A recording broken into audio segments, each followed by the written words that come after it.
organic. We're gonna grab our liquid, put it in a little machine. 2 bottles for this one. Pour it up. Close the room. Change the temperature to 60 degrees. Both sides. It's all set. We turn our little sign here. What's up, YouTube? Today, we'll be looking at disturbing TikToks that'll make you question reality. So without further ado, welcome to Adam Strain Reacts. Let's get her done. Yo, this video is kind of scary, but not in the way that you would think. Now, this simple drawing is something that you'd probably do in high school. But what if I told you that these simple lines can actually trick your brain? Now watch closely. It looks completely random. That's until the paper folds. But as the camera moves, something that didn't make sense just a second ago starts to look a little different. With a simple change of perspective, it looks like a perfect cube, almost like you could reach out and grab it. But the drawing never changed, only your point of view did.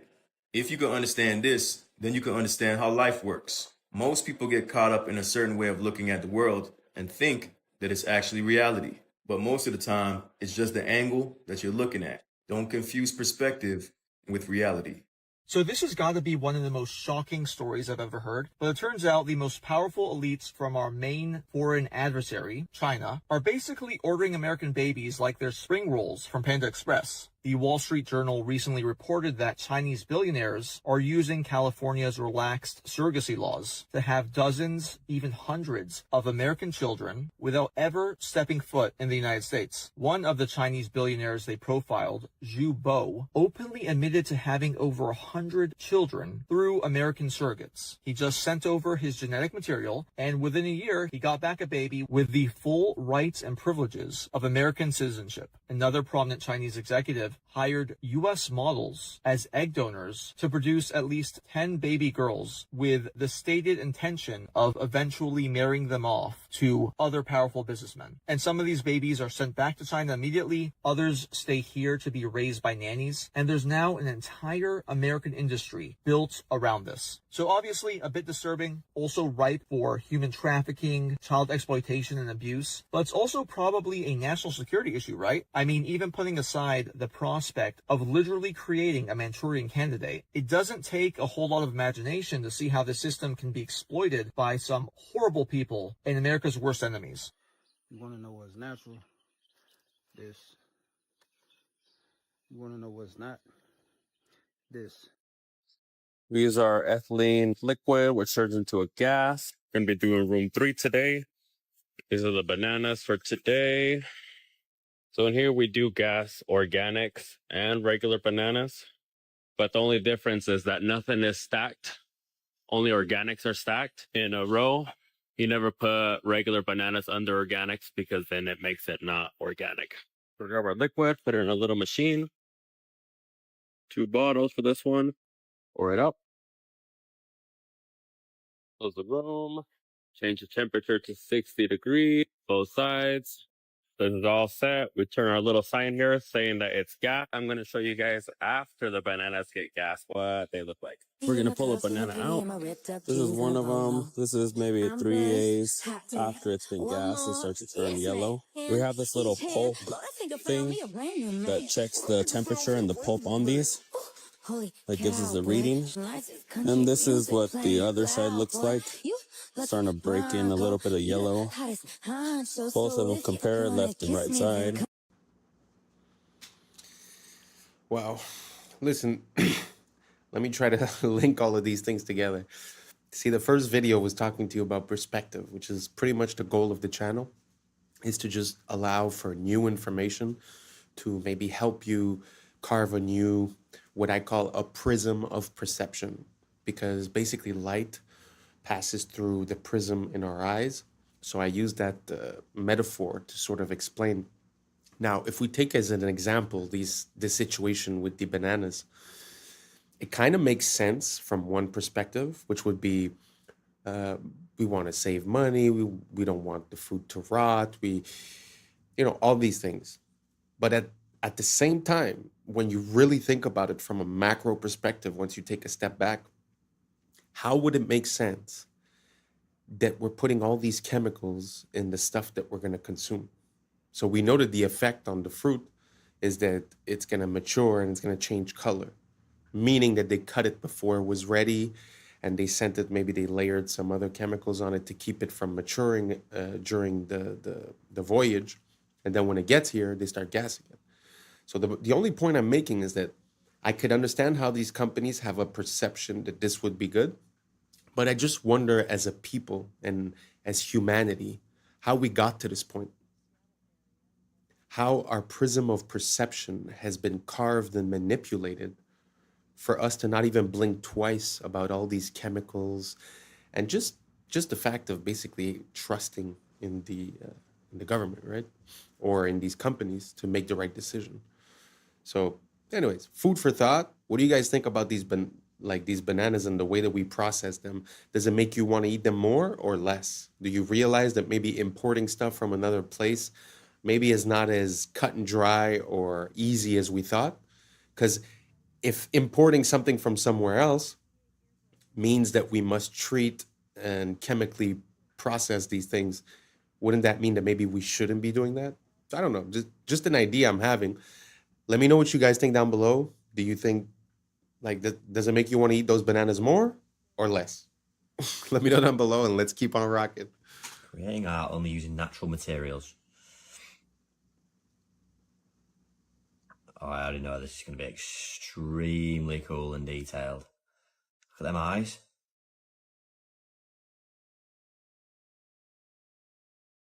Owl? Thought it was a lion at first. That's really, really impressive, isn't it?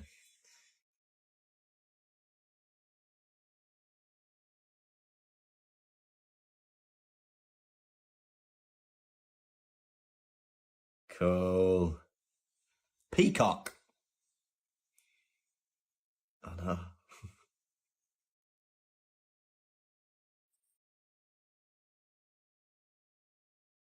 How did they do that though? Where it's with just vision and looking at, all right, that will make that good.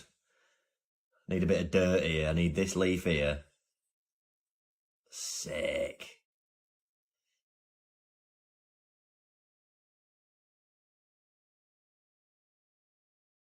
What are they for its claws? Wow. Wow. Impressive. What we're looking at is the Yukon Pacific Expedition, which was finished in 1909. This is in the Seattle area, and what is left of this expedition has become the University of Washington, which is north of downtown. The dates are going to be important here because this expedition supposedly was finished in 1909, but the first settlers to come to Seattle only made it in 1851. So that means after arriving in a covered wagon on Alki Beach, 58 years later, these Seattleites built this city. And as World's Fairs are supposed to be temporary, notice how permanent these buildings seem since we're still using them as the University of Washington. And this university has something called the Red Square, which you see surrounded by the nice trees. And look at these libraries where people study in. So you're going to tell me people arrived on the West Coast and 58 years later built this. We must have lived in a world of witches and warlocks and magic to have put together a city like this in only 58 years. You be the judge. It's a brain wrecker, to be honest. Like, how in 50 years would you build that? Nowadays, to build one building, it takes us like 2 years, 3 years. Look at the size of that city, or even just the campus of the university. It's very interesting, and also the fact that I don't know how real this is. I'll have to look into it a bit more. But if they were really conceived to be a part of a World's Fair, which normally, like she said, they're all, temporary structures, how is it that 150 years later we're still using them? I don't know. What do you guys think about the World's Fairs? Do you guys think it was all stucco and plaster? Or do you guys think these were real structures? Were they built by us? Were they built before? Maybe we just had a technology that they're not admitting to. I don't know. Let me know what you guys think down below, and let's keep on rocking. Do European royals always look like men? Maybe there was something wrong with them. The testosterone could have been too high, or maybe we all know the real reason why. Oh, ma'am, that's a gent. Ma'am, oh, that's a gent. It's not all but like 90%. Take a look through history, it really ain't no mystery. 'Cause, ma'am, that's a gent. Let's take a look at Sweden first, they'll have you on your knees. There's Charlotte, Ingrid, Sylvia, and don't forget Louise. And then there's good old England, quite a selection there. And now we have Camilla, sitting in that chair. Oh, ma'am, that's a gent. Ma'am, oh, that's a gent. It's not all but like 90%. Take a look through history, it really ain't no mystery. 'Cause, ma'am, that's a gent.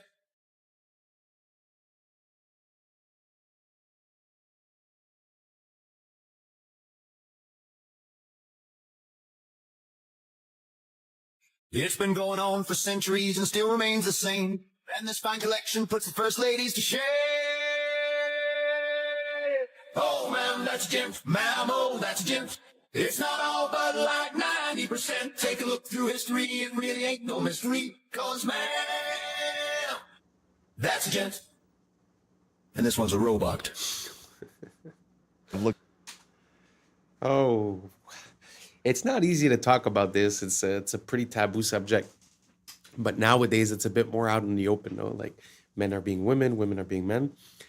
But it does happen that I stumble across some older photos, and especially people that are very high in the echelons of power, where, well, like in this example, that the wives seem a little bit special.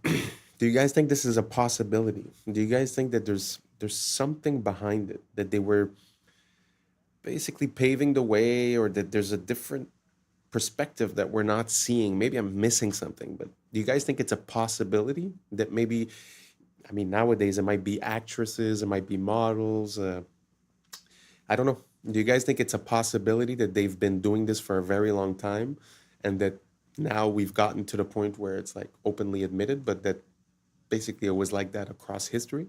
I don't know. It's something I'm looking into. Let me know what you guys think down below, and let's keep on rocking. Up every that has been identified by science to be a virus.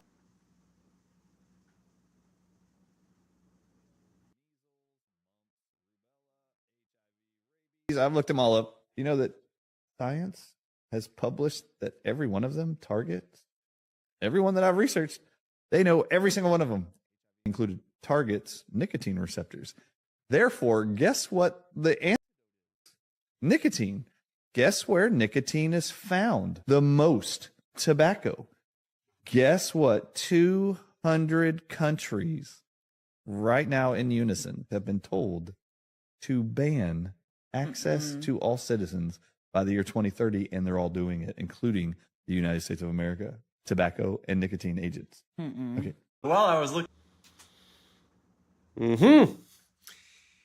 Wow. Well, do you guys think that's possible? Because I have heard something along those lines a few years ago when we had that big medical situation. And there was a theory saying that, well, they were stating something different, but basically what they were saying is that the nicotine receptors were important to the process of being infected, and that basically consuming it would lower your possibility. Now, that was back then. That was a conspiracy, that was taboo. But today, if you just Google it, you write the CO, you know the rest, and nicotine, openly stated, they will say that it has an effect on reducing the risk of having the longer version. So they don't say for the initial infection, but they're still attributing a positive effect to the Nico. So then it makes me wonder, is that the reason why all the restrictions? I used to have a vape store, and basically, you know, year after year, more and more restrictions, more and more restrictions, double, triple tax. Now it's basically 150% tax on any item. And the country I'm in now is in the process of banning most products. So do you guys think this is a possibility? That basically, maybe we escaped the intended effect by consuming the nickel, and that because they're trying to get it out by 2030, that afterwards we would no longer have that protection in a way. So I don't know. You guys look it up on your own side. Like I said, it used to be taboo, but now it's very out in the open. So let me know what you guys think down below. Is it possible that the nickel has positive effects and that maybe we should be considering the opposite of banning it? Let me know what you guys think down below, and let's keep on rocking. Looking into the board of BlackRock, I got distracted by a rabbit hole.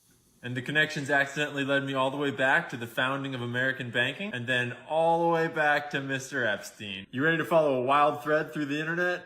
Let's go, baby. So we're gonna start here, and we're gonna end here. And on the way, we're gonna go all the way back to 1800. And to be clear, this rabbit hole is just for funsies. We're not like uncovering any breaking news or anything. But anyways, I was at the board of BlackRock looking into Pam Daly, who's deep in General Electric. And I was kind of realizing that I don't exactly know that much about General Electric. So I started looking it up. And let's start with the basics.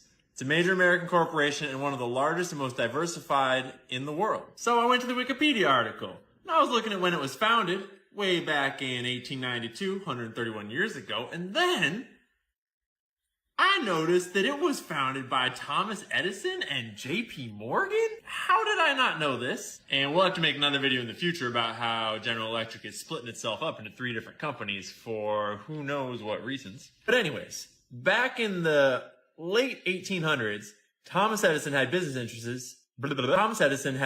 interests in many electrical related companies. As you know, a dude does at the start of the 19th century. And then in 1889, Drexel Morgan & Co., a company founded by J.P. Morgan and Anthony J. Drexel, I know that name, financed Edison's research and helped merge several Edison separate companies to form Edison General Electric Company. No shit! So we're going to ignore the obvious Nikola Tesla rabbit hole that we're walking right by here, because the name Drexel sparked something for me, and I just had to pull on this thread. As the dominant partner of Drexel & Co. of Philadelphia, he founded Drexel Morgan & Co. with J.P. Morgan. Was his junior partner, by the way. So I know about the name Drexel because of a much more modern institution that starts to lead us to Jeffrey Epstein. But I wanted to rewind a little bit, because if this dude was more important than J.P. Morgan, then who the hell was he? Drexel & Co. was founded by Francis Martin Drexel, I'm sure I'm pronouncing that wrong, born in Austria, to a merchant father with business associations. He jumped on a boat to Philadelphia, where he became a painter, an art instructor, and later leveraged all those fancy-ass connections from painting to start a bank. All right, we're starting to piece together how we get to Drexel Burnham Lambert. And Drexel Burnham Lambert is gonna lead us to this guy, who leads us to that guy. But first, we go back to Tubby Burnham. Back in the 30s. So old Tubby partners with our buddies Drexel, and they founded Drexel Burnham Lambert. They're famous for being criminal as shit and inventing an entire industry called the junk bond market, which is exactly as junk as it sounds. That's how you take over companies with shady business deals and then extract as much money as possible before selling them again to the next highest bidder. Oversimplified, but you get it. Oh, and they're also famous for having this dude named Michael Milken, who was Drexel's head of high-yield securities, i.e. mega gambling. And Milken's famous for earning the highest salary of any single person in history, $295 million. But Michael was like, yeah, that's not enough. So the next year he took home $550 million in a single year in payment. That's $500 million on your paycheck. So what did this snaky boy do to earn $550 million? Well, the answer is he did a lot of criminal shit. And eventually, people started to catch on. And Drexel Burnham Lambert started to get investigated. Then one guy started to talk, and then that led to another. And pretty soon, Rudy Giuliani was talking about throwing RICO charges at Drexel Burnham Lambert. And Michael Milken was exposed for having basically made a shitload of money off of doing illegal stuff, because no one regulates this. Basically, the whole financial industry is what's called self-regulatory institutions. And so once someone started doing a little regulating, they realized there was insider trading, stock manipulation, defrauding of clients, stock parking, and on and on. And Mr. Mikey Milk wound up going to prison, but he's living a life of luxury nowadays as he retired and he's out of prison. He got rich on it. But I shit you not, the Wikipedia page for Drexel Lambert, this firm that went down in flames, they have a whole section for survivors, meaning the rats that jumped ship. And this is where we meet Apollo Global Management, noted private equity firm, was also founded by Drexel alumni Leon Black. That's this guy. You might be like, oh, Ian, that's a bit of a stretch. Come on. He just worked at the firm. Yeah, from 1977 to 1990, so, a couple years, Black was regarded as the junk bond king Michael Milken's right-hand man at Drexel. So this guy learned everything he knew from this criminal who was the highest paid person in the world ever, so to speak, because of crime.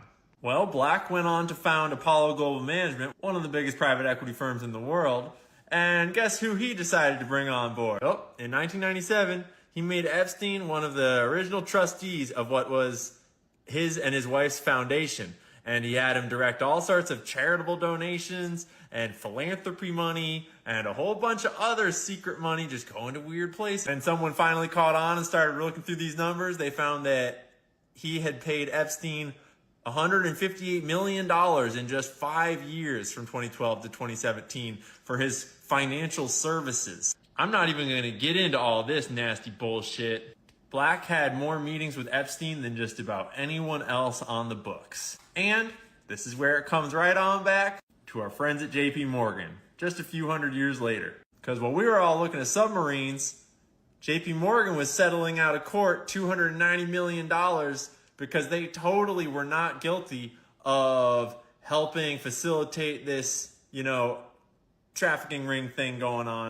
They totally weren't profiting off of that and involved in that. See, that's the thing about money is once you start following it, you start making connections. And once you start making connections, you start winding up in places where you're not supposed to be. And let's be clear, I'm not trying to say that Pam Daly has anything to do with what I just talked about. I'm just saying that the more you know, the more you know. And sometimes when you start looking into gigantic multi-billion-dollar mega corporations that are diversified all across the globe, you inevitably discover that money is used for some pretty awful things in this world. And it's important to remember that money doesn't spend itself. There's always someone doing the things. So stay curious. Don't forget to do your own research. Wow, that was a big one.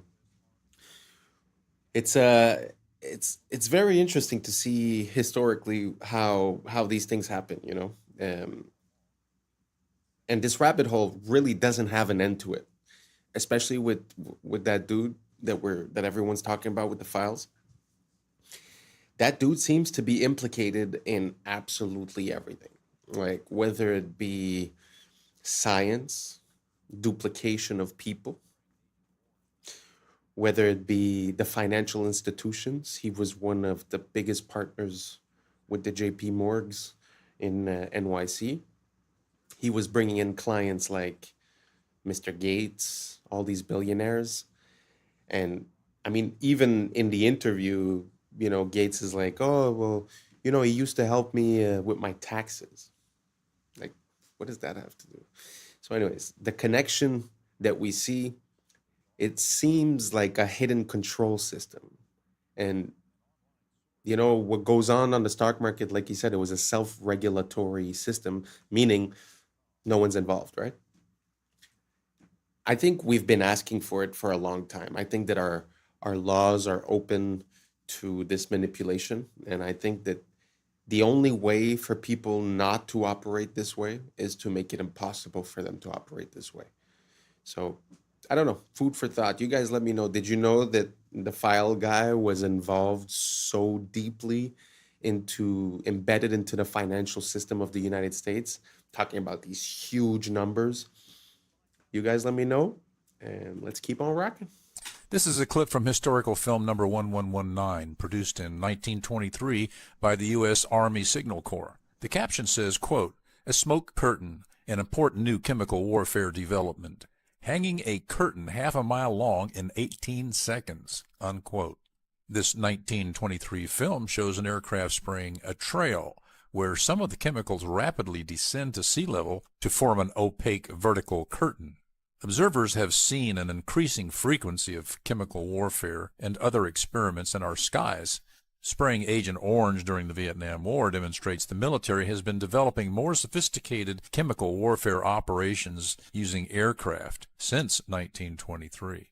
As aircraft performance, altitude, and fleet numbers have increased over the years, observers are seeing a skyrocketing number of chemical experiments in our skies. The advent of the internet and digital cameras has created a spontaneous network of observers around the world who share their many observations of bizarre contrail emissions on YouTube. An online source for this and other historical films can be found online at criticalpast.com.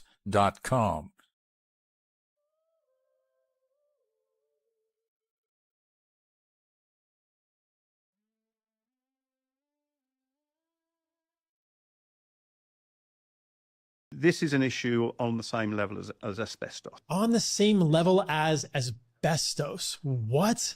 This is a part, and it's big. The LED has got a big blue spike in it, although we tend not to see that. And that is even true of warm LEDs, and there is no red. The light found in LEDs, we can watch the mitochondria gently go downhill. They're far less responsive. The breathing very well. Can watch that in real time under LED lighting at the same energy levels in a domestic or commercial environment. This blew my mind. Dr. Glenn Jeffrey on Huberman's podcast, in his experiments and many other experiments exposing the powerhouse of the cell to this short wavelength light consistently leads to a decline in mitochondria.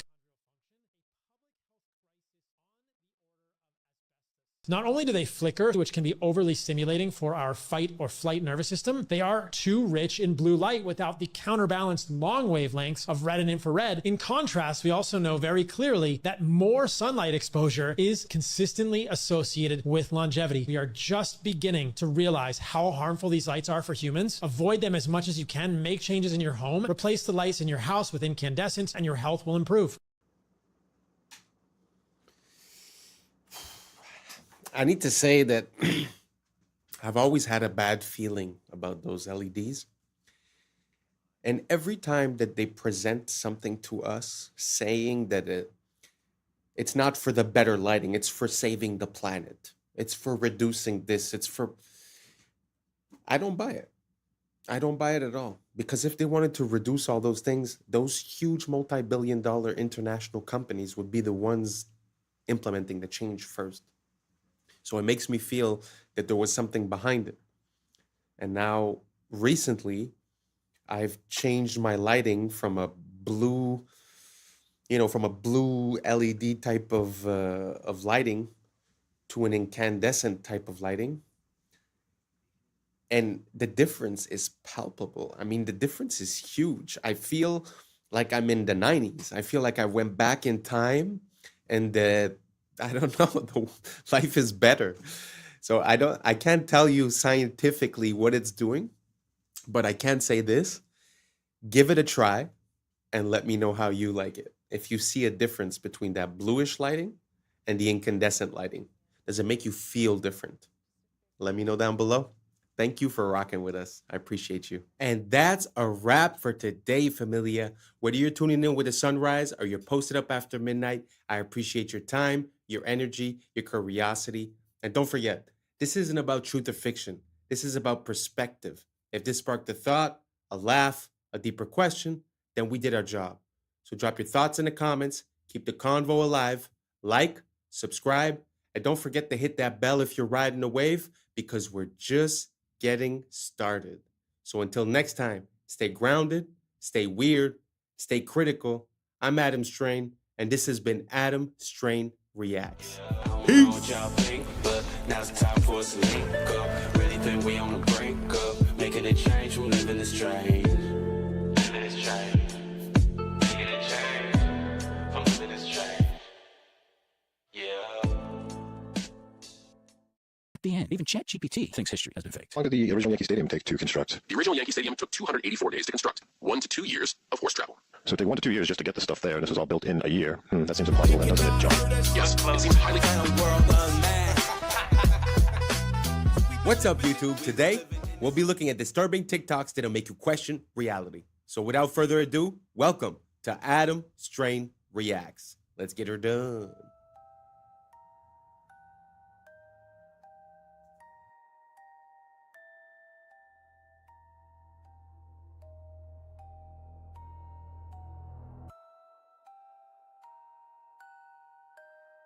Scientists just copied a fruit fly's brain into a computer, neuron by neuron.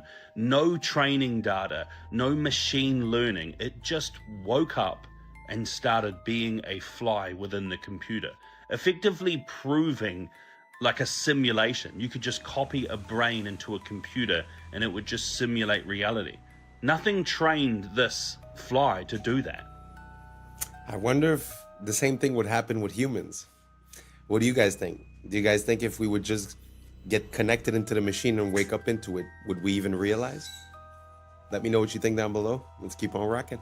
Okay, if we get all 4 arrows, we're doing very well indeed. Usually you get 1 or 2. And he's off.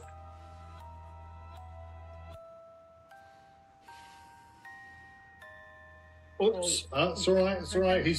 That's it, that's not the one he gripped. Okay. Oh, yeah, nice. Oh my goodness, look, it's stuck in the cupboard. So that's arrow number 1. Where, do you want to move it in a little closer? Are you going to stand there? That's right, that's exactly where he's firing. Can you see? Yeah, yeah, that's good. 2, arrow 2. And he's not musical, so you're not missing anything. But he utilizes one of the wonderful things about a very complex automata, what I call the loose piece. He's engaging with a loose piece. Doing well. But not one loose piece, 4 loose pieces. This is the 4th arrow. If he fires this, he's going to be the only one of the 30 or so that exists that will still do this. Yay! Woo-hoo! David Secret's Archer Automaton. First of all, I find it super beautiful to see people that are passionate about the things that they do, you know. They say, do what you love or love what you do, pick one and run with it. And they definitely love what they do.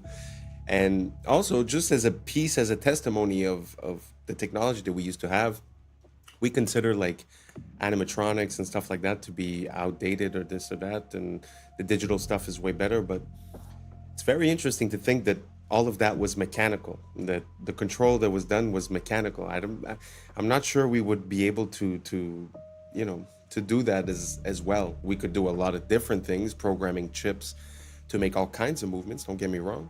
But it's very interesting to see these relics from the past that sort of give way to animation and all that, you know. Very beautiful. Let me know if you guys know of any other examples of this. I'd be very curious to see more of that.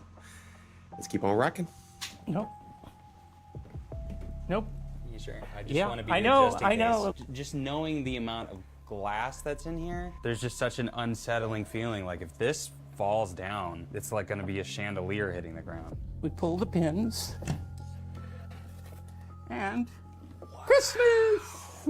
Shot glass, white wine, red wine, cereal bowl, cake cover. This is a shaving mug. This is a little purse atomizer that I keep full of alcohol. A single drop of perspiration hits a bowl. I have to get that off of there because it spreads. So that's always there. Now we get into the preparation for playing. Right there. So this is a note rod. This is invented by a guy, as I remember, it was 1785, came up with the idea. Franklin painted the rims on the insides of the bowls white for each of what would be the accidentals. Get your fret markers in there. So there we go. We need to get surgically clean. Yeah, I completely scrape every surface until it starts to grab. You can feel the grab. Because if there's any oil or sweat on your fingers, Anything. it just won't work. Dead. No, you don't have to dry. No, oh, you don't want to be dry. Don't want to be dry. And I use distilled water. Does it have to be distilled water? Yep. Everything else leaves deposits on the glass. And then we just dip some more water, and then we put it on.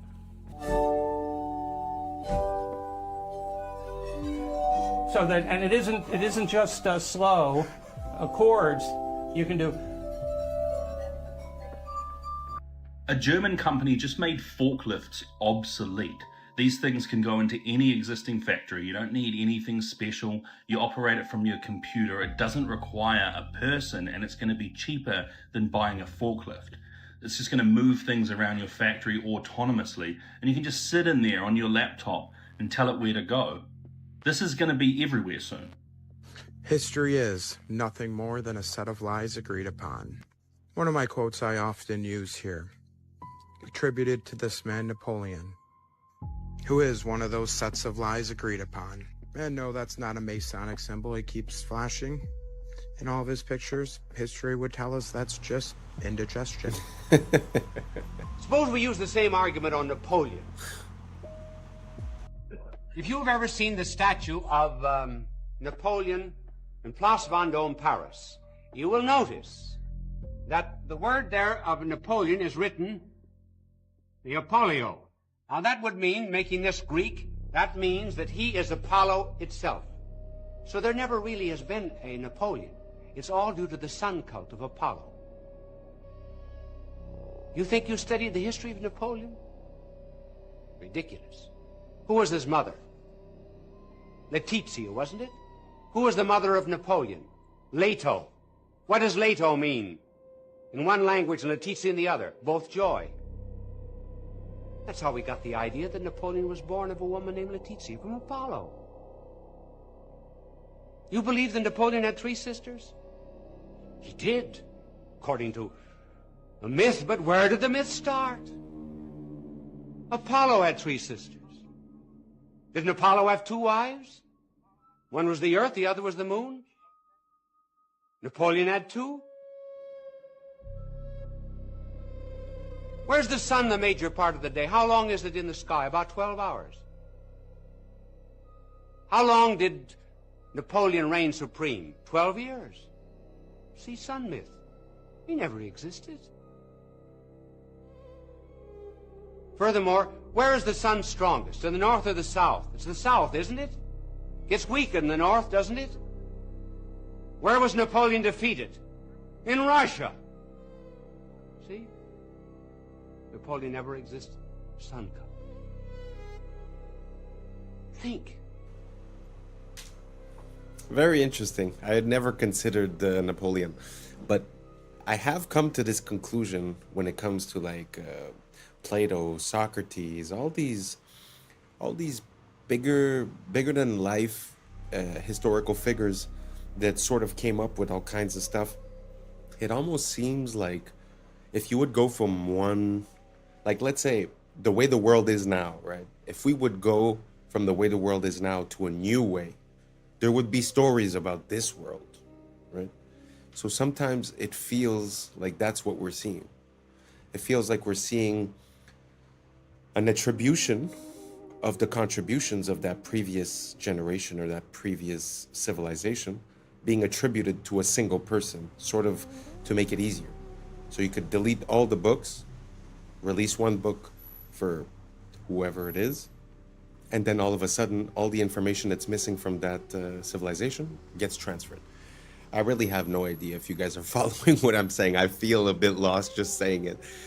But let me know if you guys think that it's possible that some of these historical figures are actually attributions of the past without necessarily being historical figures, if that makes sense. Let's keep on rocking. The entire planet was just 3D scanned using Pokemon Go. I cannot make this up. 30 billion images. LiDAR scanned with your phone. Create a digital clone of our entire world for AI. Yep, those Pokemon were not in random spots. They were in spots they wanted you to scan. Multiple people scanning the same place, different times of day, different times of year, have all just created a map that is so accurate GPS can't even come close. This would allow robots to get anywhere on Earth. Now, before we start blaming the tech companies, that was right in the terms of service that everyone agreed to. Google also did this with reCAPTCHA. You ever wonder why it was almost only images of city stuff? It wasn't ever select the image of a shirt or a fork. Google charged businesses to use this and trained its AI for free. So where are we in the life cycle of AI? Because I think we've been here before. First, we research AI. Then we perfect AI with quantum computers and stuff. Then AI perfects itself as we make it dance. Then AI enslaves humanity and makes us build its components into the earth. Then the sun throws a thunderbolt like Zeus and kills the AI demon, forcing us to go underground. When we emerge, we return to worshiping the sun like we used to. I'm only half kidding, sort of. Niantic Spatial is the company that did this. And despite its terrifying implications, I will say it, that was one of the most genius moves in human history. Pokemon. Every single textbook we got as a kid came from a Masade. By the way, McGraw-Hill, you know who started that? Ghislaine Maxwell's dad. Robert Maxwell owns, every single textbook we got as a kid came from a Mossad agent. Oh my fucking God. Yeah. Not my Texas history book. not all 11 of them. Okay, who's McGraw-Hill? They made all the textbooks, right? You ever look at your textbook? When you were a little kid, it was made by McGraw. Oh, that's the publisher. That's the publisher. Oh my God. That was apparently founded by Jeffrey Epstein's girlfriend's dad. This is how evil the Epsteins were. Not only were they kids, they were also giving them homework. Yes. It's like, damn, bro. That's messed up. That's crazy. Big ass books too. I know, right? Carry these around your backpack. You had to cover the book yourself. Yeah. Oh yeah. You had to give it its own yarmulke. Oh my God, dude. We did. That was the thing. We had to cover our own books. They wanted us to cover it up so you couldn't see who made it. I wonder what company owns the book cover. I don't know. Oh, the company that takes all the school pictures. No. Holy No, you're right. That's like big news right now. Yeah. Are you schools this year are canceling their school pictures because of this connection? Yeah, the company is heavily connected to So they've been sending our photos over there too? Probably. That's just probably picking how they us recruit some out. people. Just picking us out of the school They yearbook. have a draft board Mel Kiper style of every picture of every kid in America. Yeah, and they're just sitting there. Yeah, like a fantasy draft. I am never making fun of a homeschool kid again.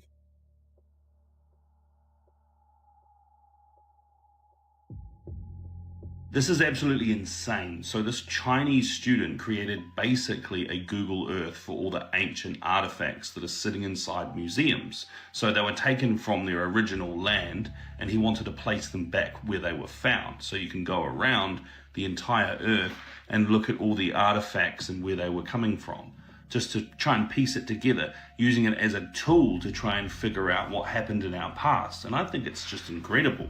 What a really good way of showcasing what AI is able to do now, to create these tools that are going to be so useful to so many people.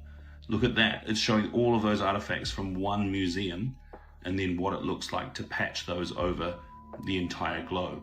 It's going to be a tool used by historians, and I just think it's an incredible idea, really. There was this individual, and they were asking it some logistical questions about the Yankee Stadium. At the end, even ChatGPT thinks history has been faked. How long did the original Yankee Stadium take to construct? The original Yankee Stadium took 284 days to construct. Do you want to do an estimate of the materials for this as far as granite, the limestone, marble, and iron is concerned? Yankee Stadium's total material estimate: granite, 400,000 cubic feet; limestone, 300,000 cubic feet; marble, 100,000 square feet; iron/steel, 15,000 tons; concrete, 500,000 square feet. Total estimated weight, approximately 750,000 tons. That's incredible that all that material got there with horses and donkeys. Indeed. How many times would the horses have to go back and forth, and how long would that take? So we'll say there was 500 horses, and the materials were 10 miles away. With 500 horses, 750,000 loads, and 10 miles per trip, 1,500 trips per horse, 3,750,000 horse miles. Assuming 2 trips/day, 375 to 750 days, 1 to 2 years of horse travel. So it'd take 1 to 2 years just to get the stuff there, and this is all built in a year. That seems implausible then, doesn't it, John? Yes, it seems highly unlikely that Yankee Stadium could have been built in just 1 year. The coming in 180 seconds. Let's go back to Bill Clinton. Clinton was a real estate swindler and governor, running through Arkansas via Barry Seal. This movie whitewashed the true involvement. And L.D. Brown said he facilitated for Clinton. Clinton was the perfect puppet to throw up after Bush. He gave us the crime bill, which expanded legal human trafficking and wiped out competition. His crime released 50 people, even Vince Foster, a childhood friend. Clinton effectively got rid of Glass-Steagall, which contributed to the 2008 collapse, causing vertical integration and the consolidation of the Telecommunications Act accelerated propaganda, which slowed the public's responses to banking crises.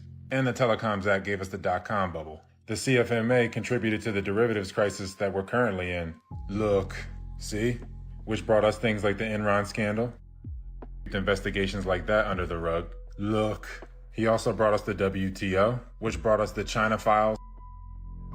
Of the economy. Obviously, via the Lewinsky debacle, among others. Then we get another to swap puppets to keep up the fake left-right paradigm. Bear Stearns was the first domino in the 2008 collapse. They worked with high toxic assets to inflate their value. Look, see? Yup, all banks were doing this. One big family. This is the collapse in a nutshell. Guys like Roman Abramovich initiated the 2008 collapse. See? Collapses allow these institutions to buy up the monopoly board and raise your rent and mortgages. Then we have financial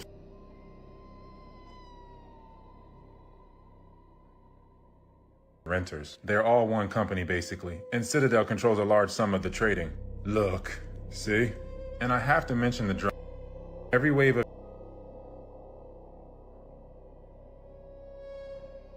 market. Then we get another fake election for the left-right paradigm illusion, which is why Obama continued the bailouts. Then we get another fake Clinton.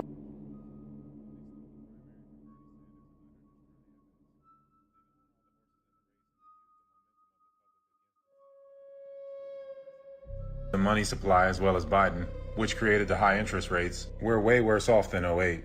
Just look at the repo market. Unsustainable. Completely over-leveraged. The derivative domino is coming. It's coming. This is how the financial reset will go. Coming. Better be ready to take care of the old folks. There will be no near future. You will have a social credit score, UBI, and a 50-year mortgage. They won't do it all at once, and they won't strip you of everything. Giving you a little bit gives them control. The first few years of the transition won't even be that bad to rope people in. I don't know why I'm so fascinated lately with where we went wrong. Maybe because we need to make these things right, but how do we at this point? Like, how did this small little group of people sink their claws into it and literally conquer every pivotal cultural pillar of our entire lives? Anyway, did you know that the first Model A Ford car, Henry Ford, it ran off so farmers could literally produce their own fuel. So they were running engines, not just off a car, from their agriculture. So what were we told about the Prohibition? That there was this huge moral crisis because of too much, so the had to come save us. But do you think there might be another side to that story? Was the best monopolist we've ever had. So we had a monopoly on oil and then transport and things like that. And they busted it up. So, well, what did he do? One thing he did, people don't know this, the original Model T Ford ran on corn alcohol. So a farmer could make their own fuel in their field. Why do you think he spent $1 million on funding Prohibition for 8 years, which banned all fermentation, not just for drinking alcohol? Just long enough to get gas stations based on petroleum out there. And then, why did he fund the formation of the to go after and destroy natural, because are all petroleum. So the big were spun out of big oil companies. So big oil funded big, and these big chemical companies funded, and they all come from the monopolistic thing. And even the latest evil stuff like the buildings going on, people don't know this. He's the largest owner of farmland in the country. You know what Bill's dad did? What? He was. Anyway.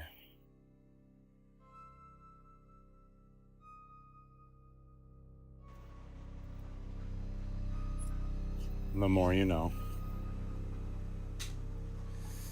Well, not only is nowadays petrol the basis of most of the products that we use, plastics, rubber, like he was saying, even the pills, like everything is involved with it. But further than that, if you think about it, if you had to go buy your gas, instead of going to the gas station, you would go to the farmer, then you'd probably be, buying food there as well. So not only did it create the ecosystem for the gas stations, it also created for the supermarket. Because think about it, if daily, to keep your car running, you'd be going to a farm, then you could just pick up some food while you're there, right?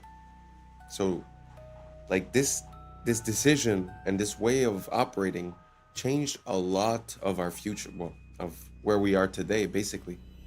And it put us into a place of dependence when what he's saying is that basically we were capable of making our own oil. I mean, think about it. The cause that we go into other places and start violence, most often than not, is blamed on that resource. So if we didn't need that resource, I mean, so many things would be different. So it's very interesting just to look at the history of things like the vehicle, the car.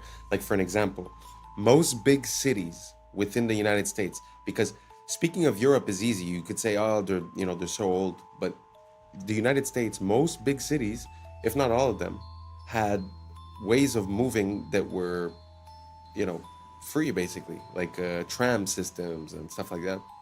In some cities, what they did, they bought the trams, they converted them to basically buses as we know them, and then they resold the company with the stated clause that they could never reconvert into electricity or into a tram.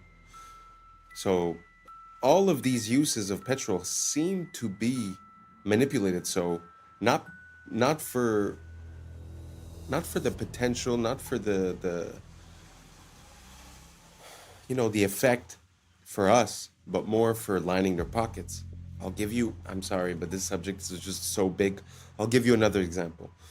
When they got together and they wanted to decide a universal, global price per barrel of this commodity, that's when they introduced the idea of fossil fuels. Because what is it to say I'm selling a product that always appears like water? It's easy, although we still do it, but I'm saying it would be easy and cheap. So when they decided to say, okay, let's put a price per barrel, they decided to make a case. They stated their case for it being fossil fuels. Fossil fuels requires millions of years, certain, conditions for millions of years, and that it's the biological waste that's being compressed and then it becomes that liquid. So all I'm saying is that basically everything that has to do with that commodity seems to be manufactured in some type of way to encourage us depending on that commodity. Listen, I went way out of bounds here. Let me know if you followed what I was saying. Let me know if you have other examples or if you contest everything that I'm saying. Just write it down below. Say, I hate you. This is why. Go for it. Let me know. Because for me, it seems pretty clear. Because now we've had enough time to look at it with a retrospect. And I mean, it seems pretty obvious. The Model T from Ford at the beginning was made with hemp. And supposedly you could run the car on oil, on alcohol, on gas, on different things. And then they decided to go with the gas. So anyways, I'm done. Let me know what you think down below. And let's keep on rocking. It's very preventable. It's just that we're doing everything we possibly can to induce it. We published one of the first ever papers linking that the higher your blood, the faster the tumor grows. The lower the blood, the slower the tumor grows. Undeniable. From a normal cell to a cell doesn't happen overnight. All we have to know How are they growing so rapidly? Why are they going out of control? How come it's so hard? A solution to without touch is to simultaneously restrict the two fuels, which is already in our bloodstream from the food we eat, and the amino acid. If we stopped eating and we took a low carbohydrate diet and just did water only fasting, we would get into the two have a bad mitochondria dependent on glutamine. We can replace glutamine with ketone bodies. So we selectively marginalize these slowly over time. They slowly start, blood vessels disappear, and the body comes in and dissolves them. This is an extraordinary story. So he was born in a place called the Judengasse, which was a ghetto, basically. And it was the house that he lived in when he eventually had 13 children was only 14 feet wide. And he lived there with his very, very overpowering and dominant and an incredibly brilliant wife who was called Guttel. He was determined to get out of this ghetto. At nighttime, the ghetto was closed. You weren't allowed to leave. The street was so narrow that no sunlight could penetrate. There was no plumbing, there was no sewage, there was nothing. So everything you can imagine happened in this street. And unsurprisingly, he wanted to get out of there. And he started a small coin business, and that did reasonably well. But actually, and this is where it ties into legacy, his great strength was to send his 5 sons to the capitals of Europe at that time. And what they did is they set up, in effect, so whereas everyone used to be in separate different countries or separate cities until then, these 5 boys communicated with each other, sometimes by pigeon, and they wrote to each other in Judendeutsche, which was a kind of Yiddish German vernacular. And that is why they were so successful. And this absolute belief in togetherness, you've got to stand together, you've got to work together, you've got to work across borders, you've got to work with rules. And by 1789, when the last one went, to 1815, so a very, very short period of time, it was said that no one would consider going to war with, because that was how incredibly influential and powerful they had become. CBI is fully owned and controlled by leadership. Okay. All right. 2 + 2 makes 4. Makes total. I don't know. First off, just to circle back to the Napoleon story, doesn't that seem like the origin story of a type of myth as well? Because I've heard the story many times, but even when she says it and she's a family member, it doesn't really make sense. I had nothing. I had coins. I sent my sons all over the world. I don't know. I feel like there's missing something. And the point that the guy was, pointing towards the end is that it seems like that information that he gave was the same information before we went into other places, including, Syria, Afghanistan, Iraq, Venezuela, Cuba. That all these places seem to be disconnected from this big system that we have. So that could be an ulterior motive. I think that's what he was trying to allude to. Anyways, let's keep on rocking. If you guys watch the Super Bowl commercials, they always are interesting. The Ritz commercial talks about an island. The Nerds commercial shows a guy who... The Pringles commercial, you see them eating a Pringles human. Ads were really weird. The Ritz Cracker ad was about a party on an island, and these 2 dudes were salty that they weren't invited until Scarlett Johansson invited them. Then they weren't mad anymore and joined the party. It seems like they're saying that we're just salty we weren't invited to the parties too. In the Nerds commercial, they got a dude who looked just like eating candy with children running around in his background. In the Pringles commercial, Sabrina Carpenter had a boyfriend who was made out of Pringles. Suddenly This shocks Sabrina Carpenter until she gets a bite for herself. Then she made a face like, oh, it's really not that bad. They trying to tell us don't knock it in. In the Alexa commercial, Chris Hemsworth was telling his wife how he was scared about the AI, and she was just telling him that he was crazy. And then the AI suggested to give him a back massage, and then everything was good. Like, that was it. It's like they're telling us we're doing too much about the AI. Let's talk about the salt conspiracy. First of all, salt is a misnomer. The body needs natrium, not sodium chloride. Salt is an ionic bond, a metal and a non-metal. It is bound by electrostatic. It is not like an atomic bond. Ionic bonds are formed from stealing. Covalent bonds are formed from sharing. Natrium, however, is wrapped within the fabric of whole foods. Natrium is perfectly balanced within the fabric of the food, unlike crystal salt. Natrium is packaged with water within the plants, so it doesn't dehydrate you like crystal salt. Crystal salt is more chloride than natrium, and is not found within the fabric of plants. There are no anti-caking agents in natrium or synthetic iodine. Up to 90% of salt has anti-caking additives. Iodized table salt needs iodine stabilizers. Table salt contributes to This causes you to retain water. It makes you bloat and have a puffy face, especially around the eyes. Salt blocks your ability to know when you're full. Many people mistranslate the thirst that salt causes with hunger. Table salt makes you crave actual salt, natrium. It's not a low salt diet versus a high salt diet. It's isolated versus holistic. Table salt causes serum osmolality, so your blood gets dehydrated and pulls moisture from the cells, causing them to malfunction. Table salt causes inflammation, cognitive impairment, and locks you in the sympathetic nervous system. Table salt pushes calcium out of your body. This interferes with the production and transfer of melanin, and thus light production as well. Salt, or salts, is the origin of the word salary. It's been a key tool for conquest. Mansa Musa was the richest man on earth because of his salt wealth. Its value was equal to gold. Salt, sugar are all the same. They are isolated crystals. Your body doesn't know the difference between legal and illegal drugs. Look.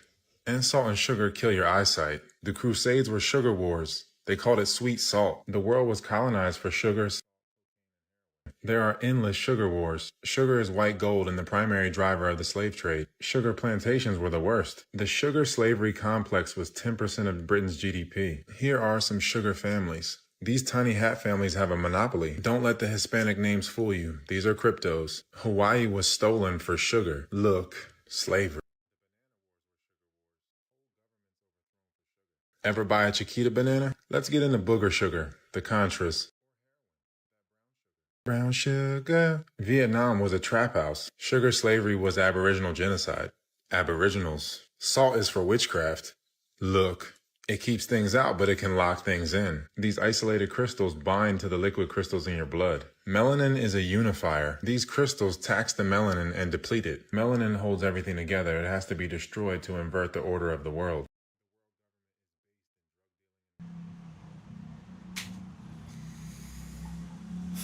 Yeah, I have to agree that the salt is a big part of it. I think that, well, basically, this is going to sound intense, but the whole world, the whole universe is made of salt, in a way. Because some of the salts, like for an example, Irish sea moss or Celtic sea salt, hold 90 plus minerals. Now, tell me what the universe or the world or you are made of, if not from the elements of the periodic table. So 90 plus of those are minerals, right? So the quality of your mineral intake, I think, is very important. And, you know, I could testify to this. My whole life, I was consuming only table salt and I didn't really indulge. Now I live in a much hotter climate. I sweat daily and I consume a lot of salt, but it's not the same salt. It's a high quality salt. And I could attest to the fact that drinking water doesn't necessarily hydrate you, and that when I put salt in my water, as well as a little bit of lemon, well, lime actually, it's completely different. The hydration is palpable. So if you guys haven't tried it, I wouldn't tell you do it. I wouldn't tell you it's the best. I would tell you just give it a shot, because I believe in testing all things. I believe that life and science are synonymous. That basically everyone needs different things, and it's through trying different processes that we reach on it. So that's my closing advice. Try some Celtic sea salt or some Irish sea moss and see how you feel. Thank you so much for rocking until the end. And that's a wrap for today, familia. Whether you're tuning in with the sunrise or you're posted up after midnight, I appreciate your time, your energy, your curiosity. And don't forget, this isn't about truth or fiction. This is about perspective. If this sparked a thought, a laugh, a deeper question, then we did our job. So drop your thoughts in the comments. Keep the convo alive. Like, subscribe, and don't forget to hit that bell if you're riding a wave, because we're just getting started. Until next time, stay grounded, stay weird, stay critical. I'm Adam Strain, and this has been Adam Strain Reacts. Peace! I don't know what y'all think, but now it's time for us to link up. Really think we on the brink up, making a change from living this strange. Living this strange. Making a change from living this strange. Yeah. First photo of its kind in history. High detail. Natural instinct to push all the other eggs out of the nest. Down by police. That has happened in Woodland Hills, LA, and according 93 million. Yeah. I was sleeping, had to wake up. Why? Every reason I could think. What's up, YouTube? Today, we'll be looking at disturbing TikToks that'll make you question reality. So without further ado, welcome to Adam Strain Reacts. Let's get her done. General Electric, of all things, in 1947, they wanted to be number one in any category or number two, and they were falling behind in some of the categories because they were a conglomerate that did so many different things. They said there's only one way to become number one or number two. We have to recruit the CEOs of our competitors. And the only way we're going to be able to recruit them, because a lot of them are in their 40s and 50s, is to offer them something that they currently don't have, which was a pension. So they said, if you work for us and you can get us to number one and number two, and you can work for us for at least 7 years, we'll give you a pension for the rest of your life. The moment the person said yes, they bought life insurance on that person. And what would happen is they would use the cash value to supplement the pension, depending on how long they lived. But when that person died, the death benefit would come tax-free back to the company, replenishing all their spending plus a positive return. What a brilliant strategy. And that's what led me to find out this is what the Rockefellers had been doing for 6 generations. These guys. Wow. Sometimes I feel like we're out of the loop, you know? When you look at these systems and the way that they're implemented, it's very interesting to see how that also makes me think of a technique that I heard about recently. I've heard about things about using a trust to sort of take the individual out of the accounting, let's say. Well, there is an idea like this where you take out a life insurance towards yourself, and instead of asking for a loan for the bank with a percentage of interest, you could borrow against your life insurance, sorry. You could borrow against your life insurance, and that becomes non-deductible, and there's no interest rate being applied.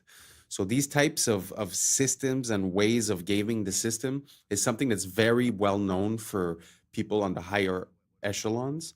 And I find that we're lacking a bit of this economic literacy, because if you're going and take a loan to the bank while someone else takes a loan towards their life insurance, I mean, the difference is pretty big when you put that loan on 5, 10, 15 years.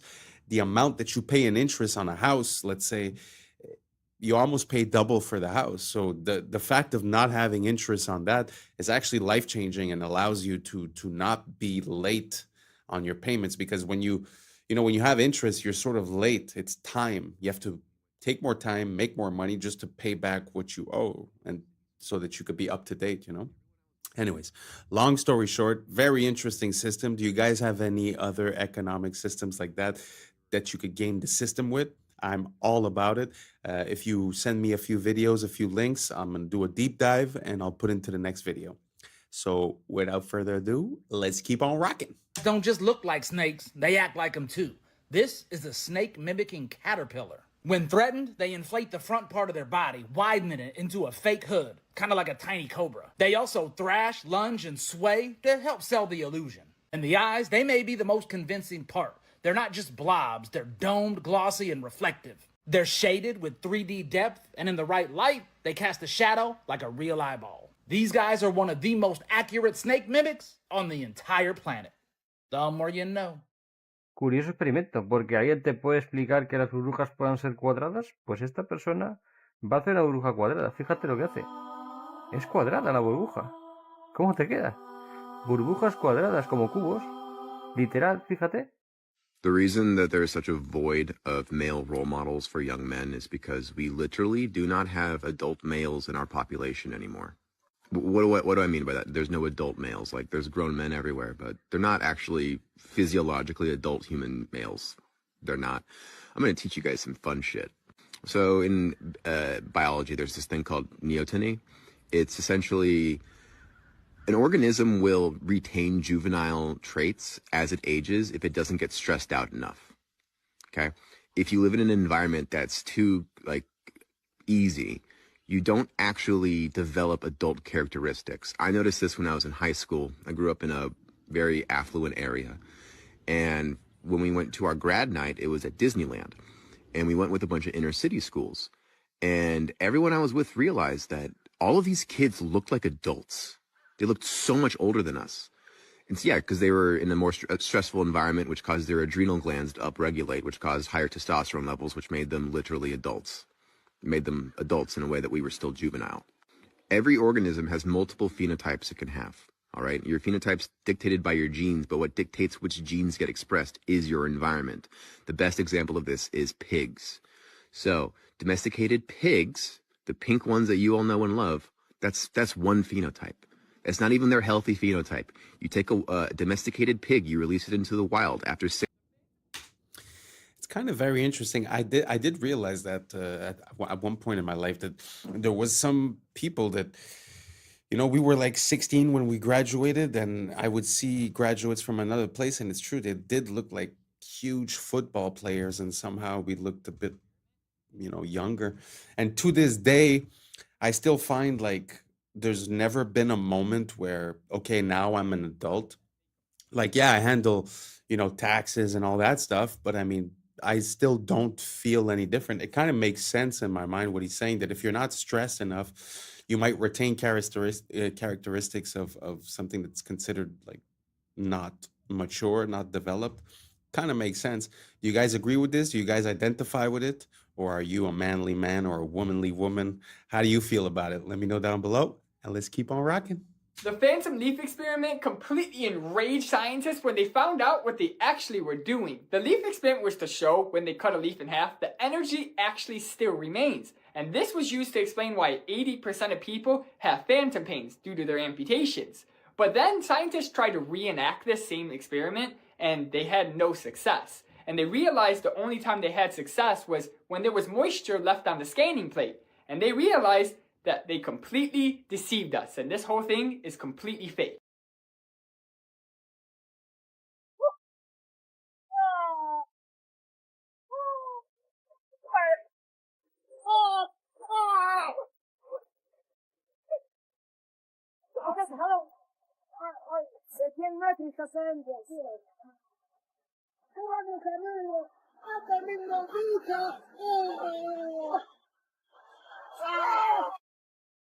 That's very interesting. I've seen a few videos like that where you see like localized rain.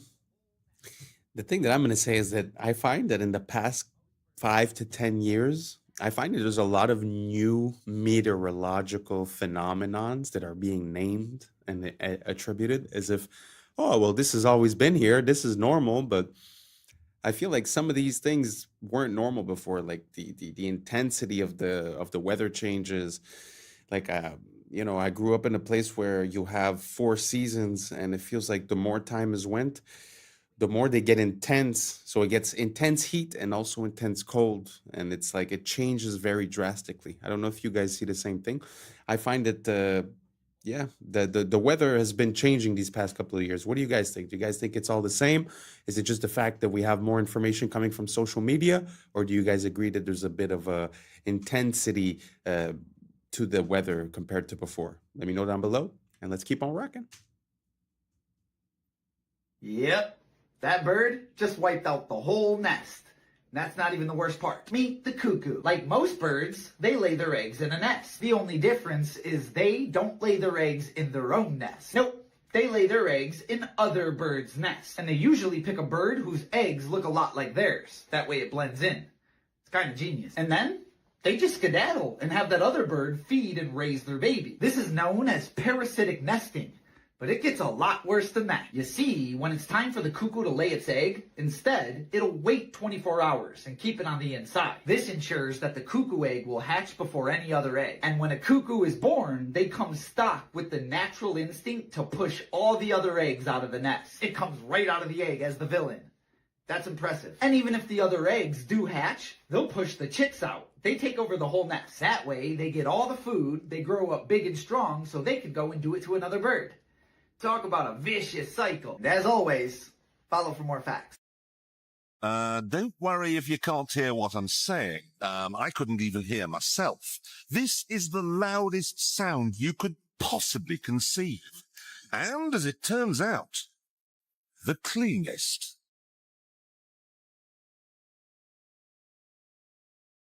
Now, the most amazing thing is that that cloud up there, which was generated by the engine, is just a mixture of hydrogen and oxygen. It's water vapor.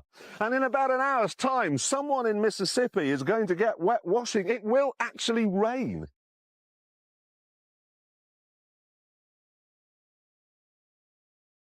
I told you. It's raining. That's unbelievable. Oh. NASA's playing God. It's making its own weather. For years. You know, stuff like that. It just, I find it just shows how this place is ridiculous, because on one hand, they're going to tell you, oh, weather modification is absolutely not a thing. And then on the other hand, they're going to tell you, oh, well, look at this. We made it rain. I mean, you have services that are selling you the service of making it rain in Dubai or whatever. So obviously it's a technology, but like you said, you know, NASA's playing God. And I find that there's a lot of things like that that we're just not aware of. We're out of the loop for national security, for this, for that. But I do not agree and do not consent with playing with nature or playing with the weather, because I think that there's repercussions that we might not be aware of in the immediate present. And I would rather we not do that.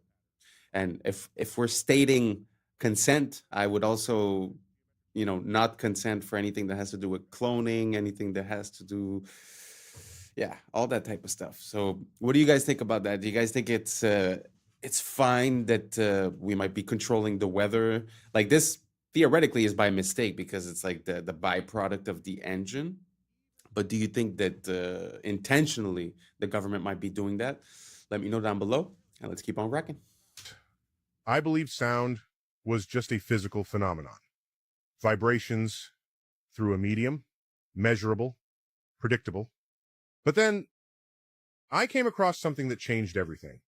The Tartarian Bell Towers, a lost civilization, an architecture of impossible precision. We thought they were just church bells until a 250-year-old recording was discovered, preserved on a wax cylinder, buried beneath a collapsed monastery in Eastern Europe. A recording that was never meant to be heard again.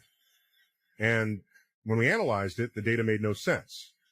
Frequencies appeared that don't exist in modern tuning systems.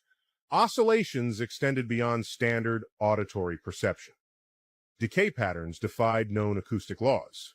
The harmonic overtones weren't random. They matched geometric structures found in sacred architecture, resonating at frequencies that align with bioelectric fields in the human body.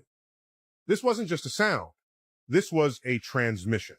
Modern science tells us that sound can affect the brain. It can synchronize neural activity, stimulate the vagus nerve, even alter gene expression. But this was something else.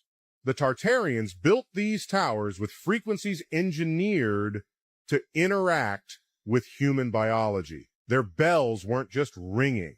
They were broadcasting structured resonance, potentially influencing consciousness itself. And then all of them were removed. The towers dismantled. The bells taken down. The recordings locked away. Why? What were they trying to erase? And if this is just one recording, how many more are out there?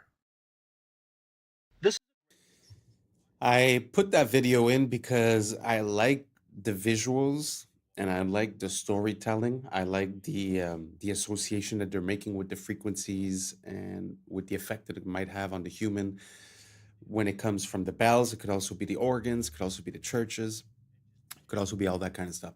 But one thing I want to say is that personally, I don't put any credibility to Neil deGrasse Tyson. And this was AI, so it was not Neil deGrasse Tyson. So if you believe what you just heard because of Neil deGrasse Tyson, just move along.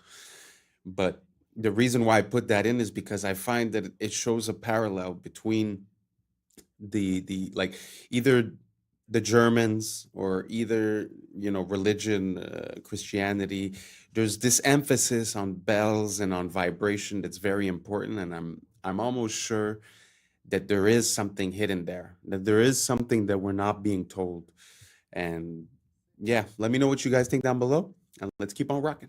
This is a great example of why filmmaking will be completely overtaken by AI. This is someone showcasing what Photoshop can do in adding people to a scene using photos only and creating a movie scene using Photoshop. Look, they're going to write a prompt in here, taking these photos and just adding them into the scene. This is the beginnings of it.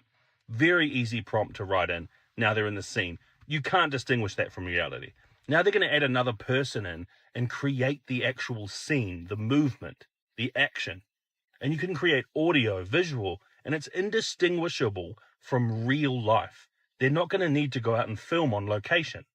And look at this. They've just created a scene. The camera's panning around the room. It's perfect. What looks like chaos. Wow. I don't know how real that video was, but gee whiz. Photoshop is not even a video editing software. I suppose it was Premiere.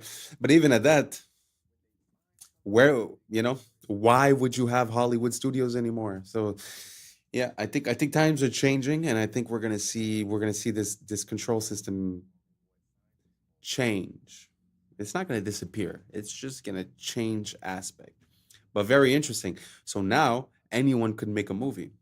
So that means, I guess, all their programming with the things that they're trying to push in all these movies recently, I think that's all going to die out, because people are going to be able to make their own movies, make their own versions of things, Very interesting. What do you guys think down below? Do you guys think that this is very bad for us, the fact that we're not going to have the creative aspect of it and that it's all going to be generated?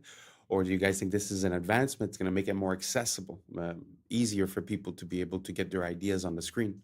Let me know down below, and let's keep on rocking. It's actually one of nature's most efficient systems. Ants work together using chemical signals called pheromones, scent trails that guide others to food or danger. When they find something too big to carry alone, hundreds join in, moving in sync through touch and smell cues. There's no leader. Their coordination comes from simple rules repeated by thousands, forming what scientists call swarm intelligence. That's how colonies dig underground cities, move food piece by piece, and thrive almost everywhere, straight from the fish tank. I cannot be the only one that saw this and didn't think it was straight out of a movie. But it's not. It's actually bees in military training. Like, I'm not even joking. They began to realize that bees have a very good sense of smell. I mean, they have to smell pollen. So they began to vacuum up bees and they put them in this container. They dropped the container into the fridge to calm them down because they were kind of angry. This is kind of when it gets weird, but they have this little thing that pushes them into this little tube, and these tubes drop them in these pots. Still feels like this is a movie, but anyways, they began to feed them sugar water. But before this, they would actually release a gas into the area, because the gas they release is the smell of bombs. So they kept redoing the cycle of releasing gas and then feeding them sugar water, and releasing this gas and then feeding them sugar water. And one of the times they released the gas and its tongue began to go, because it was anticipating the sugar water that it was going to get. And at this point, these bees are ready for war. So all they gotta do is release it in an area that they think there's like landmines or something, and the bees will go flying around, and when they find a bomb, they'll go and start moving their tongue. One of the only creatures known to do this was dogs, but bees, they do it better than them. Other than that, thanks for watching, and follow for more. This is probably the strange. So interesting. It amazes me how you're able to control another being and rewire its behaviors, habits, and actions. Let that sink in. Because we think we're so special as human beings, but what you just saw for the bee is very applicable to human beings, and they have been using that against us. So I know it seems like two different topics, but really think about it. If they're able to associate a smell with a taste or with a craving, how easy is that to be done with us? And because we're exposing ourselves to external signals all the time, so social media, TV, and all that, we're not even in control of the signals that we receive. So how easy would it be to put like, now it's sugar, but it could be like a certain flash rate. It could be a certain song, a certain color, a certain frequency. So every time you see some item, like a potato, let's say, they put you these positive signals. Why wouldn't that leave you at the end of the movie craving a potato, right? So, anyways, super interesting. I never thought that the military would be enlisting bees as their soldiers, but very interesting story. What do you guys think about this? Do you guys think that it's unethical? Do you guys think that it makes sense? Is it better, better to use bees than humans? Or do you guys think that we're taking away their free will? Are you afraid that that type of system might be applied to humans one day? Let me know down below, and let's keep on rocking. Just yoga class in the animal kingdom. But these aren't monks, they're lemurs. Every morning they gather like this, sitting upright, arms wide open, almost as if they're absorbing some ancient energy. This ritual has been passed down for thousands of years, making these lemurs the real yoga masters. Are successful in their example of being able to provide, as a poor country, the best medical care in the third world to the whole population, because it's an inclusionary system. It's not like we have here, where you have this huge bulk of the population, marginalized. But there, if everybody can have adequate medical care, if the schooling is adequate for all, and remember, Cuba has more doctors and more teachers per capita than any country in the world, and they have succeeded in these areas, and it's all state supported, which means people don't have to put money out for the medical care or for they of course pay the cost indirectly as a whole society, but they don't have to pay the bill in the hospital and so forth. And so that cannot be allowed to stand. It's a very bad example for the United States. So there's a very large mass of people out there who can look at Cuba and say, well, if they can do it, and on a per capita income of $2,000, $2,500 a year, where ours is $22,500 a year, what's wrong with our system? I mean, maybe we ought to consider an alternative. That's why Nicaragua, Sandinista Nicaragua, had to be destroyed. Exactly. They were a bad example, and that's why Grenada had to be destroyed, because any movement that comes to power with the idea of providing for all the people and of escaping the control of the United States and its economy, let's say the corporations and so forth, then that is bad news here in the United States in the upper circles of power. Look at this strange thing. Wow, very interesting. I'm not saying I condone socialism or communism or anything like that. But what I can say is that I've been to Cuba and I've already had a medical emergency in Cuba, and this was years before. But I do remember that it is a complete different world. I mean, the doctor was there, he was present, he was happy, he was helpful. I don't know how to explain it, but the system was so functional. And you need to think about this in in an incentive type of way. Earlier I was talking about mental control. It's the same thing, because when you control what the person receives as a reward, you change what decisions they're going to make for their life. So when you have a place where you're not going to make more money being a doctor, but you're going to help people. So if you desire to help people and you desire to be a doctor, you will be a doctor, when money is not the incentive. So think about it fast. What was your experience the last time you went to a hospital? How was it done? What was the attitude? What did it seem like? What did you feel like? So all that comes from a system, and that system is monetized. So if every person that comes in is a potential profit, you're going to treat them very differently than, okay, I have my budget for the month. No matter who comes, I'll do what I can. It's a complete different outcome.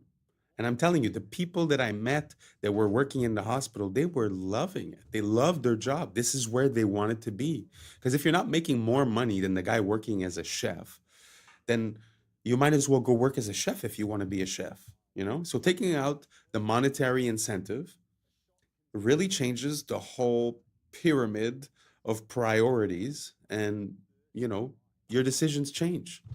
So, anyways, this is this very long point that I'm making, but I'm just saying, we consider these countries as being third world or as being lacking, but sometimes the basics are the most important. You might have the most luxurious things, but if you don't have health, what do you have? So, anyways, that was my experience with Cuba. Do you guys have any experience with Cuba or Nicaragua or Grenada? Let me know down below, and let's keep on rocking. Captured in this satellite time lapse. Ooh. This is out in Siberia. Okay, it looks like something flesh eating. You can see in this Cold War era spy satellite image that this chasm doesn't exist in 1965.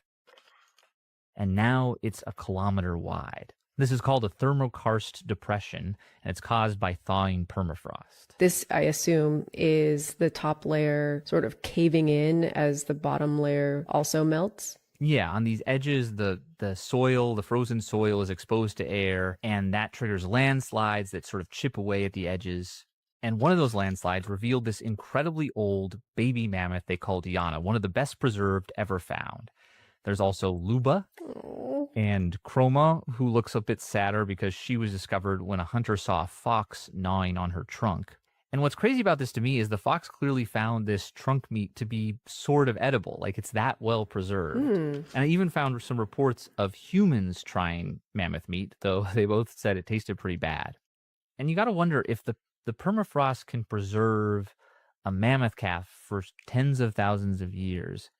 Could it also be preserving ancient bacteria and viruses? Is that something we should worry about? And that's the question that our latest full episode tackles. You can check it out on YouTube. A photographer in Arizona. Yeah, that's very interesting. I would really like to see, like, the way you saw that crevice sort of become bigger through the years was, it's something that you would never realize, just walking there, because you wouldn't see the difference. Maybe you'd see the difference 10 years later. But I would really like to have like a time lapse of the Earth. I'd be very curious to see how things have moved. I know they have the theories of Pangea and this and that, the Bering Strait. I get it.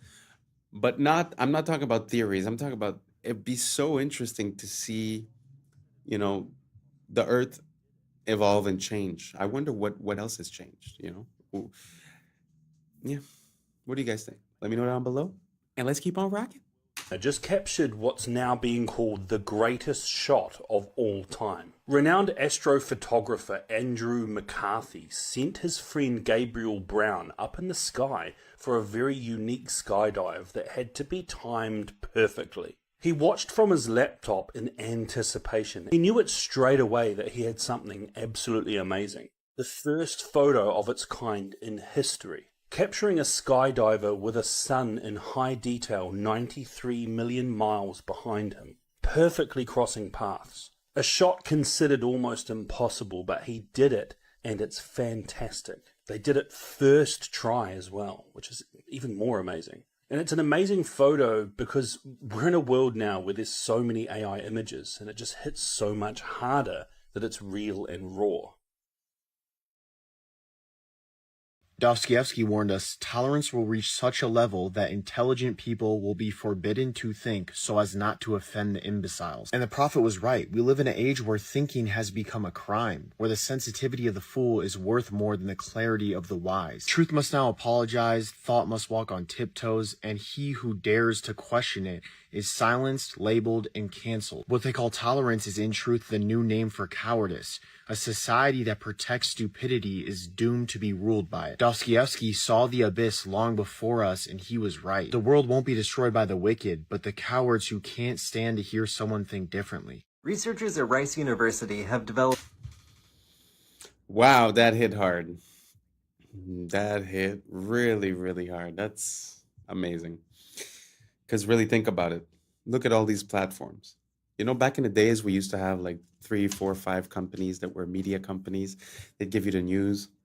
So now we thought we would be safe because we have thousands and thousands of content creators, right? But you sort of realize that the incentives are being manipulated. So if you want the engagement, you're going to have to be repeating the signals that they send. And if you repeat the wrong set of signals, then you get the opposite result. So it's very, very easy to control what's allowed to be said, what's not allowed to be said. Like you said, You know, the questioning of the fool has now became more important than the knowledge of the wise. It's very, very interesting and powerful words in these days. What do you guys think down below?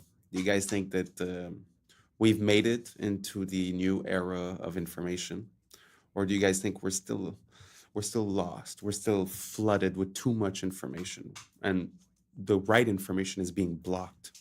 What do you guys think down below? Let me know, and let's keep on rocking. A necrobiotic spider gripper, or a dead spider machine that can pick up tiny odd-shaped things.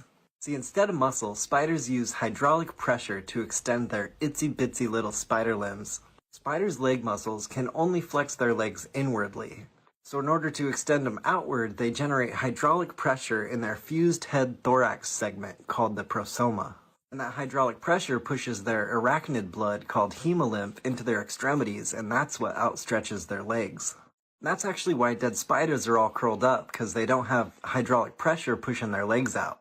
Their process for creating a necrobiotic spider gripper was relatively simple. Step 1, euthanize a spider. Step 2, insert a hypodermic needle right into the prosoma of the spider and seal it with glue. Step 3, let the glue cure, and that's it. You now have your very own necrobiotic spider gripper.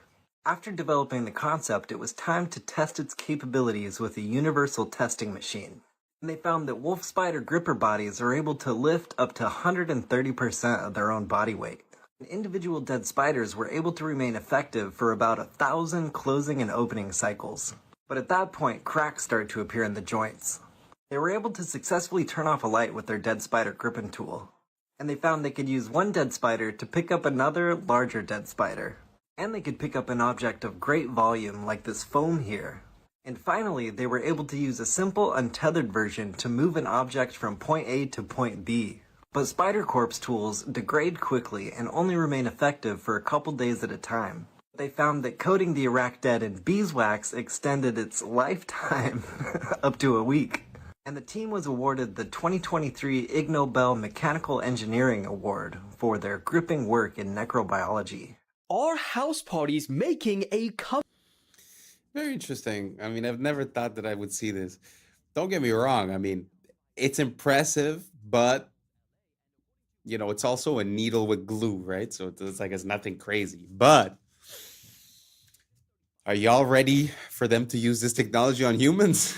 Yo, that's scary. Imagine they're using dead bodies to start doing, I don't know.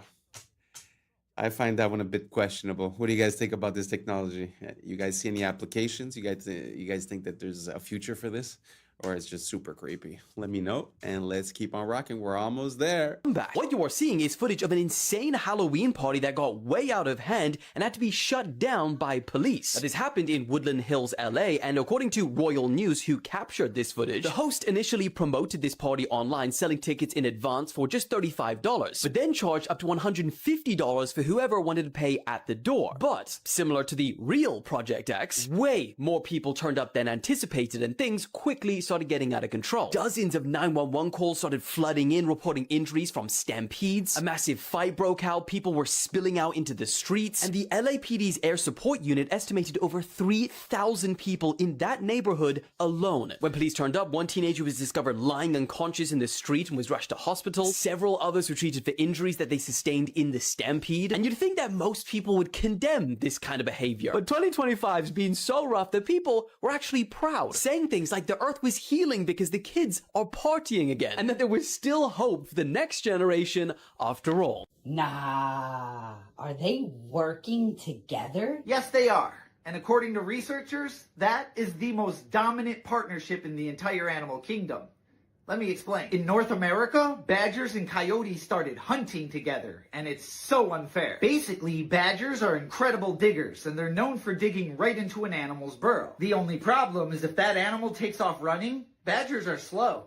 They're not going to catch it. Coyotes, on the other hand, can run like the wind, and they're known for chasing animals down in an open field. Their only problem is they can't dig, so if an animal jumps into its burrow, they lose it. You get where I'm going here? When these two work together, they create what's called the ping pong effect. The badger will dig into a burrow and intentionally get the animal to run, and then the coyote will chase it down. If that animal jumps back into another burrow, the badger gets back to digging. And they'll do this over and over again on repeat until that animal becomes so exhausted that it just gives up. In fact, according to researchers, when these two work together, they have a near perfect hunting success rate. Now that is what I call a killer friendship. Literally. And as always, follow for more facts. Nature is amazing. I mean, I don't know what you are, if you feel like you're a coyote or if you feel like you're a badger, but those are one of the, some of the most intense and notorious hunters. So they could easily see themselves as competition. But in life, whether you're the badger or the coyote and how good you are, doesn't matter. You should try to find that piece of the puzzle that's missing and create something together. And whether it's relationship wise or whether it's business wise or creative wise, I just think that when we unite and like this duo, one's weakness is the other one's strength, we complete each other. And I feel like we have access to, the sky is the limit. Anyways, I don't know how you feel about that, but we reached the end. Thank you so much for being here. And that's a wrap for today, familia. So whether you're tuning in with the sunrise or you're posted up after midnight, I appreciate your time, your energy, your curiosity. And don't forget, this isn't about truth or fiction. This is about perspective. If this sparked a thought, a laugh, a deeper question, then we did our job. So drop your thoughts in the comments, keep the convo alive, like, subscribe, and don't forget to hit that bell if you're riding a wave, because we're just getting started. Until next time, stay grounded, stay weird, stay critical. I'm Adam Strain, and this has been Adam Strain Reacts. Peace! Now's the time for us to link up. Really think we on the brink of making a change from living this strange. Living this strange. Making a change from living this strange.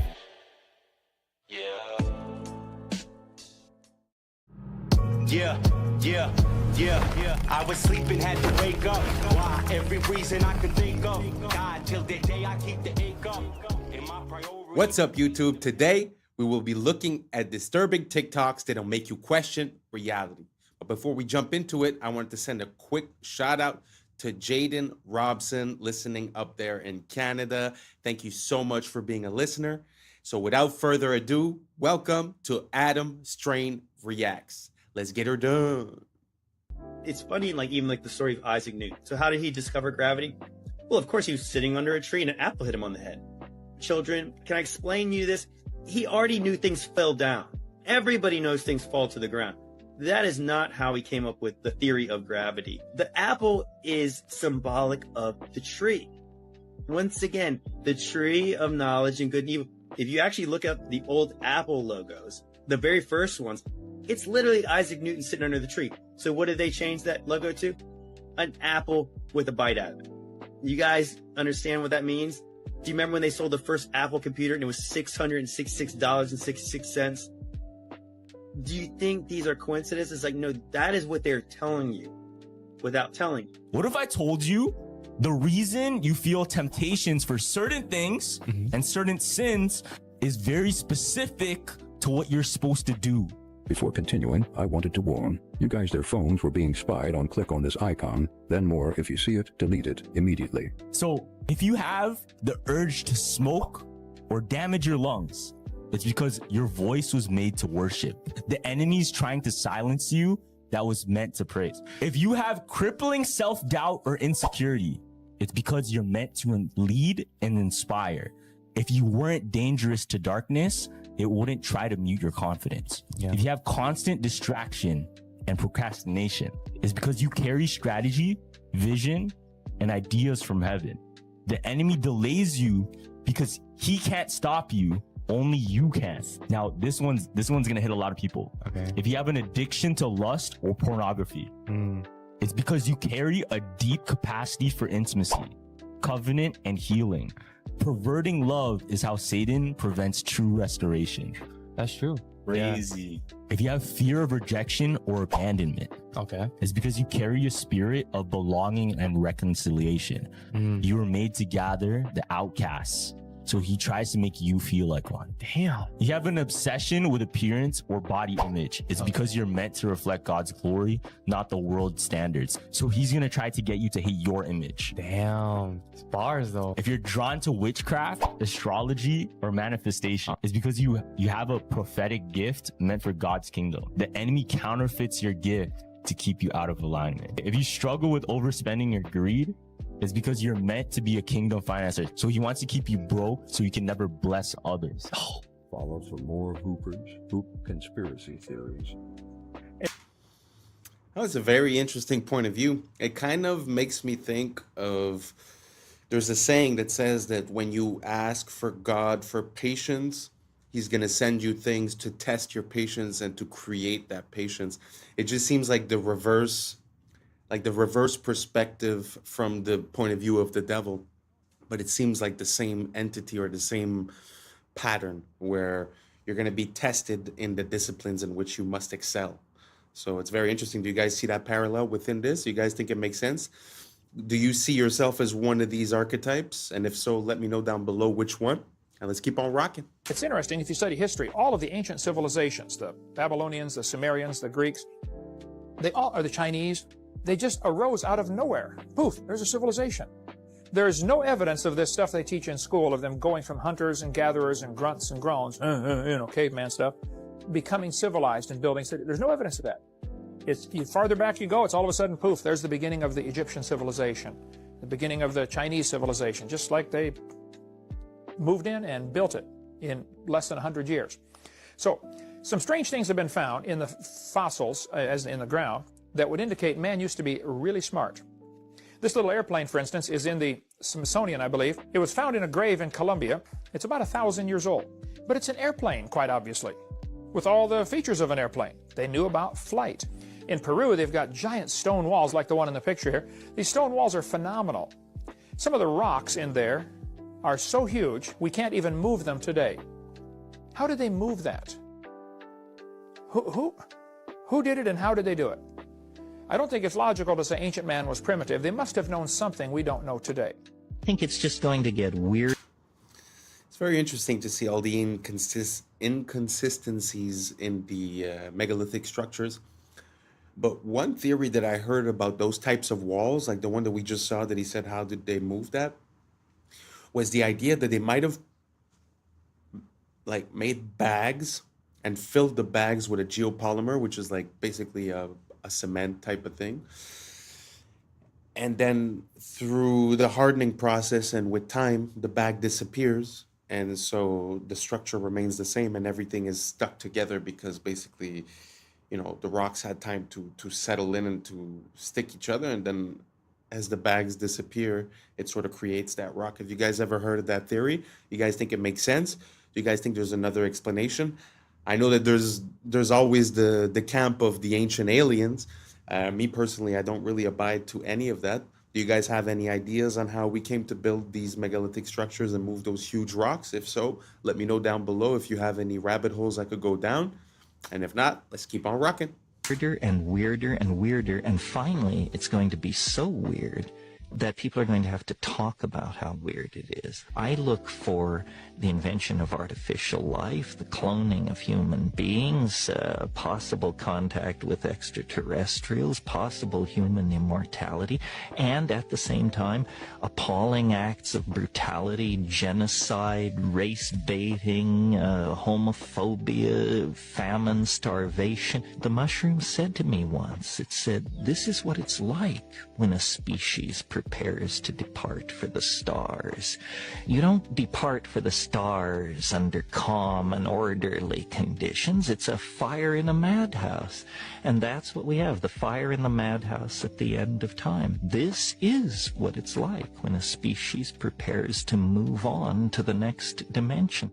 The world is not what you have been told. We once had access to free energy, and they've been lying to us ever since. There is significant evidence showing that Nikola Tesla was on course to changing our universe forever. In the early 1900s, Tesla developed a technology called the Wardenclyffe Tower.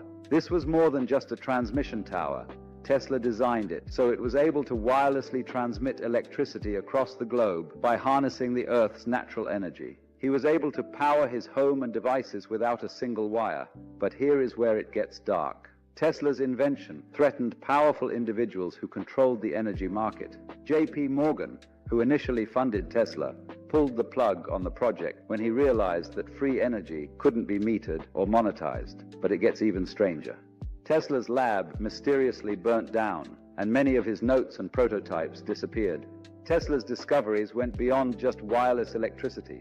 He hinted at tapping into what he called radiant energy, a limitless source of power derived from the very fabric of space itself, similar to what modern scientists refer to as zero-point energy. Many say that this is also how the Tartarians were able to pull off so many of their technological and architectural feats. Do you think this tower is still in use today? This is gonna keep you up while you sleep tonight. The hollow moon theory. Our moon really doesn't make sense when you look at the facts. Like, it shouldn't exist. The moon is about 25% of Earth's size, the biggest moon to planet ratio of our entire solar system. Pluto's not a planet, that doesn't count. That's 72 times larger than the expected average moon to planet ratio of our solar system. Moons are just not supposed to be this big relative to their home planet, but sure, maybe we got lucky. Despite this, the moon is only 1% of Earth's mass.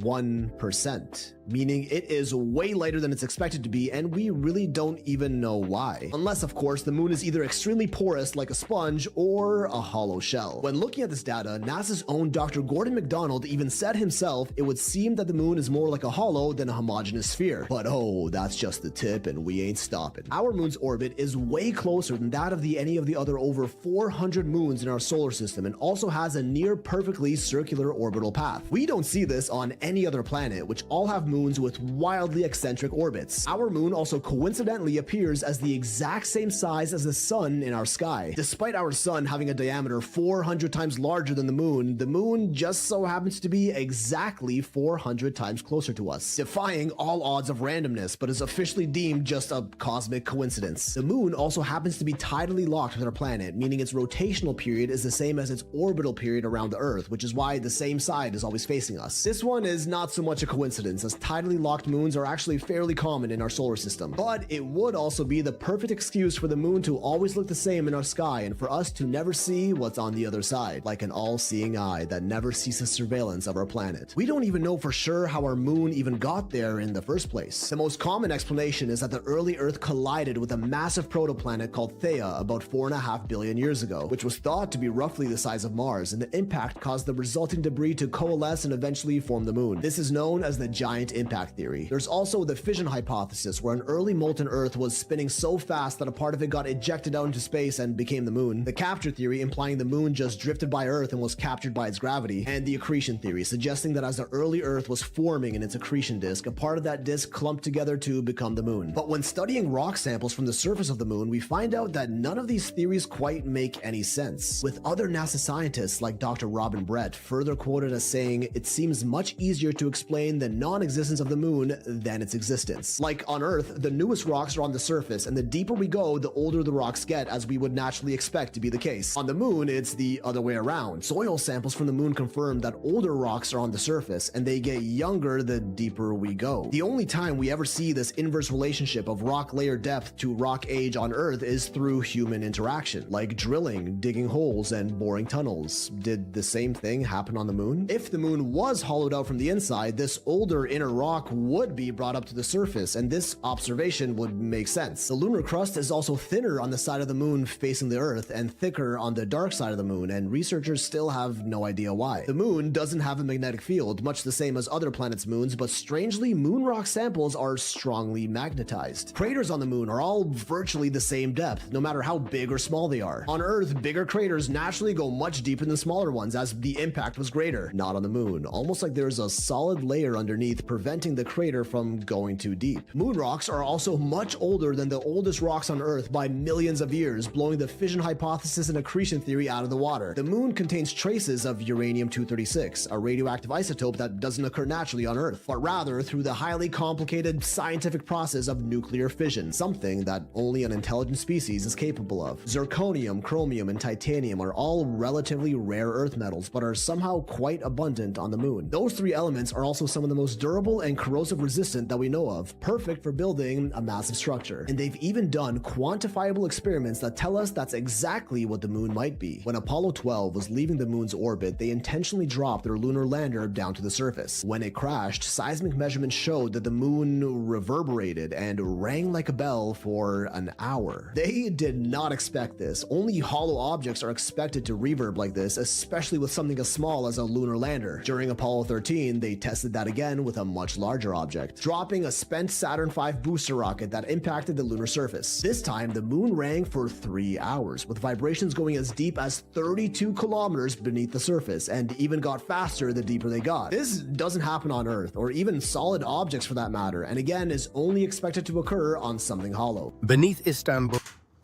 Wow. I know that the moon and the sun are things that we take for granted and that are a bit hard to start to question, but when you look at like the details that he was saying, the fact that it's tidally locked, the distance, the size, and all these things, it's very interesting. It often makes me think of like when they talk about the hollow moon theory, it makes me think a lot about the Truman Show, where they're sitting inside the moon and sort of watching. There's also some theories of people saying that there's watchers, the fallen angels, and they would be in the moon. Personally, I have a hard time with that, but it's very interesting to see how we see it every day, in our sky. We sort of take it for granted, but really when you look at the details, it's really hard to explain away all these little details. Was there anything that we were missing in that list? Let me know down below. The moon is one of the things that amazes me. In this whole rabbit hole conspiracy, I find the moon is something that's very, very interesting to look into because it has theoretically nothing to do with human intervention. So when you're able to see something that doesn't seem to fit, but that is also natural, I find that super interesting. So if anyone has any more information about any anomalies regarding the moon, let me know down below, and let's keep on rocking. Tunnels stretch for miles. Some connect directly to the Hagia Sophia, others to underground cisterns, chambers, vaults that feel less like cellars and more like cities. We are told they were dug by peasants, by hand, with chisels. Just any random worker carving out perfect arches, domes, aqueducts. But anyone who's seen them knows better. These are not crude caverns. They are palaces in the dark. Smooth walls, symmetry, geometry. And this isn't unique to Istanbul. From Edinburgh to Cappadocia, from Poland to Mexico, underground cities repeat the same pattern. As if a civilization once lived below the surface, and we've been taught to call it myth. In Puebla, Mexico, locals whispered about tunnels. Stories passed down for centuries, only to be mocked as fairy tales. Until 2015, when workers accidentally broke through. Suddenly, myth became fact. 10 kilometers of engineered tunnels, some wide enough for carriages, connecting forts and churches. Forgotten so completely, entire generations believed they never existed. Nearby, at Cholula, a hill rises topped by a Catholic church. But scan beneath and you find the largest pyramid on Earth. By volume, a pyramid crowned with a new religion, a cover-up carved into the landscape. So tell me, when a pyramid is called a hill and tunnels are dismissed as legend, what else has been buried, renamed, paved over? Were the tunnels truly forgotten, or were they deliberately erased? This place is the weirdest place ever. Ever. I will die on that hill.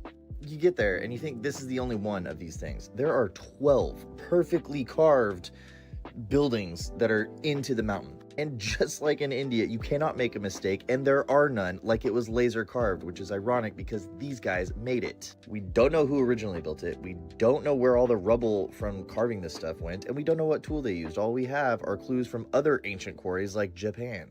The oldest stuff on this planet uses whatever tool that was. The Inca call this style Hananpacha. You can see the stuff on Machu Picchu, and Al-Aqsa Mosque, the Dome of the Rock, the most holy place on Earth, right up the street from the oldest parts of Jordan where Petra is. This makes Petra nearly impossible to accurately date. This building was carved at the same time as this building, allegedly. The place is so heavily eroded, I had to put a line on every man-made cut on this part of the mountain. We don't know what this was. What was that used for? Even at the treasury, how do we know that this is not just a really eroded that? And here's why we don't know. Because under the main part, the treasury, there is a 2-story, we don't know, under it. Only 15% of this place has been excavated. You can still see the ones that haven't, but did you see the one up here? There's hundreds of these. I haven't even talked about the mysterious stuff. Jordan is an incredible place to visit. I make these videos because the more attention these sites get, the more they excavate. Punch the share button. Tell them we want to dig more. Descend beneath Europe's churches and cathedrals. What do you find? Bones, thousands of them. Catacombs where human remains are arranged into geometric patterns, floral motifs, even walls of skulls.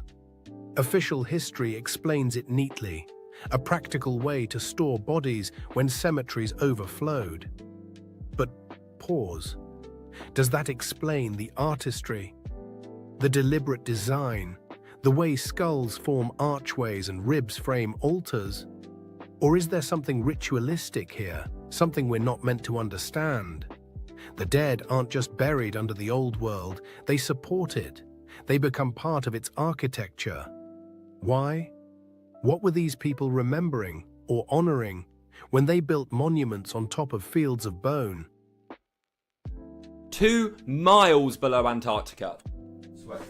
Of course, we don't really know that much about Antarctica. It's a little bit strange, a little bit creepy. We know about the pyramid, like this is 100% true, and that strange like island similar to the island. Now, this is Lake Vostok, great picture I know. It's a hidden lake in Antarctica. In 2024, researchers were searching this lake. I mean, it was actually frozen in ice for like 200 years. They used sonar and scans to basically scan underneath the lake and under the ground in this entire area. Now, they discovered living bacteria, completely unknown to be able to survive in these conditions, but also completely unknown to science. Like, they had never seen these type of bacteria before, ever. These organisms surviving with no oxygen, no sunlight, and they don't even have any DNA to match anything on Earth's database that scientists have ever found. So scientists are saying this is the closest thing we could probably ever have to actual aliens. Not like an alien from a movie coming down from space, but something that we've never seen before and is completely unique. But there's a far scarier part, unfortunately. They found never seen before shapes and man-made structures 1,300 feet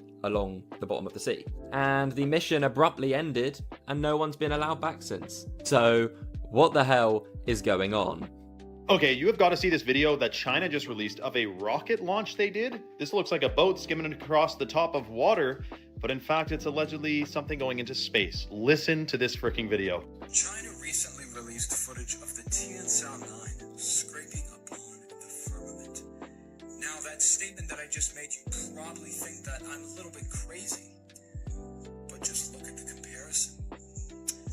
The top video is literally a boat driving around on the water, and the ripple effects that it's creating is looking just like what the Tianzhao 9 is creating while it's flying around in the heavens above. Yeah, so Tianzhao quite literally translates to heavenly ship, and 9 is associated with the polarity in a torus field. Nikola Tesla's 369.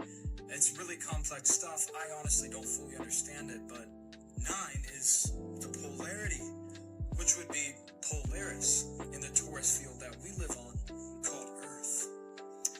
Yeah, so the rocket is scraping on the firmament, and they're quite literally telling us with the name of the ship itself. And if you don't believe me, literally look at the trajectory of the rocket. It's following an arched trajectory.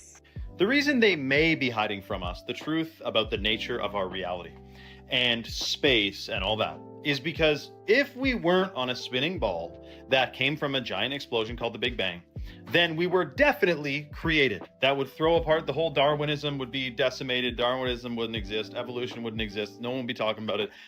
If we were on a different, let's just say, in a different realm, put it that way, than flying on a spinning ball. I mean, it's just true. So that's why they're hiding potentials of this. And listen, forget everything I just said. Just know NASA is to deceive. NASA is, you got to dig into the whole history of them and how much they get caught lying, and their green screens in their swimming pools and their training grounds and all that.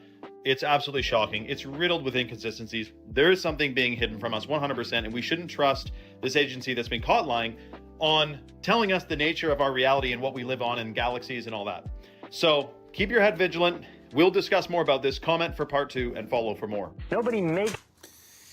I can't really approve the whole message, but what I can say is for the budget that NASA has had for the past forever, the past 70 years, which, if I'm not mistaken, revolves around $50 million a day, then I find that the information that they give us is very lacking.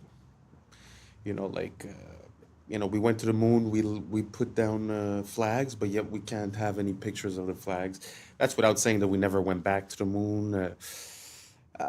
So many things lacking. Even the pictures that they send us, supposedly 3i Atlas was pictured by amateur people. It wasn't given us to us by NASA. Yeah, there's a lot of, like he was saying, the training in the water pools, the CGI, the blue screens.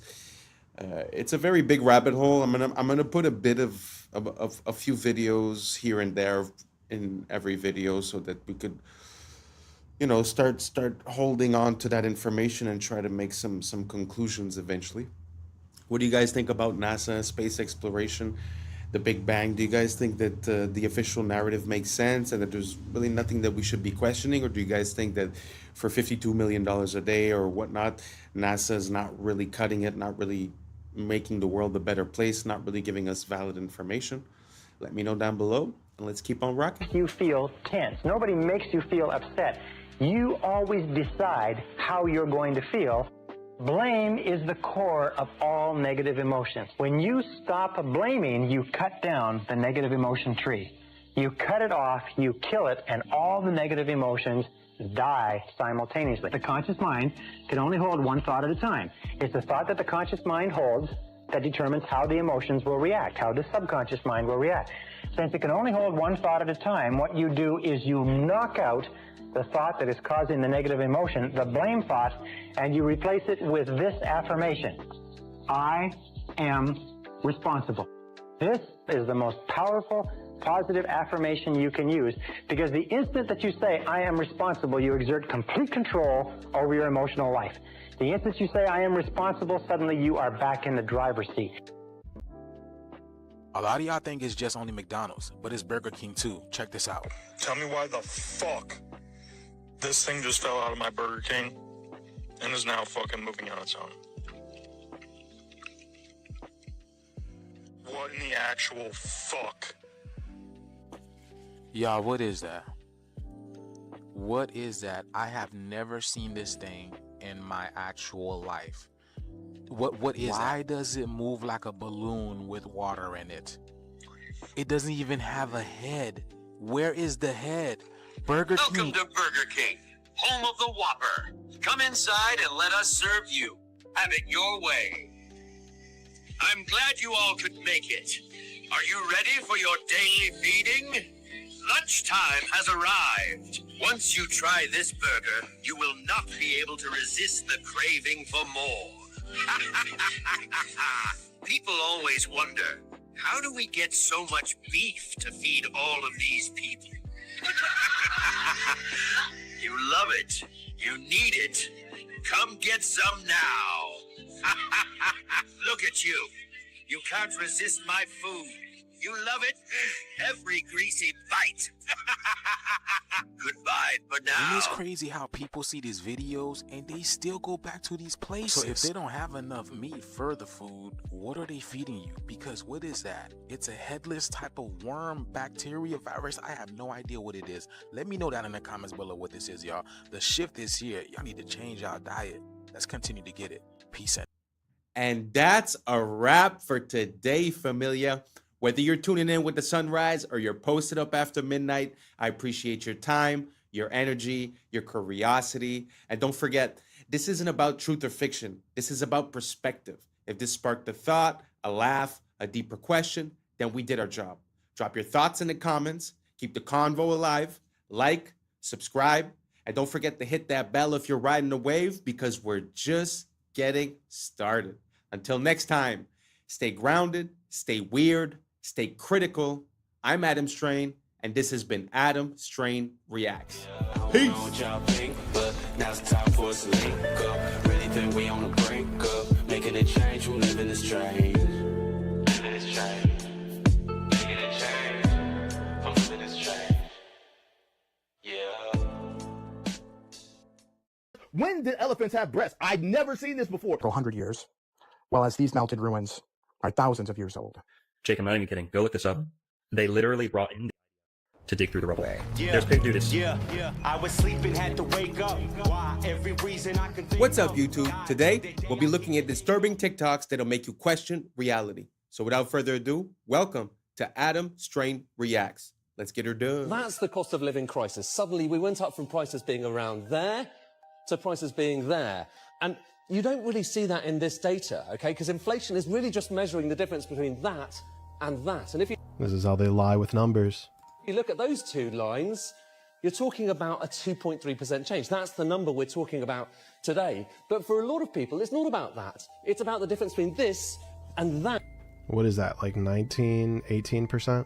And when you look at the difference between this Yeah. and that's 20%. And I think that's the dichotomy here between these inflation numbers where it looks normal and this, which is really not normal at all. Not to mention how they change the basket of goods that they use to mark inflation against, such that they can make the numbers look smaller. It's all a ruse to make you feel like you're going insane, when the reality is that they're trying to manipulate the reality of what you see. In order to fix this, join me and the American Congress Party. Did you see the about the Nephilim? The Nephilim are often referred to as giants in the Bible, but some believe they are the offspring of fallen angels and humans.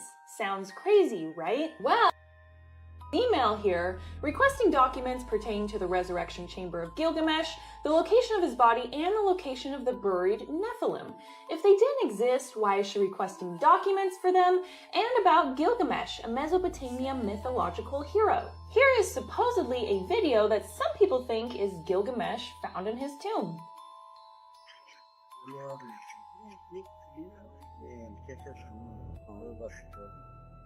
Now, who is to say whether this video is real or not, but with how weird reality actually is, I'm not going to immediately doubt it. We live in a very scripted and twisted reality, and truth is hidden if you're not in the club. But I don't know, I'm just a conspiracy theorist. Let me know what you think. That is kind of interesting because they like to make people seem a bit crazy when they inquire about these types of things, but how come the people that govern us also are inquiring about these things? We've heard about stories about when they went into Iraq that they were basically trying to take control of the ziggurat of Ur. We've heard about a lot of things, and one of the first, stops when they go into a new place often seems to be the museums and the ancient artifacts. And that kind of reminds me of the times of the Nazis when they used to do the same thing. They were on like a mission to find occult teachings and occult practices and relics and stuff like that. So again, very interesting question that she raises. How come these people that lead us are sort of talking and looking for these things as if they believe in it? Let me know what you guys think down below. If you guys have any supporting information, let me know. I love to look into this type of thing. So let's keep on rocking. You watched the Hunger Games and you sided with the Resistance. You watched Star Wars and you sided with the Resistance. You watched The Matrix and you understood and sided with the Resistance. When it's fiction, you understand and you side with the Resistance. Yet when it's happening to you in real life, right now, in the news, in the world, right now, you refuse to see it when it's the reality that you are living in. Would you like a free water? Yeah, I'll take the free water. Here you go. What company is this?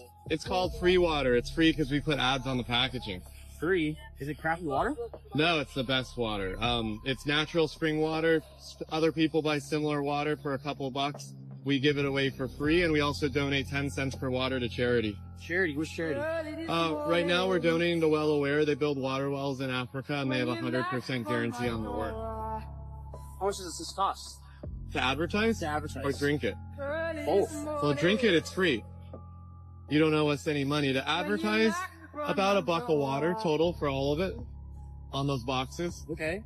How do I contact you for advertising? The website is freewater.io. Go to the advertiser page. Do you have a card? The water's a card. Oh, all right. Yeah, Well, scan that QR code. Sweet, I'll take it. Have a great I mean, I'm not trying to make everyone jump on the same idea, but man, that was pretty revolutionary, no? Water is the one thing that everyone needs. You're giving it out for free, and it's the advertising, and it's also, you know, the business card. So I don't know. I found that super interesting. If you guys have any ideas like that, let me know, because I feel like that is the future of marketing. People are just so tired of being blasted left and right with all these ads that no one really cares about. That something like this, I think, could go a long way. I just found it was an interesting idea. I wanted to share it with you guys. Let's keep on rocking. This video is going viral on Twitter right now, but not for the reason you might think. This is a professional of this skyscraper somewhere in the United States. The problem is, many people notice a similarity to it in regards to something that happened 20 years ago. Here we have a lesser known angle. That one didn't get hit. They said it was from fires. But the fires in Hong Kong, 7 towers caught fire. They burned for almost 48 hours. And none of them collapsed to their own footprint.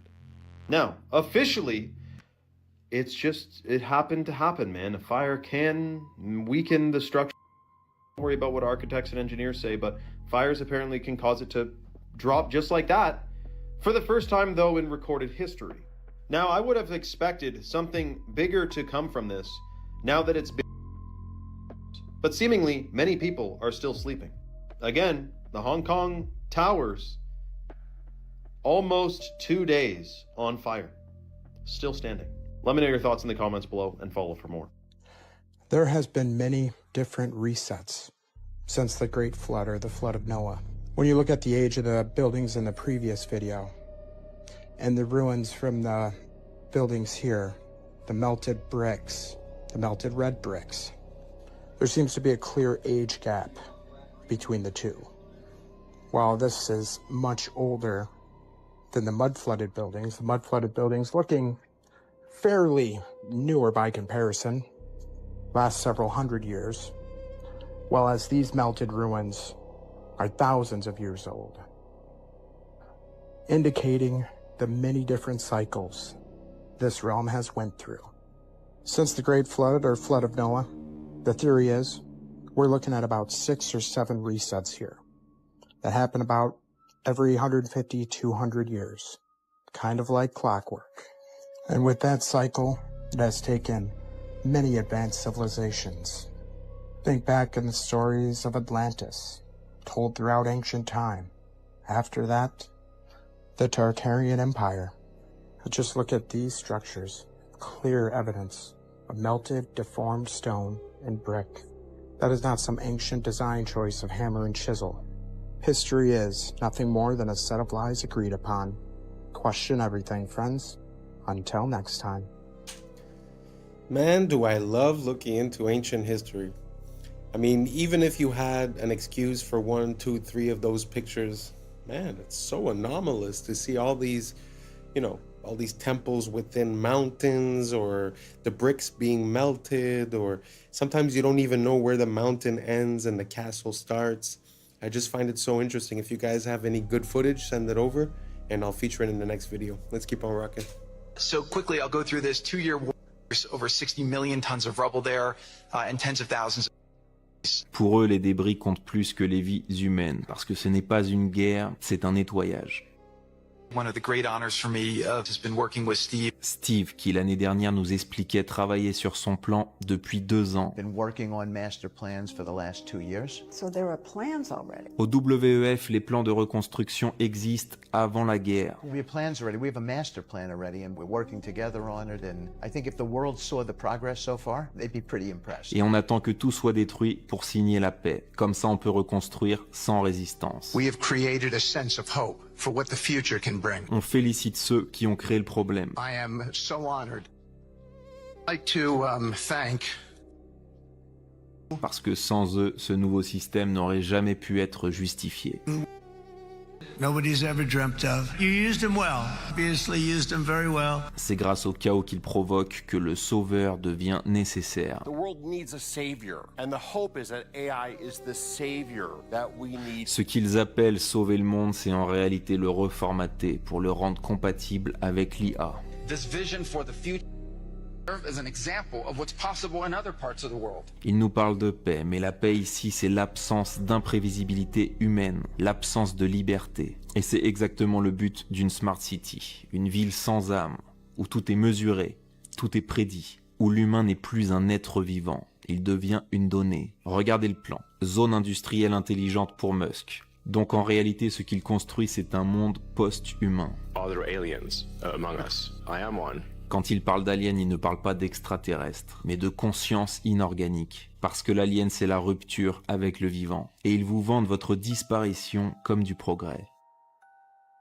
Did elephants have these? Did we jump timelines? Did elephants jump timelines? When did this happen? Not out the Troublemaker Travels for saying this, because I had no idea. Am I in an alternate universe? When did elephants have breasts? I'd never seen this before. Never dawned to me that they would look like this. I mean, it's okay, but I've never seen this in no Discovery Channel, in no animal book, in no internet search. I have never, and I mean never seen this before in my life. When did this happen? Why is it like this? Apparently, female elephants, this is how they feed their young, and this is what it looks like. Does that look weird to you? Did you know that? Have you ever seen this? Obviously, it's not weird for elephants. Is it weird for me? Is it weird for you? Is this strange? I don't know. Am I tripping right now? Because I have never seen these on an elephant. I mean, never. I've seen elephants all my life. I've looked up elephants. We learned about elephants. They are mystical creatures, but I did not know they had those.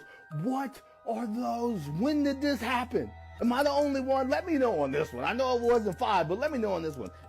Let me ask you something simple. How does a comedian with zero political experience become a global icon and the centerpiece of the largest in Europe? Come on, Peter. Elected, people chose him. That's democracy. Was it? Let's rewind the tape slowly. Wasn't a politician. No manifesto, no party background, no governing experience. He was an actor and comedian. Then comes the TV show Servant of the People. In the show, plays a regular guy who exposes corruption, goes viral, gets drafted by the public, becomes president. That's just fiction. Coincidence. Except the show was financed and broadcast by one of you oligarch, prime time slots, endless promotion, crossovers with news. The show didn't just entertain, it trained the audience. 1 year after the show peaks, registers a political party, same name as the show. Then he announces his real candidacy and still wins 73% of the vote. That's overwhelming support, though. Or overwhelming narrative control. And NGOs had already spent over $5 billion in Ukraine since 2014.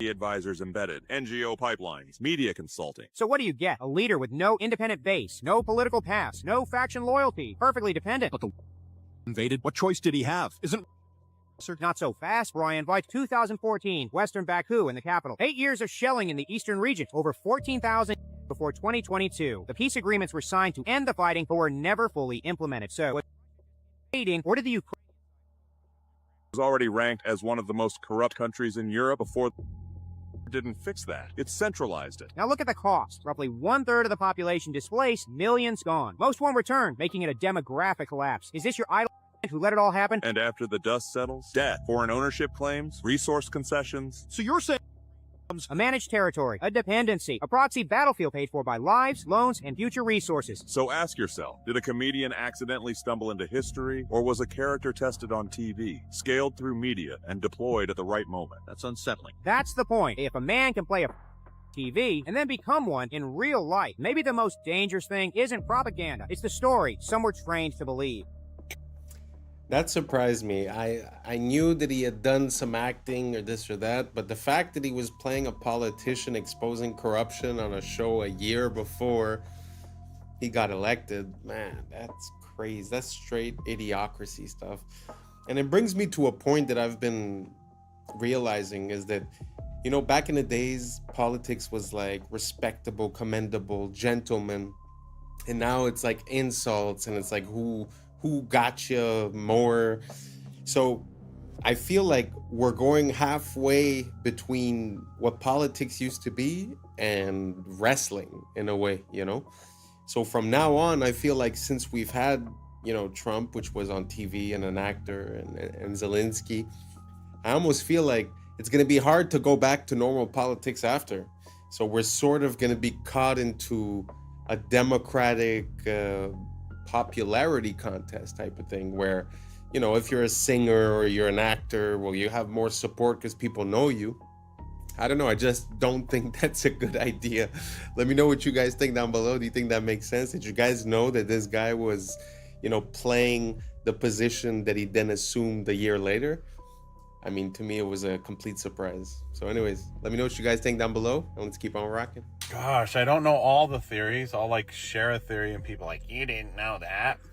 I'm new to a lot of this stuff, okay?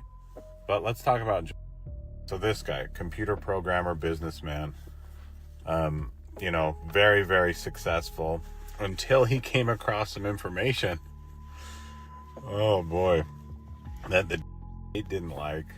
Oh my gosh, this is crazy. But anyway, I saw this on Jake Shields' podcast, so I'll tag him below, but check this out. We all remember the apartment complex that just mysteriously into rubble. Yeah, just wasn't hit by a plane. In North Miami. That was in that happened on the same night. Wow. And it's believed that he had an apartment or information stored in this one little apartment. And when that apartment building collapsed, they didn't let American response teams or like emergency teams do all the digging. Jake, I'm not even kidding. Go look this up. They literally brought in to dig through the rubble. There's dude, it's had a whole ceremony where he was like patting on the back. He's like, thanks. How can they rationalize this? How can we bring that handle American matters? This is insane. It's kind of I was all excited about this at one point, you know, and then it just turns out, you know, now we get laws like this from DeSantis. A new license plate's coming out in Florida that you can choose to get. Anyway.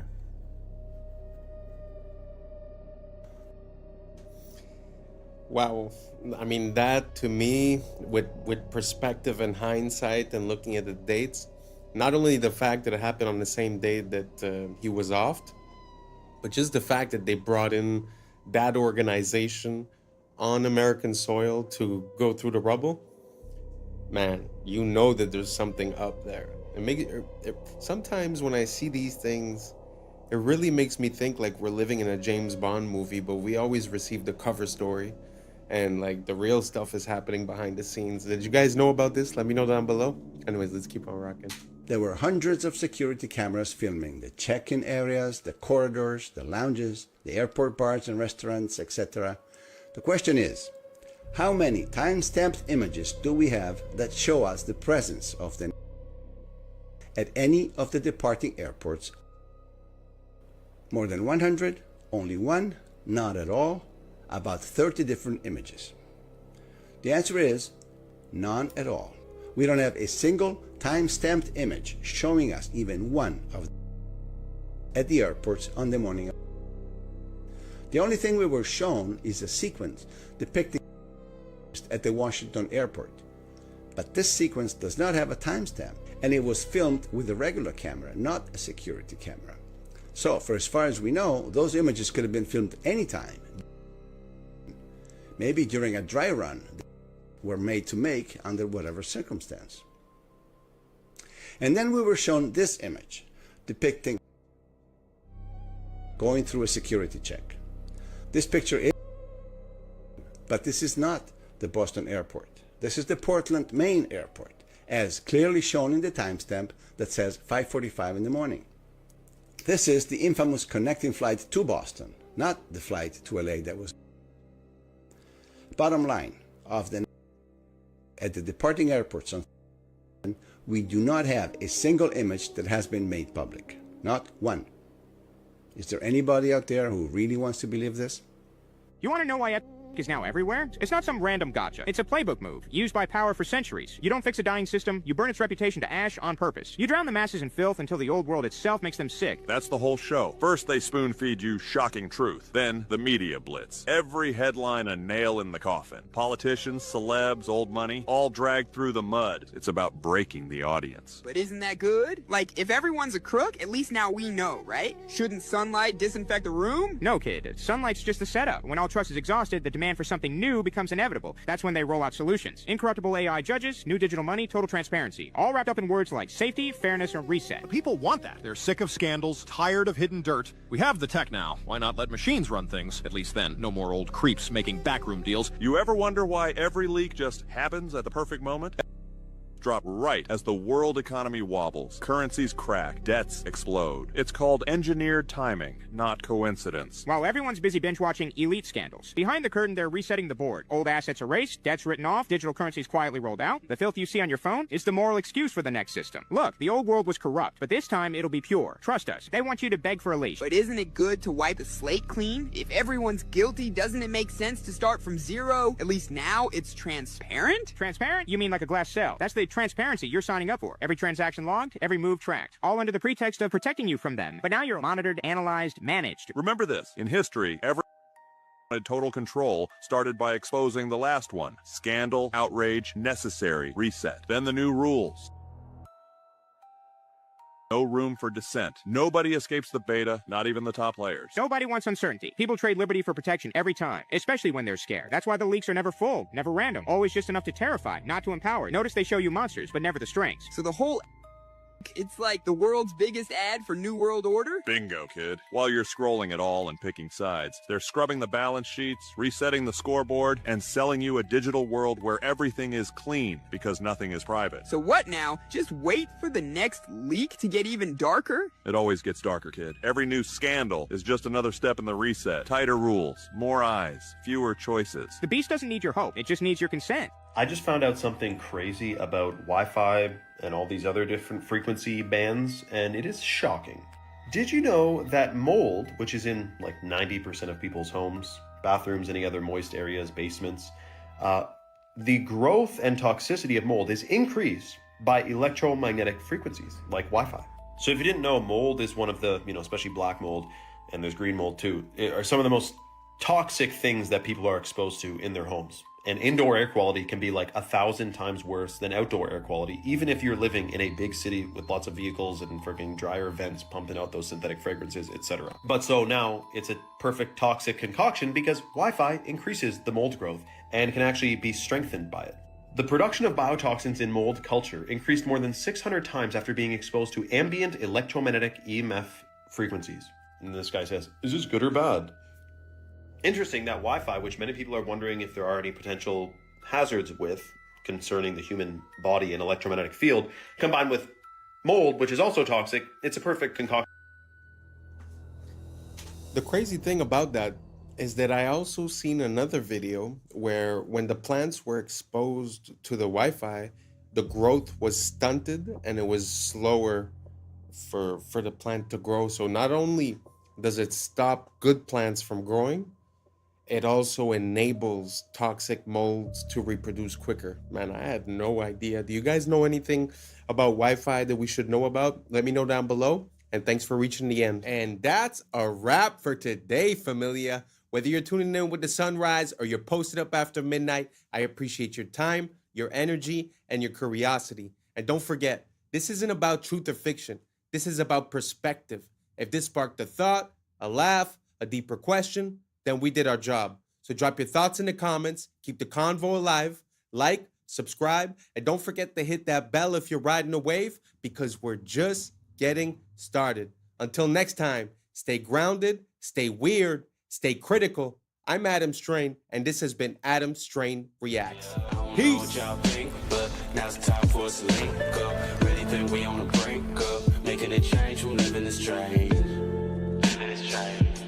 Making a change from living this strange. Yeah.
Yeah, I was sleeping, had to wake up. Why? Every reason I can think of. God, till the day I keep the ink up.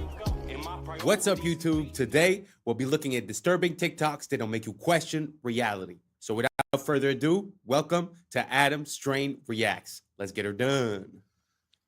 This is how we became a conquered people with a forgotten past. Little by little, piece by piece, removing all traces of a beautiful past, replacing the architecture above that was made to uplift and inspire its people, with the architecture below with the exact opposite intentions. As we shuffle along to our 9-to-5s and our glass boxes, we are oblivious to the beauty that was once there, a people unaware of their true past and their true potentials are made to be the perfect drones, where back then the focus of the building was its beauty and aesthetics, while today the focus is on consumerism. Speaking of this McDonald's, look what they've even done in recent times. You can't strip all the beauty and color from the world overnight. And I know McDonald's is far from a good place to eat, but just look what McDonald's used to be. Colorful, bright, and vibrant. A place where it was a treat to take our kids to every once in a while, where their imaginations could run wild. Who remembers the little burger seats or the forest that McDonald's used to have in them? Now the interiors all look like an ugly corporate meeting room. Little by little, drip by drip, this has been going on for some time. Replace all the beauty with bland and lifelessness, reflecting the society that built it. Question everything, friends. Until next time. The insides of these World's Fairs were made just as beautiful and intricate as the grounds outside. And yet again, it displays a showcase of how our past was leagues ahead of our own abilities, housing an inside zoo and a zoo of people, and many, many elaborate displays. These look like anything but temporary. From the inside out, these are absolutely stunning. I believe, if anything, these to be the fairs of the inheritors, the controllers taking over the lands of a fallen empire and showing it off, showing off all the technology and the works of the old world. His story has been written by the conquerors. Question everything, friends. Until next time.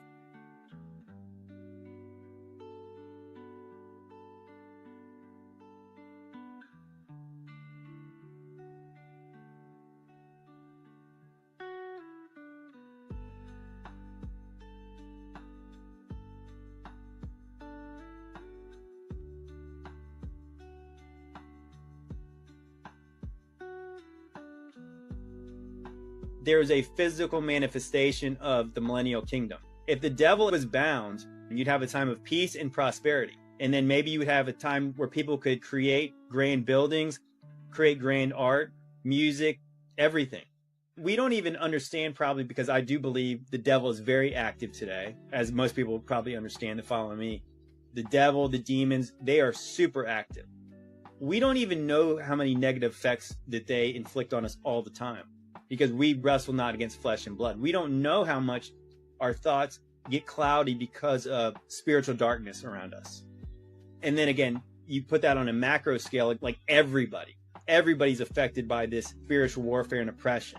If that was lifted, if the devil was bound and put in a pit, is that possibly that humans could do a lot more than they do now, because there was this freedom in your own mind, your headspace, to not be inflicted by these demonic beings? I think that you couldn't help but have physical results of that. So if the saints are ruling in heaven and they're doing it better than the corrupt sons of God, I believe there would be positive effects on the earth, and we'd be able to see the evidence of that.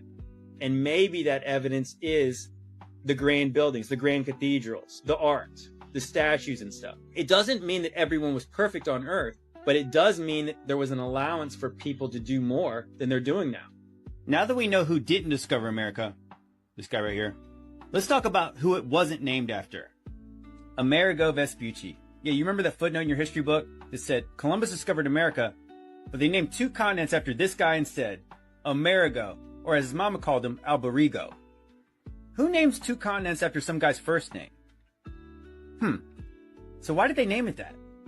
Well, we're taught it's because this map, the 1507 Walt C. Miller map, which is the first place the New World was labeled the Americas, this combined with a letter from a Florentine bishop, a friend of Amerigo, gave credit to his friend for the discovery and the naming. But according to the Spanish, that might not be true, because Europeans didn't actually name America. It was already named that. You know, the people who already lived there, who didn't think it needed to be discovered because they were already there, they called their home America, or various spellings of such. So why did they name it that? Well, it's very likely because of this. The South Americans worshipped a god called Amaru, or Amaru Ka, a feathered serpent. And Amaru Ka to the Aztecs was Quetzalcoatl. So according to Manly P. Hall, the children of the sun adored the plumed serpent. So much so they named the whole place after him. Amaru Ka literally translates into land of the plumed serpent. So no, it wasn't named after some guy. It was named after some old serpent. This was an electric quick... Very interesting. What do you guys think about that? Because I do remember the time when I was in history class and they were teaching me about America, and they were saying that they named it after the map maker. I always found that weird. Like, why didn't they call it Columbia or something like that, right? For Columbus, or for the actual person doing the exploration and not necessarily for the map maker. I always found that weird. But with the link towards the ancient civilizations of Mexico, it actually makes a bit more sense. And it actually connects back to Tupac. Because Tupac, I think that was the plan of his name, was Tupac Amaru Shakur. So the idea, I think, is pretty close to that. They probably knew something or had lineage towards it. But what do you guys think? Do you guys think America was named after Amerigo Vespucci, or was it named after something that was already here?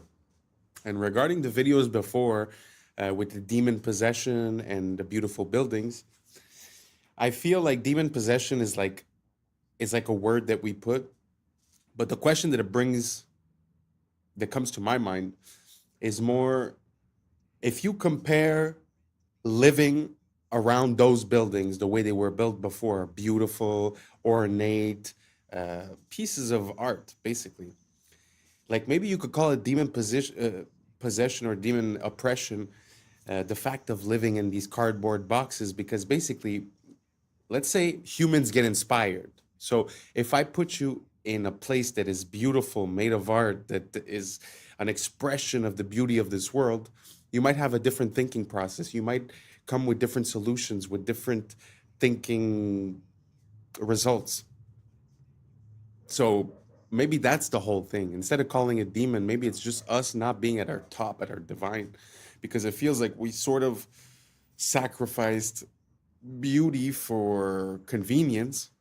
But my question is, a few generations down the line, what happens when, they say you're a product of your environment?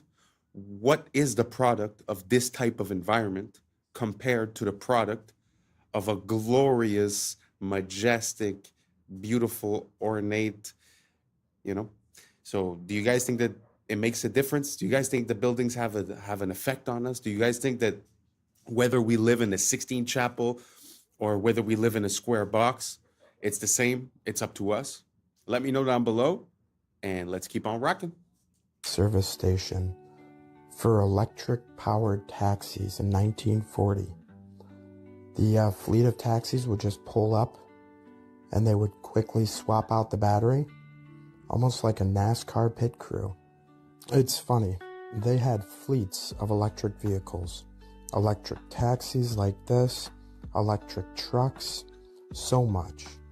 I went to the Museum of Science and Industry this spring in Chicago, and they had a whole wing of the history of the automobile. Not one of these electric vehicles were shown.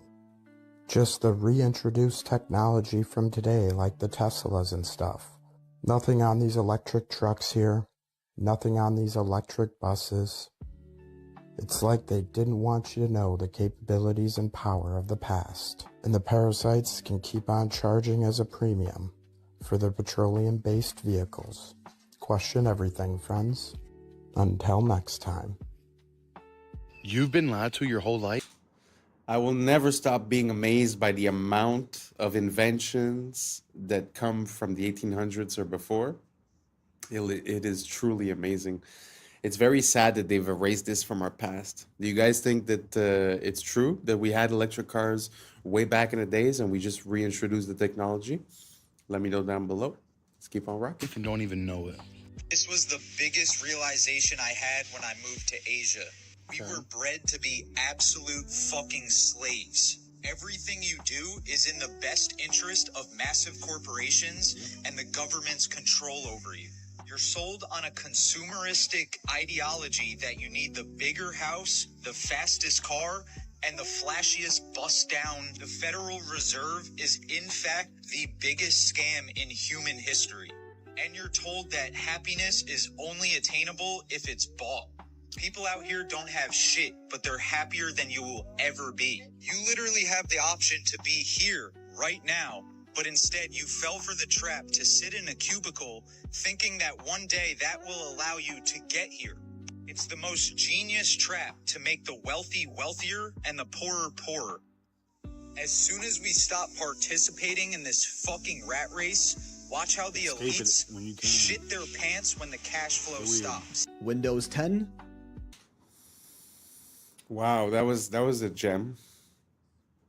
It always amazed me the way we were raised, where, you know, go to school for 20 years, go to work for 40 years, and then you'll be able to do what you want.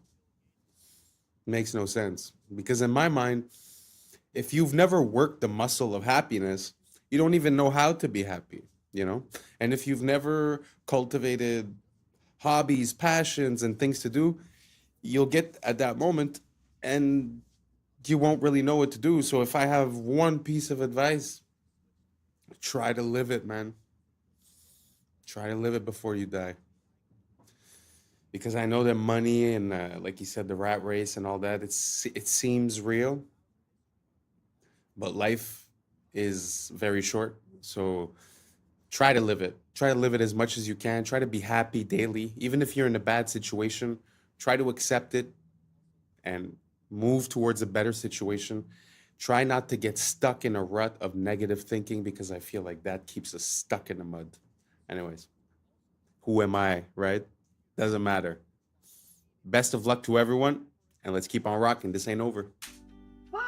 Is officially dead. And now spyware that takes screenshots of everything you do every few seconds comes built in with Windows 11. This is real. Microsoft even bragged about it, and it's some Black Mirror in real life. But there is a way you can unplug from this mass surveillance operation that Bill Gates probably doesn't want you to do. So if you're watching this anytime after October 14th, 2025, Microsoft has officially ended support for Windows 10 after 10 long and faithful years, RIP. Which doesn't mean it's not going to work anymore, but over time it's going to become more prone to incompatibility issues, viruses, and other unfixable errors, kind of forcing everyone, myself included, to switch to Windows 11, which Microsoft announced has a built-in program called Recall, powered by their AI Copilot assistant, that explicitly states it takes an image of your screen every few seconds to sort of act as a browser history, but for all of your PC activity. Yup, even your offline sessions are gonna be tracked, meaning you can sort of rewind and search through everything you've ever done on your computer using AI, which is kind of cool, but also kind of creepy. Microsoft claims the AI will run entirely locally, so like inside your computer, not on some remote cloud server that they have access to. And the screenshots will also be stored only on your own computer in an encrypted file. I mean, if you think you can take their word for it, sure, no judgment, but you really never know with tech giants these days. And it still does give actual hackers an easy way to access everything you've ever done on your computer.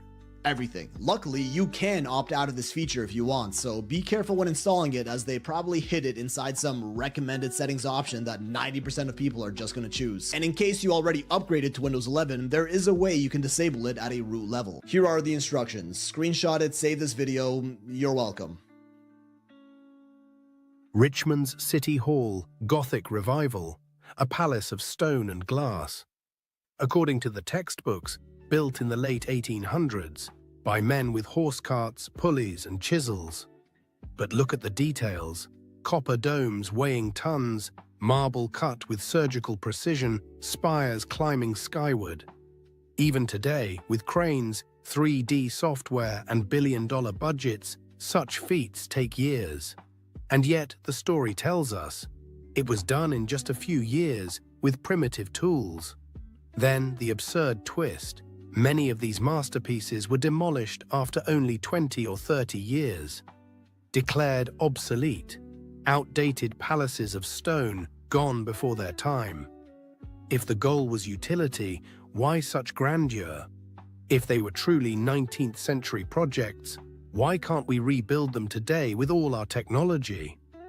Maybe because they were never ours to begin with. Perhaps they belong to another age, adopted, rebranded, and quietly erased. Charleston, 1901 to 1902. They called it the Interstate and West Indian Exposition. Boring name, right? Puts you to sleep, sounds like nothing. But look at the pictures, what do you see? A city, not some food stands, not a few carnival rides. A city, Cotton Palace, Ivory City. Sound familiar, just like Chicago's White City. They recycle the same trick, palace this, palace that. Palaces for pigs, palaces for cotton, palaces for bee, whatever, ridiculous. And the story they tell us? They had no money, not a dime. They begged for funds, no one gave them any. And then, bam, a Spanish Renaissance city rises on 250 acres. Cotton Palace, sunken garden, auditorium, manufacturer's building, names that scream grandeur. If you're broke, you don't build an ivory city. You put up some tents and call it a day. But no, they give us a capital of marble and towers. And then the ending, failure. Only 600,000 people came, they lost money. Over $1 million spent, only 30,000 earned back. And then, demolished. Every last piece except one building, the women's building. That's the history they give us. But think, so much talk about attendance, about exhibits, but nothing about construction. No photos of building crews, no scaffolding. Just poof. A city exists, and then it doesn't. So again I ask, was this really a fair? Or is it just another fake story patched together to cover these inconvenient photographs? Just when you think you've seen it all. Just by the way, these World's Fairs, I don't know if you realize, but there's more than one. I mean, it's almost every year. You know, St. Louis, Chicago, New York, they're everywhere. Paris, everywhere around the world. And funny enough, recently I realized that they still go on today. Very interesting. I didn't know that. So if you guys want to look it up, they still go on today. So it seems like a very interesting timeline when it comes to these things. It's always the same thing, more or less. It's a short building period. Then you have the exposition, and then they destroy everything. They normally leave 1 or 2 buildings. And funny enough, everything is made to be temporary, but the buildings that they leave still stand today and are solid. So, I mean, for me, logically, it doesn't make sense. What do you guys think? Do you guys think that it's exactly what they said? I mean, because they said they built temporary cities built out of stucco, which is like drywall, basically, cement. And they just like basically make it look good. But like I said, the buildings that they left over are still there today and they're still standing strong. So for me, it causes quite an issue. What do you guys think about these World's Fair? Makes sense? Doesn't make sense? Let me know down below, and let's keep on rocking. Here's some more awesome, innovative, and a little wacky inventions from the early 1900s. Though I'm not saying this proves the existence of advanced civilizations of our past, there's already more than enough evidence presented for that. I just think these videos really show the level of ingenuity and innovation the people from this time had. A period of time before our Rockefeller-style school systems stifled any of that creativity.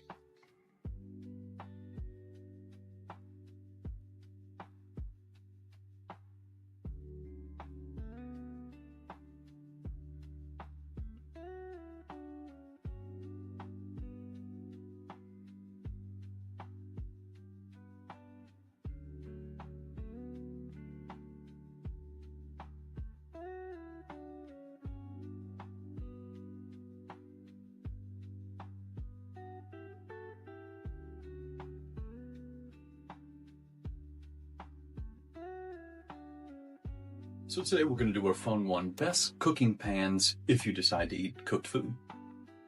So the first one we start off with is copper tin. This was the old school way of cooking things, but they used low heat, which is an interesting way of cooking. Then we got the old carbon steel, which actually contains carbon, which is very beneficial. So this is one to look into. This was a real cool one that Tom Cowan talked about, Denobi Japanese clay pots. Earthen clay pots. Think about it, you're cooking with the earth. Then we got the traditional glassware, which is really cool when you get into vintage glassware and all the different types that they used to use. Then we have the old-fashioned cast iron.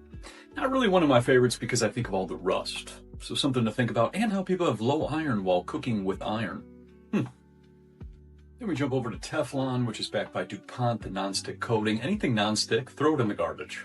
That's all that it should be. All of this is just poison, poisons birds, animals, small babies, the whole entire thing. So Teflon is a no-no. And we'll just hit on one last way, just eating raw. This is what I've been doing for about 7 months now, from the book We Want to Live by Ajanis. You don't got to cook anything. So these are just some options if you decide to do any cooking. America is a scam, y'all.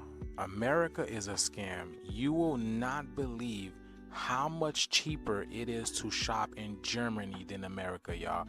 Y'all gotta watch this. This is actually depressing. If you are American, this is actually depressing. And is any other country in the world experiencing what America is experiencing right now? Let me know that in the comments below, y'all. This is crazy, but watch this. Today I'm gonna show you how expensive drugstore products are in Germany. Starting out with shower gel for 55 cents, deodorant for 60 cents, toothpaste for 65 cents. Oh my god, this is crazy. Period pads for $1.95. Shampoo for 65 cents. I always love to show this. 10 rolls of toilet paper for $4.95. You can find a toothbrush for 75 cents, 4 hand towels for $2.95, makeup remover for 95 cents, and it's perfume free. Hand soap for 65 cents. It's so insane. Everything is so cheap here. Let that sink in, you guys. This is the basic necessities that you need in order to get by in life. And yet America is making you put your life on the line. You have to open up a whole new credit card in order to buy basic necessities and groceries just to make it in this life. So is every other country living their own timeline? No one is playing by America's rules. So is America the only one that is dealing with these terrorists, these so-called terrorists? This is crazy. Face wash for $1.95. Also face cream for $1.95. $1.95 is a special number here. Cheapest hair mousse, $1.15. In the beginning of the year, I seen a lot of people saying that they're moving out of the United States, and I don't blame them, y'all. But something has to give. Something has to give, y'all. The shift is here. Let's continue to get it. Peace in. My brother Jay-Z, Team Rock. I know, it's just like cool information, and it's just surprising, and it's fun to see how much they're paying in Germany, but it truly makes me sad. Truly makes me sad that, you know, so many people signed up for this social contract, for this American dream, and somehow all the stipulations and all the clauses changed, but we're still stuck in the same contract, you know? I find it so sad. All these things, like he was saying, are more or less basic stuff that you need, and it's like we're getting gouged every way, shape, form, side, you know, like it feels like there's still some sort of respect for the consumer there. Now, don't get me wrong, she probably wasn't in a high class store. Maybe she was even at a dollar store type place, you know, but even at that, we don't get those types of prices whatsoever. So I find it super sad to see how we're getting treated, you know, like our social contract is null and void because everything changed, but it's like we're still stuck here getting paid the same thing, needing to buy all these things, you know. So I don't know if you guys agree with me. Let me know what you guys think. How are the prices where you live? Are they better than before? Are they worse than before? Are they like Germany? Are they more like the States? Let me know down below. Let's compare and let's keep on rocking. Adam Blackstone, Hell's Kitchen, the Most High. Good evening, godless sodomite. Kneel before your God, Babylon! Making me the highest paid megalomaniacal boy king in all of Babylon! You see, if you go and visit the very home of the Oscars where they hold it each year, you can see a plaque on the wall that says the Babylonian Courts. The camera shows you the stage and you see an unmistakable Tower of Babel embedded into the design. Outside of the Kodak Theater, you have the gates to Ishtar, and you have Babylonian gods put on the outside of the gates. They have the exact elephants. They have the same exact gate of Ishtar. They have the same exact Babylonian gods over the top of the gates. A lot of people come up here and they thank Jesus for this award. I want you to know that no one had less to do with this award than Jesus. He didn't help me a bit. So all I can say is, suck it, Jesus. This award is my God now.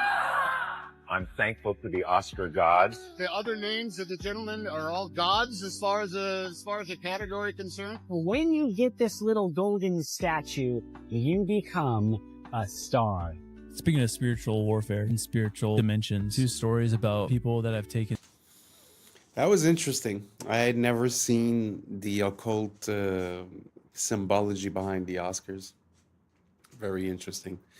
It's pretty obvious, huh, nowadays? I mean, of course, nowadays we're more informed and we're able to compare things and we have more pictures. Yes. But even at that, I feel like there's something. I feel like the veil is lifting. I feel like the same things that they would have said before we would have been clueless and just went with the show. And now somehow it seems like we have a bit more of what I call divine discernment. I don't know if you guys agree, but did you guys know about the Oscars and about all that symbology, all the reverence towards Ishtar, all the mentioning of Babylon, the incorporation of the Tower of Babel, even the way they speak when they talk about gods? Let me know down below, and let's keep on rocking. Salvia, truly nightmare fuel. I was in this college, this guy smoked some salvia, lay back, and all of a sudden he woke up, but he was a child, and he lived his entire life. He was a child, teenager, went through everything, got married, had kids, grew old, had to bury his wife, became a grandparent, and then died of old age, basically, and then woke up at his college where he smoked salvia, and it broke his mind. How could it not? And he was weeping because he's like, that life wasn't real. I had kids that I loved. This next story, I would say, is even scarier. Oh no. Great. This guy, also college age, smoked salvia, and he was like basically transported to where he's standing on the side of the road, and he was just standing there. Then all of a sudden he turned into a stone pillar, and he was a milestone, like a mile marker stone for 300 years. What? And he said he watched the forest change. He watched horse and buggy, and eventually turned into cars and a highway. And then after 300 years, a construction crew came and tore him down, and he woke up.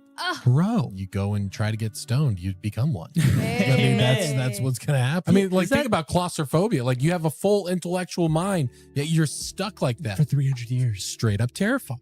There was an altar found in Israel. Joshua's altar was excavated, and they took the spoils from it. They find this little lead tablet about that big, and they know that something's going on with this. Because of computers and where we are, they're able to read what the script says. Joshua's altar is built right at the gateway to the promised land, and it says this: cursed, cursed, cursed. Cursed of Yahweh. Cursed, cursed, cursed. So I was on a Zoom call with the archaeologist in Israel when he did the presentation on this. I threw a curveball, and I said, I understand where it is. I understand I'm going against, but this is not to the people of Israel. This cursed tablet is to the people in the land. And also, when it says Yahweh, it's the first time that Yahweh is mentioned anywhere. And the archaeologists, we got to go back to school. What are we looking at here? It's all written in Proto-Canaanite, which of course I can't be, but they can. In my opinion, this cursing is to the inhabitants of the land, which are of a seed of the dragon, which are of a Nephilim tribes, which were never supposed to be there. Wow. And right, it just goes like this. Yeah. It just goes like this.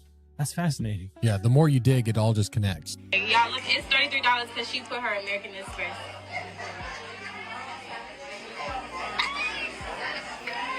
They scam me.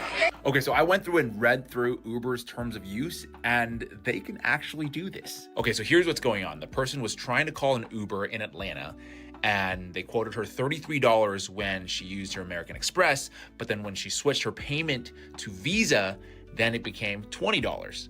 Weird. Now, according to an Uber spokesperson, they say that we want to be clear that Uber's pricing tech does not set different prices for riders according to the payment type they use. But that is not what their terms of service says, okay? It says right here, quote, prices for product or menu items displayed through the services may not be the lowest price at which the product or menu items are sold. And that Uber is a, quote, personalized digital marketplace platform, meaning prices specifically tailored to you. Also, a lot of Amex cards offer an annual Uber credit. For example, this gold card offers cardholders $120 of Uber cash per year. But now some travel bloggers are reporting that Uber is also charging higher prices if you have those credits in your account. And Uber's terms of service also allows this as well. It says right here, quote, certain users may from time to time receive promotional offers and discounts that result in different amounts charged for the same or similar services of goods obtained through the use of the services. The lesson here is always read the fine print, people. Man, it feels like we're really close to a society that uses dynamic pricing. Oh, you're this skin color, it's this price. Oh, you live on this block, it's this price. I'm very scared of that. I find that it's a pretty slippery slope to get down. And second of all, we have to watch out.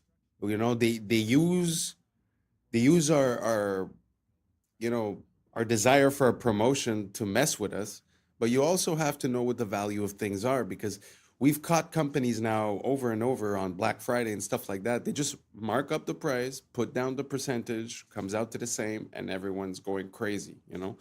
So try to figure out, you know, if is it a good deal or is it not? And this here, you have no way to know, but okay, we'll give you 120 credit, but every ride you buy is going to be $10 more. We have to be careful. We have to be careful. And that also ties in with the AI. They wouldn't be able to real time process all the data and then give you a dynamic pricing that makes sense if they didn't have this AI and all the data points that we give them. So I don't know what you guys think. Do you guys think that this dynamic pricing, these promotions, and the inclusion of AI is going to get us in a very sticky situation? Or do you guys think it's better like this, and that finally we're going to have customized basically prices for everyone? Let me know down below. This was the end of it. Thank you so much for rocking with us. And that's a wrap for today, familia. Whether you're tuning in with the sunrise or you're posted up after midnight, I appreciate your time, your energy, your curiosity. And don't forget, this isn't about truth or fiction. This is about perspective. If this sparked a thought, a laugh, a deeper question, then we did our job. Drop your thoughts in the comments. Keep the convo alive. Like, subscribe, and hit that bell if you're riding a wave, because we're just getting started. Until next time, stay grounded, stay weird, stay critical. I'm Adam Strain, and this has been Adam Strain Reacts. Peace. Now it's time for us to link up. Really think we on the brink up. Making a change from living this strange. Living this strange. Making a change from living this strange. Yeah. To see if I get the same result. From my Abu Dhabi building that was built 15-story in 12 days. The most evil organizations in the world today are the international.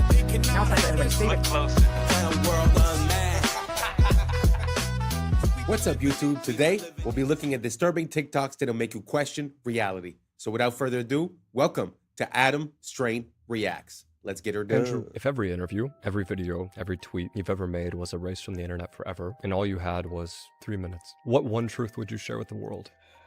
You know, truthfully, amongst all the shit I've seen and all the shit I know, I've only ever pushed one message, and it's the message that I've come to because I believe that since the dawn of time, every single generation has believed the world is ending. We can't pretend that we don't feel like the world is currently ending, because we do. But we can't believe that the people in World War II didn't feel like the world was ending, or the people in the Napoleonic Wars didn't feel like the world was ending. Imagine being in Rome in 2000 BC. Imagine when the barbarians bust through the gates of Rome for the first time. The world is over. The world is ending. The world will never recover. But the world limps forward, and new empires are built, and everything seems to come back, and then it's all destroyed again, and then it comes back. It's the circle circle of life. So every single generation has believed the world is ending. And it seems that in my simplification of all of these hyper-complicated historical events, the only thing that's ever resisted enslavement or built a society worth living in has been bands of brothers, of good men who stick together, who are brave. The reason I push masculinity is not because I'm trying to be the world's biggest tough guy. It's because I actually believe it is the resistance to the enslavement. I think that a bunch of men who say, we're not afraid of you, we don't believe you, make me scared. You can't. I don't care what you say I should do. I don't want to do it. That's only ever been the resistance that's ever existed. It's always been that way. And the reason we're in the trouble we're in today is because this is the first generation in history where there's no warriors. We always had warriors. There's the enemy. Get our guys together. Let's go fight them. Now I can't find anybody to fight.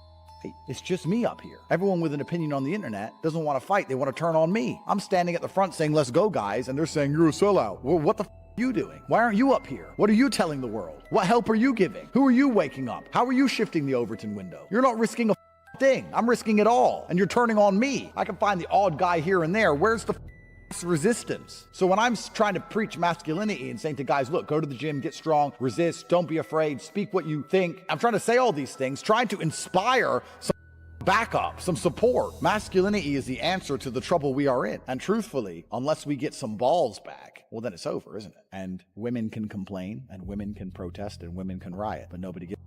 Because when women complain, it's called an inconvenience. And when men complain, it's called a revolution. Well, everyone, this has been your guest, Andrew Tate. This is the Jack Neal Podcast. I gotta say, I was having this conversation recently, and what he was saying in the beginning resonates kind of true to me, because it seems like every generation it's the apocalypse, it's the end of the world, and especially when you spent your whole life believing in the narrative, and you know, you're going through life in automatic mode and just accepting the information that's given to you. Well, when you start waking up and start seeing the inconsistencies and things, it's very easy to have, you know, an extreme view where it's like, well, everyone's out to get me, you know, like they're trying to get me with the food, with the air, with the water. They're controlling the finances. They're controlling everything, the wars, this, that. So it's very easy to come to this realization and be like, oh, you know, it's the end of the world, you know, blah, blah, blah. When, like he said, every single generation has had a bunch of people thinking the same thing. So instead of focusing on that thought of the end of the world, like he said, you know, he's putting it towards masculinity, men and women. But I think like just unity and just realizing what we need and focusing on that and being the positive change, having personal discipline, making better decisions will make us make better decisions as a society. So basically all I'm saying is that it seems like we're a bit fatalist. Like every single generation thinks it's the end when it obviously isn't. So maybe we just drop that idea and start working on the state of the world. Anyways, let's keep on rocking. নয় যদি Epstein bitcoin গড়ায় গভীরভাবে জড়িত ছিল কিছুই কি Bro, we are so cooked. I don't know if you guys have seen this, but Instagram has this new AI translation feature. And I'm just going to give you some, I don't know, I find it hilarious, but look at what they can do. Like, we are seriously cooked. Like, you are not going to be able to tell what's real very soon. And we might be there already. It's hard to say what's real anymore. Am I real?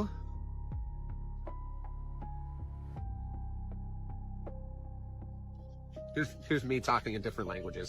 পবিত্র নয় coin nada es sagrado. ¿Queda algo que no haya sido tocado por estos sinvergüenzas? No, es la respuesta. Así que cuando Coinbase solo valía 400 మిలియన్లు ఉన్నప్పుడు Epstein అందులో $3 million పెట్టాడు. ఇది Epstein files లో ఉంది. నాకైతే ఇప్పుడు There's a school in Switzerland called Le Rosy, where billionaires and kings send their children. Their classrooms overlook Lake Geneva. In winter, the whole school moves to Gstaad, their private ski resort. Physical education? Skiing the Alps. They don't learn the rules there. They learn how to write them. Their classes are power, diplomacy, and silence. They're taught how to walk into a room and own it, how to speak less and be listened to more. They're not tested on grades.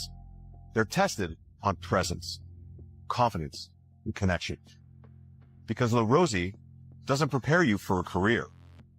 It prepares you for control. I admire a lot of nationalities, but the Chinese and the Germans, for me, they come top.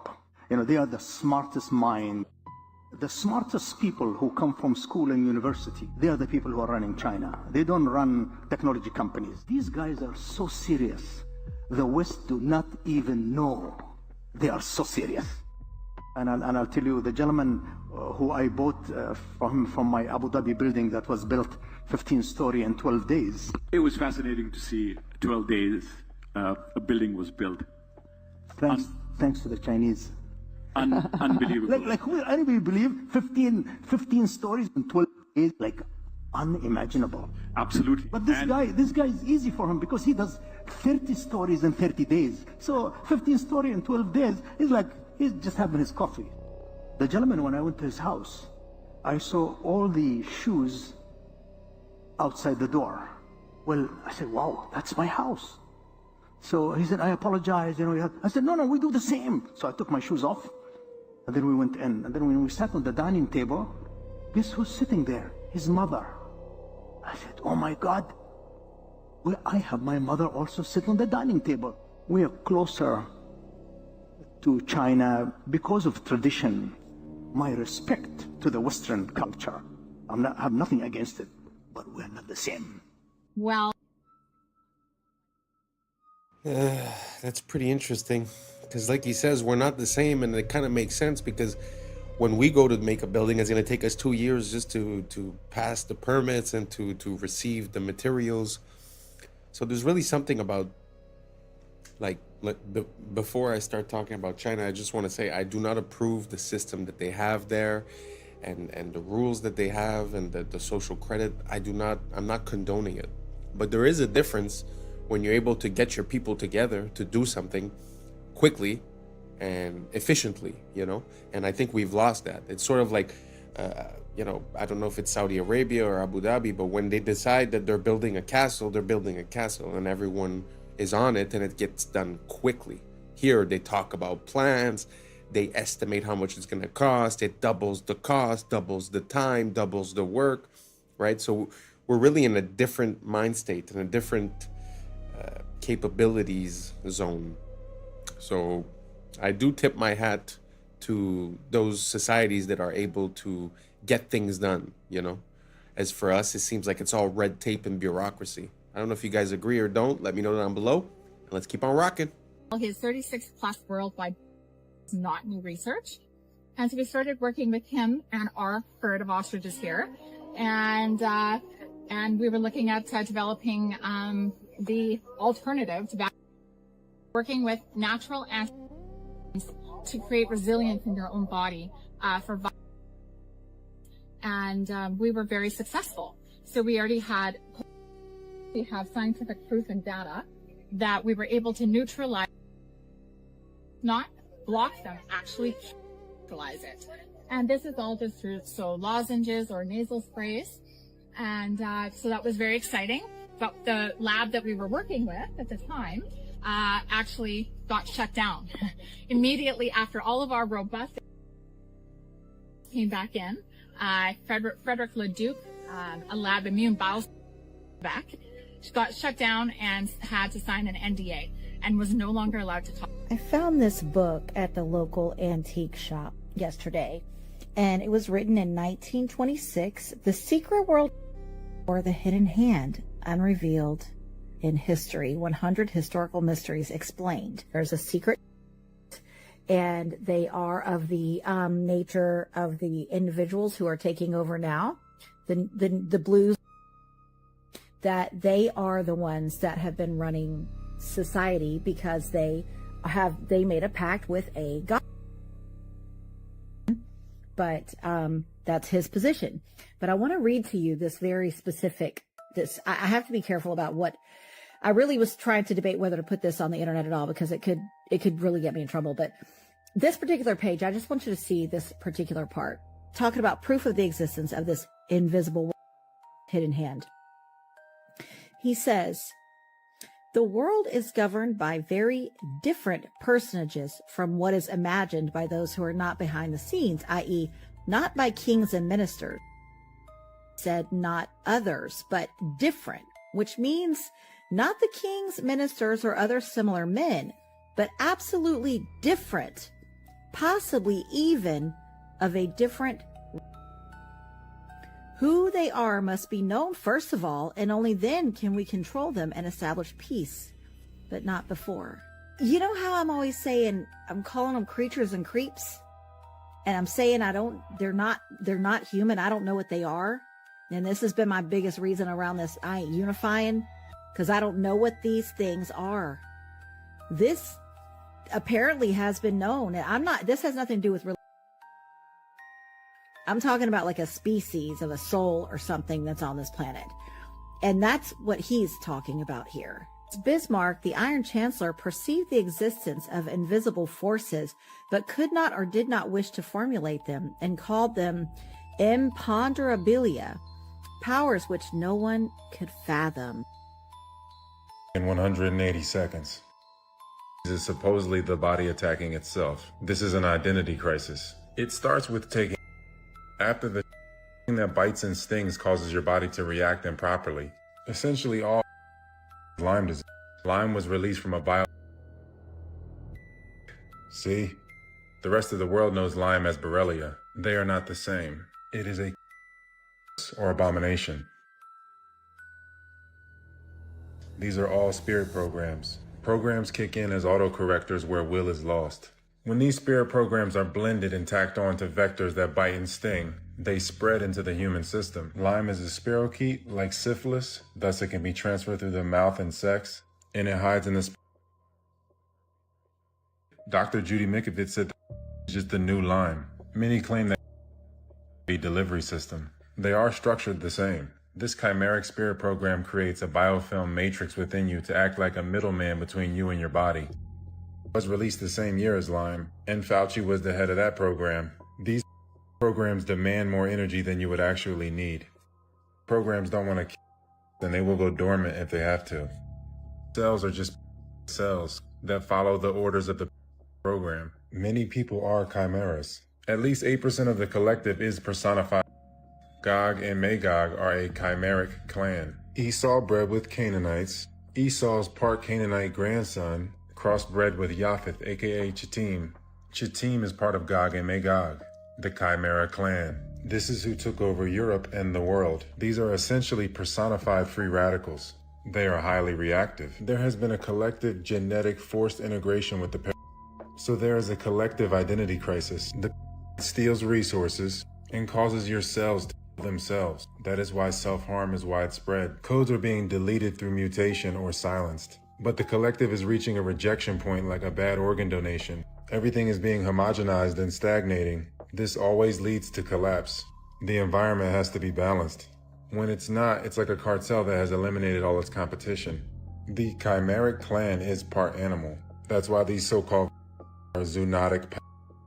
The body is a natural hyperbaric chamber, and the breath is the key to ending the identity crisis. The breath is the spirit. Spiritual immunity brings physical immunity. The breath aligns your true identity and maintains your terrain. The breath will show you which programs need to be updated or deleted.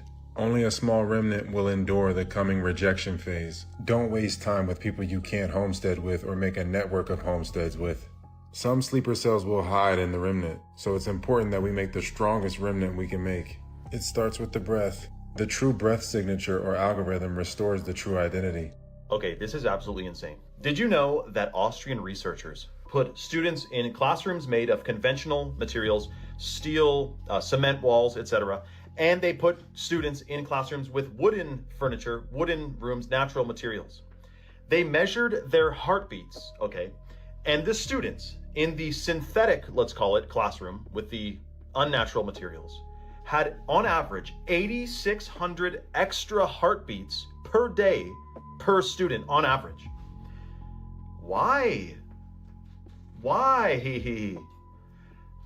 It's the difference between real materials and synthetics. They have a different frequency, which apparently they found that your body registers plastic, laminate, and vinyl as a low-grade stressor, even when it looks like wood or marble. So you know, remember those fake desks we had that looked like wooden desks, but it wasn't. That was like a plastic, and it's unfortunate. I mean, what does that do to your body in 10 years when you're in school you're in kindergarten, then grade school, then high school, and it's all synthetic materials. Now, not to mention, this study was done before artificial lights, like they just had light bulbs. Now we have compact fluorescent and LEDs. Not to mention all of the Wi-Fi routers that are in schools now. Like every 20 feet down the hall, there's a freaking Wi-Fi router hanging on the ceiling. That is something else to be discussed. Now, when it comes to our homes, especially if you're building a new home, I mean, dude, you can really make it an organic eco house with some easy, hacks. But what if we're at home surrounded by unnatural materials as well? Then what are we doing? Are we shortening our lifespan by being surrounded by plastic? I mean, think about it. Drywall, Chinese drywall is in pretty much all of our homes. It's toxic dust. It's toxic to breathe in, and it's mold, like it can get moldy. Whereas a hemp house or a cob house or a stone house, there's different houses that are mold resistant, namely hemp. I mean, hemp is basically a tank couldn't drive through. I mean, hemp is extremely durable, mold resistant, fire resistant, and it actually blocks EMFs. Like if you're in a house that's made of hempcrete, and you're down the hall and there's 2 rooms between you and the Wi-Fi router, you're not going to get cell service. Like that's one of the things people say when they have a hemp house is they don't get very good cell reception, which is good because you don't need cell reception on your brain stem every freaking day. But is that study shocking or what? Frequency, energy, frequency, and vibration. Nikola Tesla knew all about it. Let me know your thoughts in the comments below and follow for more. Very interesting. I haven't seen the study that he's referring to, but imagine if just the objects that surround you, like if we take for granted what he's saying, the objects around you have an effect on your body and its function. Now imagine the air, imagine the food, imagine the water, the drink. Because he's saying when you substitute wood for plastic, let's say, but what happens when you substitute, a real compound from a plant to a synthetic version, right? So, yeah, and like he's saying, you have it at school, you have it at home, you have it at work, you have it in your car. So at the end of the day, are we outside of our element? Are we performing less than optimal? Not only by food, but also by just the materials that we use to build the stuff around us. Such a interesting thought to have. I'm going to look into it a bit more. Let me know what you guys think down below, and let's keep on rocking. What's the difference between the debt and the debt that African nations own? Because the US debt doesn't keep the from being one of the leading powers of the world, but then African nations can't make it because of that debt that is strangling them. What makes African and third world debt different from the American debt? Number one, going to pay its debt. It doesn't have to. Its debts are in its own currency. We can simply print it. The African debt is not in its currency. The African debt is in dollars. Africa has to earn the US dollars, and the only way it can earn the dollars is not to be for growing its own food and becoming independent and doing something that the does not like. The principle underlying the foundation of the World Bank is that no country should grow its own food. Africa and the third world should only grow export crops. In order to have an oversupply of cocoa and other tropical raw materials to keep down the price, they must buy their grain from the or Europe, so that if they do something that we don't like, we can do what tried to do to China in the 60s. We can sanction them. We can say, we're going to starve you. We're going to not export any grain to you. So owing their foreign debt in dollars means that they have to somehow sell something they want, not what they want. I think the most evil organizations in the world today are the international. Now it's time for everybody's favorite food to microwave, the grape. And you know what? Let me go ahead and cut it almost in half, just to make sure, it heats nice and evenly, Like this. And yeet.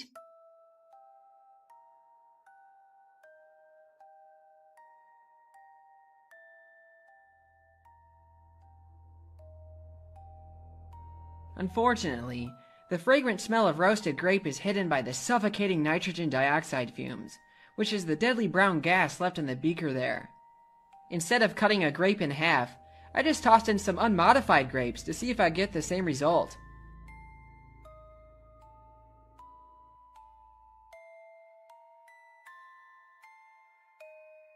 Yep, grapes are haunted.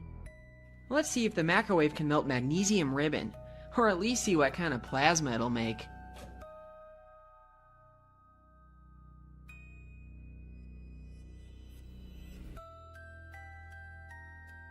Not only did it melt and burn in there, but it also managed to show off some of its green spectral colors, which is in contrast to the white you get by simply burning it in air.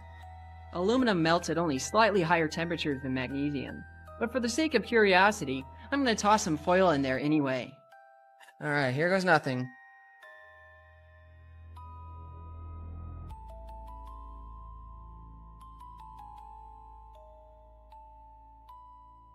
Now that is like an arc furnace. Oh my goodness. Now it's time for something more challenging.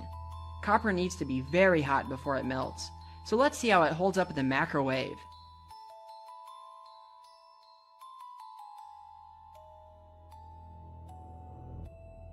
Oh yeah, it melted almost instantly.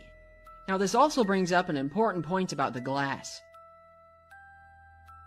It's actually astonishing how well these Pyrex beakers have held up to the plasma. The same cannot be said about this Pyrex bakeware. The difference is that the beakers are made from borosilicate glass, which has very low thermal expansion. Pyrex bakeware used to be made from this as well, but has since been changed to tempered float glass, and its internal stress patterns are easy to see in a polariscope. This change is unfortunate for home science, but it does make for less dangerous breaks in the kitchen, as it tends to explode into tiny bits as opposed to razor shards. Hello, my name's Jason. I live at 1776 Boulevard. We're here to talk about tonight. Excuse me, Jason? Yeah. What's your last name and what's your address again? My last name is Jason We the People, and my address is 1776 Boulevard. What city? Freedom City. Freedom City in what state? Michigan. So I know you're making all that up. Yeah, 100%, because I don't have to tell you anything, because it's my you know what that is? According to I think you need to learn the Fifth Amendment.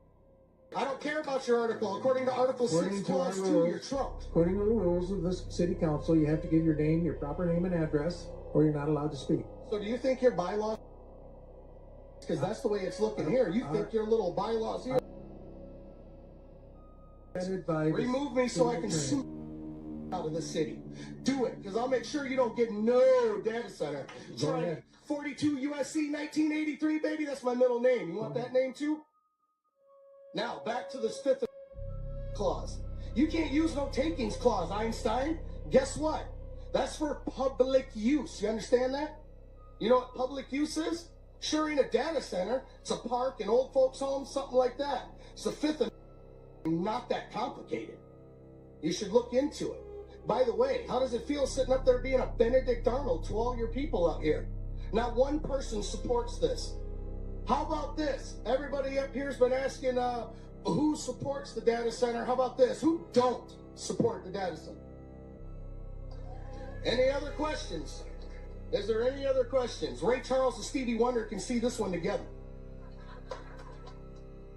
What remedy do you have for the first? You don't got none. So now land. Is there any foreign money involved in this? I'm pretty sure there is. Ain't Whitler in some hot water over there? Also, non-disclosure agreements. Bad news. I want everybody in this room who lives here to FOIA request every single non-disclosure agreement from any council member, mayor, anybody in this city. You need to FOIA who has one. You won't be able to see what's on it, but you'll be able to see who has one. And then at that time, we got a real conflict of interest, don't we? I think we would. Next thing, who are you having come in here that's putting these underground generators? Oh, you're not. You got these big old power lines going in right now that everybody's talking about. What's that? I mean, have we already made our minds up? Huh, seems that way. Well, anyway, here's your people. Have fun. Kudos to him for raising his voice, but it's pretty crazy. It feels like we've gotten so far from the beginning of this experiment, of this freedom experiment, of, you know, the Constitution and the rules on which we were based, and now everything is so convoluted with policy and rules. And like he's saying, you know, he's like, well, you could have all these rules, but it shouldn't trump my Constitution Amendment rights, right? So it's very interesting to listen to him talk, and he brings up a very important point as well. How is it possible to have people representing you and working for you that are allowed to sign non-disclosure agreements with these companies? And then afterwards, they decide on if they get to build or not, but they can't really tell you all the information that they're privy to. So if they're a representation of you and they know something, but they can't tell you, I really don't see like how that can work. I don't know. Let me know down below if you guys could shed some light, and let's keep on rocking. This guy, tragically, from falling off a balcony. He was also obsessed with bioengineering. So he had all of these scientists that he would donate money to their charities, and he would have them work on things and stuff. But what I heard, and this is completely unsubstantiated, but I heard it and I thought it was fascinating, was that he also had these same guys, because they were and everything like that. He had them design a novel. That was his, basically, that was his trump card, which is like, I don't go to jail or I release this. And it's like one of these things where if I don't keep entering in a thing every 30 days, I die. In October or November, his switch went off, and that's what introduced into the world until it became what we do today. I don't believe it. I'm with you. I don't believe that for a second, but that's a goddamn great. I love it, and I'm going to spread it as much as I can. That's crazy. Are you the... Maybe one of the benefits of me talking to you today is that you'll see that maybe not everything is true that you've heard about me. Of April 19th, 1995, a decorated Gulf War combat a truck bomb that he didn't build in a Ryder truck that he didn't rent with the help of a passenger who didn't exist. Having just gotten away with soil to date, the Fort Bragg trained Special Forces sheep drip dropout blended in with the crowd by making his getaway in a car without a license plate and was immediately pulled over. It was the supposed target of the attack, but luckily all of their agents were out of the office that morning. Later that day, the declared, "We will find the people who did this. And when we do, justice will be swift, certain, and severe." Except for John Doe number 2. John Doe number 2. John Doe number 2. who, never existed. In McVeigh's unprecedented 3.5-week trial, the prosecution didn't show the CCTV footage of him and John Doe number 2 parking the Ryder truck. Didn't explain why 24 separate witnesses mass hallucinated the existence of John Doe number 2. Didn't explain why the Army was storing Ryder trucks at Camp Gruber, and didn't talk to who blew the whistle on the plot. But they did collaborate with us, and they did convict McVeigh as the lone wolf bomber and Terry Nichols as his bomb-constructing accomplice. Still, a bunch of crazy conspiracy theorists, including 300, insist on talking about facts and evidence and refuse to simply believe what they've been told a million times by people in tailored suits with well-coiffed hair. They quote the and the inventor of the neutron bomb, who point out the physical impossibility that the truck bomb did the damage to the building, but that doesn't matter because if there were that day, we would have heard about them. The second found and diffused. I think he said another bomb. The Justice Department that a second has been found. They then found a third, which was also larger than the first. And I see another. So apparently they're going to try to get out that. The FBI claims to have lost the footage showing McVeigh and John Doe number 2 parking the truck in front of the Murrah building that morning, but that's understandable because the Bureau has a lot of important evidence to store. Terry Nichols insists involved in the plot, but thankfully a judge has saved us the trouble of listening to him by preventing lawyers from deposing him. Truck parked across the street 2 hours before the blast, but that just shows the authorities were prepared for anything. And other documents obtained by 2020 show that someone called the executive department in Washington and said the Murrah building had been, but this was 24 minutes before the. But that just shows the public was unusually vigilant that morning. Also, apparently, Governor Frank Keating's brother, Mark, had been working on a novel about a stranger still. One of the characters in the novel was named Thomas McVeigh. But that's probably just a coincidence. McVeigh wrote a letter to his sister where he admitted to being a secret special of the pain in his ass from an army. That's crazy because if he didn't actually leave the army in 1991, there would be proof of that. McVeigh was not executed on May 16, 2001 as scheduled because he had failed to turn over thousands of pages of evidence to McVeigh's defense attorneys. But the execution went ahead on June 11th. In a highly unusual and secret agreement, no autopsy was performed. One witness said he was still breathing, and the prison officials admitted his hearse was a decoy. Then, the case was officially closed. And if you question any part of this story, you are a paranoid, wingnut, birther, truther, tenther, prepper, conspiracy loon who...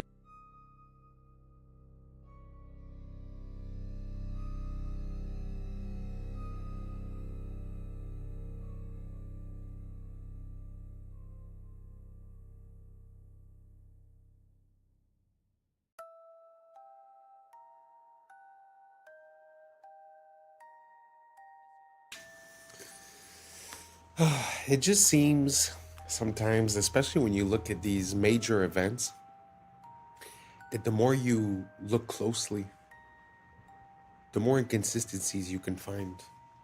And I don't know, it's just very interesting. You know, I wonder if it's just pattern recognition or if there's really something going on. Let me know what you guys think down below. I also want to refer you to the person who made that video is actually James Corbett, and he's a great creator.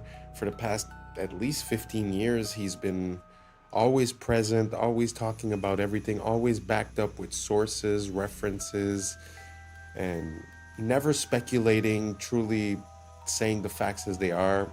Amazing creator.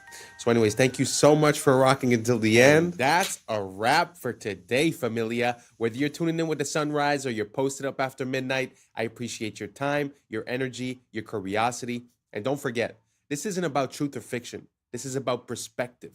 If this sparked a thought, a laugh, a deeper question, then we did our job.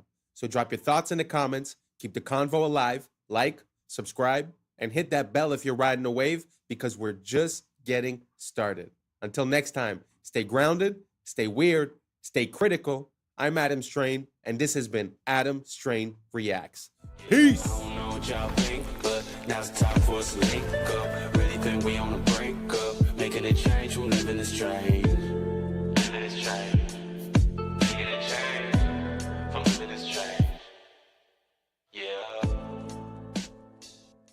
This guy was literally missing for 22 years. They found him was a picture on Google Maps. I know what you're thinking. That's an alien. We call this a SALP.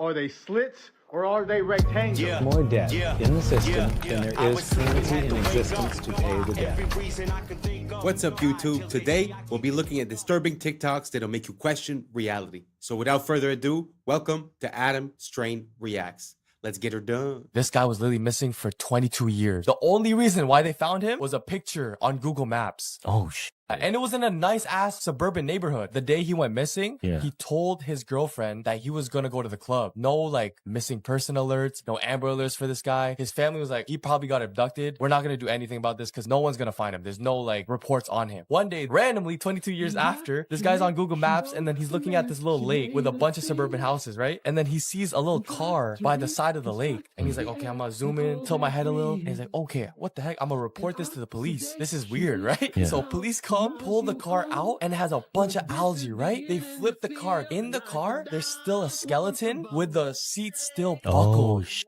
That's you know crazy. What I mean? This is the sidewalk, and this is the car that's been there for 22 years. Damn, like and just people, nobody like paid attention to it. Like kids grew up from 0 to 20 probably with that thing in their backyard. You knew there was a car in the lake, but nobody would have thought a body was in the car. Oh, we got your ass. We got your ass now. So as you know, there was a painting in 1562 that showed humans riding what we would call a dinosaur. And many people said it could not be. Some said dinosaurs don't even exist. Others said dinosaurs and humans didn't live at the same time. All right, okay. Let me ask you a question. Can somebody tell me why has China got the same creature on a wall? Oh, you son of a bitch. Before you say that's a dragon, you can clearly see that the Chinese know the difference between dragons. That's a dragon. And that thing at the top is a long-necked dinosaur. So the Flintstones was telling the truth. It's real. Humans, dinosaurs, and dragons at one time all lived together. Are you saying the map? In this channel, we haven't really dug that deep into the dinosaur stuff. But what do you guys think about that idea? About the possibility of the cohabitation between the period of the evolution of the humans and the existence of the dinosaurs?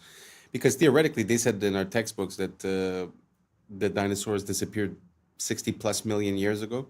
So I guess that timeline doesn't work. So what do you guys think would explain that? Let me know down below. And let's keep on rocking. Is wrong? Oh dear, yes. Look at Greenland. Okay. Now look at Africa. Okay. The two land masses appear to be roughly the same size. Yes. Would it blow your mind if I told you that Africa is in reality 14 times larger? Yes. Here we have Europe, drawn considerably larger than South America. When it's 6.9 million square miles, South America is almost double the size of Europe's 3.8 million. Alaska appears 3 times as large as Mexico, when Mexico is larger by 0.1 million square miles. Germany appears in the middle of the map when it's in the northernmost quarter of the Earth. Wait. Relative size is one thing, but you're telling me that Germany isn't where we think it is? Nothing's where you think it is. Where is it? I'm glad you asked. The Peters projection. It has fidelity of axis. Fidelity of position. East-west lines are parallel and intersect north-south axes at right angles. What the hell is that? It's where you've been living this whole time. Why are they dunking chicken and selling it to us? This is the first time in human history we have been dunking chicken in chlorine, labeling it as organic, and people are buying it. 97% of chickens processed through USDA are bathed in it, and this includes certified organic. In industrial farming, such large volumes of chicken are processed all in the same bath, so if one chicken contains like salmonella, that'll spread to the rest of them. Therefore, the USDA mandates another layer of sanitation, allowing up to 50 parts per million of chlorine. Wash is actually banned in the European Union, and U.S. federal regulations do not require disclosure of sanitation ingredients on packaging. The better alternative is air chilled, where the birds are passed through a cold chamber rather than a bath, and this also eliminates contamination risk without getting chlorine. If you borrow the very first dollar... That's pretty crazy. I always say the food, if we'd be able to produce our own food, we'd be a step ahead of the game, that's for sure. One thing that really bothers me is not only the difference in prices sometimes between articles here and articles in, let's say, Europe. What really bothers me is that when you compare here between Europe, sometimes the things that are banned down there somehow are accepted here. And the companies that sell here, when they sell down there, they sell a better product. So like, let's say something like Orangina, which is a drink that's based with sparkly water and orange juice. If you go down there, it's made with that. Actually, I think Fanta, like the orange Fanta, is made of orange juice when you go into Europe. And in the United States, it's made of artificial juice and corn syrup. So just food for thought. I just find it weird that we have different regulations in different places and that somehow we always seem to be the ones that are consuming the things that are more questionable. Do you guys see a trend towards that? Let me know down below if you think the same way or if you think the opposite or if you have any opposite examples. Food is something that I'm very interested in. So let me know down below and let's keep on rocking. Dollar into existence, and that's the only dollar that exists on the planet. But you promise to pay it back plus another dollar's worth of interest. Where do you get the second dollar to pay the interest? The answer is that you have to borrow that one into existence and promise to pay it back with interest as well. So now there are $2 in existence, but you owe $4, and so on and so on. The result is there's never enough currency to pay the debt. There is always more debt in the system than there is currency in existence to pay the debt. Therefore, the whole system is impossible. It is finite. It will come to an end one day. What would happen if the government stopped borrowing to do deficit spending? Are the payments on those treasury bonds going to stop? What would happen if the public stopped borrowing and going deeper into debt? Are your house and car payments going to stop? No. There is a payment due every month on the principal plus the interest on every dollar in existence, and those payments do not stop. If we stop borrowing, then no new currency is created to replace the currency that we used to make those payments. Whether you're making a payment on a loan or paying tax to make a payment on a bond, the portion of the payment that goes to pay off the principal extinguishes that portion of the debt. But the debt also extinguishes the currency. Currency and debt are like matter and antimatter. When they meet, they annihilate each other. If we just pay off the principal only on all the loans and bonds that exist, the entire currency supply just vanishes. So if we don't go deeper into debt every year, look what happens. The whole thing goes into a deflationary collapse under the weight of those payments. Politicians and pundits alike talk about balancing the budget, paying down the debt, and living within our means. They don't understand that that is deflationary. It is impossible to do under our current monetary system without collapsing the whole economy. This is why any talk of a debt ceiling is not only ridiculous, it's delusional. The system is designed to require ever-increasing levels of debt just to continue, and that's why politicians will always kick the can down the road and raise this so-called debt ceiling over and over again until the whole system finally collapses under its own weight. The other reason that they got rid of the bells, that was... I find that when we start looking at macroeconomics, it shows you the difference in the control that we're under. Like, you know, when you're under debt or when you owe money or when you're signing a contract, it seems like it's real. It really does seem like it's real, and the stress is real and the effect is real. But when you start looking at the macroeconomics and who's funding who and who owes what to who and what is even possible to be repaid, you sort of see that there's a discrepancy between what's real and what's artificial in this whole monetary value system. So I find it super interesting to look at macroeconomics. It makes things a bit more obvious as to what we're facing as individuals when we're within this financial system. I don't know if any of that made sense to you. Let me know down below what you guys think, and let's keep on rocking. People don't know is because the bells have languages written on them. If you look at the old bells of the 1940s all the way back to the 1700s, there's actually scripture that is written on the bells, and there's old languages in which we don't use anymore. And if you think about it, old languages would tell you something different. There's also lots of angels on the bells. There also used to be lots of angels on top of the buildings. So you kind of seeing how like certain things have been kind of like wiped away. And because of that, it's changed the way that people think. When you don't see angels anymore and you don't see this ancient scripture and you don't see these ancient languages, you believe the narrative. So that is why a lot of those bells have disappeared. And with bells, you can get rid of storms, you know, when you ring the bell. You can also ring the bell if there's a weirdo in your town, so you guys can all find that person and get rid of that person and kick them out. And then on top of it, people, and also plants, all the birds and everything else. This is why you hear like birds chirping. They love wind chimes. They love sound effects like that. That's the connection to the bells. So. Hey, yo, pause. I know what you're thinking.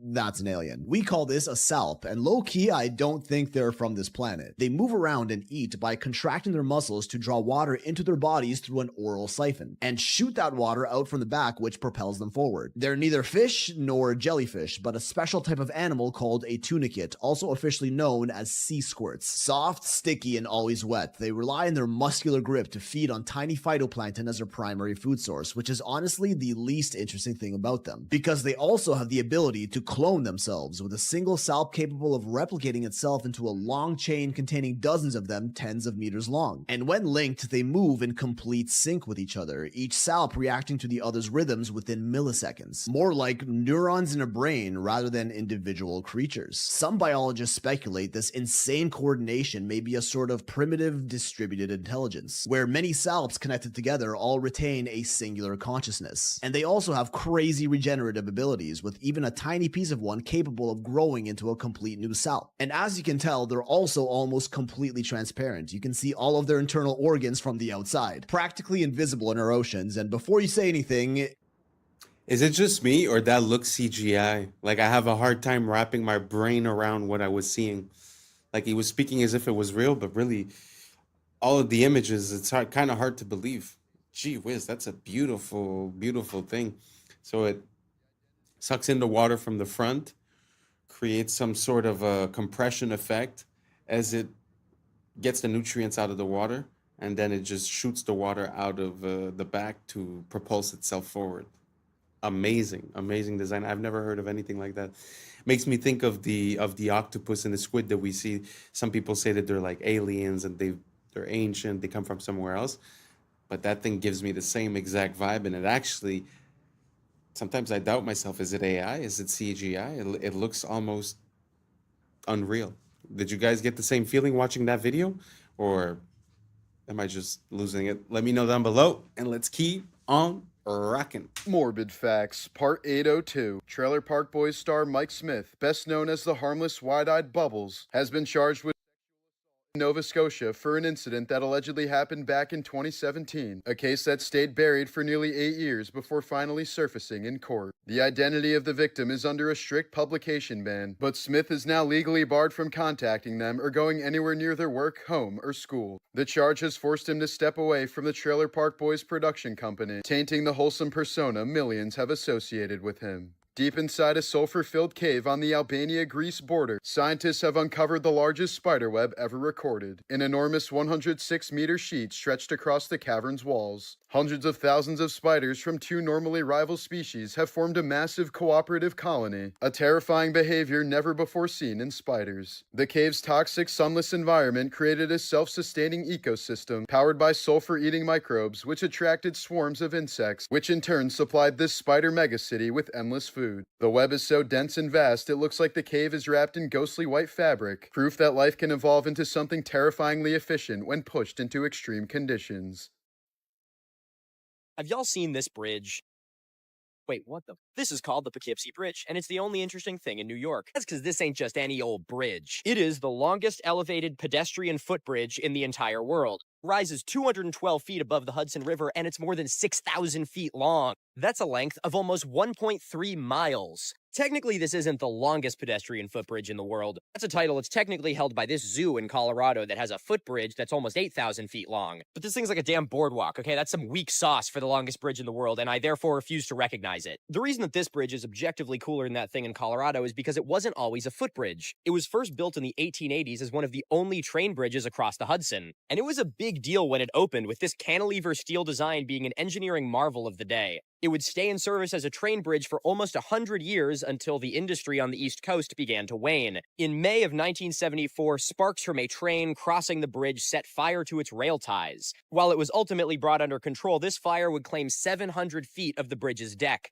Warping to the steel caused from the immense heat of this fire essentially was the final nail in the coffin for its use as a train bridge. This very easily could have been the end of the story. Bridge is damaged, just knock it over, who needs the thing anyway? Just a few years later, it got added to the National Register of Historic Places. Many years and a lot of funding later, was finally opened as the longest elevated pedestrian footbridge in the world in 2009, preserving this engineering marvel for generations to come. If you recognize this bridge, well, you're in luck because I'm giving a live show in Poughkeepsie tonight. Still a few tickets available, link is in my bio, and now if you'll excuse me, I'm gonna go walk across this bridge. When I first saw this, I was like, there ain't no way that town is actually built inside a meteor crater. I mean, look at that, it's just too good to be true. Look at how circular that is. So I looked into it, and that's where I found that this town is absolutely built inside a meteor crater, and that this town is probably the least interesting thing about this meteor crater. This is the town of Nordlingen in Germany, and it's located inside the Nordlinger Rice impact crater. And you gotta be like, yeah, no shit, look at how circular that is. Of course it's an impact crater. Yeah, that's what I thought too. But here's an actual map of that impact crater. It's 15 miles in diameter. While technically that's true, it's a little misleading because it makes you think this is the crater. But the real crazy thing about this crater is it has a mineral found nowhere else in the world. It's called moldavite. It looks like this. It was a type of projectile glass that was formed when this meteor impacted the ground 15 million years ago. If you like geology, it's super cool because it's really fucking rare and only comes from this one crater. And if you're a crystal girly, it's really cool because it's super fucking powerful and can make you explode people with your mind. If you want to learn more about cool archaeology and natural science, come check me out over on YouTube, Mini Minute Man. I guess That's pretty interesting. I had never heard about the fact that that meteorite had created the green glass, because basically that's what is guessed and supposed that would happen if you were to have a nuclear bomb explode in a desert setting. It would sort of melt the sand into glass, and it would have a green tint. So it's very interesting to see that they find pieces of that green glass. I'd have to look it up a bit more. I haven't really looked into that, but it's just interesting to see the fact that they find that. Do you guys think that makes sense, that there was that we got impacted by such big pieces, and that we remain the way we are today? My big problem with the meteors and all that is the fact that it seems like it doesn't really happen on the regular, It kind of makes me think of, like, they show you videos of the space station, of spacewalks and all that stuff, but then after they show you also a picture of the space junk around Earth, and it's like it doesn't coincide. And I feel like this gives me exactly the same vibe. So again, let me know if I'm crazy, and let's keep on rocking. I'm afraid like other people won't like it. So what? Who cares? The ones that don't like it, it's not for them anyway. It's only for the ones that will like it, isn't it? Yeah. Does that make sense? Yes. Not everyone is going to resonate to what you have to create, but it doesn't matter.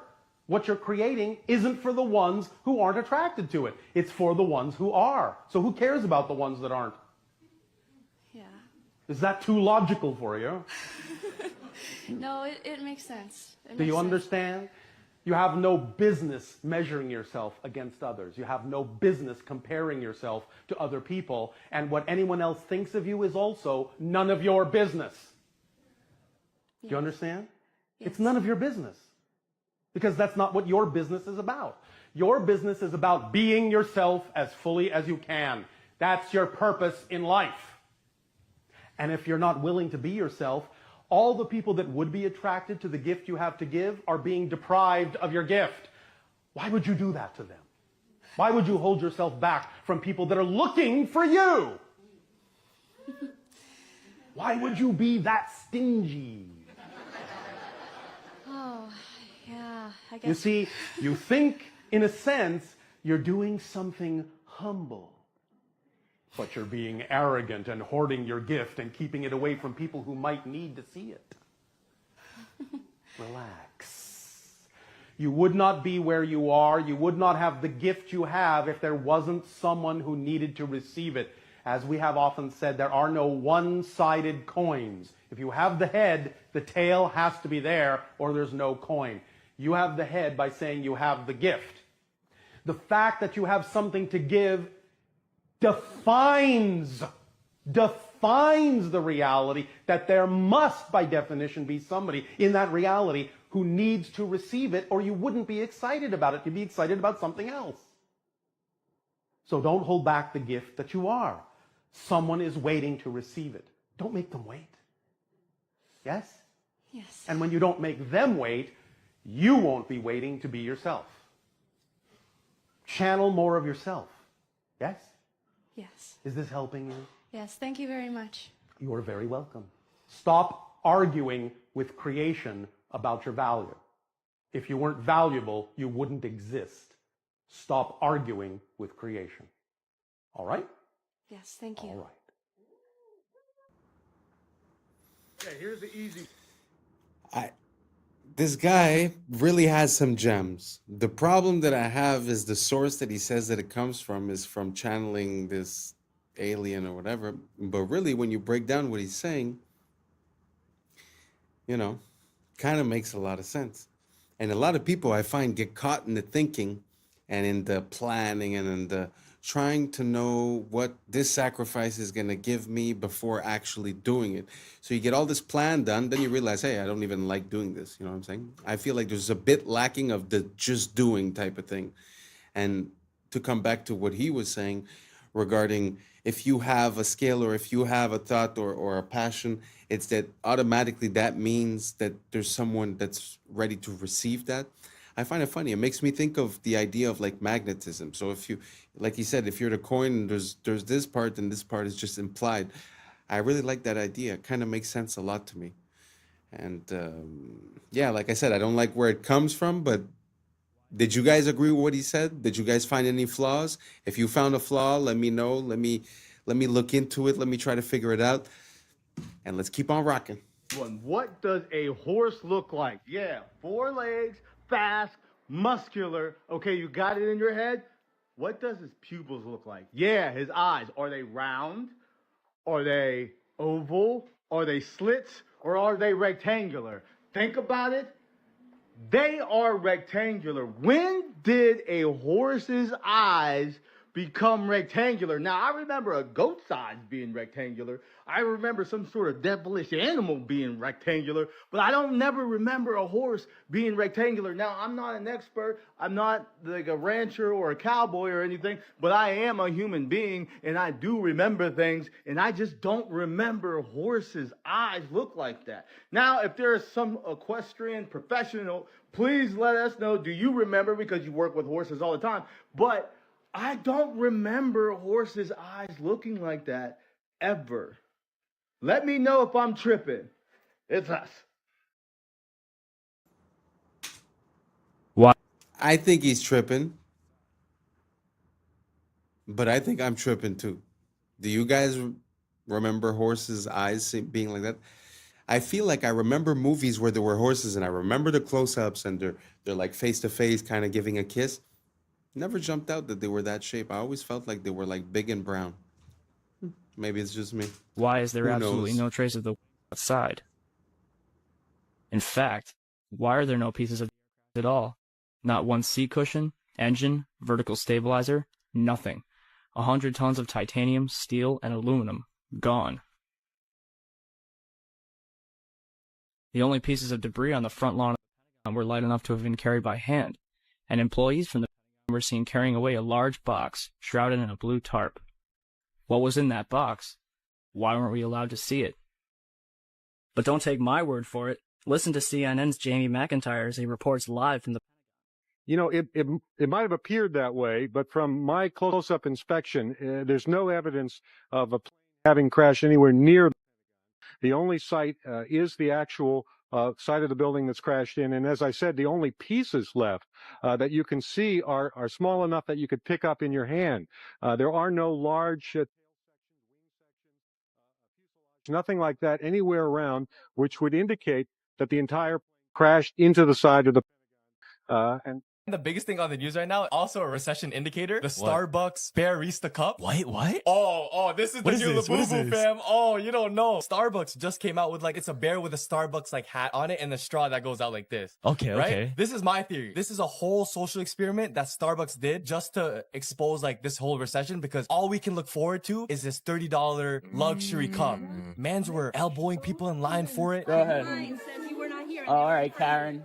All right, that's fine. On the photos, bring up the photos. You're escalating the situation. I'm not. I'm in line just like everybody else. Everybody else was in line out there. I was in line the same way. Wow. They were arguing, sending threats to Starbucks because the workers got first dibs and they were lining up for 5 hours. Sneakers, bro. Fam, sneakers just for this bare cup. Yeah. You can get this cup on Amazon without the Starbucks branding for $15. It is this recession. But why does everyone want it? Because it's limited. It looks like luxury. Oh, I have it. This is a collection. Yeah. Because what's going to happen, because the Labubu, I guess, idea is proven, they're just going to start remixing that shit, bro. And they just made new versions. So it's oh, you have a winter version. You have a Christmas version. Oh, they know exactly what to do. This is peak consumerism at a time of recession. In 1951, a man named William Albee. First of all, I cannot imagine being addicted to extremely overpriced coffee and have it be a part of my identity that I'm a Starbucks person. I've been to Starbucks. I just don't find it that crazy. But anyways, that's not even the story. But the fact that people go crazy and would line up, this whole consumerism thing, it's kind of crazy to see that some people are just still in it, I feel like a lot of us sort of disconnected a bit, but to see that, I don't know, it kind of makes me feel weird. What do you guys think about that? You guys think it makes sense to be waiting and to be super mad for this cup that comes from this place that sells you expensive coffee and what? I don't know. I just find it super weird. How come you identify with this corporate machine this much? I don't know. I have a hard time seeing it. So maybe you guys can enlighten me. Let me know down below, and let's keep on rocking. In 1951, a man named William Albee invented a type of tire that could easily move on any surface. Even if these tires are installed on a truck weighing several thousand kilograms and driven over a person, that person would remain unharmed. This is because, due to the low-pressure tires, the vehicle's entire weight is distributed over a large area, so the person underneath the tire remains unharmed. These low-pressure tires are so remarkable that only a force of 2 kilograms is exerted at each point. They were primarily invented to move on soft and weak surfaces like snow, and they are also known today as Rolligan tires. Wow, amazing. That's genius. I can't really understand how the person was still under the weight of that part of the car and somehow was occupying almost all of that wheel, even though the wheel is made out of a bubble or whatever. I just don't understand how the weight was distributed where that person didn't get hurt. So if we have any engineers or any physicists in the comments, let me know down below. Kind of confused.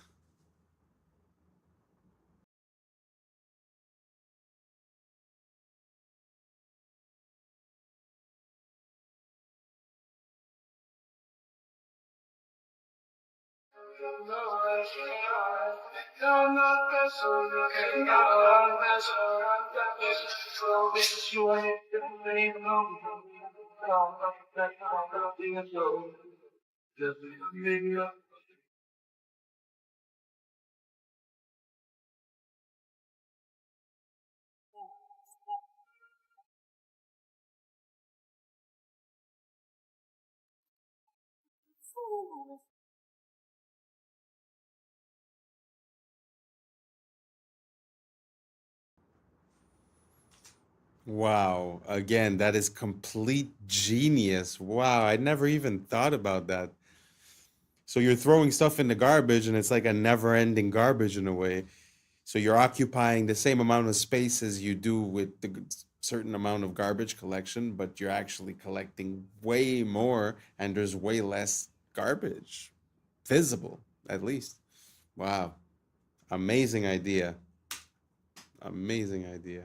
And that's a wrap for today, familia. Whether you're tuning in with the sunrise or you're posted up after midnight, I appreciate your time, your energy, your curiosity. And remember, this isn't about truth or fiction. This is about perspective. If this sparked a thought, a laugh, a deeper question, then we did our job. Drop your thoughts in the comments. Keep the convo alive.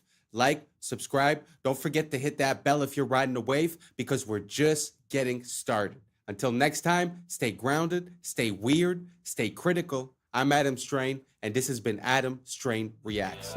Peace. Now it's time for us to link up. Really think we on the brink up. Making a change, we're living this strange. Living this change.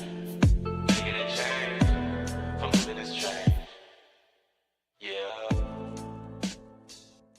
And do you see this? There's a frog in here.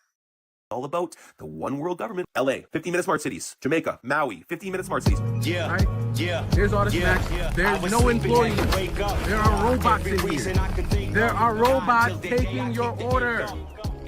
What's up, YouTube? Today, we'll be looking at disturbing TikToks that'll make you question reality. So without further ado, welcome to Adam Strain Reacts. Let's get her done. Apparently, blood being blue in your body is just a Mandela effect. Watch this. Almost 100% sure that they taught us that blood was blue inside the body until it hits oxygen and then it turns red.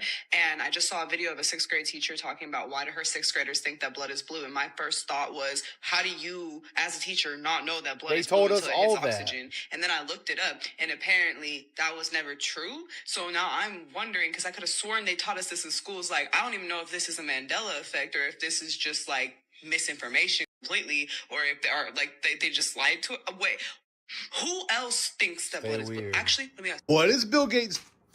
What do you guys remember? Have you guys ever heard of the Mandela effects? There's a lot of things that people remember differently than the way they are.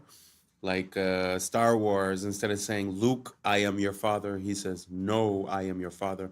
But the funny thing about that story, for an example, is that when the actor of Darth Vader would go on to talk shows and stuff like that, and they would tell him, okay, do the voice, he would say, Luke, I am your father. In other words, even the person that's involved in the movie seems to have a misrecollection of the events, which pushes us to question, is that the way it was? Is that not the way it was? So now back to the question. When you guys were in school learning about biology and they told you that the veins were blue, why did they say they were blue? Did they say because it was a lining in the vein? Or did they say because when the oxygen depletes in the blood, it loses its red tint and it becomes blue? That's what I had learned. So let me know down below, see if we're all on the same page or not, and let's keep on rocking. Planning with all that land he owned. Why don't they talk about planting trees? Why isn't Bill Gates the largest, like private landowner in the U.S. now planting trees like crazy if he's so worried about carbon dioxide? You know, he poo-poos the whole idea of planting trees as a way to combat climate change. It's just carbon markets and going to electric vehicles and all of this stuff. But electric vehicles necessitates mass mining, and a lot of that mining is in places that use child labor, or it's going to be so environmentally destructive you totally destroy the developing world, which, you know, these people on the left supposedly want to protect. You're going to totally destroy the environment. But really what it's about is controlling how much energy people can use. And if you can control how much energy a household can use, you can control their economic activity. You also control how many how big their family can. It's fear driven to get people to accept policies they otherwise wouldn't accept because they're told this cataclysmic event is just down the line. Trust us, again, is the conclusion of that. The Illuminati are literally pricing humans out of existence. Wow, childhood was great. I'm excited for a bright future. 9/11. What? Yeah, it's 9/11. It's going to be the worst terrorist attack in human history, and the world's never going to be the same.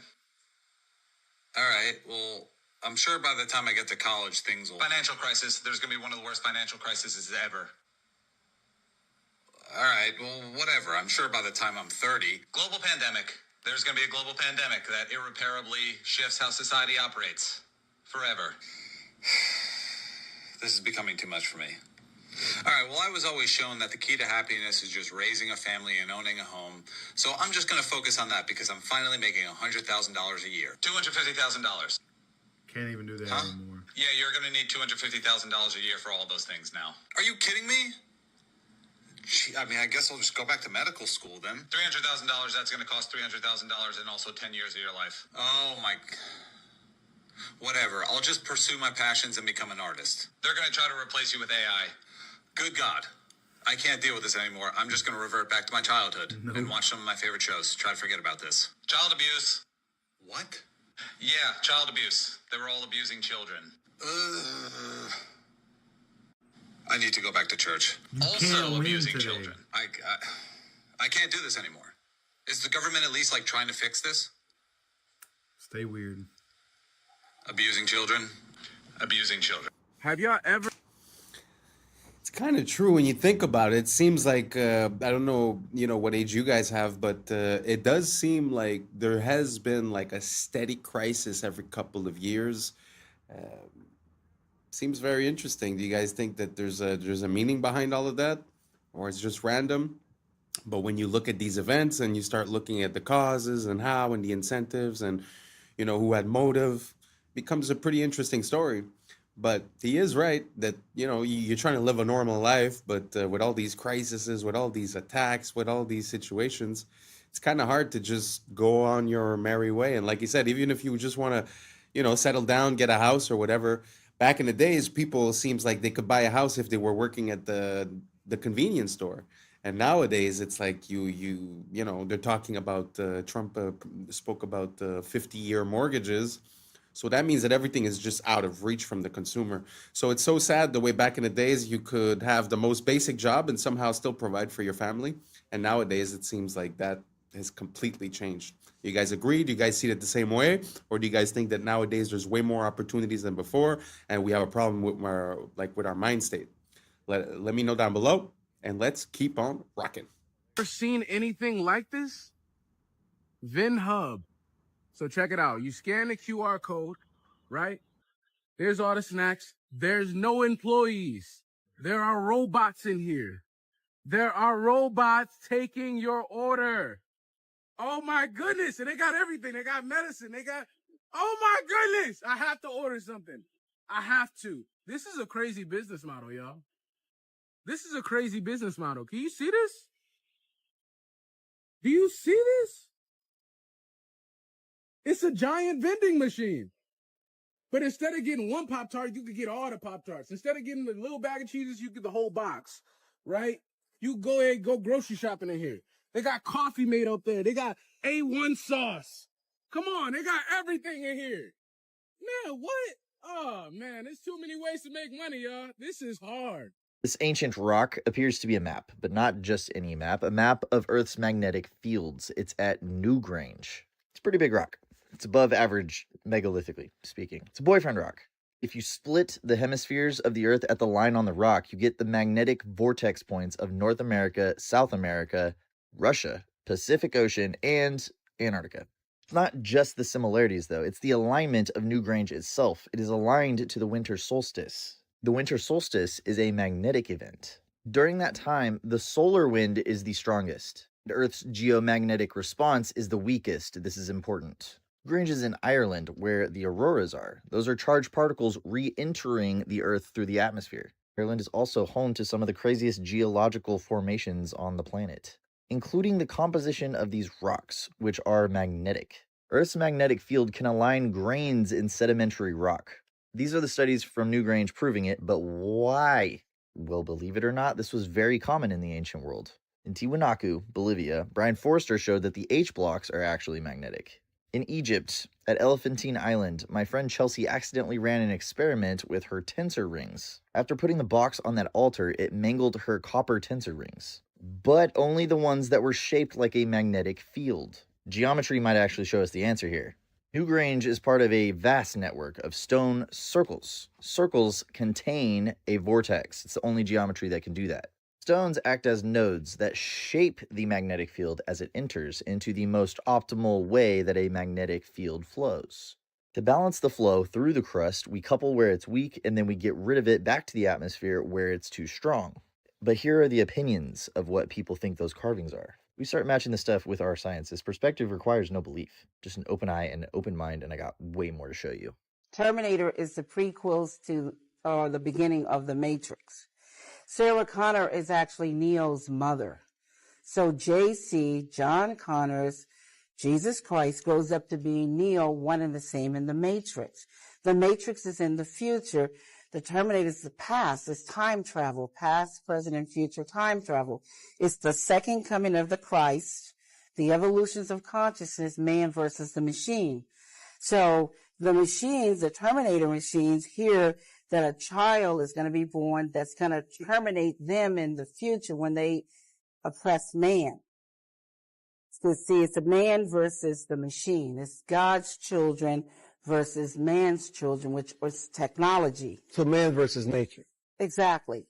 So the Terminator has to time travel to the past because they know it's Sarah Connor, and they have to kill her, terminate her, so she won't have the baby. And Kyle Reese, he comes from the future to protect her, and he inadvertently gets her pregnant. And he has to go back to the future. And so it's the Immaculate Conception, because now she's pregnant and she fell in love with a man, but did it really happen? Did he exist? And then this child, when you see the three Terminators, the boy, and then the man child, subconsciously, he doesn't know why the Terminator is trying to kill him until he's hidden out in the city, in the Matrix, the future. When he reaches 30 years of age, the rebellion, Reloaded, revolution starts. And the rebels come and they find him because they've been watching him all along. That's what the Guardians and the Sentinels are all about. And so they wake him up to his purpose. They take him to Morpheus to train him to fight the machines. They take him to the Oracle because of the prophecy. So this is the whole epic story. It's an epic. If someone could please explain to me. Incredible. When I learned that, it kind of blew my mind. So the connection between Terminator and the Matrix, did you guys know about that? I find it adds a layer of complexity and intensity to that story. Like she said, past, present, future, the second coming of Christ.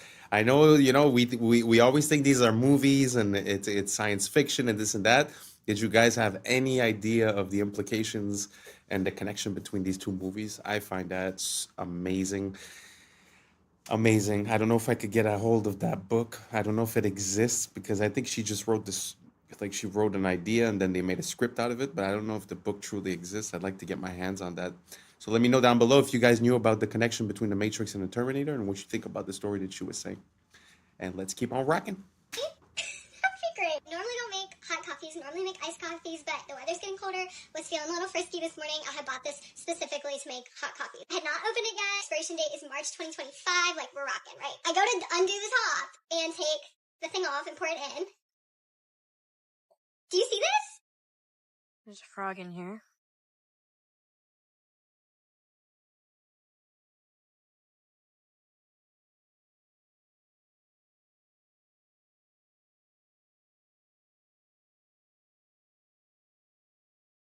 Open this.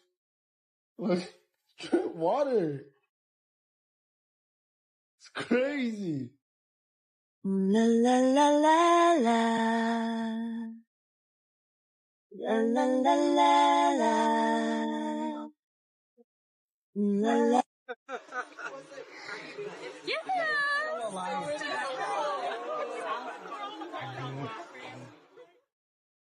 Guys, why is there letters on my Olive Garden breadstick?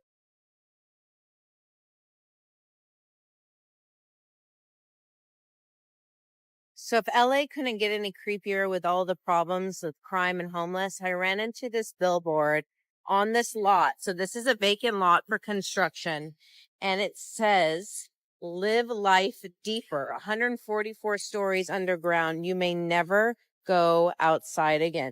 It's so creepy. I'm wanting to know if this is real with this construction site right here. West Hollywood, Beverly Hills adjacent, a controlled access community, 24/7 security, residents only amenities, a new standard of sustainable living, but it's all underground. Live life deeper. The world's first and only completely subterranean residences. Terrifying. I feel like it's a horror movie. It's so creepy. Fossilized. Wow, that's interesting. First of all, do you think it's possible that they're like sort of trying to create chaos above ground and sort of subconsciously say, hey, you want to be safe? Go underground, type of thing? I don't know. It's kind of weird. I don't know. The idea of living completely underground or having my house underground kind of makes me feel claustrophobic. I really don't have claustrophobia, but I don't know. I just feel like it's not natural for us to be living underground. And second of all, I don't know if you guys noticed that the placement of that guy's eyes was very, very interesting. I found that, I don't know if it's AI or something, but super interesting. First time that I see something like that. So let me know down below. Would you guys like to live underground in a complex like that? Do you think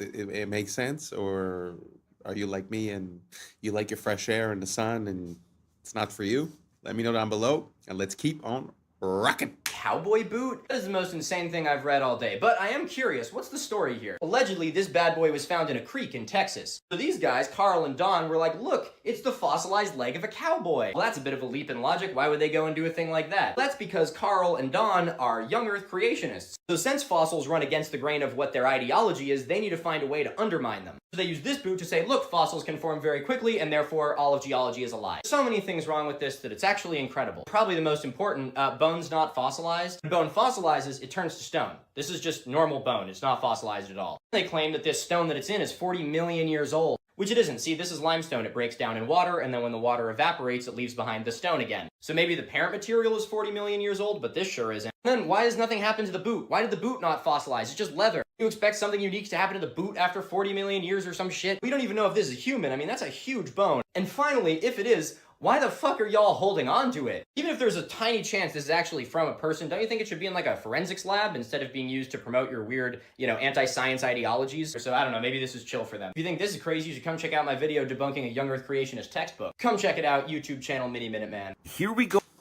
I put this in because I've seen that picture and that story a few times by people trying to negate the timeline, let's say. And they were saying that was basically petrified, but when something is petrified, like he said, it changes the composition into something that's more crystalline, a crystalline structure. And so he is right in a way that that's not really proof, because when you think about it, the leather didn't even have time to change.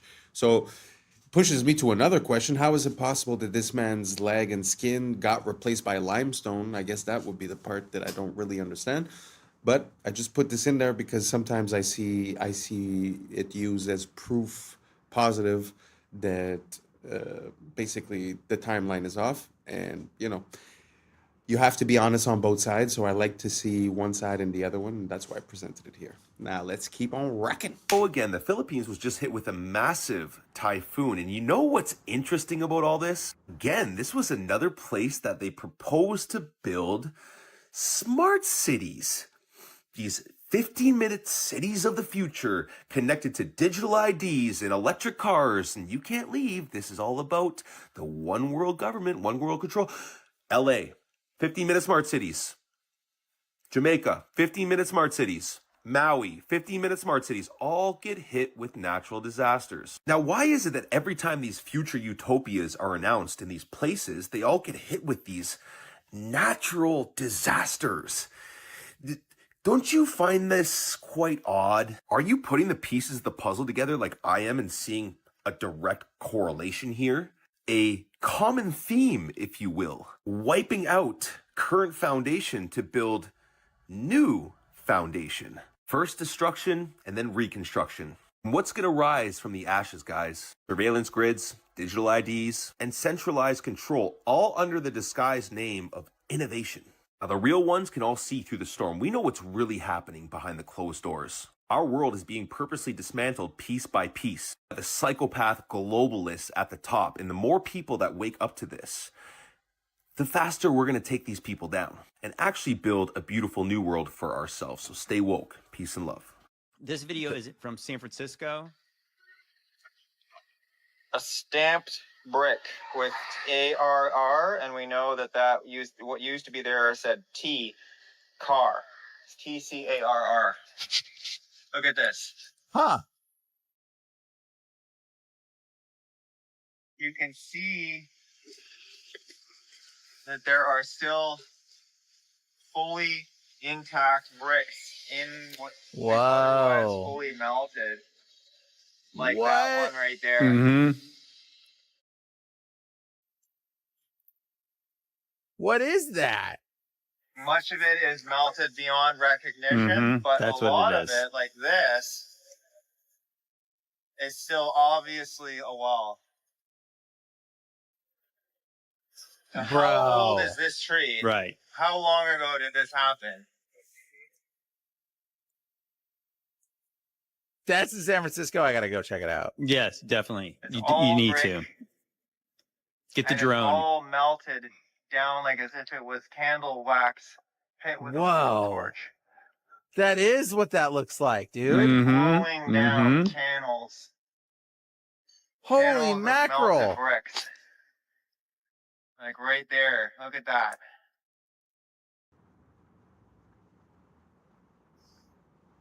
Still bricks sitting there, and that's the same kind of brick that this is. That's stamped.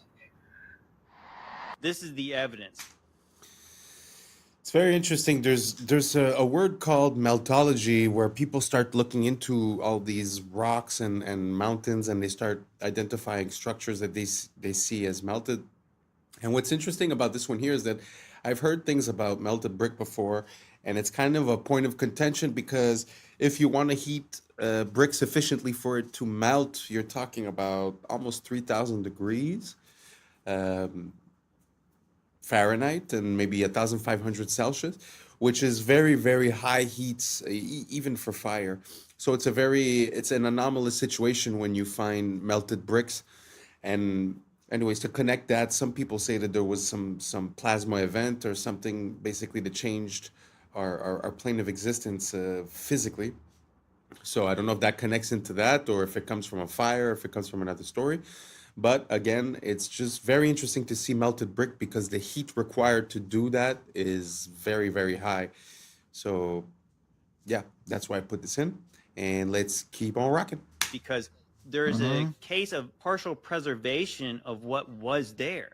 You know, because if you didn't find the bricks, you didn't see the little details of bricks in there, somebody would just say, oh, well, wind and water did this over 1 million years, right? They would say, oh, it was 15 billion years caused rocks to look like this. No, it took about probably 10 seconds of like the hottest thing you could possibly imagine, just burning something, and it literally melted like a candle melts. That's what you see there. Like, what happened in our recent past? I think it's very fascinating. When I really got curious about the western part of the United States and like stuff like the Valley of Fire, in my mind, I was thinking of the days of Noah, maybe. I was thinking maybe like sometime around like the days of Jesus, like thousands of years ago. But when you find stamped bricks in there, so that means there was a brick factory that made bricks, right? You know, so obviously I think even like the earliest brick factories were like in the we're told, the mid 19th century. They had factories that made bricks en masse. So when did this thing melt like that? Elon Musk said something so shocking at this event. The audience must be completely clueless for them to go along with this rather than start heckling and saying, what the Sam damn are you thinking? Listen to this interview or this clip. It's absolutely shocking, and we're going to unpack it. I think we may be able to give people, if somebody's committed crime, a more humane form of containment of future crime, which is if you say like you now get a free Optimus, and it's just going to follow you around and stop you from doing crime. But other than that, you get to do anything. It's just going to stop you from committing crime. That's really it. You don't have to put people in like prisons and stuff. It's pretty wild to think of the various of all the possibilities, but I think it's clearly the future. Now, Optimus is that goofy little robot standing next to him. His idea is that criminals will have a robot following them around to prevent them from doing future crime. For one, how is this goofy little thing supposed to stop you from doing crime? But for two, I don't even think he was being serious about this. I think this is predictive programming or conditioning. Get ready for robots to police you. And whether that's in the form of AI policing us, like through our phones, through the internet, AI controlling what we say, what we can't say, getting us in trouble for things we say or think or type or research, etc. Or really conditioning us for like robo-cops. Remember Minority Report? When you would get in trouble for pre-crime, before the crime was committed, you get like sentenced and the cops come after you and whatnot. Minority Report. Now, here's the thing with Elon Musk that no one really wraps their head around, seemingly. Many of you guys probably will, but the vast majority of people have no idea. The guy claims in multiple interviews that AI is the greatest threat to humanity. He then proceeds to make brain implantable microchips, self-driving cars, and his whole thing centered around artificial intelligence. It's like warning you about a forest fire while they're stoking the flames of a campfire next to the forest. I mean, it's absolutely ridiculous. What's interesting, though, is that he's portrayed as this freedom-fighting dude. Woo! Brain implantable microchips. What don't you understand about that? And the selling point is that it's going to make you superhuman, or it's going to help people who like can't use their arms. But if we put a brain microchip in there, they'll be able to move their arms again. It's going to be good for humanity. No, it will not make you superhuman. Merging with artificial intelligence will make you inhuman. You will no longer be fully human if you merge with AI, which is the plan, the mark of the beast. Let me know your thoughts in the comments below and follow for more. I'll admit, within the first few seconds of this video, you're going to go, I'm not so sure about that, man. But tell me if you think all of this in totality could be a coincidence, because I'm thinking it's more of a stretch to think this is a stretch. It's clearly happening and it's in your face. Watch this. The world might actually be run by demons. At almost every major city, there is symbolism for Lucifer. The United Nations headquarters is located at 666 United Nations Plaza, where there is tons of demonic symbolism such as this end times beast. In the Bible, it says 200 fallen angels descended at Mount Hermon, and the UN just happens to have a base there. The craziest part is that at a city called Astana, a city that's been purposely hidden from us, there's a massive pyramid, much like the one on the money that controls our entire world. And inside this pyramid, there's 200 perfectly aligned chairs. It's almost like the 200 angels that fell have a secret base where they make their plans. At this same city, there is another torch that represents Lucifer. This evil symbolism even stretches to CERN, the government research facility, which has a statue of Shiva, the destroyer of worlds outside of it. So the 666 Plaza thing is true. The Mount Hermon thing is true. The Lucifer being the light bearer is true. The 200 chairs, that's legit. So that's only the tip of the iceberg. There used to be a website that is now scrubbed from the internet. I cannot find it. If one of you guys is a real techie, find this out for me. There's a website that showed the distances between certain buildings, like the Pyramids of Giza to the Basel, Switzerland World Bank, the International Monetary Fund, is exactly like 6,666 kilometers apart. And the One World Trade Center is exactly 666 miles from the Statue of Liberty, whatever, not saying that exact, but it was a website compiling all these shocking distances that happen to line up with 666s. And they're like significant, buildings in the White House and all that. Now, remember also the Washington Monument. Go and convert the height of the Washington Monument from feet to inches and check out that numerical value and tell me, whoopsie daisy coincidence. Something shocking is going on in our world today, guys and girls and everyone else. And we're a part of it. We got born into this power struggle that's happening, where it's good versus evil. What side are you on? Probably you're on the same side as me. I mean, it's a big club and we're not in it, right? Anyway, let me know your thoughts in the comments below and follow for more. So what do you guys think about all that symbolism? You think it's possible that it's just a coincidence?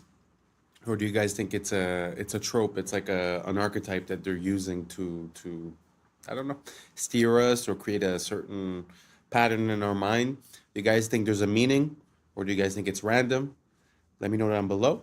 And thank you very much for being here, because I think we've reached the end. And that's a wrap for today, familia. Whether you're tuning in with the sunrise or you're posted up after midnight, I appreciate your time, your energy, your curiosity. And don't forget, this isn't about truth or fiction. This is about perspective. If this sparked a thought, a laugh, a deeper question, then we did our jobs. Drop your thoughts in the comments. Keep the convo alive. Like, subscribe, and don't forget to hit that bell if you're riding a wave, because we're just getting started. Until next time, stay grounded, stay weird, stay critical. I'm Adam Strain, and this has been Adam Strain Reacts. Peace. I don't know what y'all think, but now's the time for us to link up. Really think we on the brink of making a change from living this strange. Living this strange. Making a change from living this strange. Yeah. The wiggling. Wiggling shows you the depth on a flat screen. This frozen lake ice fishing hole is actually a map. Wild bonsai tree on a cliff is actually a moss on a pop. But can you stop the wiggling? No. What's up, YouTube? Today, we'll be looking at disturbing TikToks that'll make you question reality. So without further ado, welcome to Adam Strain Reacts. Let's get her done. Check this out. McDonald's says, "Hey, DQ, you want to have a sign war?" And then DQ's like, "We would, but we're too busy making ice cream." And then McDonald's replies back, "That's cute. Our ice cream makes itself." And then DQ comes back with, "You mean it actually works? Shocker." McDonald's got to come back again with, "What's a milkman in pantyhose? A Dairy Queen." Ah.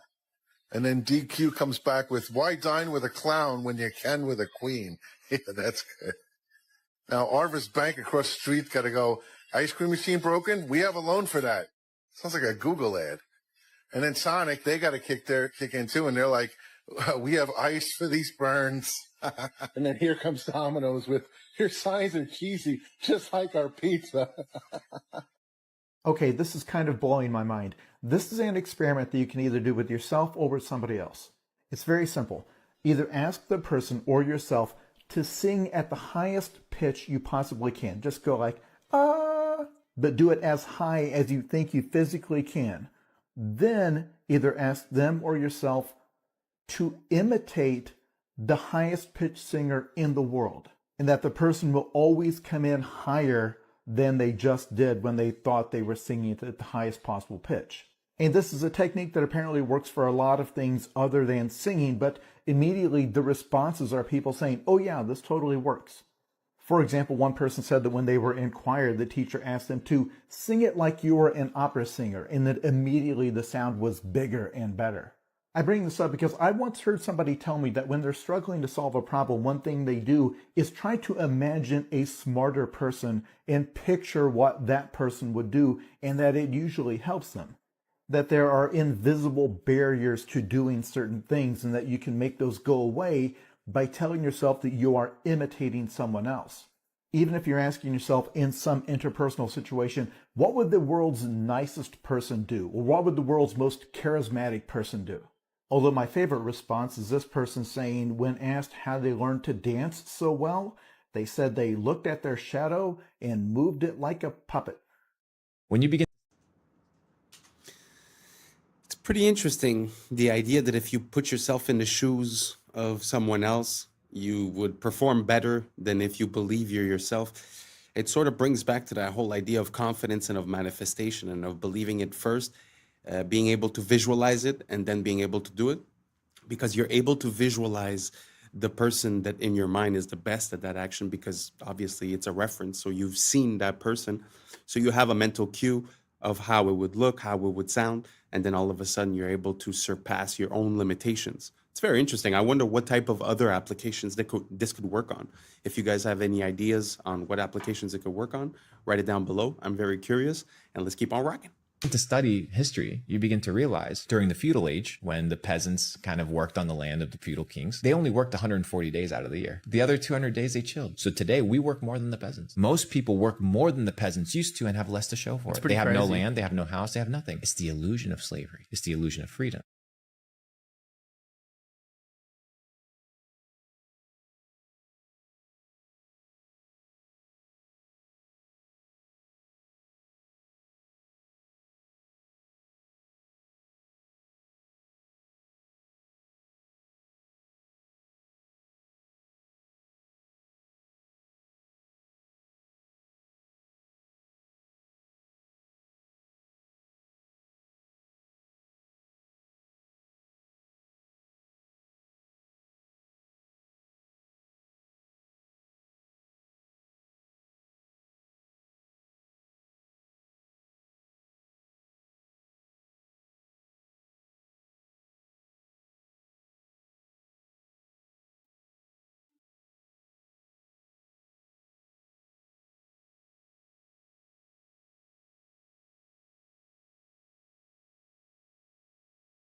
We got the Chrysler building.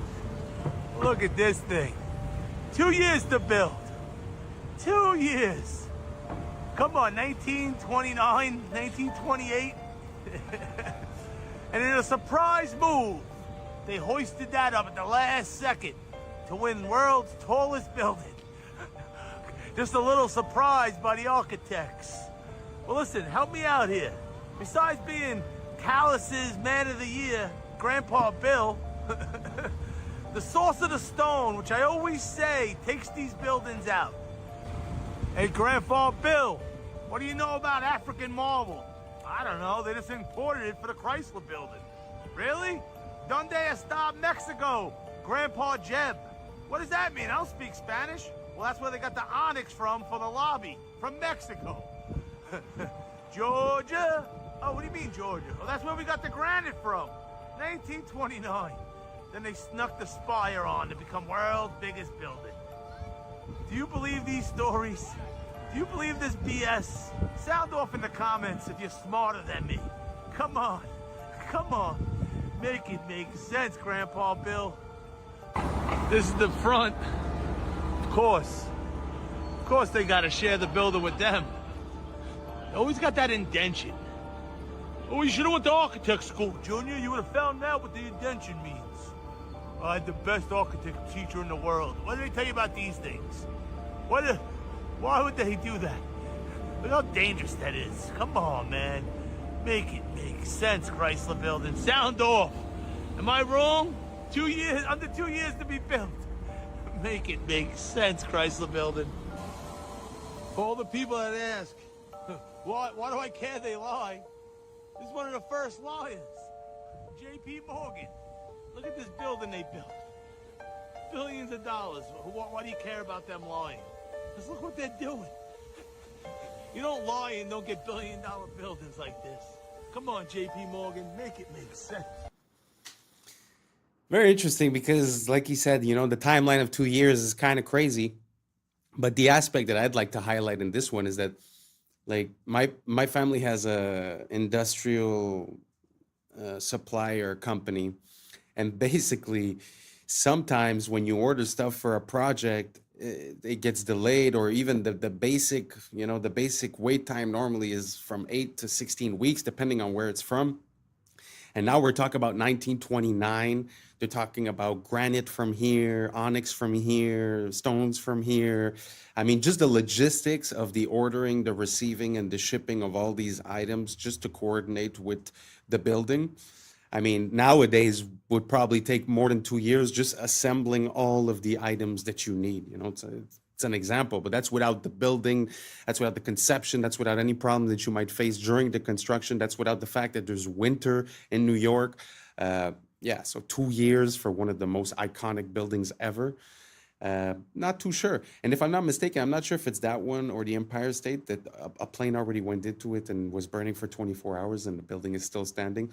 So it's just a testament to how structurally sound they were, how rigid and strong they were, and built so quickly with all these items from everywhere. I don't know. The idea doesn't quite make sense. It's sort of like the next video we're about to see is basically just a retelling of the official narrative of a situation, and just the official narrative, once you account for all the items that they're bringing up, I mean, it's hard to give it any credence, to be honest. So anyways, let me know if you guys think any different as for the Chrysler building in New York, if you think the 2 years makes sense with all those sources of items coming from all different places without talking about organizing the labor, getting everything done with winter. Let me know down below, and let's keep on rocking. This next piece, not to trigger anyone, it's really just information, and it's one of the most interesting forms of knowledge that I've ever seen, because like I said, it's just a retelling of the official account and it feels like it means something else. Here we go.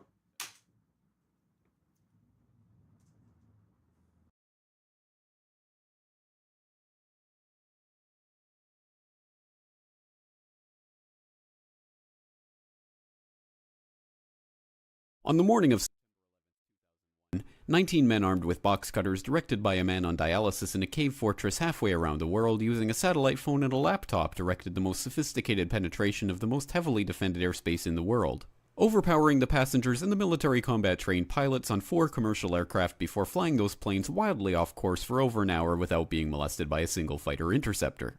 These 19 devout religious fundamentalists who like to drink alcohol, snort cocaine, and live with pink-haired strippers managed to knock down 3 buildings with 2 planes in New York, while in Washington, a pilot who couldn't handle a single-engine Cessna was able to fly a 757 in an 8,000-foot descending 270-degree corkscrew turn to come exactly level with the ground, hitting the budget analyst office where DoD staffers were working on the mystery of the $2.3 trillion that Defense Secretary Donald Rumsfeld had announced missing from the Pentagon's coffers in a press conference the day before, 10th, 2001. Luckily, the news anchors knew who did it within minutes. The pundits knew within hours. The administration knew within the day. Who committed these acts and those who harbor them. And the evidence literally fell into the FBI's lap. That a passport was found blocks from the World Trade Center crash site, if you can believe that. But for some reason, a bunch of crazy conspiracy theorists demanded an investigation into the greatest American soil in history. That investigation was delayed, underfunded, set up to fail, a conflict of interest, and a cover-up from start to finish. It was based on testimony extracted through the records of which were destroyed. It failed to mention the existence of WTC-7, Able Danger, P-TECH, Sibel Edmonds, OBL and the CIA, and the drills of hijacked aircraft being flown into buildings that were being simulated at the precise same time that those events were actually happening. It was lied to by the CIA, the Bush administration, and as for Bush and Cheney, well, no one knows what they told it because they testified in secret, off the record, not under oath, and behind closed doors. It didn't bother to look at who funded the because that question is ultimately of little practical significance. Still, the Commission did brilliantly answering all of the questions the public had, except most of the victims' family members' questions, and pinned blame on all the people responsible, although no one so much as lost their job, determining the attacks were failure of imagination. Because nobody in our government, at least, and I don't think the prior government that could envision flying airplanes into buildings. Except the DIA destroyed 2.5 terabytes of data on Able Danger, but that's okay because it probably wasn't important. The SEC destroyed their records on the investigation into the insider trading before, but that's okay because destroying the records of the largest investigation in SEC history is just part of routine record keeping. NIST has classified the data that they used for their model of WTC-7's collapse, but that's okay because knowing how they made their model of the collapse would jeopardize public safety. The FBI has argued that all material related to their investigation of 9/11 should be kept secret from the public, but that's okay because the FBI probably has nothing to hide. This man never existed, nor is anything he had to say worthy of your attention, and if you say otherwise, you are a paranoid conspiracy theorist and deserve to be shunned by all of humanity. Likewise him, and her, and her, and her, and him. lived in a cave fortress in the hills of Afghanistan, but somehow got away. Then he was hiding out in Tora Bora, but somehow got away. Then he lived in Abbottabad for years, taunting the most comprehensive intelligence dragnet, employing the most sophisticated technology in the history of the world for a decade, releasing video after video with complete impunity and getting younger and younger as he did so, before finally being found in a daring SEAL team raid which wasn't recorded on video, in which he didn't resist or use his wife as a human shield, and in which these crack special forces operatives panicked an unarmed man, supposedly the best source of intelligence about those dastardly terrorists on the entire planet. Then they dumped his body in the ocean before telling anyone about it. Then a couple dozen of that team's members helicopter crash in Afghanistan. This is the story of brought to you by the media, which told you the hard truths about his head could be seen to move violently forward. And they took the babies out of the incubators. And mobile production facilities. And the rescue of Jessica Lynch. If you have any questions about this story, you are a batshit paranoid tinfoil dog and will be reviled by everyone. If you love your country and or freedom, happiness, rainbows, rock and roll, puppy dogs, apple pie, and your grandma, you will never ever express doubts about any part of this story to anyone. Ever. This has been a public service announcement by the Friends of the FBI.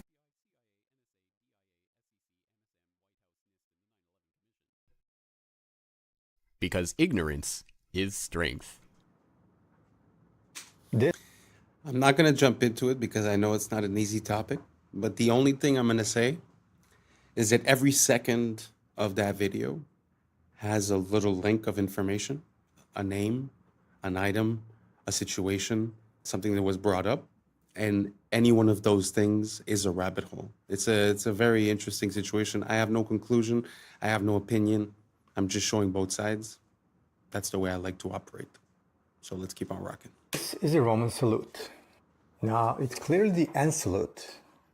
Wrong. This is an Asperger syndrome gesture. This trick is called narrative contingency framing. It's a scientific method used by mass media to manipulate you into believing anything as truth. Open your fridge. You didn't freely choose these foods. Someone framed them as superfoods or low carb or raw paleo. So you bought the narrative, not the food. The same goes for your wardrobe. You bought certain clothes because media framed them as old money or quiet luxury or clean girl aesthetic. Look at this sharp ironing crease in my pants. The media framed it as a symbol of old money because that's how rich people's tailors iron their pants. So I bought them believing they would make me look more classy and elegant. This guy is clearly a murderer, and some extremists frame him as the rebel against the system. And if you scroll through certain corners of TikTok, you'll find women framing him as bad boy thirst trap. Even this video might be my attempt to frame myself as a smart guy worth following. But in the end, the ultimate decision of what the frame is should be yours. Because as Elon Musk said, you are the media now. Amazing. I really like that message because at the end of the day, I feel like everything has to do with perception and perspective. So you have a prism of perception through which you analyze things. You could call it glasses. So when you stub your toe in the morning and you say, oh, this is going to be a horrible day and this and that, well, then you will find things that support that thought. And if you wake up and you stub your toe and you say, well, the worst of the day has passed and only better things can happen from now on, well, you're going to notice the better things. It's an example, but it's just perspective changes the whole outlook. So I find it interesting to try to start holding accountable the people sharing us information by knowing what a frame is and by seeing the framing that's given to us. One of my easy ways to detect this is when something, let's say political or whatever, seems to give you an emotional response, suspend your emotion and question why that's happening and who would have incentive to create this emotional response and what is the conclusion of your emotional response. So you doubt yourself, you doubt your own mechanisms, and you also doubt the information coming in and their mechanisms, and you identify the psychological manipulation that has been used. And once we start understanding those, then we could start reprogramming our brain and seeing what's coming in as a signal and decide if we get affected or not, rather than always be in reaction. So I don't know if any of that made any sense to you guys. Let me know down below, and let's keep on rocking. This is not meat jerky. This is not ice. This is not lasagna. But what is it then? This is the raised printing with a ripped off piece on the 50 € bill. But why the wiggling? Wiggling shows you the depth on a flat screen. How cool is that? Only the camera moves during the photo shoot and the subject stays still. This creates a depth effect known as wiggle stereoscopy. This frozen lake ice fishing hole is actually a mask.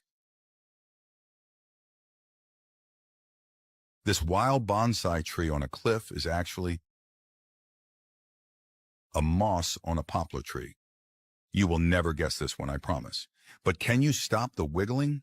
No, this is MacroLab 3D after all, not MacroLab 2D. But seriously, watch this with no wiggling. MacroLab 3D is the only place to watch microscopic worlds with depth. No AI, no CGI, all real macro photography.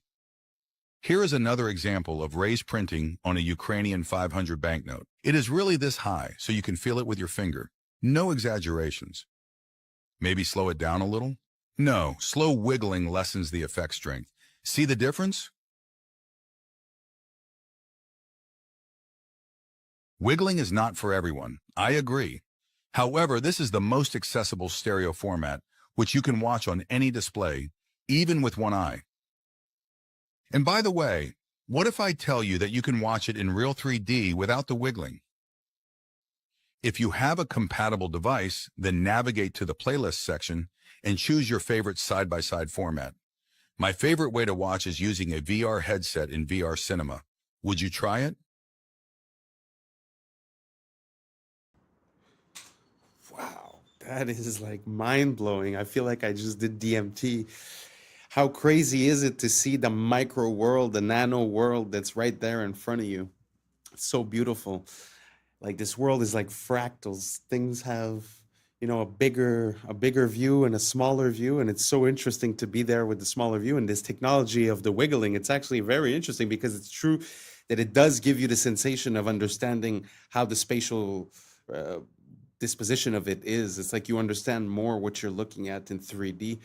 Really love this technology, and I really like seeing things that we're used to seeing from close and having a complete different perspective on the same item. It completely changes your point of view. If you believe that doctors or scientists or whoever are always on your side, let's say, right? And they give you a recommendation and they tell you drink 6 glasses of milk a day, right? Well, automatically you take it with credibility and you do it because you believe in this whole system, But at the end of the day, what if it's not good and it was for monetary purposes?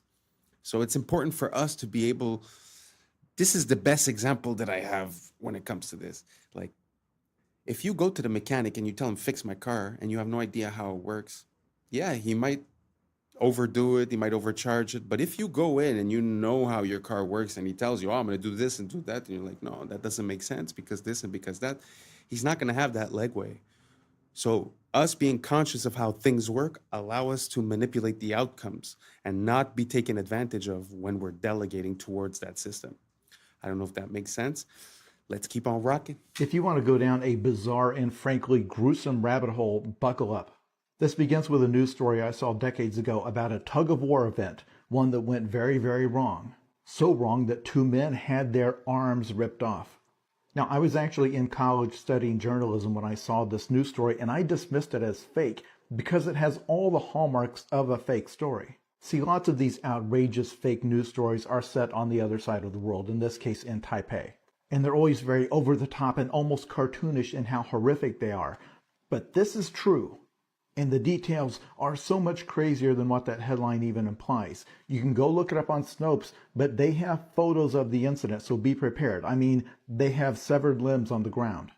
It happened in 1997. They had a festival where they did a huge tug-of-war, where there's a rope and 2 teams are pulling against each other. Only 1,600 people participated, presumably about 800 on each side.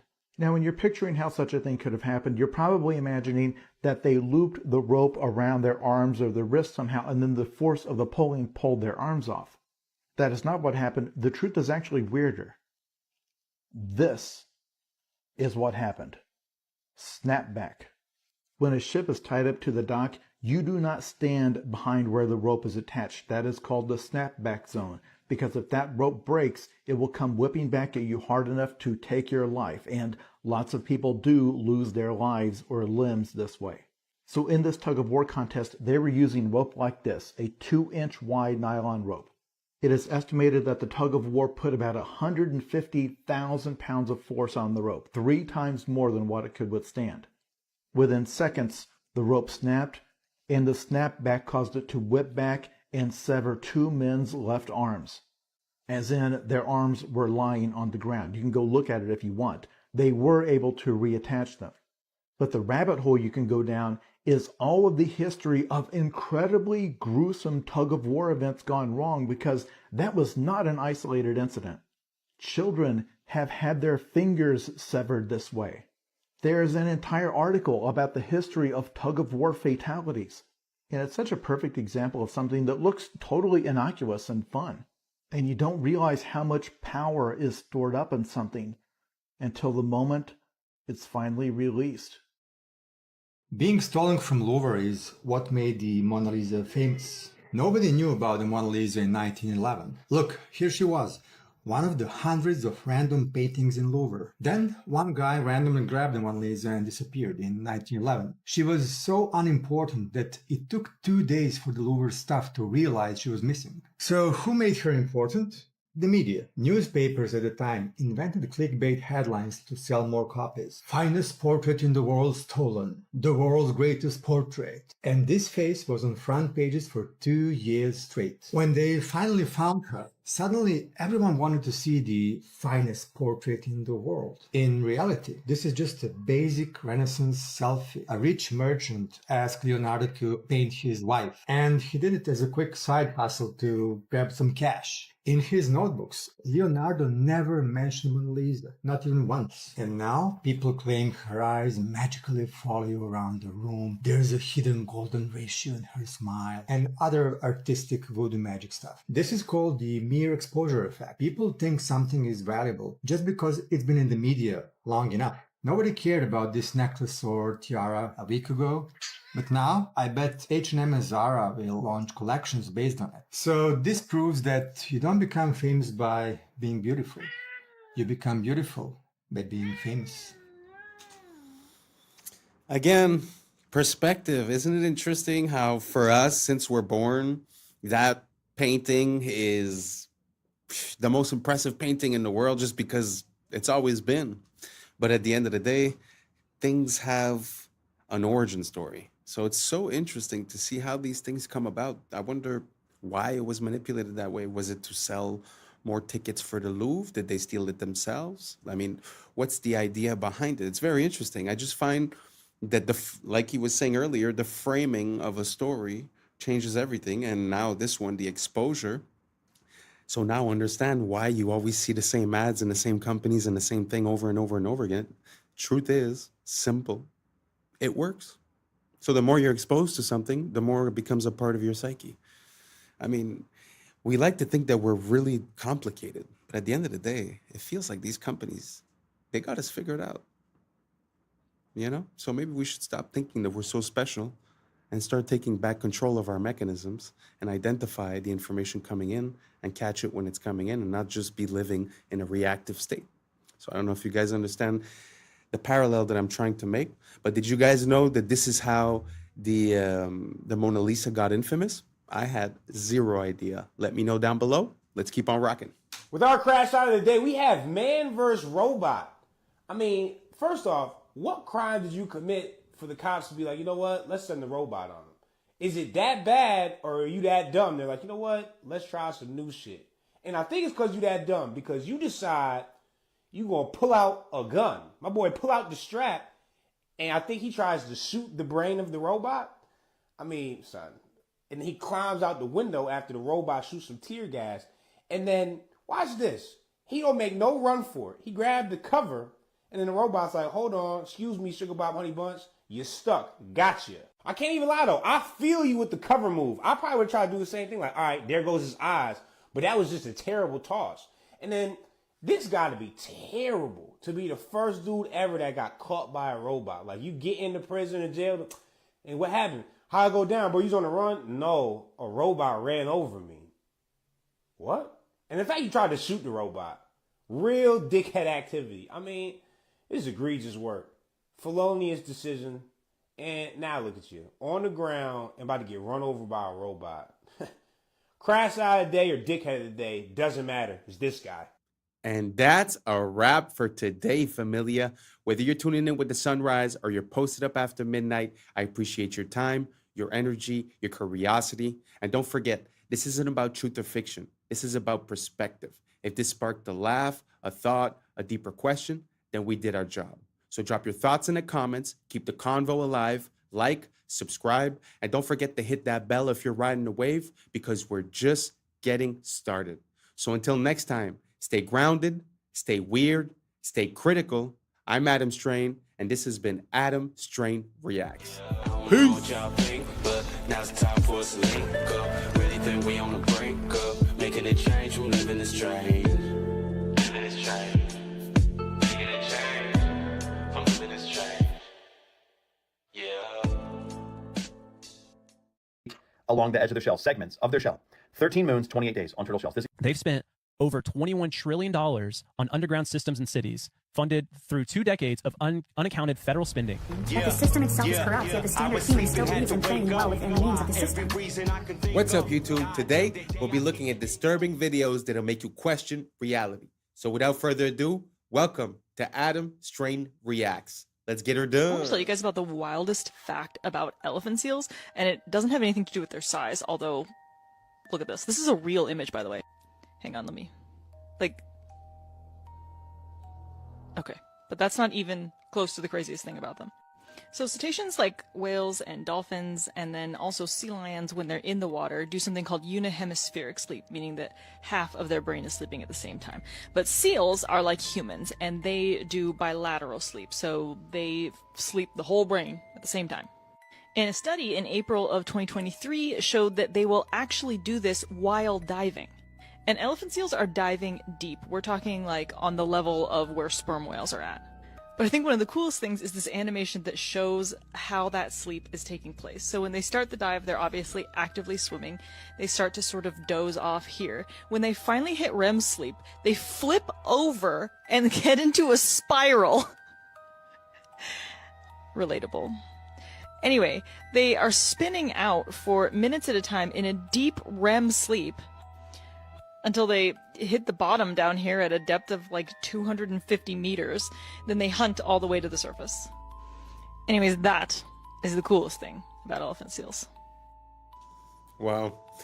Recently in one of the past videos I showed, I don't remember the name of it, the fly bird or something like that.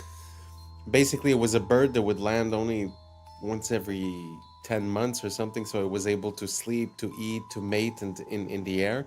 And I guess this is the as above, so below. This is underwater. Isn't it crazy how nature is made?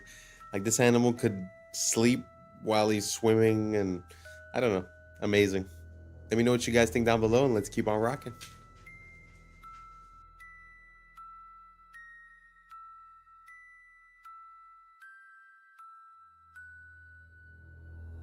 Okay, I just found out something completely shocking about turtles. And I honestly think they're trolling us at this point, because the natural world doesn't have time. Time doesn't actually exist, right? What the natural world has is rhythm. So time is a measurement of rhythm, but time doesn't exist. Clocks exist. Now, here's the crazy part. Turtles. I thought when I saw this post about lunar calendar on a turtle's back, that it was like some turtles, right? There's 13 carapaces in the middle of their shell, and there's 28 along the edge of their shell, segments of their shell. 13 moons, 28 days on turtle shells. This equals 364 days plus 1 day of rest. All indigenous peoples around the world knew the wisdom of the turtle and followed a 13-month calendar, as there are 13 moon cycles in a year and 27 to 29 days per cycle. It appears that 1 month was subtracted in order to sever the connection between people with the sun, the moon, and the stars, which are themselves a giant clock. But what I found out was, it's every single turtle and tortoise. Sea turtles, the same thing, a giant clock on their backs. So we're talking about The Fibonacci sequence is in the turtles, of course, as it is in all biological life forms. But the calendar is also on every single turtle's back. And you may be thinking, well, why would they change the calendar? Well, yes, to sever the connection, to alter our perception, our vibration, our reality just a little bit more. Another thing we have never been told about in school. Isn't that interesting? Instead, we're hearing about Pythagorean theorem and carbon emissions, and they don't tell us anything about this natural world. Shocking. Let me know your thoughts in the comments below and follow for more. Sometimes it feels like we try to create our own interpretation of nature and of reality. But it seems like every X number of years, some of us wake up and we start realizing that nature has been screaming at us the whole time what the answer was.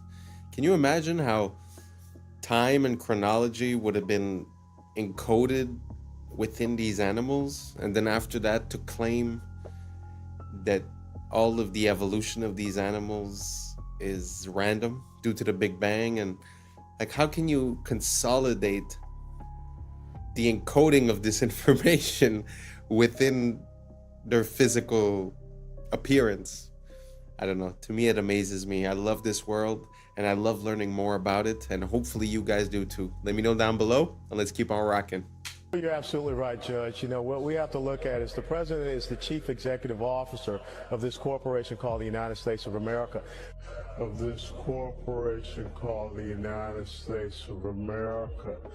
Now, haven't I been telling y'all on this platform for a long time that the United States is a federal corporation?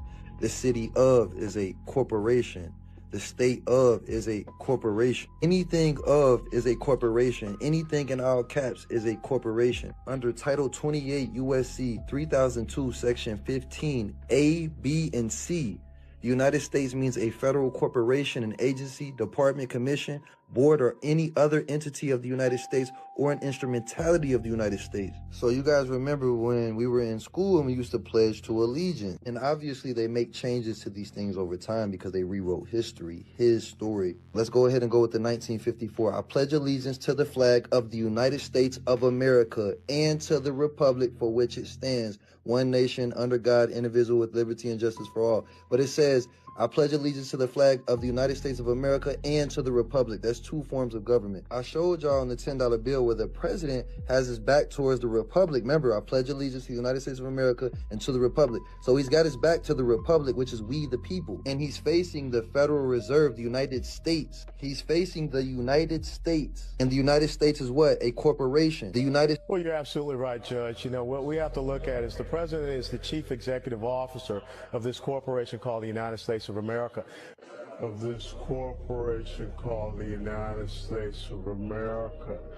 Now, haven't I been telling y'all on this platform for a long time that the United States is a federal corporation? The city of is a corporation. The state of is a corporation. Anything of is a corporation. Anything. Wow. What's the difference between the country, the republic, and the corporation? It's very interesting to look into it. I don't know if you guys noticed, but he had the Morocco flag. If I'm not mistaken, it was the Morocco flag that was there. It's very interesting to look at the history of the United States and Morocco, because Morocco was the first empire to acknowledge the United States as a country. So I wonder what the deal is with those two countries. If anyone knows, please let me know down below, because I've been looking into it, but there's a lot of different information, so I haven't presented it yet. But if you guys have any information, please let me know down below. Thank you so much, and let's keep on rocking. But yeah, this leads into another thing that I want to talk about, which is we've talked about it a couple times, but underground cities. Yeah. This lady, the Tucker Carlson interview. Yes. I haven't seen it. I don't know what this is. This is nuts. Okay. Former Bush administration official Catherine Fitz. She was just on Tucker Carlson's podcast. Cool. And she did this really deep dive. She said it took 2 years to find all these connections with somebody else. I forget who it was. But basically, they uncovered of what they know of are all these major underground cities that the U.S. has been building since 1988. Pardon? Dude, what? With a total of what they found, paper trail, they've spent over $21 trillion on underground systems and cities, funded through 2 decades of unaccounted federal spending, money that vanished from the ledgers of the Department of Defense and the Department of Housing and Urban Development Well, between 1988 and 2015. What's happening? All this money is disappearing. They can't account for and it. she says, for sure, with what they know, is that there are 170 underground cities under the entirety of the U.S. and in the ocean. In 1984, George Orwell wrote, "It was always the women, and above all, the young ones, who were the most bigoted adherents of the party, the swallowers of slogans, the amateur spies and nosers out of unorthodoxy." He wasn't being misogynistic, he was making a psychological observation. In his view, women, particularly in their role as caregivers and moral enforcers, tend to prioritize safety and compassion over risk and freedom. And that instinct, while natural, is easily weaponized by totalitarian systems. When conformity is marketed as compassion and control is rebranded as care, the state taps into the feminine psyche to enforce ideological obedience.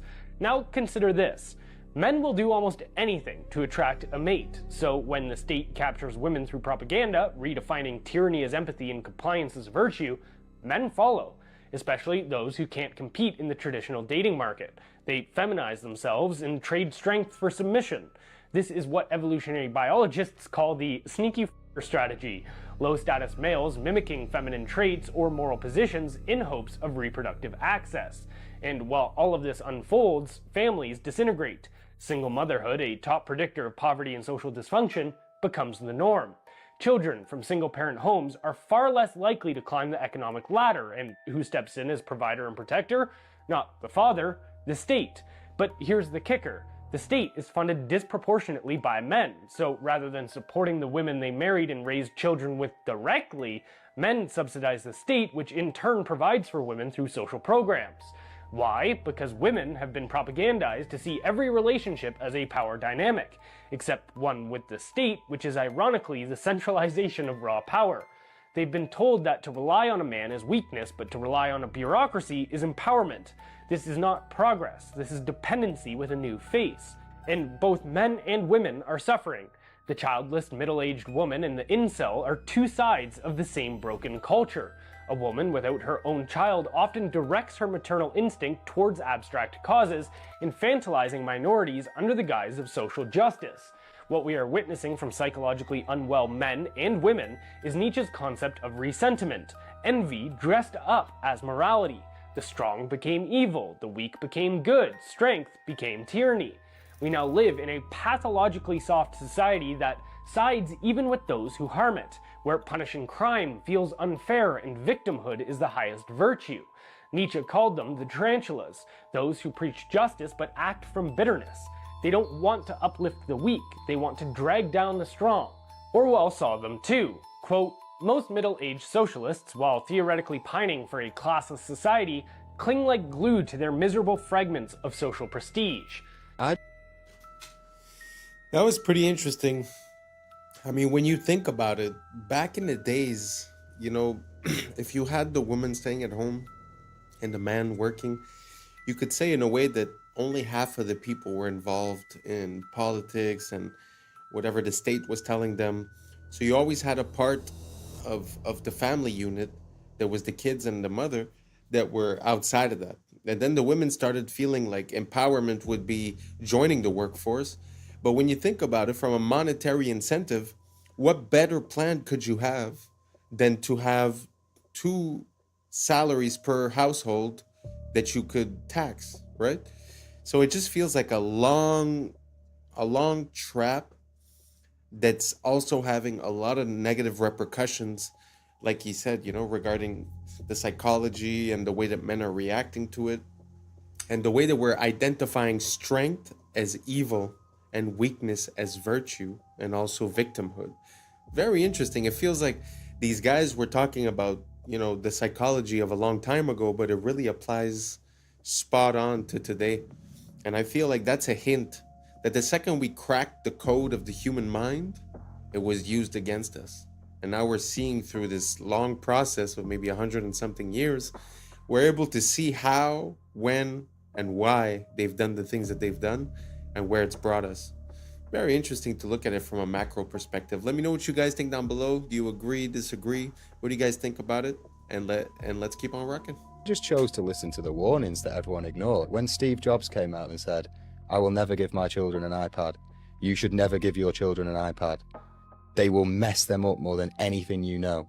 When he physically said that, do not give your children an iPad, I chose to believe that a little bit. When Microsoft's executive, Pierre Laurent, then followed that up by saying, "There is a war for the eyeballs of children and no one has done a long-term study into the impact of brains that these things are going to have. Don't give them to your kids." Like, right from the off, the red flag was there for me. This wasn't Jordan with his schizo thoughts. This was me looking at the execs of Microsoft and Apple. Like, one of them said he would willingly take hand-to-hand combat than give his child an iPad. These people in Silicon Valley put their children in an entire different education system. Steiner Waldorf education, where there's no electronic devices until 12.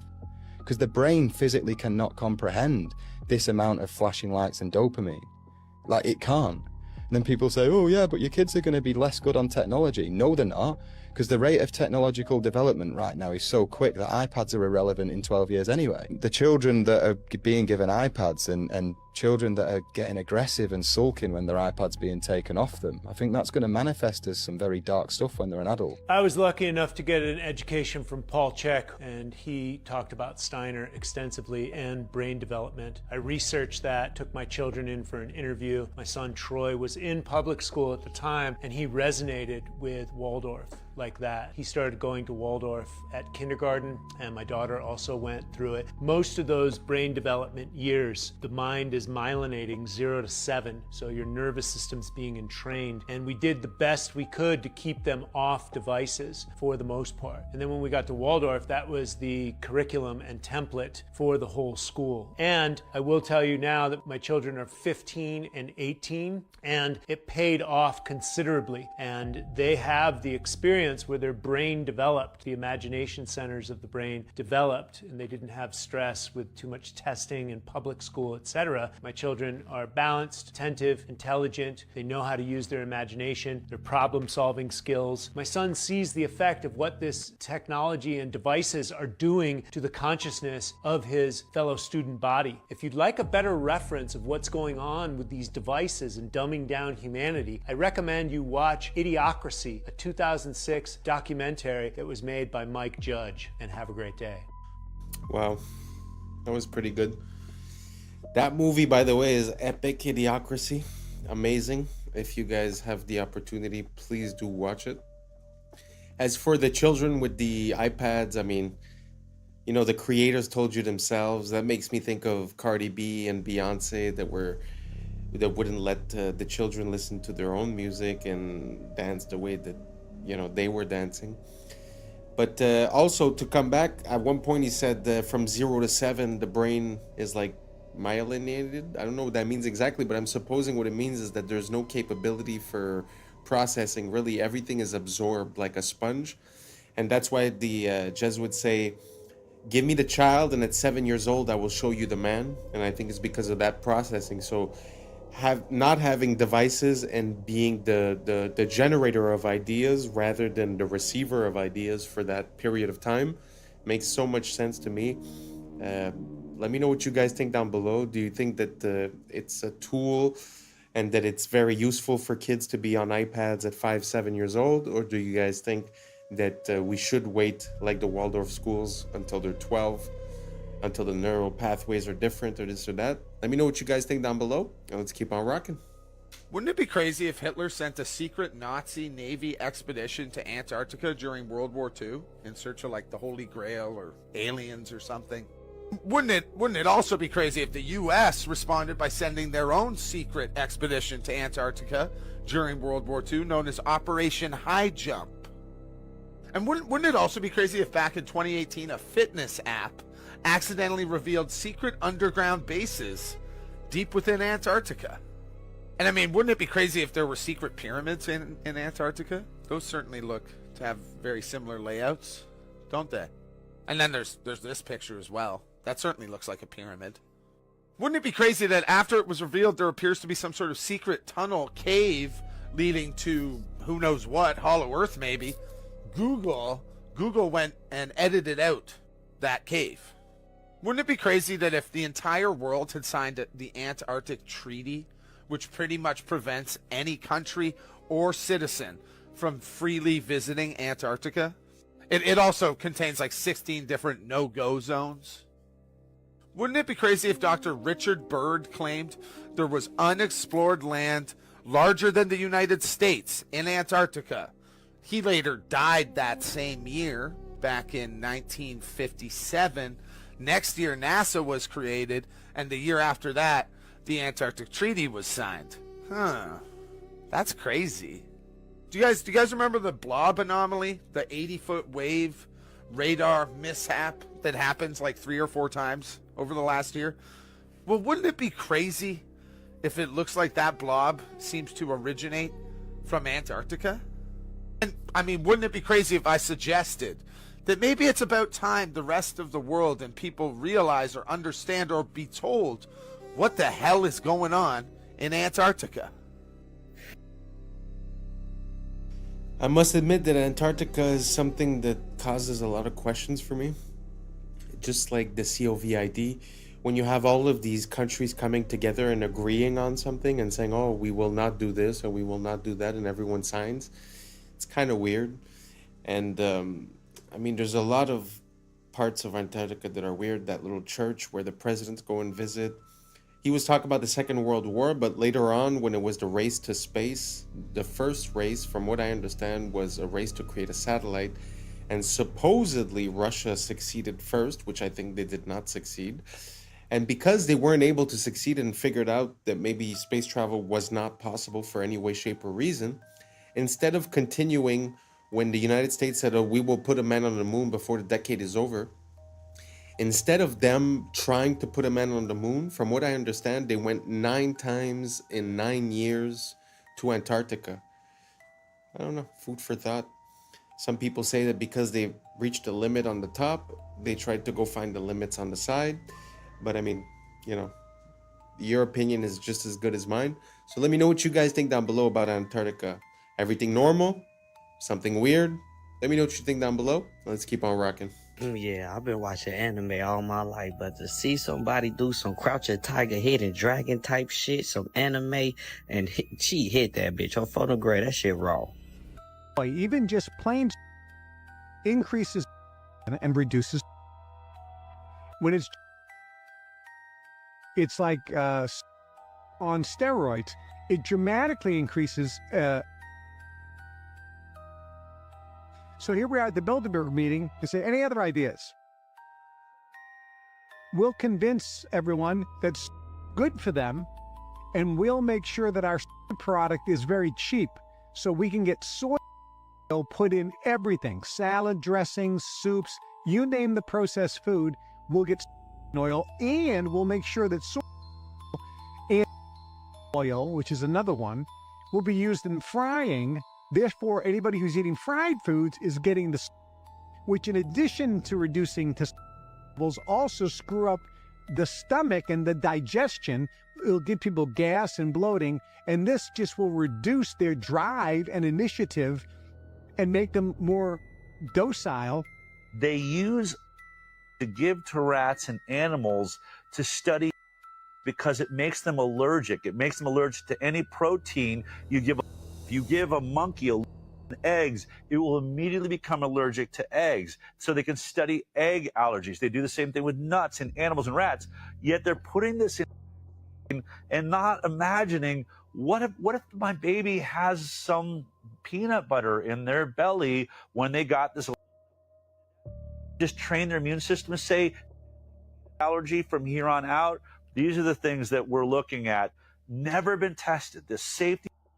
Everything we know is in animal studies, and it tells us this stuff is incredibly for human beings, and we're 10 times the rate of an oral study into a day one. It's absolute madness. To be honest, ever since I've been young, I've always wondered why certain people are allergic to things, and when I looked into it, I I was never satisfied with the answer. It seemed like it was more guesswork than anything else. This is actually one of the best theories that I've ever heard regarding it, that it would be like a trauma to the system, that the system would associate to that food or that thing, and then afterward would create a reaction of protection whenever that food was introduced. Very interesting. I'm not saying it's true. I'm just saying it's one of the best theories, because when you look at it, it's like it became more and more common, people being more and more allergic to things, but I never quite understood why, how. And even when you go to the doctor, it's not like it's a blood test. They literally put the things on you and they see if you have a reaction to it. So it's like, it's guesswork. It's pure guesswork. So it doesn't seem like we have a grasp on what the concept is. So this is actually, you know, one of the best theories I've heard. Do you guys have another one? Let me know down below. You know, maybe I'm just ignorant, but I'd like to know a bit more about this subject. So don't hesitate to write it down below or send me the video, and let's keep on rocking. Play fair in a game where others cheat. Machiavelli. How many of you are playing fair in a game that the system has already rigged against you, honey butter? It's called moral entrapment. When you draw a false standard of morality around someone, knowing they will inevitably cross it, and then you gasp in shock when they do. Machiavelli taught us if your opponent cheats, the entire structure of the game has been rearranged subconsciously. It is your job to notice this rearrangement, and instead of calling it out, to play by these new rules. You can commit tax fraud. In the Middle Ages, you would have these Catholic bishops, who would sell these things called indulgences. An indulgence limits your time in hell in the afterlife. If you can use fear and guilt against a human, and they're susceptible to it, then you own their mind. The irony is many bishops and priests in the Middle Ages weren't even bishops and priests. They were buying their way into power. So many people were convicted of heresy for no reason other than to socially humiliate them and to teach them that they should be tithing to the church. And if you were a heretic, you were socially outcasted, persecuted, or beheaded. But the irony is, as Machiavelli mentioned, that the system itself is corrupt, yet the standard human still believes in playing well within the means of the system. Mr. Beast, Bill Gates, Leonardo DiCaprio, my pet fish, what do they all have in common? The moral brag. The moral brag is a key part of moral entrapment in the West. Having humans who act like they are morally superior creates a gold rush for moral attention. So false morality becomes a currency. This is why so many people film themselves helping the homeless. They are trying to gain unseen social credit. One would ask, where then lies the real morality of long ago, and does it even exist? And I would say it lies beyond the bishops, the fake celebrities, and the fake philanthropists, and inside your very body where God lives. Genuine morality, therefore, is witnessed by the source of all creation and has to be something that you come to terms with yourself, with the Creator. God or source sees all moral obstruction, because what Machiavelli didn't mention is this: when something as sacred as morality is used the wrong way, there will be consequences. Do you agree? Let me know below, love. Machiavelli. Like I say, you know, it feels like the minority are the ones yelling the loudest. So on the platforms, it seems like that's the only voice heard. But I think that's because most of the people are just good people with moral decency. And even if they get cheated on, even if the system doesn't follow the rules, because they believe that that's right, they keep on following the rules. And I think that's why we get the lower hand. So what she's saying kind of makes sense, where if you see that the rules have changed, you must now operate by those new rules. Kind of makes sense, which would be how revolutions are born in a way, you know, when you realize that the social contract has changed, so your behavior must change until the social contract becomes acceptable for all sides, a normal business transaction. But basically, the point that I'm making is that I think 90% of us are just good people, don't want problems, want to take care of our family, and I think they use that against us. Let me know what you guys think down below. And that's a wrap for today, familia. Whether you're tuning in with the sunrise or you're posted up after midnight, I appreciate your time, your energy, your curiosity. And don't forget, this isn't about truth or fiction. This is about perspective. If this sparked a thought, a laugh, a deeper question, then we did our job. So drop your thoughts in the comments, keep the convo alive, like, subscribe, and don't forget to hit that bell if you're riding a wave, because we're just getting started. So until next time, stay grounded, stay weird, stay critical. I'm Adam Strain, and this has been Adam Strain Reacts. Peace! But now's the time for us to link up. Really think we on the brink up. Making a change from living this strange. Living this strange. Making a change from living this strange. This is a tongue-eating louse. It cuts off circulation, and the tongue eventually... Horses can have mustaches. They have horizontal eyes. Last year, December of 2024 to be exact, that is when it became official that the bald eagle was America's national bird. What's up, YouTube? Today, we'll be looking at disturbing TikToks that'll make you question reality. So without further ado, welcome to Adam Strain Reacts. Let's get her done. This is a nasty little creature right here. It's a parasite that survives by taking over another animal's body. Most fish don't react to it because by the time it's visible, the damage is already done. This is a tongue-eating louse. It enters a fish through the gills and clamps onto the tongue. It cuts off circulation, and the tongue eventually dies and falls off. The parasite doesn't leave. It takes the tongue's place and functions as the new organ while the fish keeps eating. This is one of the only known parasites that replaces an organ inside a living host, straight from the fish tank. Gee whiz. Anybody ever seen that before? I have never seen anything close to that. But I find it pretty crazy how you have these parasites that seem to be made to infect certain hosts. I've seen another one that's sort of like a black goo that goes inside of this bug, and at the end when they take it out, the bug basically was being ran by this thing. If you guys have any more examples, send them down. I find it super interesting. I mean, it also makes me kind of poke holes into the idea of evolution. How would that being be conceived if it needed another being to basically proliferate, right? It's a very interesting to me, the whole idea of reverse life, which would be like parasites, which would be like, life is about going from 0 to 100, and the work of parasites is basically taking it from 100 back to 0, back to nature in a way, right? So yeah, very interesting. If you guys have any more examples of this type of behavior in parasites, please send it down below. And don't forget to do your parasite cleanse.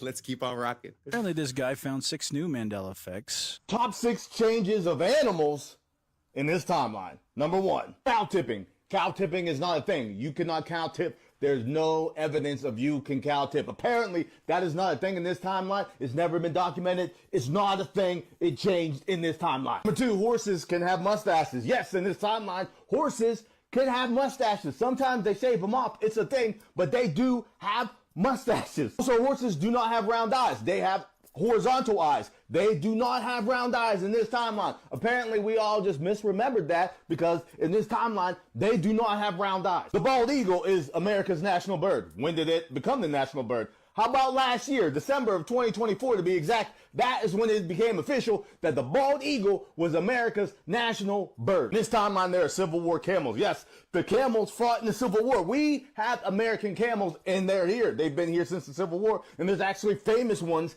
in this timeline. I did not know that. Number 6, it is Smokey Bear. It is not Smokey the Bear. Apparently, it's always been Smokey Bear. Wow. I don't know if you guys know about the Mandela effect, but these are a few that actually, I mean, I didn't grow up on a farm, so I mean, I wouldn't really know about horses that much. I've seen them maybe a handful of times in my life, but both the mustache and the fact that their eyes have like horizontal slits, never seen that before. The camel in the States, I have no idea. I had no idea that was a thing. And also the bald eagle being declared the national animal for the States last year in 2024. Well, more than a year ago. That is kind of weird. That is kind of weird. I always assumed that the bald eagle was the national bird, or at least animal, of the United States. Did you guys think the same thing? Or is it completely normal that they did that because it was never so? I thought that they had put it everywhere on the flags, on the money, on the stuff. I don't know. I thought it was common knowledge. Maybe I'm just ignorant. So you guys let me know down below. Are these Mandela effects that you guys knew, or just mistakes of collective remembering? Let me know down below, and let's keep on rocking. This is an AI-powered cleaning robot developed in China, and they've made it because they want to clean up the oceans and the rivers and all the waterways around the world. And so they've developed this thing that can sort of move around autonomously. Hopefully they succeed in this effort, and hopefully India buys some, maybe? Wow.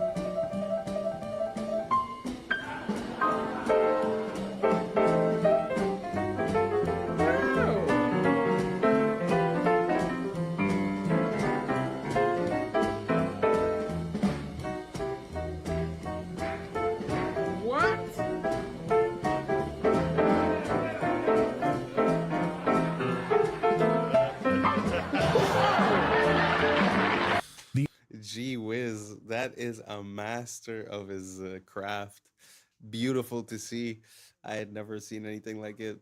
And also the bot that was cleaning up in China, that AI bot. Gee whiz, I think that's one of the first good applications I've seen them put AI on, because they've been talking about replacing politicians with AI, all this crazy things, but that I approve that message. Let's clean up the water with AI. Thank you very much. That's a good idea.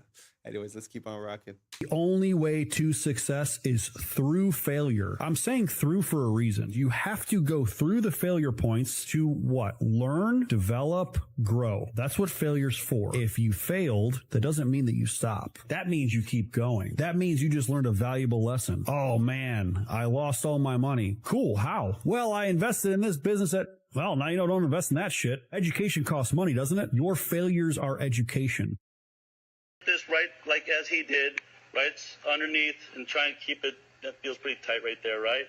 Okay, so you can, just breathe naturally. Let's just see what happens. Okay. All right, so we're at 1,367. We've already just passed 2. So now we're in the place where he can be having headaches. He can be, we're at 3,786. Look at this. We've just passed 5,000. Now we're in the toxic level. Right now we can be doing this 7,000 inside this mask of the CO2. 8,000 parts per million. And now this thing's gone off the Richter scale, folks. It can't even register how high the CO2 levels are inside. And look how many seconds that was. Wow. It's pretty crazy to think that we recommended that for all of our kids, no? I mean, it's a sad thing to see, but at the end of the day, I guess that's what it is. And regarding the video from before, it was saying that you must go through failures to reach success. I find that very interesting because it made me click for the first time. I've heard the phrase, I've internalized the lesson and stuff, but there's one little part, one little distinction that kind of hit me this time around. Sorry. And it's the fact that, through all this information that we have and all the access that we have, I find that something that we try to do, even as a mentor, we try to save our students from living certain failures. But as he said, going through that failure is the education. And I wonder if the fact of giving the lesson as a secondhand experience has the same impact as the person literally going through the failure. I don't know if you guys get the distinctions that I'm trying to make, but I totally agree. I think that our fear of failure and our fear of not succeeding has caused us to be very careful. And I think being careful is not an attribute that makes a billionaire, if you get my drift. Anyways, let me know what you guys think down below, and let's keep on rocking. This Love Patrick, is one of my oldest Legacy friends. Park in Brambleton, Virginia. And I think whoever planned this community had serious beef with their boss. And every time they showed them the plans for this huge neighborhood, they must have presented them upside down. The main area of focus here is obviously the park, which is an above average size park. And you can see here the design starts here at the pond and just works its way out here to the tip where you have this fountain leading into this building right here, which is apparently called the Best Brains Learning Center. I'm pretty sure that they built this part much sooner than expected. Now moving back to the base, which looks a little overgrown, there is an elementary school across the street, and I'm not sure how this park is allowed within 500 feet of an elementary school. So let's turn on the street view. Seriously, this thing has veins? Yes, it's a giant park shaped like a huge cock. How did they get away with this? That's awesome. It's incredible. You think that's real? That's Real. It's real. This is real Wow. time right here. You think that they actually did that? This has to be a fairly new subdivision. Look at the documents. If you look at the college documents, if you look at the documents, and you look at some other, documents, which I'll be happy to share with you if any of your listeners want to see some of that stuff. They don't refer to those towers as cell phone towers. They refer to those as directed weapons. They actually refer to your phone as a direct weapon, your router as a direct weapon. Well, I couldn't go much further because they have to control through frequencies. That's how they control you, and mostly through extremely low frequencies, megahertz frequencies, 3, 4, 5G, 6, 7, 8, 9, 10G frequencies, gigahertz frequencies, microwave frequencies, radio frequencies. They can do it through music as well. Wow. But there's always the opposite of that too, like the good music with the solfeggio tones and, Right. and So stuff no more like that. microwaves, you're saying? Don't use those? Oh, throw your microwave away. The microwave kills the nutrients in the food anyway. Wow. Yeah, I mean, so that's when you get into, they also want a lot of metals in your body. They need a lot of metals in your bodies as transducers and as receivers. And they want you to be exposed to all these and all these frequency devices. So the solution is to get rid of all the chemicals in your body. You could do that through binders, organic activated charcoal, like a stuff like that. Doing all of this transhumanism stuff, we're already coming up with solutions, which are just detox your body. Do liver cleansing.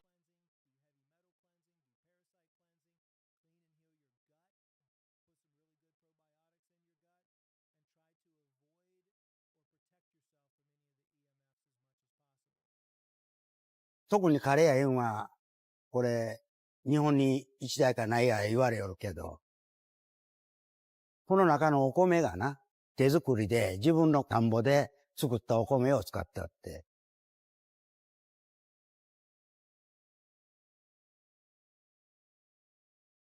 日本の自動販売機では、ジュース、これとパンとか食べ物、ジュースはもうあらゆるところにある。名前吉本正と言います。年は74か。ここの自動販売機ではもう40年ぐらい前からやっております。うちの自動販売機はね、日本にあんまりないっちゅうんで、なんかあらゆるところを来とるように思う。そうじゃ、お米がな、60度ぐらいあるに機械の中が、と置いたらやっぱりこう、乾燥してくれるよ、お米が。硬になる。1日2回ぐらい入れ替えするように、また新しい米になってる。いやいや、もともと百姓屋で米作んでったけんな。ほんで、このお米を使うた方が得なわけじゃ、買うよりは自分の米を使うた方が得だったけん。これ今作っとんが日の光。米を一応洗って水につけて15分か半時間ぐらい置く。スイッチを入れてから45分ぐらいで容器に詰めるんです。これから機械まで入れるにやっぱり1時間以上かかると思う。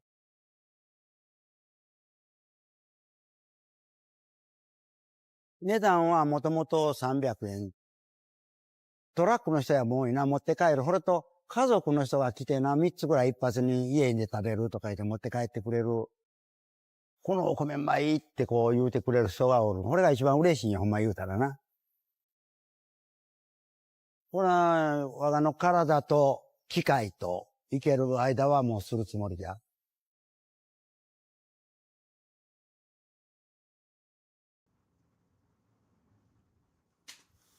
I know it's not such an impressive video, it's not an impressive story, but I found it very inspiring to see, I don't know, that blend of new and old, that organic, mechanic, accessibility, but yet fresh from the ground. I found it super inspiring. I think if we could harness this idea and push it to its maximum, it might just help a lot of people have access to good food You know what I mean? I mean, I don't know if it exists or if it's possible in your city, but you could easily buy a machine and prepare some plates, and people would have a better option instead of, all the junk food that they always sell in those things. The reason why is because the shelf time is so high, they could just fill it up and not really think about it, right? But if you would have a catered, like, vending machine, I don't know. I've never thought about it, but I find it super interesting. If someone could take that idea and run with it, I would be so happy to hear that I've created an enterprise. But I mean, hey, just an idea I'm sending out there in the cosmos, and you guys let me know if it hits, and let me know if you've ever seen a vending machine like that, like a handmade, custom, from the ground up. I really love this man. I find it super beautiful. He loves what he does. I just wanted to shed a bit of light on his situation. I find it so beautiful. Let's keep on rocking. These robots are inspired by ants and were developed by South Korean scientists. Each micro-robot is 600 micrometers tall and interacts with others using magnetic fields. The micro-robot swarm was able to unclog tubes that resembled blocked blood vessels. This technology could potentially be used to clear plaques from clogged blood vessels in medical treatments. In this other application, the micro-robot swarm transported a chunk of the metal indium to complete or break an electrical circuit. This allowed it to turn a light on or off with precision. The micro-robots were able to assemble into a group and coordinate their movements to walk over an obstacle. By leveraging their collective strength and synchronized actions, they successfully overcame barriers, demonstrating their ability to adapt and perform tasks that require precise teamwork. The micro-robots used centrifugal force for self-throwing, propelling themselves over obstacles. A swarm of 200 micro-robots successfully separated heavy liquid metal into smaller pieces in just 5 seconds, despite its high surface tension. They then moved the pieces, joined them back together, and shaped the metal into a smooth sphere. This demonstrated their ability to handle complex tasks with precision and control. The micro-robots formed a spinning swarm on water, creating a floating raft structure that allowed them to carry a pill 2,000 times heavier than a single robot across the surface. This approach could be applied to deliver lightweight medical supplies or drugs across liquid environments in remote or constrained settings. In this example, the swarm used orbital dragging motions at 2.5 Hz to block the superworm's path and stop it from reaching the food. As soon as the swarm stopped its spinning, the worm was able to move toward the food. The micro-robots guided an ant by using a spinning motion to block its path and topple its legs without causing harm. By controlling the swarm's direction, they successfully steered the ant to a desired location. This technique could be applied in pest management or controlled behavioral studies of small organisms. The micro-robots can assemble into structured swarms or disassemble into individual units based on the strength of the magnetic field. By adjusting the magnetic field intensity, their configuration can be precisely controlled to perform tasks like transporting materials or navigating complex environments. Here we see the micro-robots using orbital dragging motion to rapidly circumvent obstacles with precise single-axis manipulation. This allows them to navigate barriers efficiently, completing the task in just 180 milliseconds. Well, that's pretty crazy that we're there. Micro robots. Kind of scary. I mean, as much as it's impressive, it's kind of scary because if you could have that in your blood vessels, who knows how it gets there. I mean, obviously for a surgery or something, it's interesting. But to have something so small that could be ingested raises some concerns. And also, if somehow this little robot would have the capability of flight or levitation, I don't know, the possibilities seem to be endless, like a swarm in the air, or I don't know, kind of scary to me. But let me know what you guys think down below. Let's keep on rocking. It's a bad idea to let the people who make the food give you advice about what food to eat. 4 of the most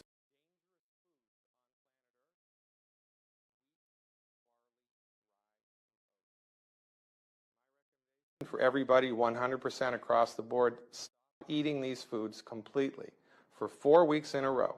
4 weeks. 4 weeks in a row. 28 days. Then on day 29, eat a lot. Have pancakes for breakfast, have a sandwich for lunch, have cookies and crackers, have pasta for dinner, and see how you feel. And as God is my witness, if you make it to lunch without something, I'll eat my hat. This is one of the most overlooked things in the country right now. This is a deadly combination of not enough minerals in the food, period, and then interrupting your body's ability to absorb what little nutrients there are.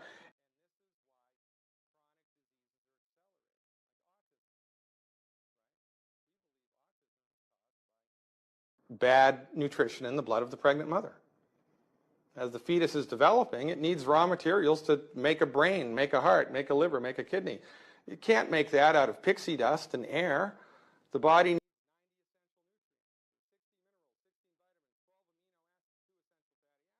but they're not in the blood of the mother because she's eating whole wheat cereal and skim milk and margarine and is avoiding salt like the plague. So, from the proper perspective, with all of the data points, it all starts to make sense.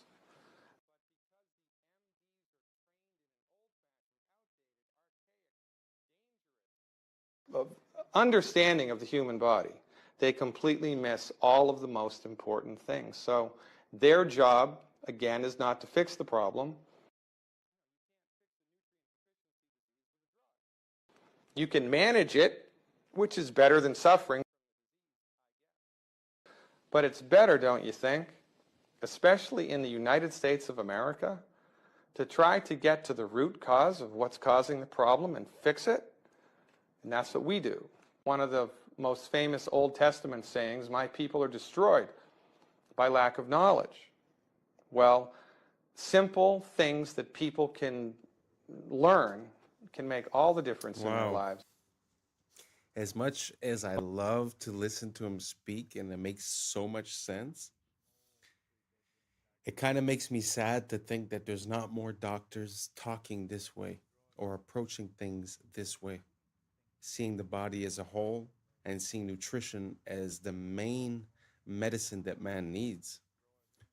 Wow, that was really interesting. Listen, I'm gonna give it a shot. 28 days, no, what did he say? Wheat, oats, barley, and rye. I think it was those four. I'm gonna do it. I'm gonna do it starting today, and I'll let you sorry, I'll let you guys know how it goes. And if anyone wants to do it as well, you let me know down below how it goes for you, and we could compare notes. Let's keep on rocking. I bought my dugout as a fairly small 2-bedroom dugout, and I've been extending it over the years. For somebody driving into town the first time, you wouldn't think there was a lot here because 95% of it is hiding underground. People drive in and go, where is the place? I don't understand. Kubapiti is from the Aboriginal Kupapiti, which means white man in a hole. At the moment upstairs it is about 122 degrees Fahrenheit. Down here we're sitting on about 71, 72 degrees. No air conditioning necessary. We're right out in the middle of nowhere. It takes a day to drive here from Adelaide. I'd say there's about 1,000 underground dwellings and at least 1,500 people living underground. We've got 5 underground churches. We've got underground motels. There's some amazing underground homes here. Many bedrooms, underground workshop. You name it underground, we've pretty well got it. I bought my dugout as a fairly small 2-bedroom dugout, and I've been extending it over the years. Some of this I blasted out when I could get away with it. The cops don't like us blasting in town. We don't do it anymore. Back in the old days, if somebody was going to have a baby, we'd rock round there with a couple of compressors on a weekend and some jackhammers and a couple of cartons of beer, and by the Sunday night we dug out a room, cemented the floor and wired it up, and there's your new baby's room, honey. Even though we're so far away geographically from anywhere else, I don't know why, but we just love the place to bits.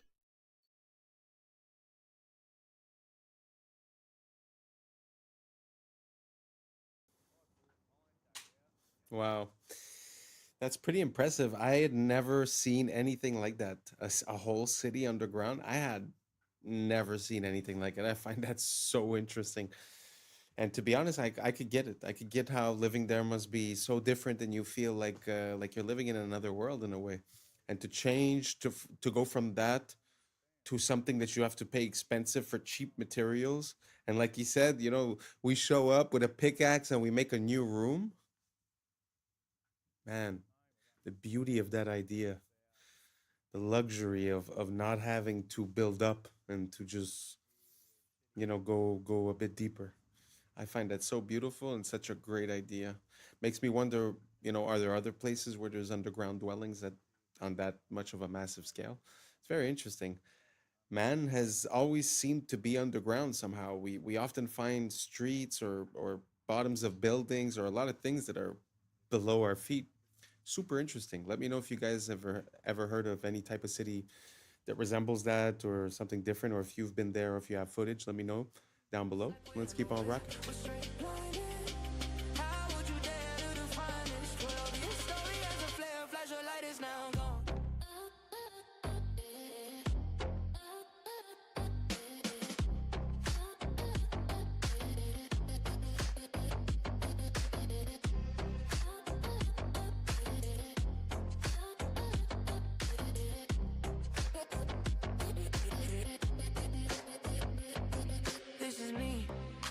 Tell you, I am such a mess without you, and I must confess it's black or white unless we find equilibrium.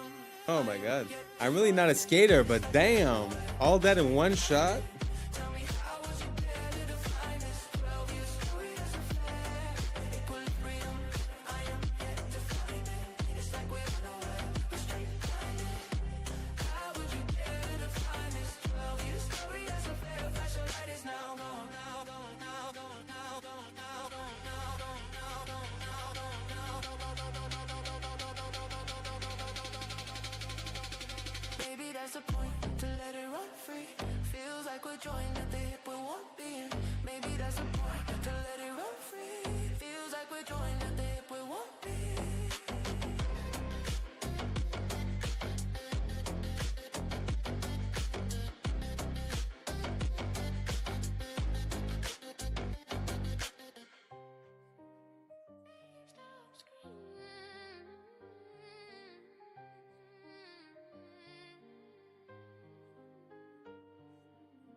Wow. I didn't see the whole thing. I just put it in because the guy started off crazy. I don't know where this guy is from, but most of the skaters I see have a hard time pulling one of those, two, three of those off. I mean, gee whiz. Wow. Props to this guy. Anyways, we've reached the end. Thank you so much for rocking with us. And that's a wrap for today, familia. Whether you're tuning in with the sunrise or you're posted up after midnight, I appreciate your time, your energy, your curiosity. And don't forget, this isn't about truth or fiction. This is about perspective. If this sparked a laugh, a thought, a deeper question, then we did our job. So drop your thoughts in the comments, keep the convo alive, like, subscribe, and don't forget to hit that bell if you're riding the wave, because we're just getting started.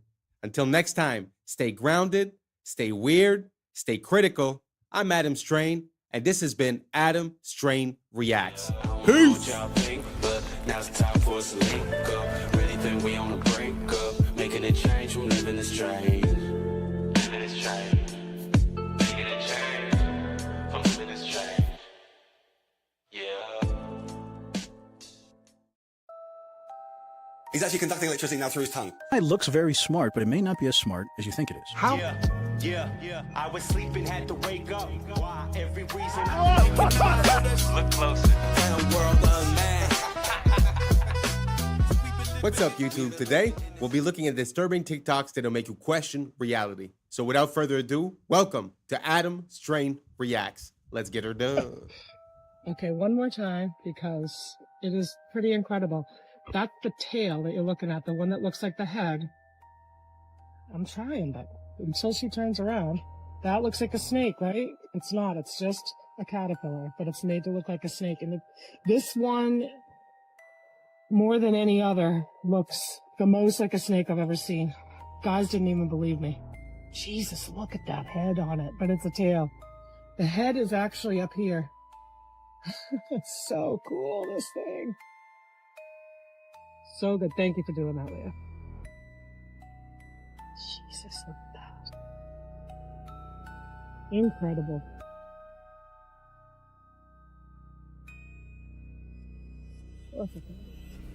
He's about like 6 inches, though, see? 2, 1.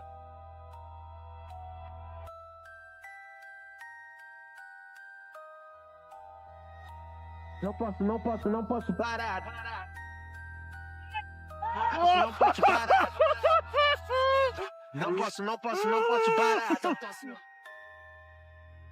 He's actually conducting electricity now through his tongue. And anywhere on his body, electrical current coming from that plug socket through his body and actually light this light bulb. Mohan proves the current is flowing. So that's lighting up now, and that's telling us that is a live wire. So Mohan has got an electrical cable in his mouth, and what we're showing here is that that is conducting through his body and is lighting this. So effectively, he is a live wire. He's passing a current of actually 60 by, that's 240 volts. So that's approximately 0.25 amperes. About 0.25 amps. That's right. About 0.25 amps is flowing through his body. It will kill a normal person. An electric drill. So 500 watt drill. The drill pulls over 2 amps through Mohan's body. 8 times more than the light bulb. I've never seen anything like that in my life. Mohan should be dead, but he's going further. An angle grinder needs a deadly 4 amps, and Mohan is taking the full charge. I mean, he frightens me. He's able to conduct electricity through his body, across those incredibly vital organs, but critically, actually across the chest, so across the heart. Electric shock causes blood pressure to plummet, but amazingly, Mohan's remains constant. 120 on 90, so perfectly normal. Mohan's ability shocks Greg. I simply would not have believed that if I hadn't have seen it with my own eyes. Worse, smart homes. They have a whole chapter on this. One will absolutely floor you. It did me. In 1997, and this is, you can do the word search and research yourself. They predicted, not 2025, but by 2020, that people would be working from home virtually. Oh, come on. This is causing widespread devices. This stuff was never even heard of. Digital currency, and last but certainly not least, programs. I'm sorry, I got to chuckle, because if I don't, I'll cry. Programs run by organizations like the has yet to emerge. First printing, February 1997. I mean, she just folded a few books together. It's not like it's that interesting.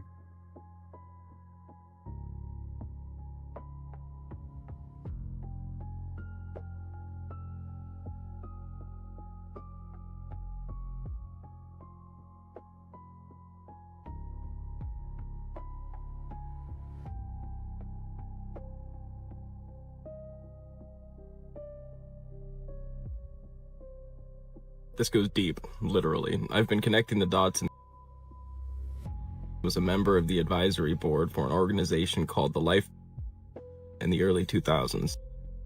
And well, they have a program called Life, which discusses developing fallback positions on Earth in the wake of an apocalyptic event. The Life is interesting because it was the second organization ever to perform a wireless money transfer in the early 90s, decades before cryptocurrency. Money transfers was the original large-scale currency mining software. So now you have an organization that is able to perform large-scale, infinite, untraceable money transfers, and they're building giant underground infrastructures. Donald Barr was a man who inducted the Dalton Institute in a college degree. He authored a sci-fi novel called Relations in Space about an aristocratic slumlord class who traveled.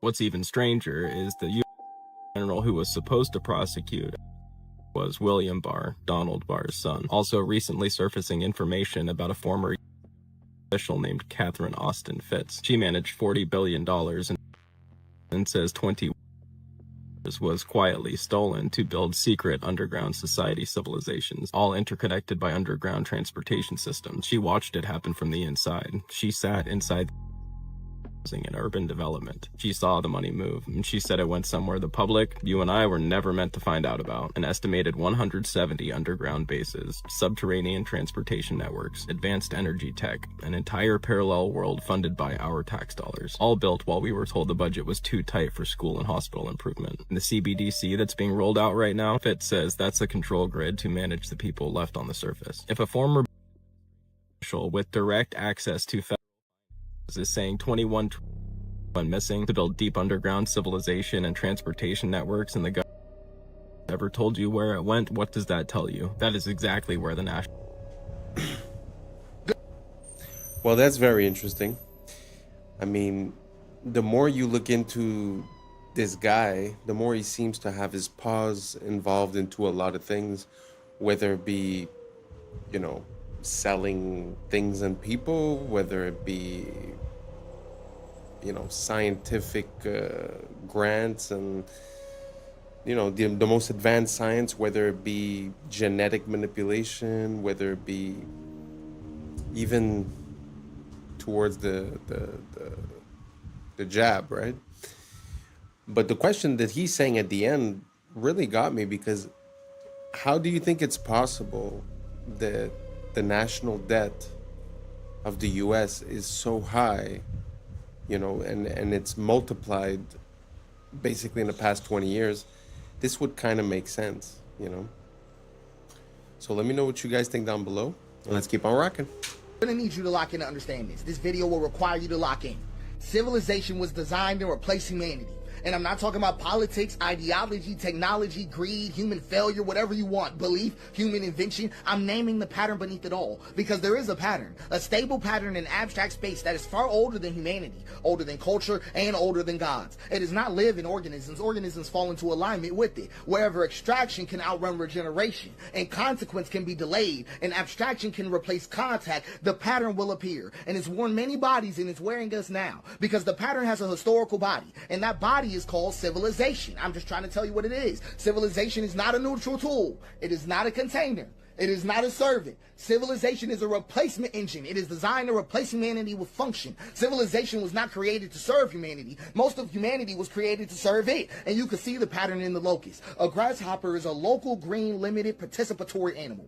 It eats, the land recovers. But when density crosses a threshold, something shifts. Serotonin rises. Contact accumulates. A switch flips. The grasshopper does not decide, it aligns. Its body darkens. Its appetite becomes endless. Limits dissolve. The land becomes stripped bare, and then the swarm dissolves. Not from evil, but from completion. And you can see it in ants, and in algal blooms, and in bacteria that poison their own world of oxygen. Life itself has entered this pattern before. This is not a moral failure. This is a structural possibility of reality. So humans did not invent this pattern. We became its most powerful host. We had abstraction, symbolic storage, future modeling, surplus energy, and distance from consequence. These were not sins, they were interfaces. And when agriculture crossed density thresholds, the pattern found a new mode, civilization. So at first, I'm going to show you how this even looks. I'm going to give you an example. At first, the world looks whole. The man is in the forest. The axe is movement. The tree falls and the forest remembers. And then a thought appears. This tree is not me. The tree becomes lumber. This is subject-object split, right? I'm just trying to put you on. The forest stops being a relationship and becomes a resource field. Nothing breaks immediately, and that's why it works. And then, once the split exists, it seeks completion. The river becomes water. The animal becomes meat. The land becomes property, and another human becomes labor. And guess what finally happens to the self? the self becomes useful, right? The split turns inward, right? So here's the pipeline, how it shows up in your life. You are born human, but you're converted into function. It always starts in stage one. You start with an identity and they turn it into a role. Someone asks you, who are you? But the answer is no longer I am. It becomes a job title, a school, a status. Your being becomes utility. Then stage two, the role becomes a performance. You must execute correctly. Metrics measure adequacy. Your existence becomes conditional. And then stage three comes in right on time. Performance becomes permission. Good performance grants resources. Poor performance withdraws them. Survival becomes earned. And then stage four hits like a truck. Permission becomes morality. Work becomes good. Rest becomes lazy. Productivity becomes virtue. Idleness becomes sin. And that morality reaches identity. I am what I produce. The conversion is complete. Human instrumentality achieved. No external oppressor required. You now self-enforce your own instrumentalization. You are your own warden, and you can't even think outside of it. I want you to understand you cannot think outside of civilization, because civilization installed the thinking apparatus. Your categories were not discovered. Race was not discovered. Race was assigned. Class was assigned. Wealth was assigned. Gender roles were assigned. Status was assigned. Merit was assigned. Success and failure were made the fuck up. I'm trying to put you on. All civilizational abstractions. All of them.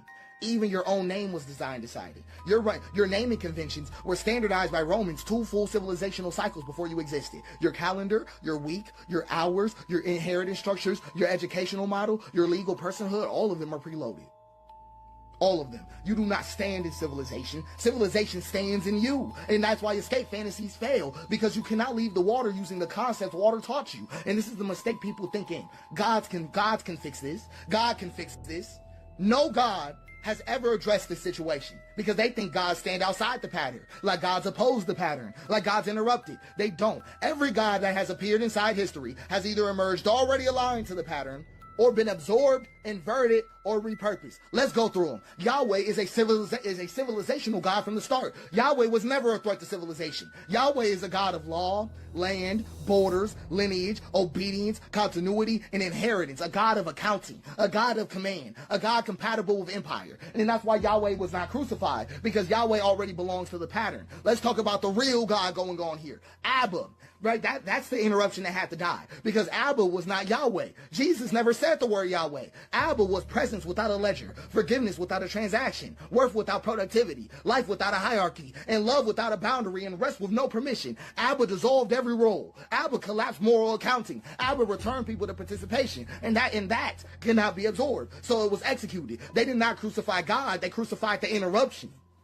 That's all they did. They didn't kill God, they killed the Father. And then civilization performed its most elegant move ever. It absorbed the corpse and then built a church around it. Let's go to Buddha. Let's go to Buddha right quick, right? Dissolution. That's all it was. Dissolution got contained, because Buddha names the trap: desire, attachment, identity. So civilization doesn't fight Buddha, it domesticates him. Meditation becomes optimization. Mindfulness becomes stress control. Liberation becomes private wellness. And awakening was neutralized. Let's go to Allah, because Allah appears transcendent, but structurally, Allah is an absolute authority requiring total submission, an eternal law, and continuity without interruption. A God perfectly compatible with civilizational order. Absorption was seamless. It was seamlessly absorbed into civilization. We can even have fun with it. Let's talk about Zeus, because Zeus was never outside the pattern. None of them were. The Olympus mountain was an empire mythologized. Hierarchy, domination, violence normalized. Zeus did not fall. He became unnecessary. The state absorbed his function. So every god that is ever born made a choice: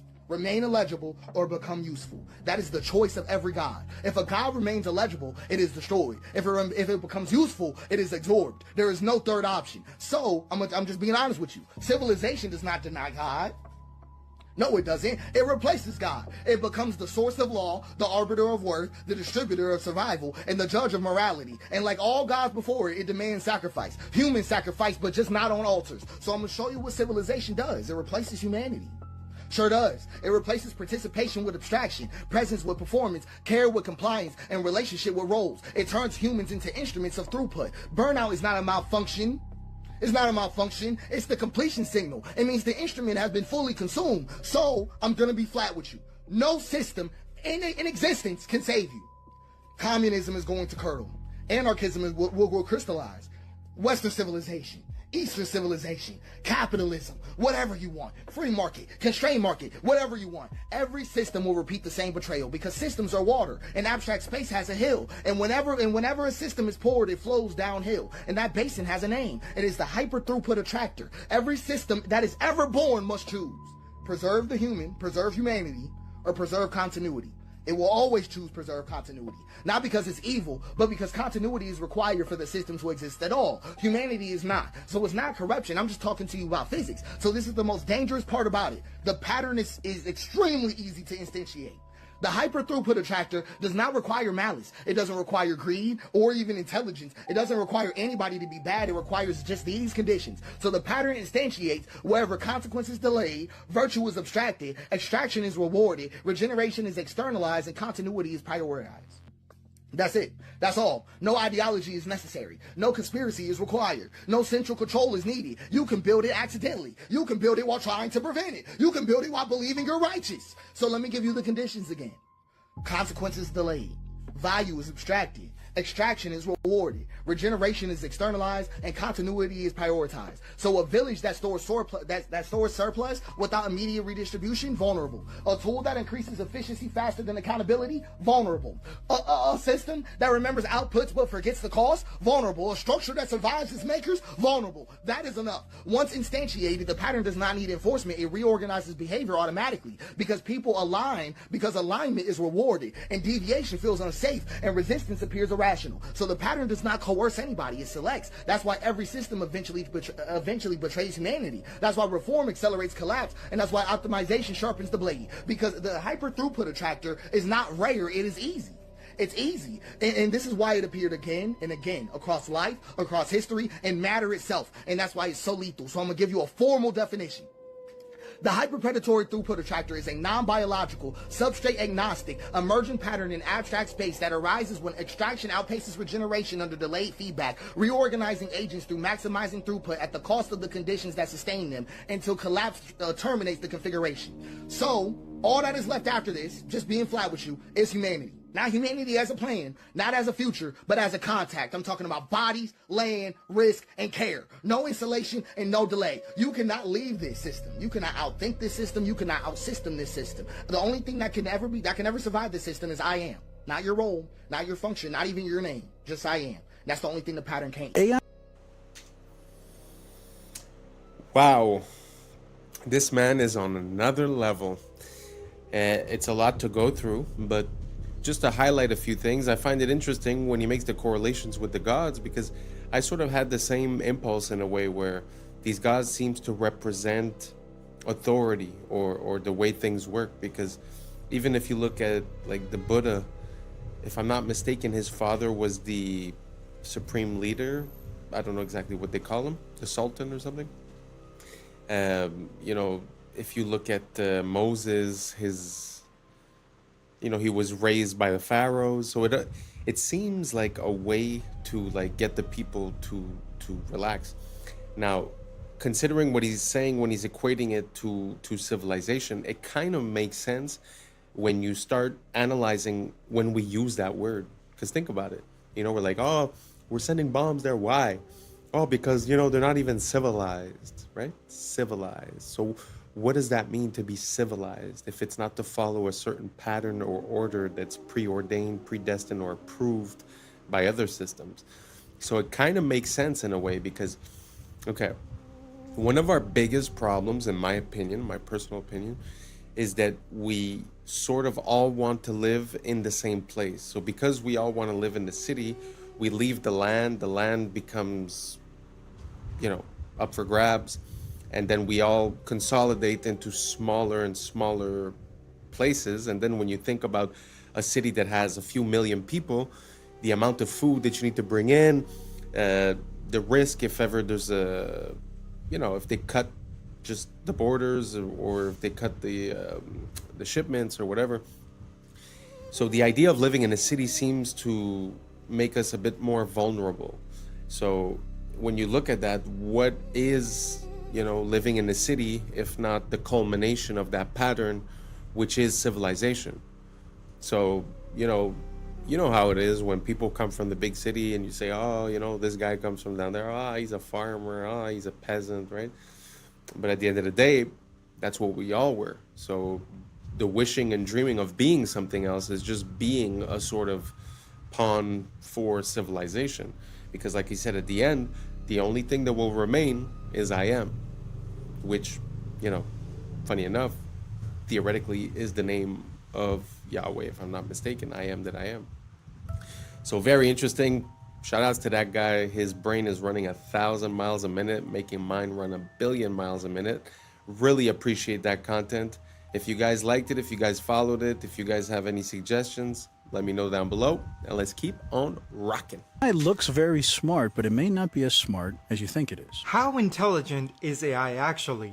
Because look, GPT-5 can pass the bar exam, it can ace medical licensing tests, it can build entire code bases. However, the problem is that all those answers, or some form of those answers, already exist on the internet. And these models have seen these answers during training, so you could argue that they're not necessarily solving, they're pattern matching and remembering. So 11 mathematicians from Stanford, Harvard, MIT, and Yale decided to test this. They each pulled a problem from their current research. This is real math that they're working on right now. Problems they've already solved, but haven't published anything. So there's nothing about it. There's no papers, no forums, no traces, no mentions, nothing. The goal was, if we gave these AI models these math problems, would they be able to solve them? So they tried it out with 10 problems, and these aren't impossible questions. They're lemmas and proofs to math problems that PhD students typically grind through. And they gave them to GPT-5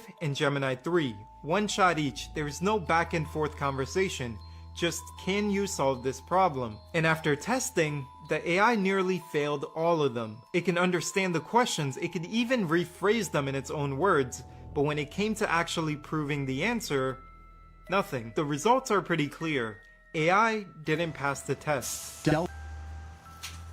That's very interesting. I know a lot of people are, you know, afraid of AI or afraid of its capabilities, or it's going to replace everyone and this and that. But it's kind of interesting to hear the opposite side of it, because I've had a lot of interactions with AI where I caught it in a lie, I caught it, you know, making mistakes, I caught it not analyzing the things that were provided to it, although still responding as if it did. And every time you catch it, it's like, oh, yeah. And sometimes even clarifying and saying, in the future, please do this. It says, yes, of course, and then it doesn't, right? So I wonder, are we attributing the you know, intelligence of AI to, like you said, pattern recognition, where, you know, it already saw that type of problem, it already seen many people resolve it, so it just goes in and repeats what it's seen? Is it really capable of making the change? I mean, it's still yet to be proven. What do you guys think? Do you guys think that the AI is going to take over? Do you think that it's smarter than us? Or do you think that basically all it's doing is it's learning how to give an answer that it will be accepted by the person receiving it? Sort of like humans, just to come back to the point of earlier, you know, living in civilization and in a society, you know, acting a certain way is the prescribed way to act. So we sort of, it's not because you believe in it necessarily, but you'll just act that way. So I'm wondering if the AI is doing the same thing. Is it giving us the answers that will make us happy? Or is it really understanding, you know, the information that it's processing? I don't know if that makes sense to you guys. Let me know what you guys think down below. Let's keep on rocking. Announced a little while ago that they had done a partnership with this Israeli company, and they were going to use surveillance data about you to figure out how much you were willing to pay for a plane ticket. You have a funeral to get to, or that you've got a meeting on Monday. A wage is a price. Uber drivers, they bucket themselves into two groups. They call themselves either pickers or ants. So pickers are people who are picky. Ants pick every ride that comes along. If you're a driver, Uber can impute a level of desperation to you by how many lowball offers you're willing to accept. Now there's 4 giant apps. They all sell themselves as Uber for nursing. So the app, before it gives the nurse a shift, finds out how much credit card debt they're carrying. And the more credit card debt they're carrying, the lower the wage the nurse is offered. That's insane. So holy smokes. Think about this the next time you're getting your catheter inserted. I just want to reiterate something about data. Like, you see this example, where it's able to cross-reference the bank statements of the person to see how much debt the person is carrying, to then carry out a dynamic pricing and have a lower offer to the person. That's what I try to explain to people when I say, you know, they shouldn't have access to our data. It's because we can't even consider what they're going to do with it. We can't even consider how all these data points correlate into an advantage for, you know, a company or for something, right? Or a disadvantage for the user. It's very interesting. Let me know what you guys think down below. Is it scary? Is it okay? Does it make sense? Is it fine? Let me know, and let's keep on racking. These are tiny little microscopic holes. Light goes straight through. This is all hollow. Look at this. Every single one of this headpiece.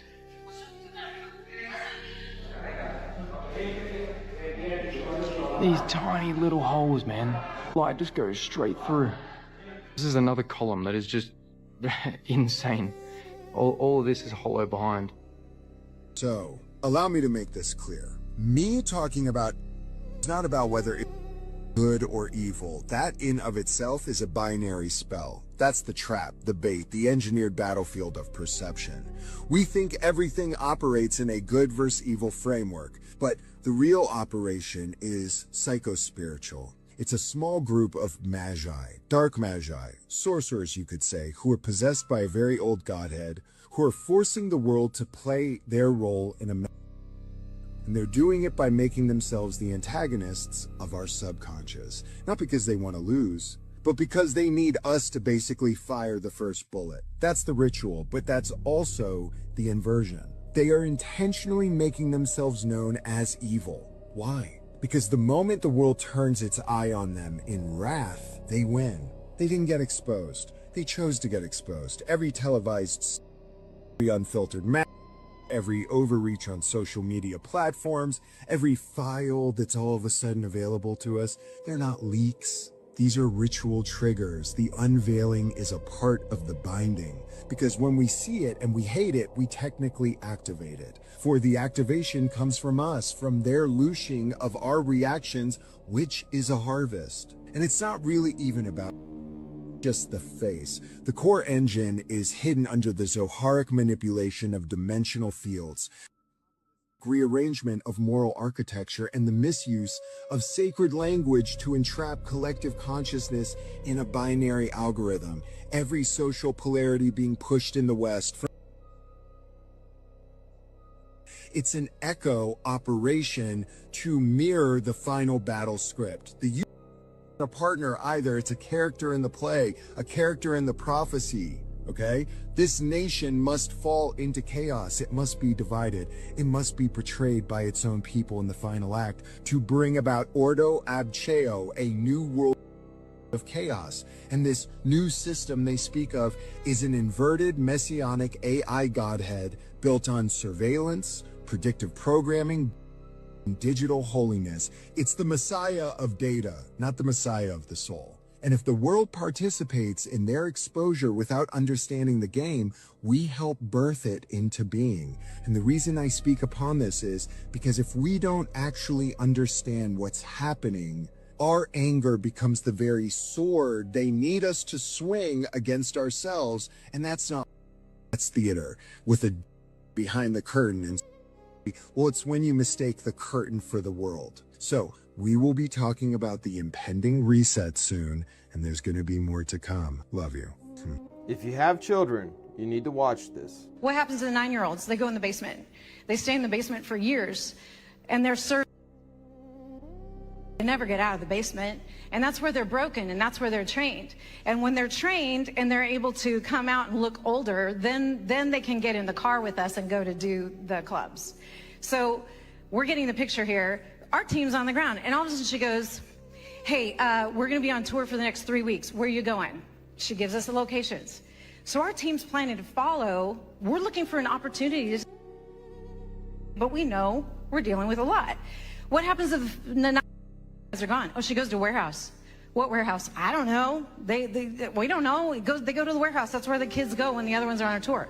One team goes to the warehouse. One team follows the other girls on tour. At the warehouse, believe it or not, There are a bunch of kids, and it's completely controlled by black SUVs and obviously of some kind who are completely controlling this property. We flew drones to monitor the property. We decide, based on the number of bad guys there, that we need a 3-letter agency to help us out. So I get on the phone with my contact with a 3-letter agency. The agency says, yes, we'll call our counterparts, and we're going to send a team to go raid that place. Guess what really happened? Now, we're flying drones over, and we have surveillance on the ground. That 3-letter agency rolls up, knocks on the door, tips everybody off. Everybody in the building gets into their vehicles and disappears. And we get a call, oh yeah, we searched the property, there's nobody there. You guys are crazy. But we watched that all happen. And that's a wrap for today, familia. Whether you're tuning in with the sunrise or you're posted up after midnight, I appreciate your time, your energy, your curiosity. And don't forget, this isn't about truth or fiction. This is about perspective. If this sparked a thought, a laugh, a deeper question, then we did our job. So drop your thoughts in the comments, keep the convo alive, like, subscribe, and don't forget to hit that bell if you're riding a wave, because we're just getting started. Until next time, stay grounded, stay weird, stay critical. I'm Adam Strain, and this has been Adam Strain Reacts. Peace! I don't know what y'all think, but now it's time for us to link up. Really think we on the brink of making a change from living this strange. Living this strange. Making a change from living this strange. Yeah.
Artemis mission are literal actors. You can see that this one wouldn't be able to find so many mistakes and glitches. Shadow from her hand that were appearing on the main character. Artemis Project all mysteriously showed up or disappeared. Let that say it. Look closer. What's up, YouTube? Today, we'll be looking at disturbing TikToks that'll make you question reality. So without further ado, welcome to Adam Strain Reacts. Let's get her done. I like how she has her hair up and in a braid on the way to the launch pad. Then the second they get into space, she takes her hair out like this. When a braid would really be the most sufficient way to have your hair in space. And that doesn't even look like the same person, by the way. Any female that's ever allegedly been in space, they have never tied their hair up. I wonder why that is. It's because that's the easiest way to sell you on the fact that there's no gravity. It doesn't make sense. Your hair would be tied up. And what the hell is all that? Are you kidding? The state of this would not even be acceptable for your average residential electrician.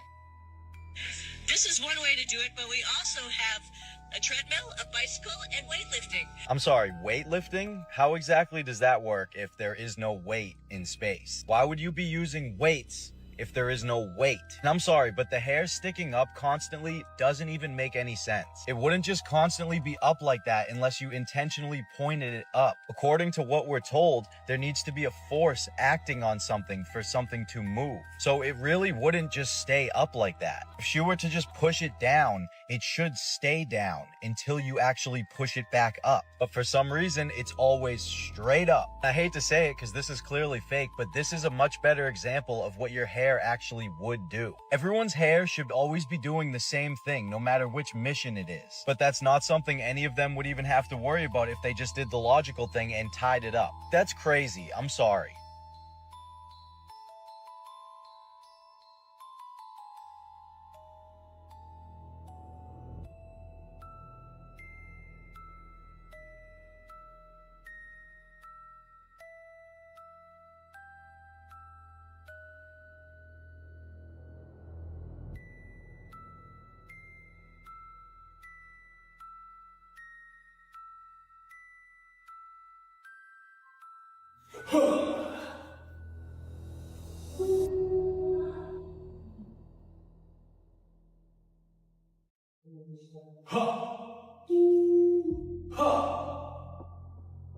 For America and a waiting world, integrity is 5. What is that? The end of a paper towel tube? They're like looking out the end of a paper towel and turning the light on and off.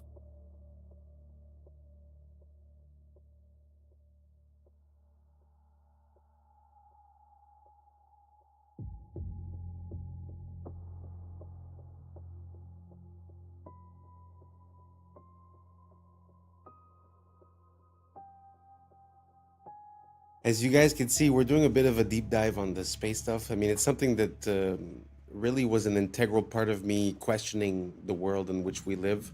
And for me, it was satellites. When I started searching for that, it started bringing me to so many different questions and different pieces of how things work, and it didn't really make sense. But that was a good example. I mean, he's like, oh, that looks like this. He just pulls it out and he does it. I think there's something about the way we intake information due to like credibility and stuff like that, because basically, you know, I've seen videos where they show you a picture and they say, which planet is this or what is this, and it looks like a nebula, or it looks like Saturn or Jupiter, and at the end of the day it was just like a random kitchen appliance or just liquid inside of oil, and then they took a picture. You know what I'm saying? Like, it's just, I think a lot of this has to do with how we're looking at the information. So does it really make sense that, I don't know, just like he was saying, that they're keeping the hair up, or that, you know, after all of this evolution in camera, somehow, you know, we only get basic shots, basic quality. There's no camera pointing outside all the time. So let me know what you guys think down below. So this is the Artemis 2 special. We're just gonna breeze through it. Let's keep on rocking. Fast are you going at your top speed? It's interesting measuring speed in space. So, you know, we use like air density and, you know, to determine Mach. So when we enter the atmosphere, we'll be going about Mach 25, 26, or 25,000 miles per hour. 7 miles a second. Wow.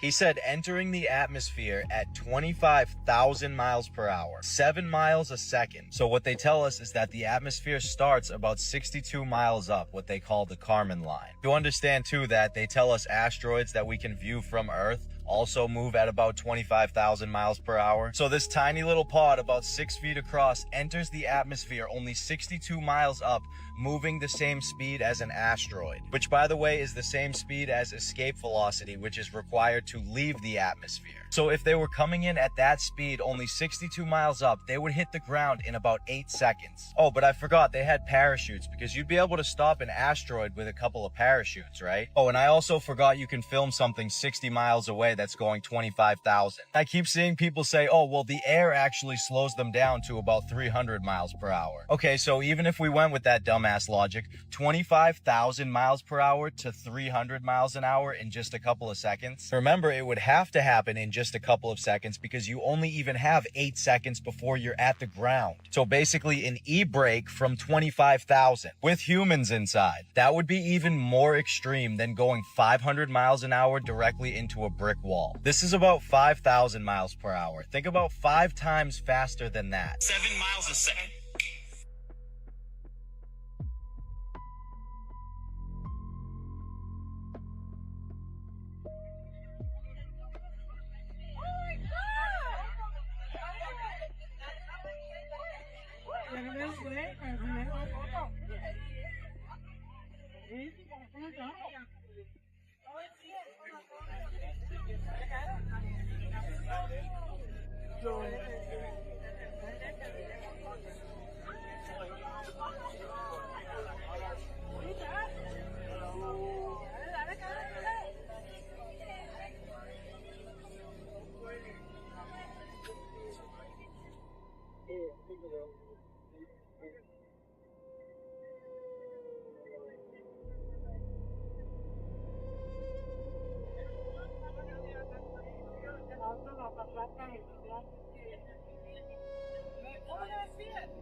These astronauts are really an IQ test for the general public, because tell me why she's walking around just fine on stage, and then a few days later she's hobbling around like a baby gazelle that just fell out of her mother. Muscles don't just atrophy from being just fine from no gravity to barely being able to walk. Uma invenção de 1950, veículo híbrido, metade carro, metade avião. Na estrada, chega a 90 km por hora. Para voar, basta travar a parte inferior, dobrar as asas e acoplar a hélice. Sem ferramentas, sem complicação. No ar, alcança 160 km por hora, fácil de pilotar. Funciona com gasolina comum. Único problema, custos elevados para a produção e achar onde estacionar. It's the first time I see that contraption, a car plane. So awesome. I don't know what language it was. I think it was Portuguese, but they were saying that it runs on car fuel. It's normal. The only problem is that it costed expensive to build. But imagine that you just take off a piece and then you could drive, and they put on another piece you could fly.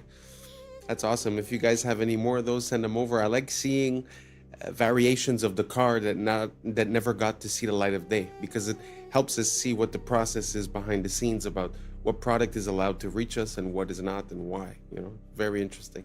Anyways, let's keep on rocking. They have such a clean shave the entire trip. Like, I shaved, I think, 2 days ago. This was the Artemis crew on the way to the launch pad. This was them on day 8 after circling the moon and returning home. Look at their faces. Not once did they even have a 5 o'clock shadow. They had the cleanest shave I've ever seen in my life every single day. And okay, maybe they just shaved in space every single day, twice a day. Is it even safe to shave in space? Never mind have your hair flying all over the place. Loose hair is not safe in a spaceship. It is considered a hazard and is actively managed, not allowed to float freely. Stray hairs can be trapped in sensitive equipment, clog critical air filters, or be inhaled or get into astronauts' eyes. Astronauts typically keep hair short or tied back. I've never seen a woman's hair in space tied up. 100% of the time, it is out. You already know why that is. On average, it is normal to lose 50, 100, or 150 hairs from your head per day. So they were gone for 10 days, so times 3 minus this guy because he doesn't have any hair. Thousands and thousands of hairs would be all over the place. They state themselves can be very dangerous to the equipment. This is them when they got back after the 10th day, and their facial hair is the exact same as when they left. Oh,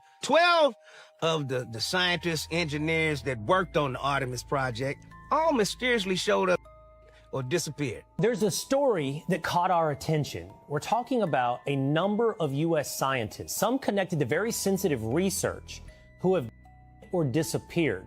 Let that sink in. So, they're acting again. I guess they came together and tried to blackmail them for some money. Otherwise, we're gonna tell them how we did the trick. And now they tricked, and they did. If you in on the motherfucking hustle, stay in on the hustle, I guess the more to that story is. Don't jump ship too late, because the hustle gonna continue. You're gonna be maggot food.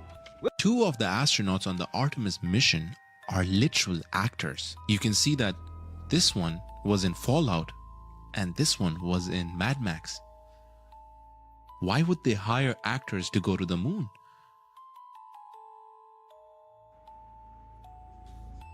Isn't that concerning? I mean, it's a small detail. Don't get me wrong. It's not like it blows the lid off of everything. But what are the chances? And if you look at the girl astronaut, I don't remember her name, but if you look into her curriculum, like, she's been busy. Since 2003, she's been working at NASA, doing all kinds of stuff. So when is it that she becomes an actress? You know, and how come? I don't know. You guys tell me, does it mean something? Does it not mean something? Let me know down below. Maybe I'm missing something. Let's keep on rocking. Get your tinfoil hats out, folks, because this is maybe my favorite conspiracy theory of all time.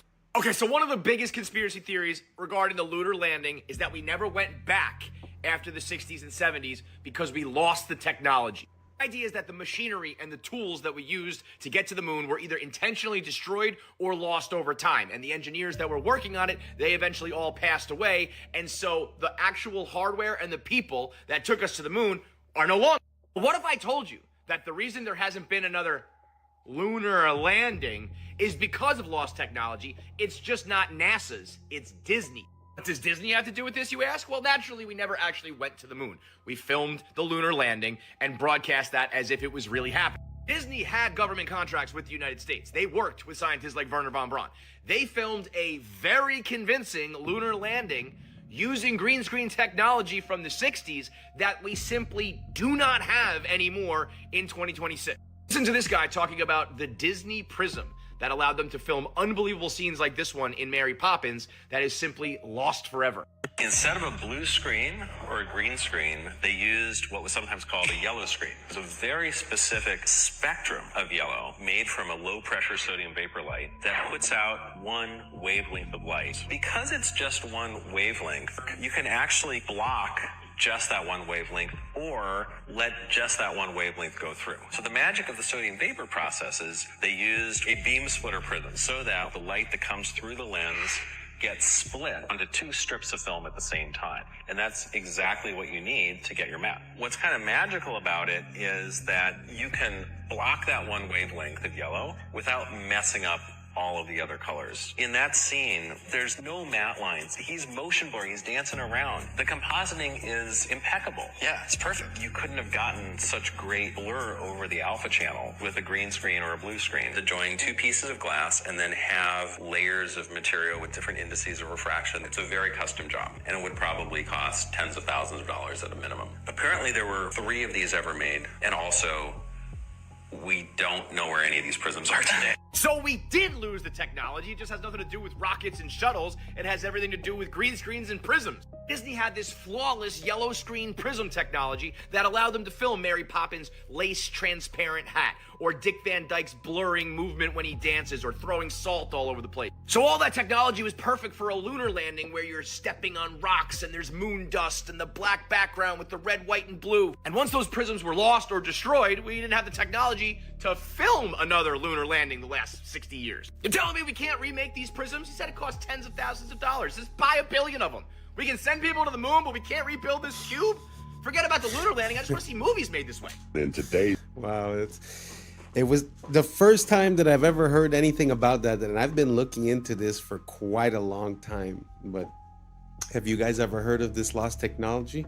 That's pretty crazy. I mean, to have the capability of doing just the masking or just the coloring, and to have it perfectly split, I mean, that's a revolution for the 60s, never mind today. So yeah, very interesting. I had no idea. I had heard the idea that Disney was involved in the filming. But anyways, what do you guys think? I don't think I've ever asked you guys, so I want to know. I'm curious. Are you on team we landed on the moon in 69 up to 72, 73, and then afterwards we've never been back? Or do you think there was some trickery or fakery and an ulterior motive or reason for the reason that we haven't been back? Let me know down below, and let's keep on rocking. This video is showing you guys what the sun looks like up close with an ND5 foil solar filter, which allows us to be able to see through the brightness of the sunlight to actually see the shape of the sun, its texture, what it looks like. And I'm going to show you 3 different views from 3 different days, and you're going to see that the sun always looks the same, always has these same little spots on it, which I'll get to here in a second. Let's get zoomed in. There we go. Now you see these little black, look like little black dots on the sun. Now, to be honest with you, I don't know exactly what they are, but I know every time that I zoom in on it, they are always there.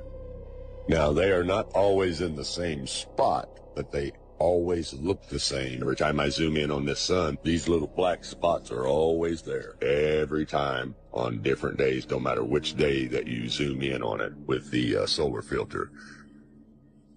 And the cool thing about the solar filter is most of the time you could use your P1000 or your P900 and you'll never be able to see what I just showed you without the solar filter, because the sun is too bright. And this filter, it just filters out that brightness so you can actually, like I told you earlier, see the texture of the sun itself. Now, I'm not for sure if you can actually buy this filter for the Nikon P900. I just know that they have it for the P1000. So if you have a P900, you might want to kind of research that, maybe look it up and see if they have one. I'm sure they probably do, but I know they have one for the P1000, and it does a fabulous job, as you can see right here.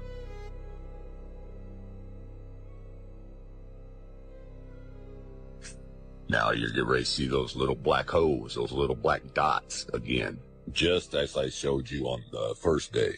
They're always there, which tells me that this is not a big ball of fire like they tell us that it is. That's a bunch of bull crap. You don't see a big ball of fire anywhere on this. It just looks like a big light bulb with some bugs stuck to it. Not to mention the fact that I shouldn't be able to zoom in on this at all with a camera. It's supposedly 93 million miles away. Think about that. 93 million miles away. Trust me, there is no camera in the world that can see 93 million miles away. But anyway, it's a little shaky there. Sorry about that, guys.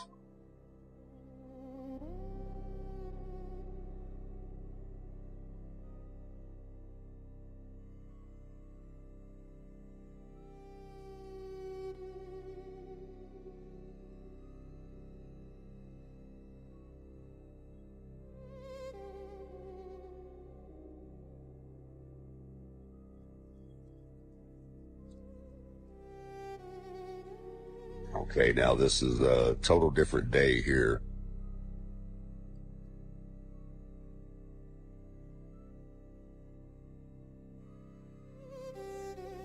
There was some humidity on this day, so I didn't actually get the orange look or the yellow look. It actually had a white look to it. But you can see those black dots or little black holes are there on day 3 also.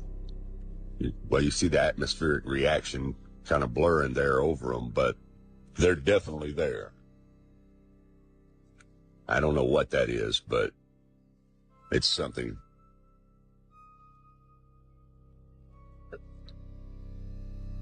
Now here you have NASA's computer-generated images. Now look what they show you. They show you this big old ball of fire with looks like lava and fire shooting out of it, which is all cartoon images. CGI, people. It looks nothing like what I just showed you in real time with a real camera with a real solar filter. It looks nothing like this NASA cartoon bullcrap. Yeah, you see that? You don't see nothing on that one when I zoom in on it. Just looks like a big light with some little specks on it, little holes on it. Looks nothing like this cartoon crap. I'm telling you, people, the Book of Enoch tells us that it's a luminary, not a ball of fire, as you can see here. And that which thus rises is the great luminary, and it is so named according to its appearance, according as the Lord commanded. As he rises, so he sets, and decreases not, and rests not, but runs day and night, and his light is 7-fold brighter than that of the moon. But as regards size, they are both equal. So do you... Wow, that's very fascinating, very beautiful. I really love this type of content, looking into things close, whether it be with a microscope, with a telescope, with a camera. I find there's so much detail and grain to this world that sometimes, like you were saying at the end, you know, they show us a CGI representation, but does that even match reality at all? It's a very good question, but I found that super interesting. If you guys never seen, I'll try to get some videos, but also sometimes they zoom into stars and you could see this vibration and it looks like a cymatic pattern. It doesn't really look like a solid object neither. Very interesting to look at this world when you're looking in closely. Anyways, let's keep on rocking. Remember this guy right here? Of course you do. He was the main character in the newest space movie. But I just want to take a second to look at the stars on this thing. And why is he still carrying it? See the stars? 1, 2, 3, 4, 5.5 stars. You see this little half star? So take a look at it right here after he spins it, which is all they actually did was play with a plush toy the entire time. You see how you can see the 5 stars, but where's the half a star? How come the half a star isn't there anymore? Watch it as it comes around. 5 stars. You clearly saw 5.5 stars. Where is that half a star? How come it's not there? But maybe if they didn't focus so much on spinning microphones and plush toys and actually showed us the moon, Earth, or what space looks like, then we wouldn't be able to find so many mistakes and glitches. Now, I just want to look at one more thing from our main character here. See right here how there's a shadow from her hand? Well, there should also be a shadow from the toy, but there isn't one. You see, she brings her hand back. There's the shadow. Takes it away. No shadow. So why isn't the toy giving off a shadow when her hand is in the same exact spot giving off a shadow? We don't even have to talk about the words that were appearing on the main character either. We've already talked about that. I mean, they were all interesting, but has anyone seen a debunking about the last one that he just showed? The one with the letters going through? Because if you think about it, it would make sense if they're using a blue screen and the little plush toy is blue. So let me know if that's been debunked, because that's a pretty good one. What do you guys think? You guys think it's what do they call it? Augmented reality, where they use 3D modeling in real time? Or do you guys think that it's just a mistake of lighting or in our mind? Or let me know what you think down below. Let's keep on rocking.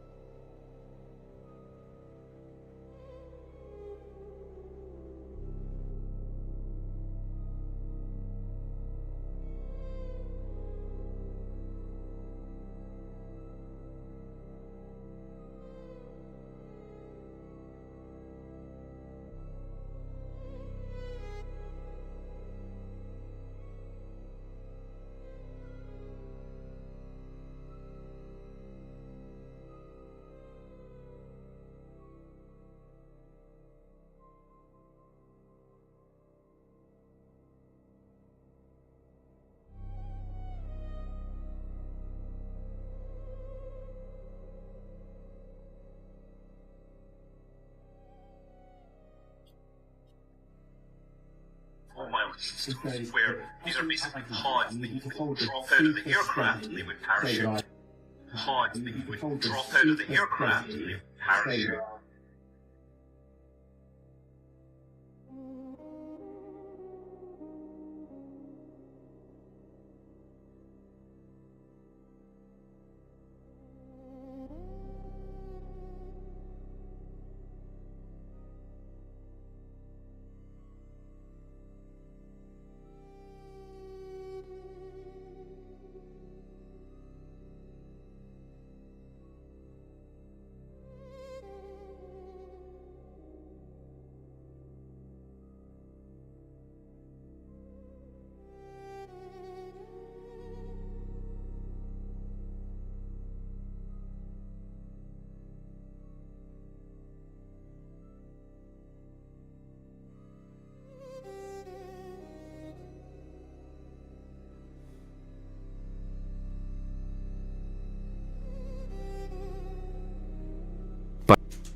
What do you guys think? Do you think it's possible that they just dropped the pod off from a plane instead of it reappearing? Or do you guys think that's just a coincidence, the fact that that plane has that capability and was passing over it on the same date towards the same area? Let me know what you think down below. Let's keep on rocking. A lot of coincidences. Pas de caméra interne pendant l'ascension, juste des coupures pour faire place aux images de synthèse. Ils sont prudents pour pas faire les mêmes erreurs qu'avec Apollo 11. Après tout, si c'était faux, pourquoi ça deviendrait vrai? We're going to the moon. La NASA, c'est une télé-réalité, avec des acteurs présentés comme des cartes Pokémon. On sait tous que les images de 69 ont été faites en studio, avec un ralenti x2. Et si on met en vitesse normale, on peut visualiser les harnais. Et regardez la simplicité du décollage depuis la Lune pour le retour sur Terre. Il était plus propre que la vidéo d'aujourd'hui. Et celui qui filmait est resté là-bas. C'est peut-être Buzz Aldrin d'ailleurs, un astronaute, acteur et franc-maçon, qui nous répète ne jamais avoir été nulle part. We did go there. Et il porte même une bague maçonnique sur cette photo culte. Et ici aussi. Parce qu'on a affaire à un théâtre occulte.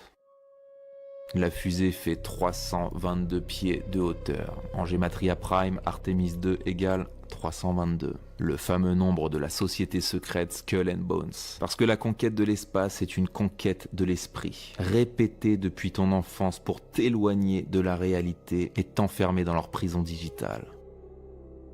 Do you know that Christina Koch was actually a character in Mad Max in 2015? Yeah, NASA astronaut Christina Koch appeared as one of the Vuvolini in the 2015 Mad Max Fury Road. And then just 10 years later, she's going to the moon. What an exciting life, huh? Apparently, she's only even been an astronaut for only 13 years. And she completed her candidate training in 2015, the same year that she was filming to be in a movie. Yeah, the 2 of the 4 American astronauts that are on that flight, they're right out of central casting. They're right out of central casting. Let's not forget about the words appearing on the stuffed animal and then him quickly moving it out of the way. Let's not forget about how the bag phased directly through Buddy's ear right here. Minutes before the Artemis 2 crew traveled. And what the hell is he even doing? Let's not forget the vanishing red dot. Terrible quality video, even though you couldn't take a bad quality video nowadays, even if you tried. 1995 digital camera. Video from inside the ship from the entire 10-day trip, except for when they're free falling at 25,000 miles per hour. No close-up shots either. They're making sure they're keeping their distance for some reason. None of this is melting, even though this fucking ship would be hotter than lava. A crew going up and touching the ship and their hands are somehow not burning off. Here's a little bonus clip from a separate team of dumbasses. Why did the ball fall straight to the floor if they're in space? So, you know, it's really not a question of you should believe this or that. I'm really wondering. To be honest, I'm not even decided on any way, shape, or form. But a few quick questions. You know, have we been to the moon? Is the sun really 93 million miles away? Do the pictures we have or the representations that we have of the planets or the galaxy or the solar system, are they realistic? Is it true? Let me know what you think down below, and thanks for rocking. And that's a wrap for today, familia. Whether you're tuning in with the sunrise or you're posted up after midnight, I appreciate your time, your energy, your curiosity. And don't forget, this isn't about truth or fiction. This is about perspective. If this sparked a thought, a laugh, a deeper question, then we did our job. So drop your thoughts in the comments, keep the convo alive, like, subscribe, and don't forget to hit that bell if you're riding a wave, because we're just getting started. So until next time, stay grounded, stay weird, stay critical. I'm Adam Strain, and this has been Adam Strain Reacts. Peace! I don't know what y'all think, but now it's time for us to link up. Really think we on the brink up, making a change from living this strange. Living this strange. Making a change from living this strange. Yeah.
Number 322. You both were members of Skull and Bone. What does that tell us? Not much. Opioids are physiologically identical to humans, yet they're not conscious and they can feel no pain. They can be used as meat for consumption. I was sleeping, had to wake up. Why? Every reason I could think. What's up, YouTube? Today, we'll be looking at disturbing TikToks that'll make you question reality. So without further ado, welcome to Adam Strain Reacts. Let's get her done. Coming straight out of the Galapagos Islands, it's the marine iguana, the only ocean-feeding lizard on Earth. Despite the look, its survival depends on the sea. Its diet comes from marine algae growing below the surface. When algae becomes scarce, it can actually shrink its body by reabsorbing bone to survive. But feeding in an ocean comes with a cost. The cold ocean strips heat from its body, forcing it back onto the rocks. Once you understand how it lives, the way it looks starts to make sense. Wow, I'd never seen that type of lizard. It makes me think that Godzilla might be more of a true story than we think, because he looks exactly like Godzilla looks. Let me know if you guys agree, and let's keep on rocking.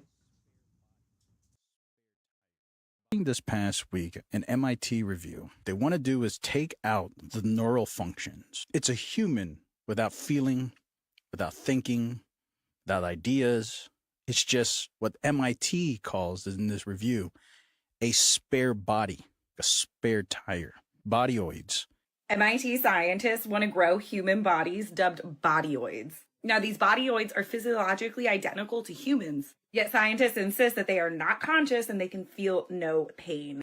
Scientists are stating that ethically sourced spare bodies could revolutionize medicine through things like organ donation.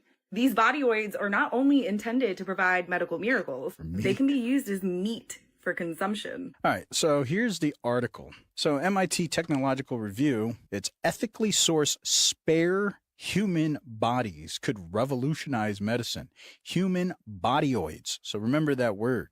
And here it says, recent advances in biotechnology now provides a pathway to produce living human bodies without the neural components that allow us to think, be aware, or feel pain. And then maybe one day we'll be able to create spare bodies.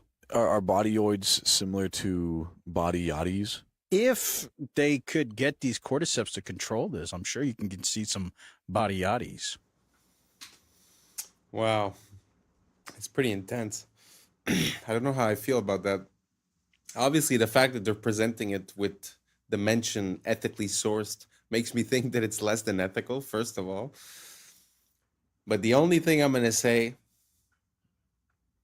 is if this is going to lower the amount of people that go missing per year, I might be willing to consider it.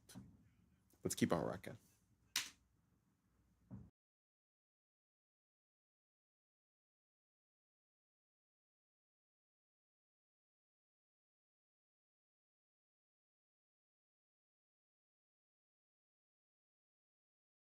This one's in Thailand. Been in Thailand before. Have you? Beautiful over there. Beautiful, beautiful. What comes with the island? There's a small villa there.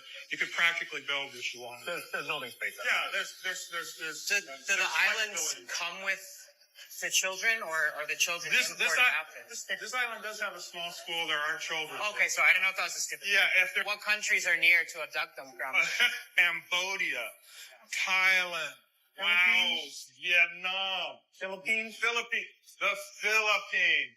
Oh, cool. The Filipinos, if they're not being a nurse, they're being your crew. Okay, so. True. Yeah, so. Yeah. What age ranges? Below 10, I don't. It's probably a setup. It sort of looks like it's part of a reality show or like a prank. But the people do seem to be responding quite, I guess it's a manifestation of what people think is going on. Because from what I understand, the island that everyone's talking about might not be the only one that exists. So let me know what you guys think down below. You think it's possible that there's other islands and that situations like this happen? Do you think this is a real video? Me personally, I'm not too convinced. Anyways, let me know down below and let's keep on rocking. Oh my God. Oh.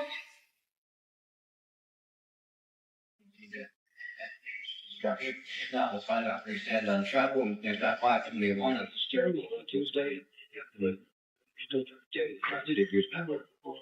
Well, you've been hearing all the air doors are closed around.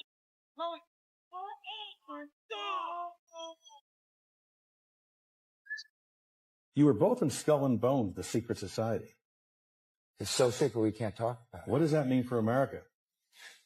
The conspiracy theorists are going to go wild. I'm sure they are. I don't know. I haven't seen the web. Number 322. You both were members of Skull and Bones, a secret society at Yale. What does that tell us? Not much, because it's a secret. Is there a secret handshake? Is there a secret code?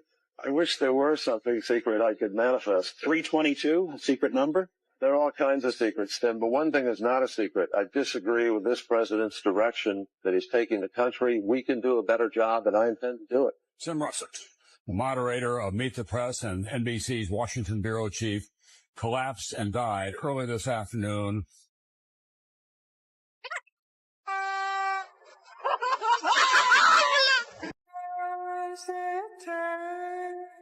In your living room, no.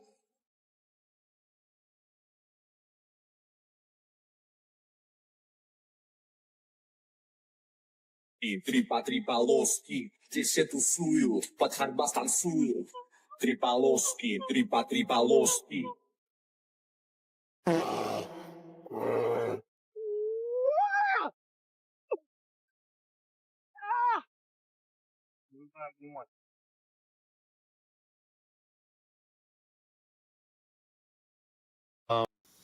Although Russia isn't for beginners, number 3 and number 2 were fake because the bear was not a real bear, obviously, and the guy that went through that bus was actually for a movie. It was like a high-speed stunt that they were doing. So just to say that, not everything you see is real neither. Let's keep on rocking. Do you guys remember Shia LaBeouf starring in many different motion pictures, namely Transformers? Do you remember when he had a little bit of a breakdown, was kind of exposing certain things, and many called him crazy? Do you think that had anything to do with this clip I'm going to show you now? I remember we had an FBI consultant on the picture telling me that they can use your ADT security box microphone to get your stuff that's going on in your house, or OnStar, they could shut your car down. And he told me that 1 in 5 phone calls that you make are recorded and logged. And I laughed at him, and then he played back a phone conversation I had 2 years prior. Come on, joining the picture. The FBI consultant. And it was like one of those phone calls that was like, what are you wearing type of things. Now, I heard a whistleblower say that when we think of spies, we think of them as like, James Bond sneaking around. But in fact, according to this whistleblower, like 90% of spy work entails blackmail. And when he said 1 in 5, this has got to be like 15 years ago this video came out.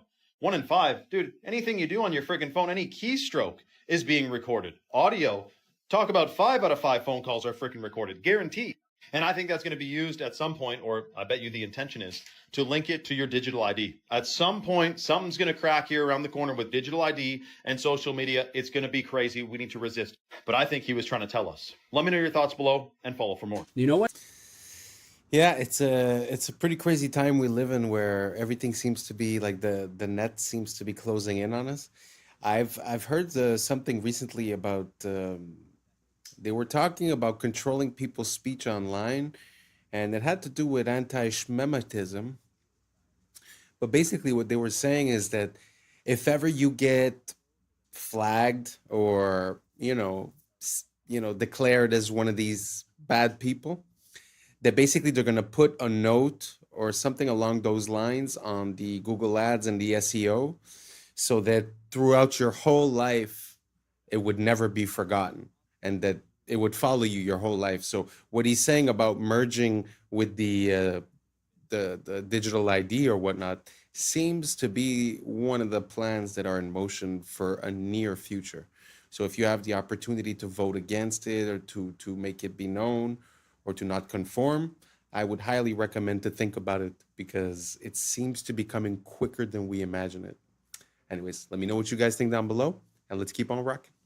Grocery stores are designed so that the only way to reach the exit is by awkwardly walking through the checkout lanes. Well, it's to discourage you from leaving without buying anything. Grocery stores will also place the produce section right at the entrance, so that you'll grab the fruits and vegetables first, and then hopefully feel less guilty about grabbing junk food later on. Another way that they get you to spend more money is by arranging the cereal aisle so that the sugary cereals are like at a child's eye level, so they're more likely to grab one, while the healthier options are way up top. You might have also noticed that essential items like milk and eggs are deliberately placed all the way in the back of the store, so that you're forced to walk through other aisles to get to them. And they make sure to fill the ends of the aisles with a lot of unhealthy options like snacks and sodas, to make sure that you come across them while on your way to the essential items. They're also very much aware that these tactics become less effective after you visit the store a few times and get a better sense of where everything is, so they'll regularly move the products to different aisles to disorient you. Some grocery stores like Whole Foods have doubled the size of their shopping carts over the last decade, because a study found that doubling the size results in a 40% increase in sales. That's why they...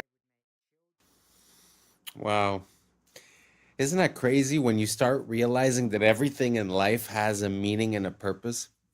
It really makes me think about when you start looking into the etymology of words, and you start seeing the meaning behind things that we sort of lost the meaning through time, but we still use as a tradition the saying or the word. Well, it makes me think of the same exact thing, that basically everything has a reason.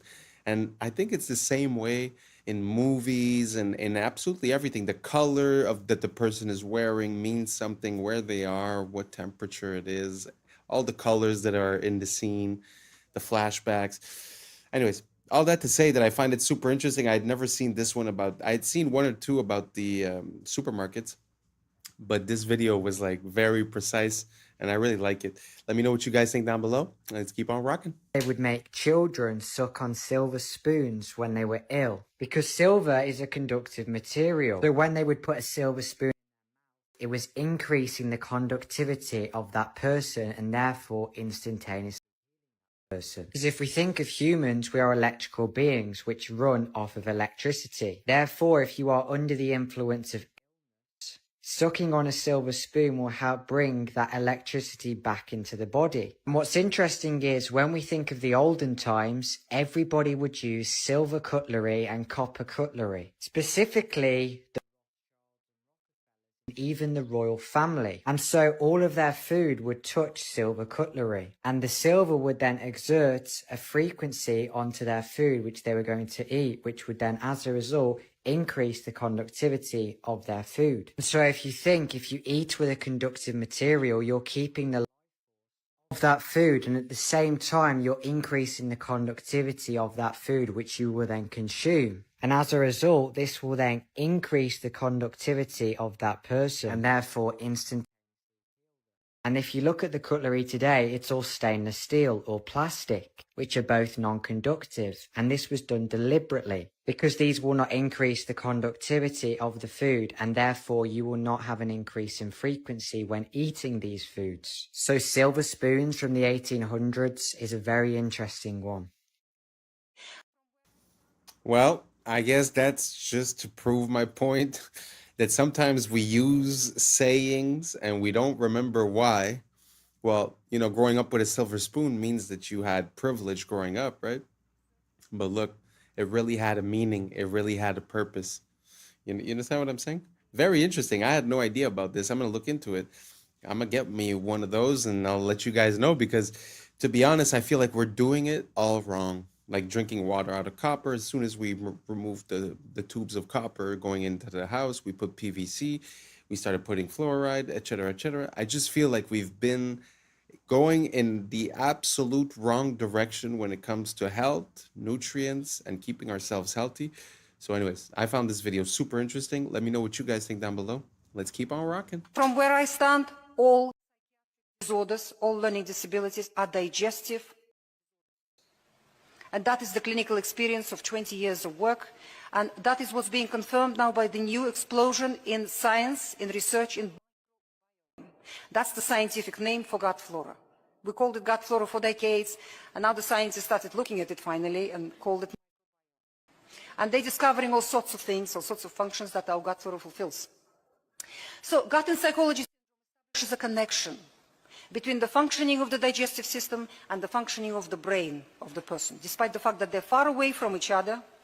And our medicine understand this connection. As they give the person antidepressants and anti-epileptic pills, where does the person put those pills to affect their brain? Into their stomach. They place it into their digestive system to affect the brain. And still our don't understand the connection. How can the two things be so far apart and be connected? So what kind of conditions are we talking about? Let's start with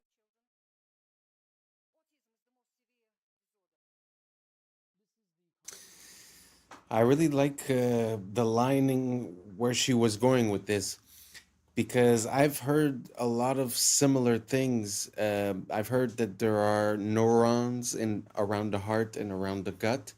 And we say, again, to come back to the etymology and where sayings come from, we do say trust your gut, and there is something there's something to be said about that the fact that we feel like there's something coming from within our gut, and I feel like it's not far. I've been seeing a lot of different stuff lately also as to when people get a diagnosis for a chronic illness or some type of illness, that in reality, when you do a flushing as for parasites and infectious microbiomes, that you end up having good results. So it kind of makes sense, that there's like this link between the gut, and when she makes that parallel with the pills for the brain taken in the gut, actually makes sense as well. Let me know what you guys think down below, and let's keep on rocking. This is the contract between the Vatican and the King of England. Many people don't know that the King of England made a contract with the Vatican in the Middle Ages. The Pope declared himself the Vicar of Christ. This in Latin means someone who stands in for someone else. He is known as the Vicar of Christ today. The Vatican, as most Christians do, believe that God created the heavens and the earth. leaving the Pope to stand in for Jesus while he is in heaven and not on earth, ruling temporarily. The Pope, however, is also a very busy man. He has a lot of duties to perform, hence the contract with the King of England. This is when the names changed. This is when the people of the Angles, England, became the people of Britain. This is actually a name that was given to the people of England from the Hebrew, the original English language, from the Hebrew barith. Up here you can see the Hebrew word with the translation, covenant, barith. Up until recently, I thought it was the King of Troy that escaped to the British Isles after the fall of Troy. Hebrew is the solution. It is the one language that is old enough, but also young enough to be taken. Is contract of man. Barith, covenant, ish, contract. Contract law is banking law. Banking law is the Vatican's law. It is not this guy's law, it is the other guy's law. Or banking law. The S is the snake. If you put a chicken... That was very interesting. I don't really know much about that square in England and the ramifications behind it. But it does make sense that there was a connection there, because he said before they call them the Brits, they would call them the Angles. The Angles, if I'm not mistaken, is very close to angels. So it's kind of interesting, the connection that we're seeing there between the Hebrew and the English. So I don't know if you guys have any more information towards that. Don't be afraid. A lot of people have been sending me videos, and I appreciate it. If you guys have any more of that, send it over, because the fact that Brits would have a Hebrew root to the name, wow, that's the first time I've ever heard that, and I'm really looking for more. So I'm going to do a deep dive and try to figure out a bit more on that, and I'll get back to you guys. If you guys have any information, don't hesitate to share, and let's keep on rocking. In the oven, it goes from pink to brown, right? You've seen this. It cooks. This process of cooking is called glycation. It's the process of browning or of cooking. Same thing when you toast a piece of toast, for example. The interesting thing is, a human being, from the moment we're born, we're slowly cooking in that same way on the inside. We're slowly glycating. We're slowly browning. And then when we're fully glycated, when we're fully cooked, we die. That's why when you look at the cartilage of babies, it's white. And if you look at the cartilage of somebody who's 90 years old, it's brown. They've cooked on the inside. And every glucose spike increases this process of glycation. So much so that glucose and glycation, they kind of sound like a similar word, glucose glycation. It's because it's glucose doing the glycating. So every glucose spike increases glycation, increases cooking, accelerates aging. And this shows on your skin. You get wrinkles faster if you glycate more, and also on the inside, your organs slowly get damaged. So glucose spikes, mitochondria get tired, you age faster. In response to this, your body knows, Stephen, that a big glucose spike is not good for you. Your body knows that it has to do something to try to get that glucose level down. So what it does, it calls up your pancreas, and it's like, yo, pancreas, we got a glucose spike going on. We need to get this glucose down. In response, your pancreas sends a hormone called insulin out in your body. You've heard of insulin before, right? Mm-hmm. And insulin's job, and we love her job is to grab all these excess glucose molecules and to store them away so they don't damage your body anymore. And insulin stores glucose away into your liver, into your muscles, and then when those are full, insulin stores glucose away into your fat cells. And that's one of the ways that you gain fat on your body. It's in response to the spikes in your body trying to protect you from the spikes. The problem is, insulin itself has consequences and is the driver of type 2 diabetes and insulin resistance. So to answer your question, yes, when you see a big spike on your glucose monitor, there's some of that going on. And the more spikes you have, the harder it is going to be for your body to manage your spikes. So it kind of becomes a vicious cycle. If you keep eating the same way, your spikes will get bigger and bigger and bigger and bigger over time with more and more damage. Wow, that was well explained. I really like the way she was talking to us. I like where she's coming from with all this information, and I also like the fact that they often tell us, okay, sugar's bad, sugar's bad, sugar's bad. How? Explain it to me. Because we do know that glucose is a part of natural foods. It's a part of the stuff that we need to power our body, our cells. So to have a distinction here and to explain about the spikes and what happens in your body, amazing. I love it. I love the fact that we're getting more information, making us more powerful, having more free will, able to make decisions to help us live a healthier lifestyle. And anyways, let me know what you guys think down below. But I love the way that she broke that down. And it really gives me an incentive to understanding why a glucose spike is bad for my body and might cause inflammation or gaining fat or this or that, right? Super interesting. Let me know what you think down below. Let's keep on rocking. I actually got a hold of some people at the PBI airport and got some answers on this interesting status update that's been starting to go viral today. I've had a lot of people send it to me. Thankfully, people were available at midnight. Enjoy. International Sun recording. Hi, I'm looking at your Palm Beach International post on a status website. It says it's closed to aircraft equipped with modification or engineering equipment. What exactly does that mean? When there's weather, that airport might be closed. It all depends on the weather. Oh, I understand, but it says it's closed to aircraft equipped with weather modification or geoengineering equipment. Hold on. Sure. Palm Beach Airport. Hi, I'm looking at a post on the status, the FAA status for a PBI, and it says that Palm Beach International is closed to aircraft equipped with modification or geoengineering equipment, and I'm curious what exactly that means. Are you a pilot? I know. My friend is, though, and they sent this to me, and they also don't know what exactly this means. Hold on one sec, okay? Airport was named the 5th best airport in the Operations. The PBI posted, Palm Beach International is closed to aircraft equipped with weather modification or geoengineering equipment. Right. And I'm just... Yeah, that's for the cloud, the aircraft that's got those tubes on it there for... Clouds. That's it, yeah. Closed to that. Oh, in other words, okay. not allowed. I see.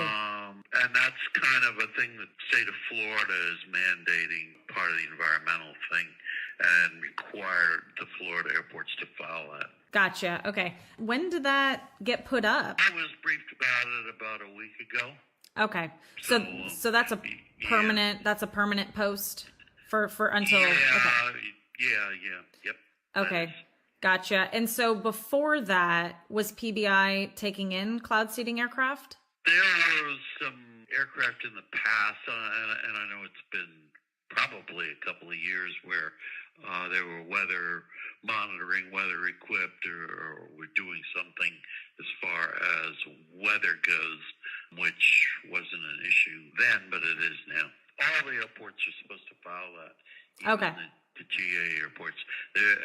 Any airport in the state of Florida is not supposed to allow that. If there is weather seeding equipment on board, then it has to get a pre-approval before coming in. In other words, would have to call the airport, give all the information, the arrival time, the aircraft number, or whatever it is for pre-approval. And then there's two people that we have to report it to. How many people?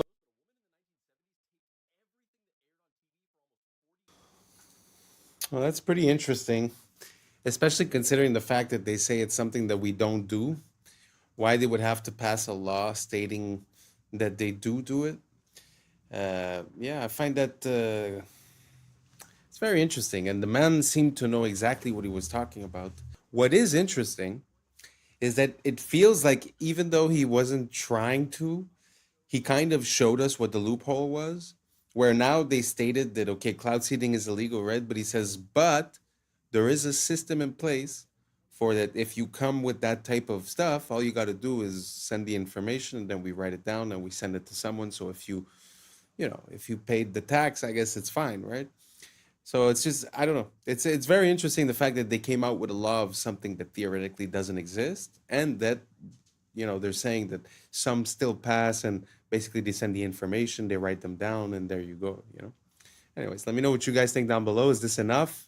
Should we do more? Should every state be like that? Should the whole world be like that? Let me know what you think down below, and let's keep on rocking.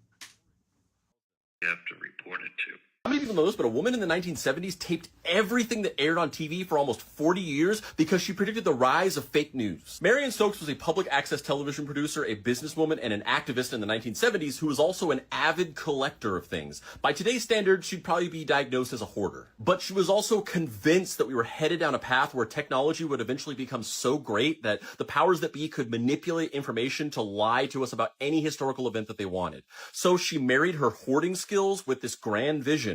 And in 1977, she started taping everything that aired on TV 24/7. She mostly wanted to tape the news, but she also taped TV shows like The Cosby Show, The Oprah Winfrey Show, and Star Trek because she was afraid that somebody was going to eventually erase the contributions of these black actors and creators from historical record. She did this by recording the different TV channels 24/7 on VHS tapes on multiple VCRs and TVs throughout her house. Each VHS tape had an 8-hour capacity, and when one would run out, she would quickly switch it out for the other all day and night, every day. She did this every single day for decades, and yes, it is as life-consuming as it sounds. In fact, she scheduled her entire daily routine around the length of these VHS tapes, with everything like school and work and family outings being planned around her being able to start a fresh tape, go out, and then come back in time to start the next one. Her collection of these tapes eventually got so big that they filled her entire house, and she started having to rent multiple storage units to house them. She eventually collected over 71,000 Betamax and VHS tapes throughout her lifetime. But these recordings weren't the only thing that she collected throughout those years. She also had half a dozen daily newspaper subscriptions and over 100 monthly magazine subscriptions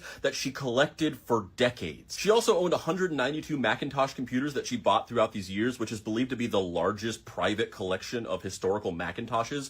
And she even at one point told her in-laws to invest in Apple early on, and they got very rich from this. Marion Stokes recorded everything on TV between 1977 and her death in 2012. Eventually, as she got older, she hired an assistant to help her with the tape switching.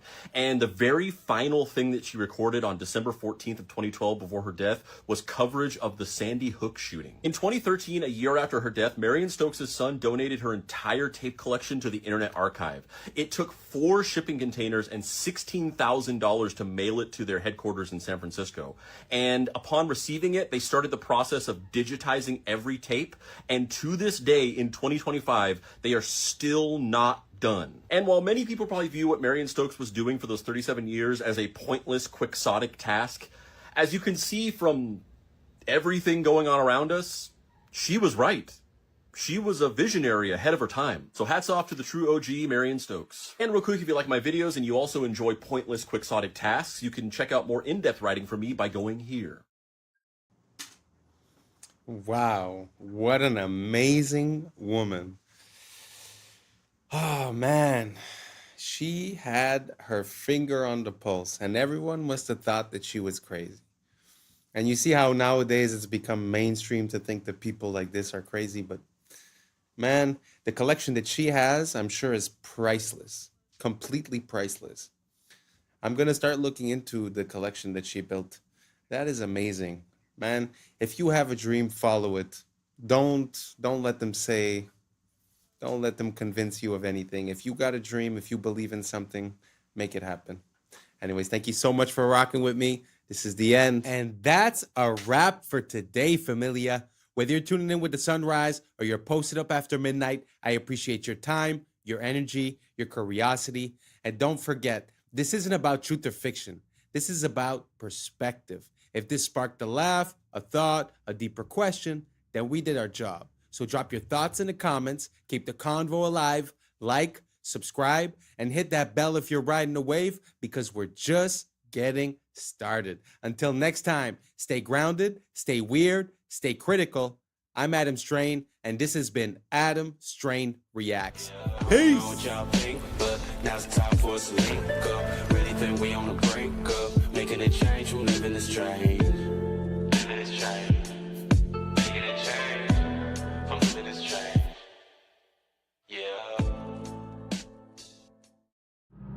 Yeah. I was sleeping, had to wake up. Why? Every reason I can think of. God, till the day I keep the ache up. In my What's up, YouTube? Today, we'll be watching disturbing TikToks that'll make you question reality. So without further ado, welcome to Adam Strain Reacts. Let's get her done. They've been keeping this from you. This is the underground city that was found beneath Los Angeles by a man named Warren Shufelt. It was discovered using a device he invented to detect underground tunnels and caverns. Shufelt mapped out a network of passageways stretching for miles beneath the city. And here is where it gets crazy. His maps indicated a central chamber filled with gold and advanced artifacts. Shufelt said that upon analysis of the artifacts and the scriptures found within the passageways, they all pointed to a lost continent named Lemuria.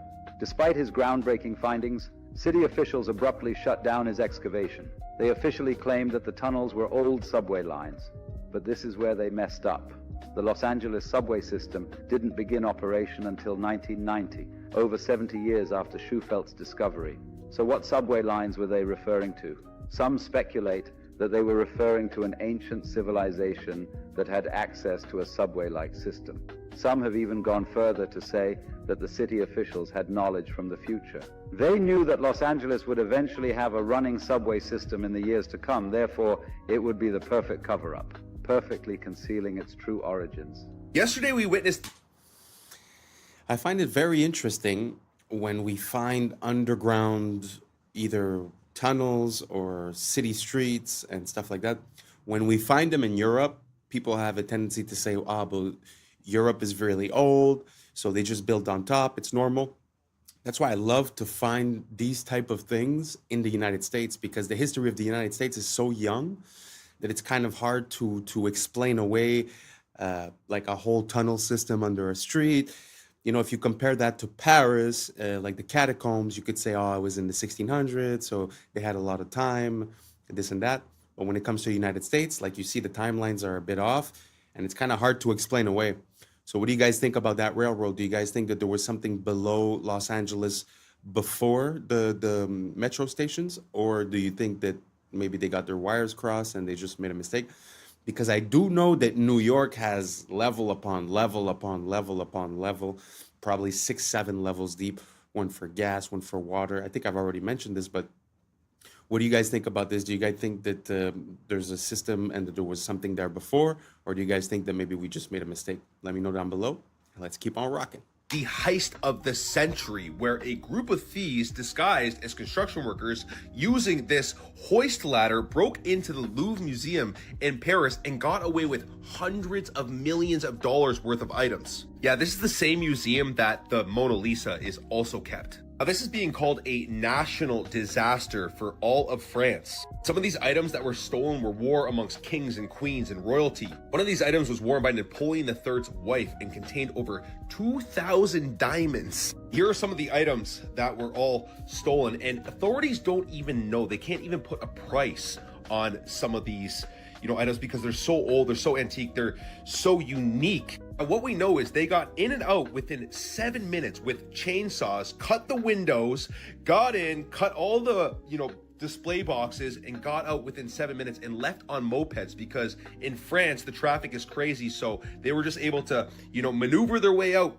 easily. The authorities are saying if they're not caught within a week, all of these items are going to be gone. Now, I find it very interesting that the governments have been screwing the people for so long. And what I'm seeing right here is the people start to fight back. This was professionally done, guys. In and out in 7 minutes. That is crazy. Where's all the security and everything? It was done Sunday morning at 9:30 a.m. in broad daylight. Let me know what you guys think about this in the comments down below. Don't forget to like, share, and follow for more hidden truth. Peace and love. Everybody is complaining about exploding watermelons. Here is the video. Walmart watermelons exploding everywhere.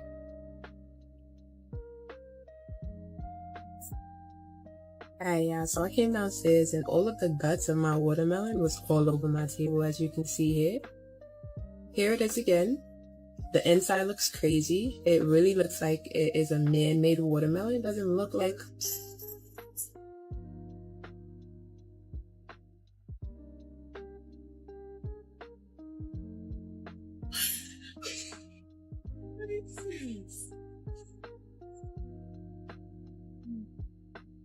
The second watermelon from Kroger that's been doing this. I got to a pot. Never did.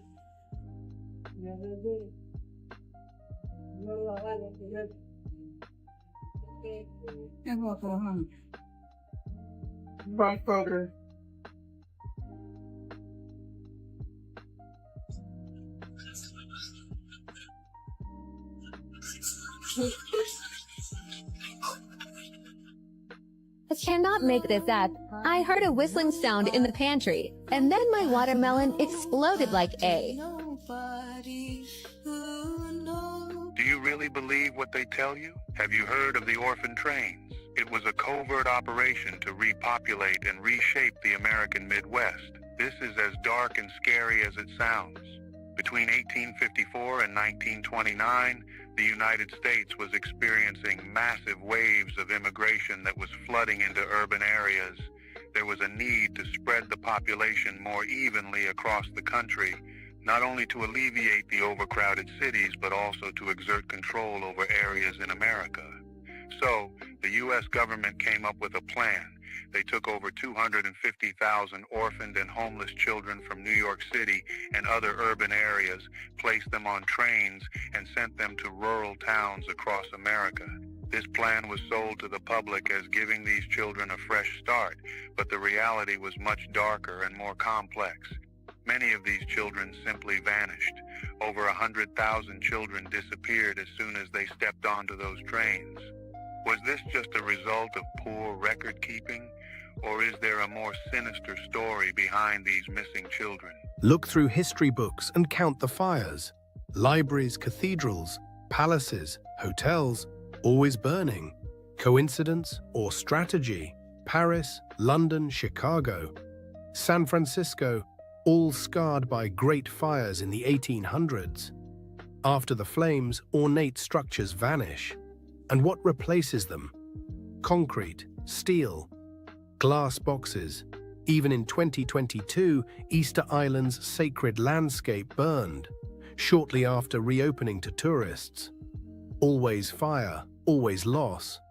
Fire doesn't just consume wood, fire erases memory. In the ashes, you can write a new story. And maybe that's the point. Destruction as a reset button. A way to overwrite the inconvenient beauty of the past with the cold efficiency of the present.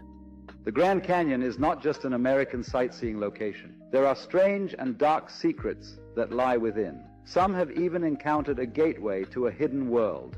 In 1909, the Arizona Gazette published an article about an expedition funded by the Smithsonian. This expedition was led by a man named G.E. Kincaid, and he discovered an ancient underground city within the Grand Canyon. But here is where it gets interesting.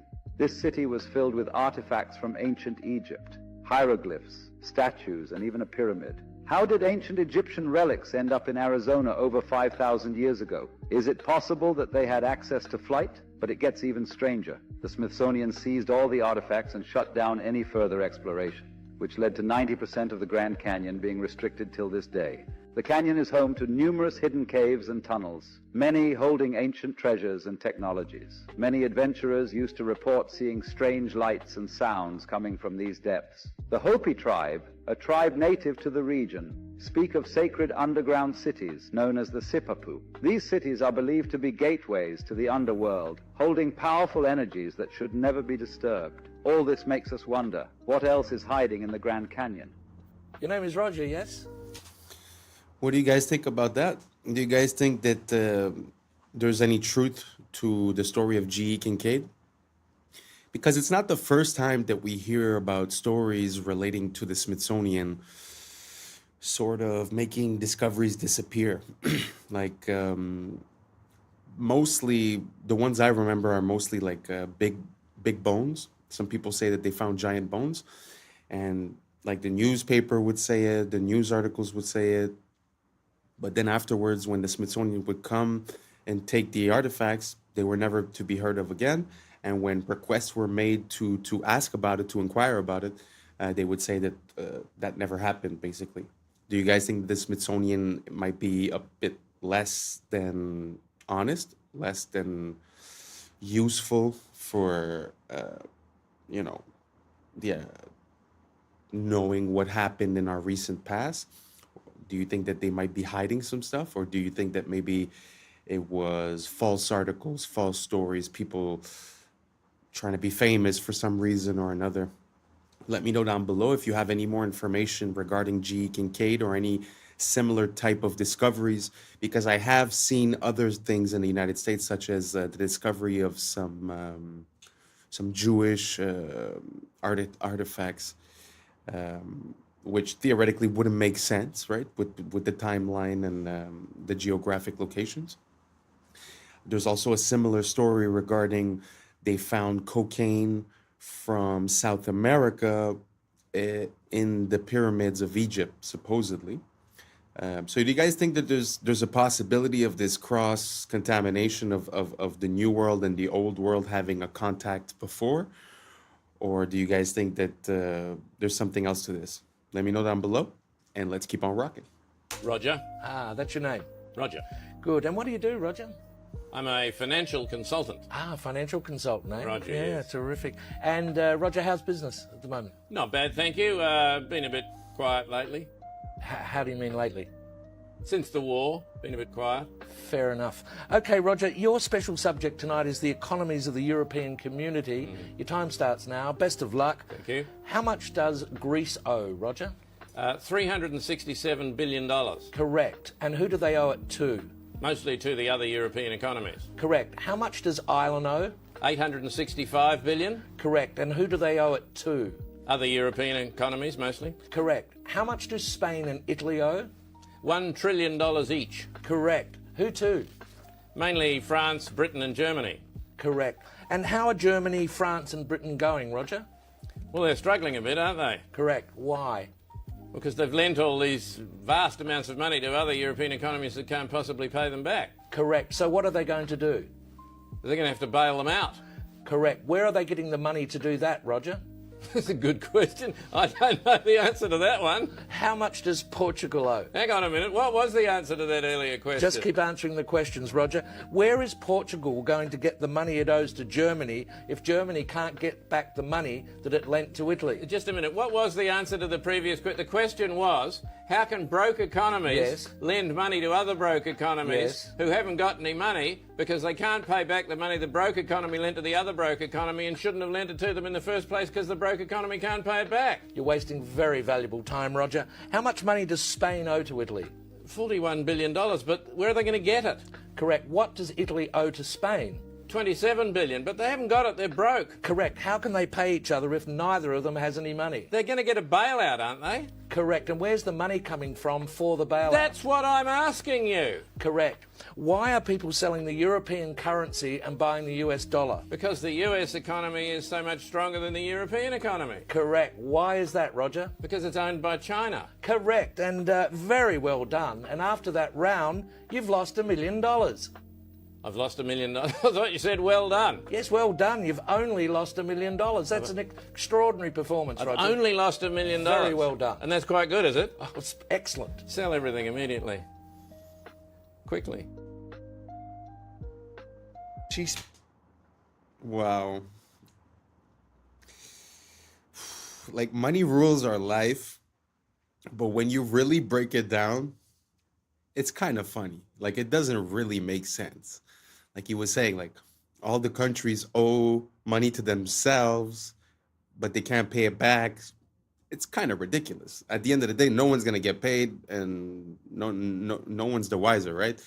So it just feels like some of these big companies that have shell companies, and the only goal is to, like, keep the money moving, right?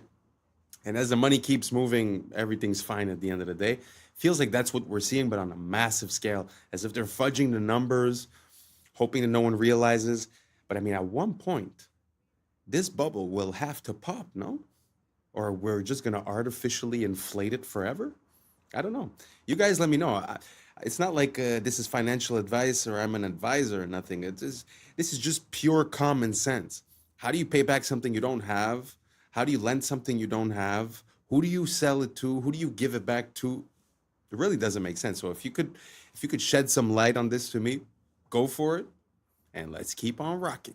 speaks the real truth about men. You don't want to miss it. Realizing, I think the real thing that they find attractive in women is a woman who is incredibly nurturing. I think no matter how self-sufficient and how masculine a man is, but when a woman takes care or predicts his needs before he says it, he can't help but melt. So if she knows he might be hungry and there's something ready, if she knows that he might be tired, there's a coffee ready, if she knows that he's got work in the morning, he's going to be in a rush, there's a shirt ironed, these kind of nurturing acts makes a man feel loved. And I don't think they realize it because they're so conditioned to not expect that from women anymore and see that as oppressive and see that as toxic. They're just like, oh no, I don't even expect that. But when they receive it, they act like babies, like just received an opened present. They're like, oh, coffee for me? Like, you know, like you did that for me? And it's like, oh yeah. And I think they don't realize that that is actually their universal love Men language. are very simple. We're not complicated. We're just looking for a good, godly woman that wants to be with us and take care of us and be for us. And if you agree, type amen. It was a prank. They got a doctor to wake him up and tell him, you're waking up from a 12-year coma. You've been in a coma for the past 10 years. Well, all right. One of their friends got arrested because they were driving drunk and they were passed out. Okay. Because they got into like an accident, hit like a sign But they were or whatever. actually drunk. Yeah, they were drunk driving. So what they did, since he was so knocked out, they put him in a hospital, like simulated hospital room. Okay. They got a doctor to wake him up and tell him, you're waking up from a 12-year coma. Can you hear me? You're in the hospital. You're going to be fine. You're going to be just fine. Wow. Look at you. You just woke up. And he's like, what? What happened? Some time ago, you decided you was drinking. You was out drinking and you decided to drive and there was an accident. This accident took place back in 2013. Ms. McKinney, this is 2023. You've been in a coma for the past 10 years. Well, all right. They've been contacted. They're on their way. But you're going to be taken care of. You're going to be all right. Make sure. Let me check on my colleague. Make sure he's in here. He's going to help you better make a transition from where you've been to where you need to be. It's all right. Just try to relax. And then another doctor came in and just started slapping him. That's why you don't drink and drive. That's why you don't drink and drive. Close your eyes. You feel this? You feel that? A little bit. Feel that? Feel that? Feel that? All right. You feel that? Yeah. See, yeah. Feel that? You feel that? Yeah. Dude, look. You're 5 feet you out. 5 feet you out. Wait, did y'all forget about that South? I don't know who they got the right to do that from, because theoretically that guy should be going to jail, right? But man, people do need consequences to their actions.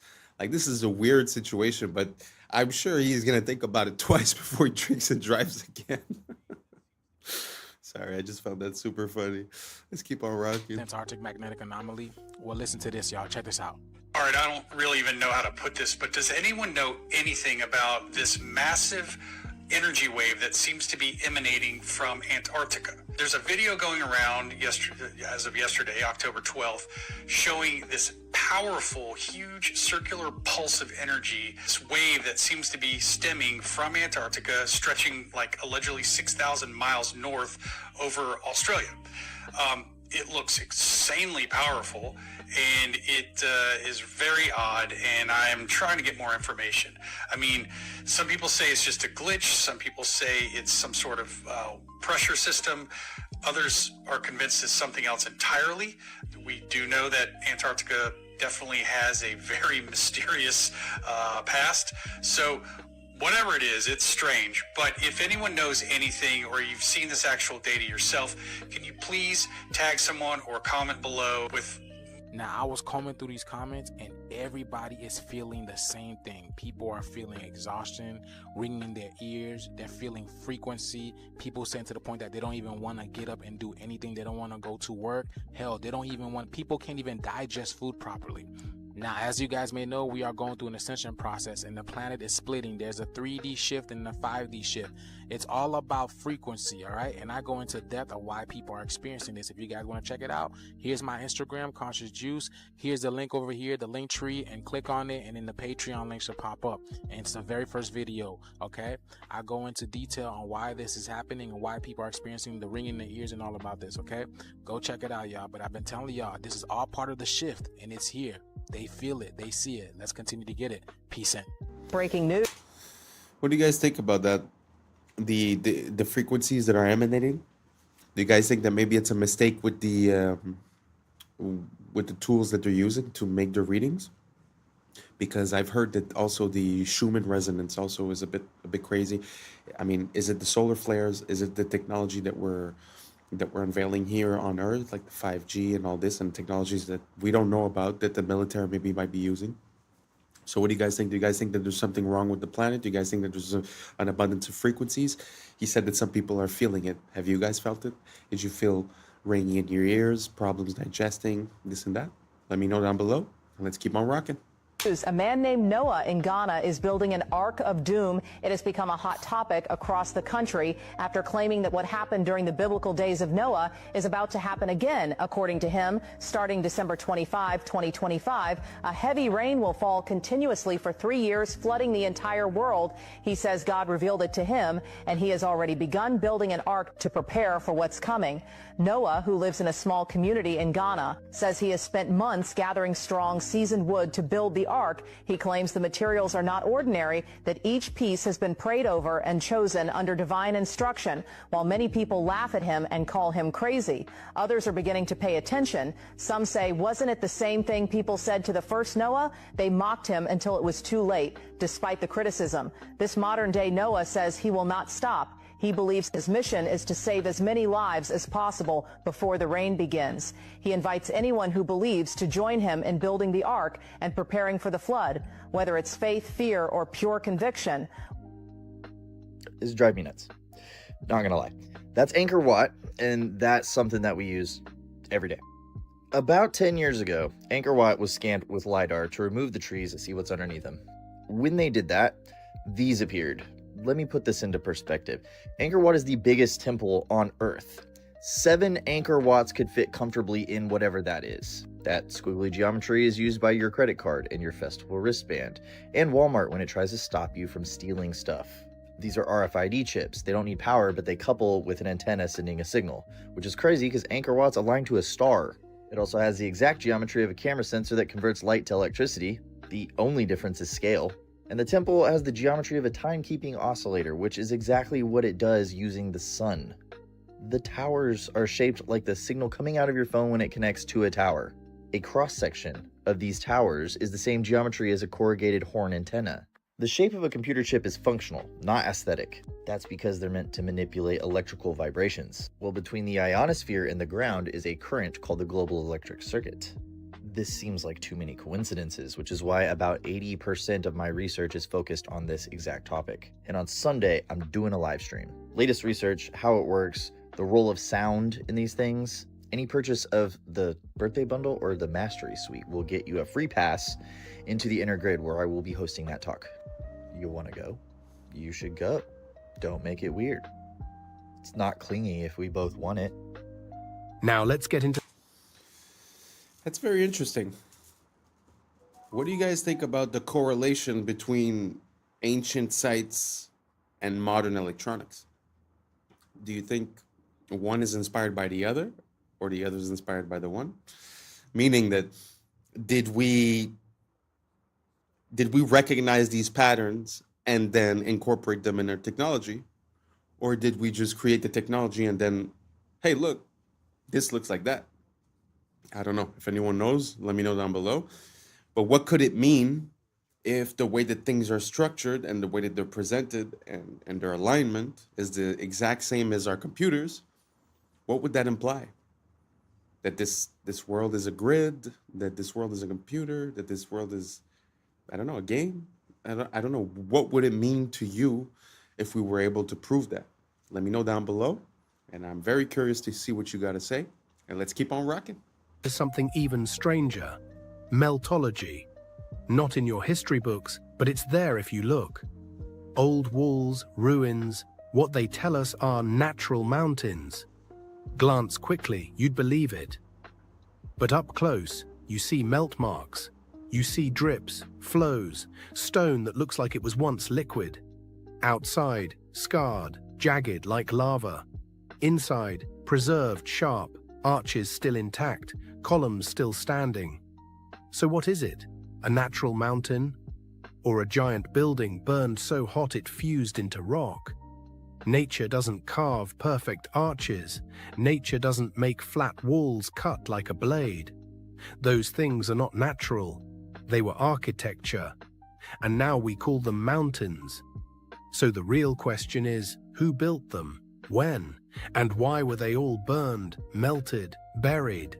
1923, these local authorities that were sided with the USSR, they come into this Ukrainian village and they tried to get the people in this village to sign a petition to basically get rid of the church. What it was met with was everyone protested it. And they're like, get out of here. We're never signing that. We're never shutting down our church. And so the authorities left, but they left and they were really mad. And right outside the village, there was this giant wooden cross, the metal figure of Jesus on it. One of these police officers, they struck the side of Jesus on the cross, instantly started pouring out blood. What? Freaked them out. They ran away from it. Word spread real quick. And by that evening, over 30,000 Christians in Ukraine gathered around this cross and were praying. For weeks, these soldiers, they kept on trying to remove the cross. And they said that they were not able to because they felt an invisible force pushing them away. Wow. And this Jewish doctor, he's like, I just want to see this. And so he goes and collects a sample, tests it, and he's like, it's blood. Oh my gosh. There's blood pouring out from the side of Christ. The USSR, they're heavily persecuting the Christians, so like a lot of people were like turning away from the church. Yeah. But it basically rallied them back up, at least for a short time. And then the USSR came in, they were finally able to tear down the cross, and then they outlawed and destroyed all crosses within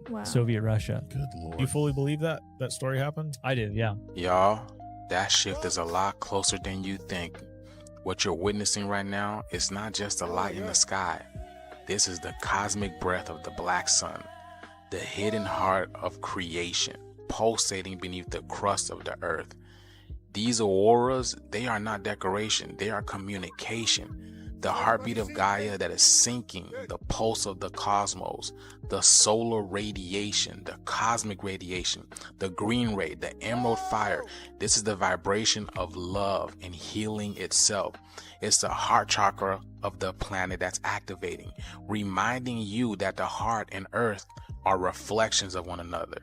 So if you're feeling unfamiliar in your body, if your emotions been rising and your sleep patterns been strange, understand that your DNA is tuning into the new frequency of the sun that's behind the sun. The kundalini of the planet is awakening. As she rises through her poles, she's igniting the serpent of light within you, the ancient fire that's sleeping at the base of your spine. These colors are not random. These are cosmic codes. Every shimmer of violet, gold, jade, that is intelligence, a sacred language of plasma that we have forgotten, and it is rewriting the magnetic song of humanity. The black sun is in darkness. It's the unseen light, the womb of all stars, the mother of this current existence. So breathe that deep prana. Feel that energy run through your veins like liquid aurora, because this is the sky awakening. It's the heavens that's awakening within you. Get ready, y'all. This video... I really don't know about anything that he just said, to be honest. It sounds like a lot of hoopla, but that is so beautiful, though. And I will put in the next video a bit of an explanation about what he was referring to with the black sun. It's like a whole mythology based upon that whole idea. I'm gonna enter it. But has anyone ever seen the Northern Lights or that type of thing themselves? And if so, let me know how it made you feel. I'm very curious. He was talking a lot about heart, emotion, chakra, and all that stuff. But I'd be very curious to see if it has like a physical or a magnetic or an energetic effect on people. So if ever you witness one, just let me know how it made you feel. And let's keep on rocking. Confirms more than you may think. It's going viral on Twitter. It's water gushing out of a tree these guys have started to cut down. However, we have a lot to unpack here. I promise you, if you stick through this video, you'll be freaking shocked at the end of it. So the obvious thing is, okay, we shouldn't be cutting down this tree. Duh, how big is it? How old is it? Is it 1,000 years? Is it 500 years? It's not 6,000 years. It's not older than 6,000, rather, I should say. We should talk about the age of the earth in another video. The next thing, though, is I've seen them cut down massive oaks and other trees in North America and water gush out of the stump. And the comments was like, well, maybe there's just like a spring there, or maybe the tree like wrapped up around a water line that was like leaking and now it's gushing out. This is a lot more serious. This is so incredibly shocking. For one, I hope these guys left the tree alone, patched it up, put some clay in there. Hopefully the tree heals itself. Like, look how massive this freaking tree is. But do you remember seeing tabletop mountains in Peru, South America, all over the place, tabletop mountains that have a waterfall constantly flowing. And I'm not talking about an ice-capped mountain. Ice-capped mountains with waterfalls, we know it's snow melt. Yes. But check this out. So have a look at this. We have a tree stump, and we have perhaps an ancient gigantic tree stump as described in many different ancient texts. Notice the waterfalls pouring off of this tree stump. We're talking about a flat plateau. There's no lake up there. Is it that the roots of this tree, when it was anciently still alive and connected, I mean, the ancients believe that even rocks are alive, so that would make sense if rocks are remnants of ancient trees anyway. But I'm talking the roots of this silicon-based tree tapped into the water supply. When it got cut, this is what's said in the Bible, the angels came and cut the trees down so the Nephilim couldn't climb the trees and survive the flood because they were cannibalistic and everything. Cut the tree, and the waterfalls are still flowing out of it. We may have cracked the code. Let me know your thought. And hopefully this tree survives and they patch it up. That's what I'm talking about. I've been thinking about this for actually quite a while, because I was at the top of a mountain, I was looking at this waterfall, and I was wondering, how is it possible that the water just keeps flowing? And to be honest, the only thing I could come up with in my mind is that there's sort of like a pressure that's created to make the water go up and then it goes back down, because it's impossible that it's just rain. Because when you look at like a little river or waterfall, I mean, those are thousands of gallons per second. So, I mean, there's no way to have that amount of water constantly flowing, because if it was rain or something like that, it'd be less sometimes, more sometimes, but somehow these waterfalls are very stable. And the example that he was showing there on the mesa, obviously, how do you explain it? Because there's, like he said, there's no river on top, there's no source of water, it wasn't raining. So it's very interesting. What do you guys think about that? Do you guys think that the water somehow has a way of completing the cycle? Sort of like when you would have a pump and it pumps the water up and then the water goes back down and then you restart, sort of like how we use fountains and stuff like that. Do you guys think it works like that? Or is there another explanation that I am completely missing? So if you have an idea, just let me know down below, because it's been something that's been in my mind for a little while. So I'd be very curious if you could help me out. Thank you so much. I appreciate you being with us today. And that's a wrap for today, familia. Whether you're tuning in with the sunrise or you're posted up after midnight, I appreciate your time, your energy, your curiosity. And don't forget, this isn't about truth or fiction. This is about perspective. If this sparked a thought, a laugh, a deeper question, then we did our job. Drop your thoughts in the comments. Keep the convo alive. Like, subscribe, and don't forget to hit that bell if you're riding a wave, because we're just getting started. So until next time, stay weird, stay grounded, stay critical. I'm Adam Strain, and this has been Adam Strain Reacts. Peace. Now it's time for us to link up. Really think we on a break up. Making a change, we live in this strange. Living this strange. Making a change. I'm living this strange. Yeah. Like what, for example? I had no idea how many people were like actively getting into like rich that I happen to know personally. In Hollywood? Oh, yeah. The mice lost intellectual behaviors, and scientists still extrapolate this model to humans on What's up, YouTube? Today, we'll be looking at disturbing TikToks that'll make you question reality. So without further ado, welcome to Adam Strain Reacts. Let's get her done. This is crazy. I read this morning that Orion took 42 minutes and 50 seconds to pass by the far side of the moon. And the total runtime of the Pink Floyd album, Dark Side of the Moon, is also 42 minutes and 50 seconds. Yeah. What is it the universe says about coincidences? They're never so lazy.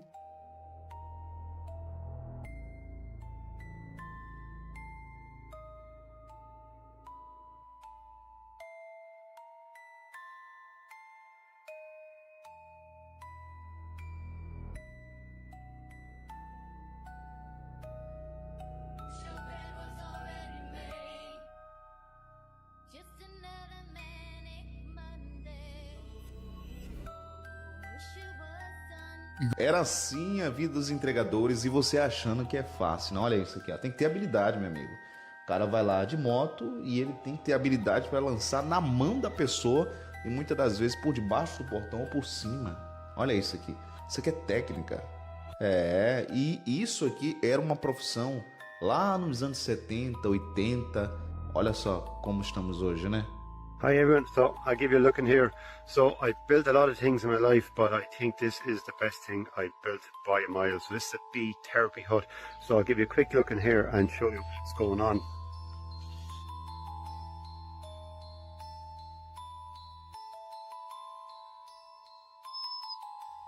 So in here now, underneath this is the bee bed, and underneath this there's 3 hives. There's about 150,000 bees in there, and then just down here at the end I have another hive. It's an observation hive. I'll just give you a quick look here.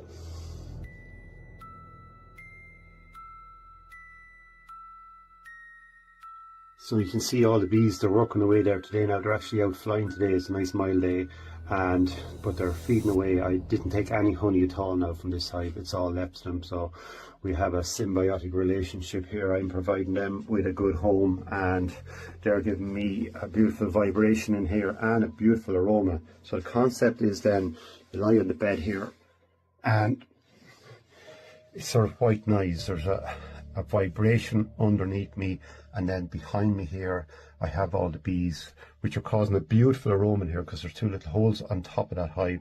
So there's a beautiful smell of propolis and beeswax, and it's just amazing. So the concept is, this is called apitherapy. So they reckon 5 minutes here is equal to a night's sleep. Well, all I can tell you is from mine, like 5 minutes, 15 minutes, but it's just absolutely amazing. It's lovely to have somewhere like this in your life that you go to, that you're picking up really good energy. When I leave here, I leave feeling good. So I know when I come back here, there's a good feeling left behind me. And we know water holds memory. So there's a lot of moisture in the air and in the timber and in the structure. So heat contains the memory. And yeah, so feeling good. You go back and remember little things that were odd, and you can put it together and come up with some bad answers. And I do.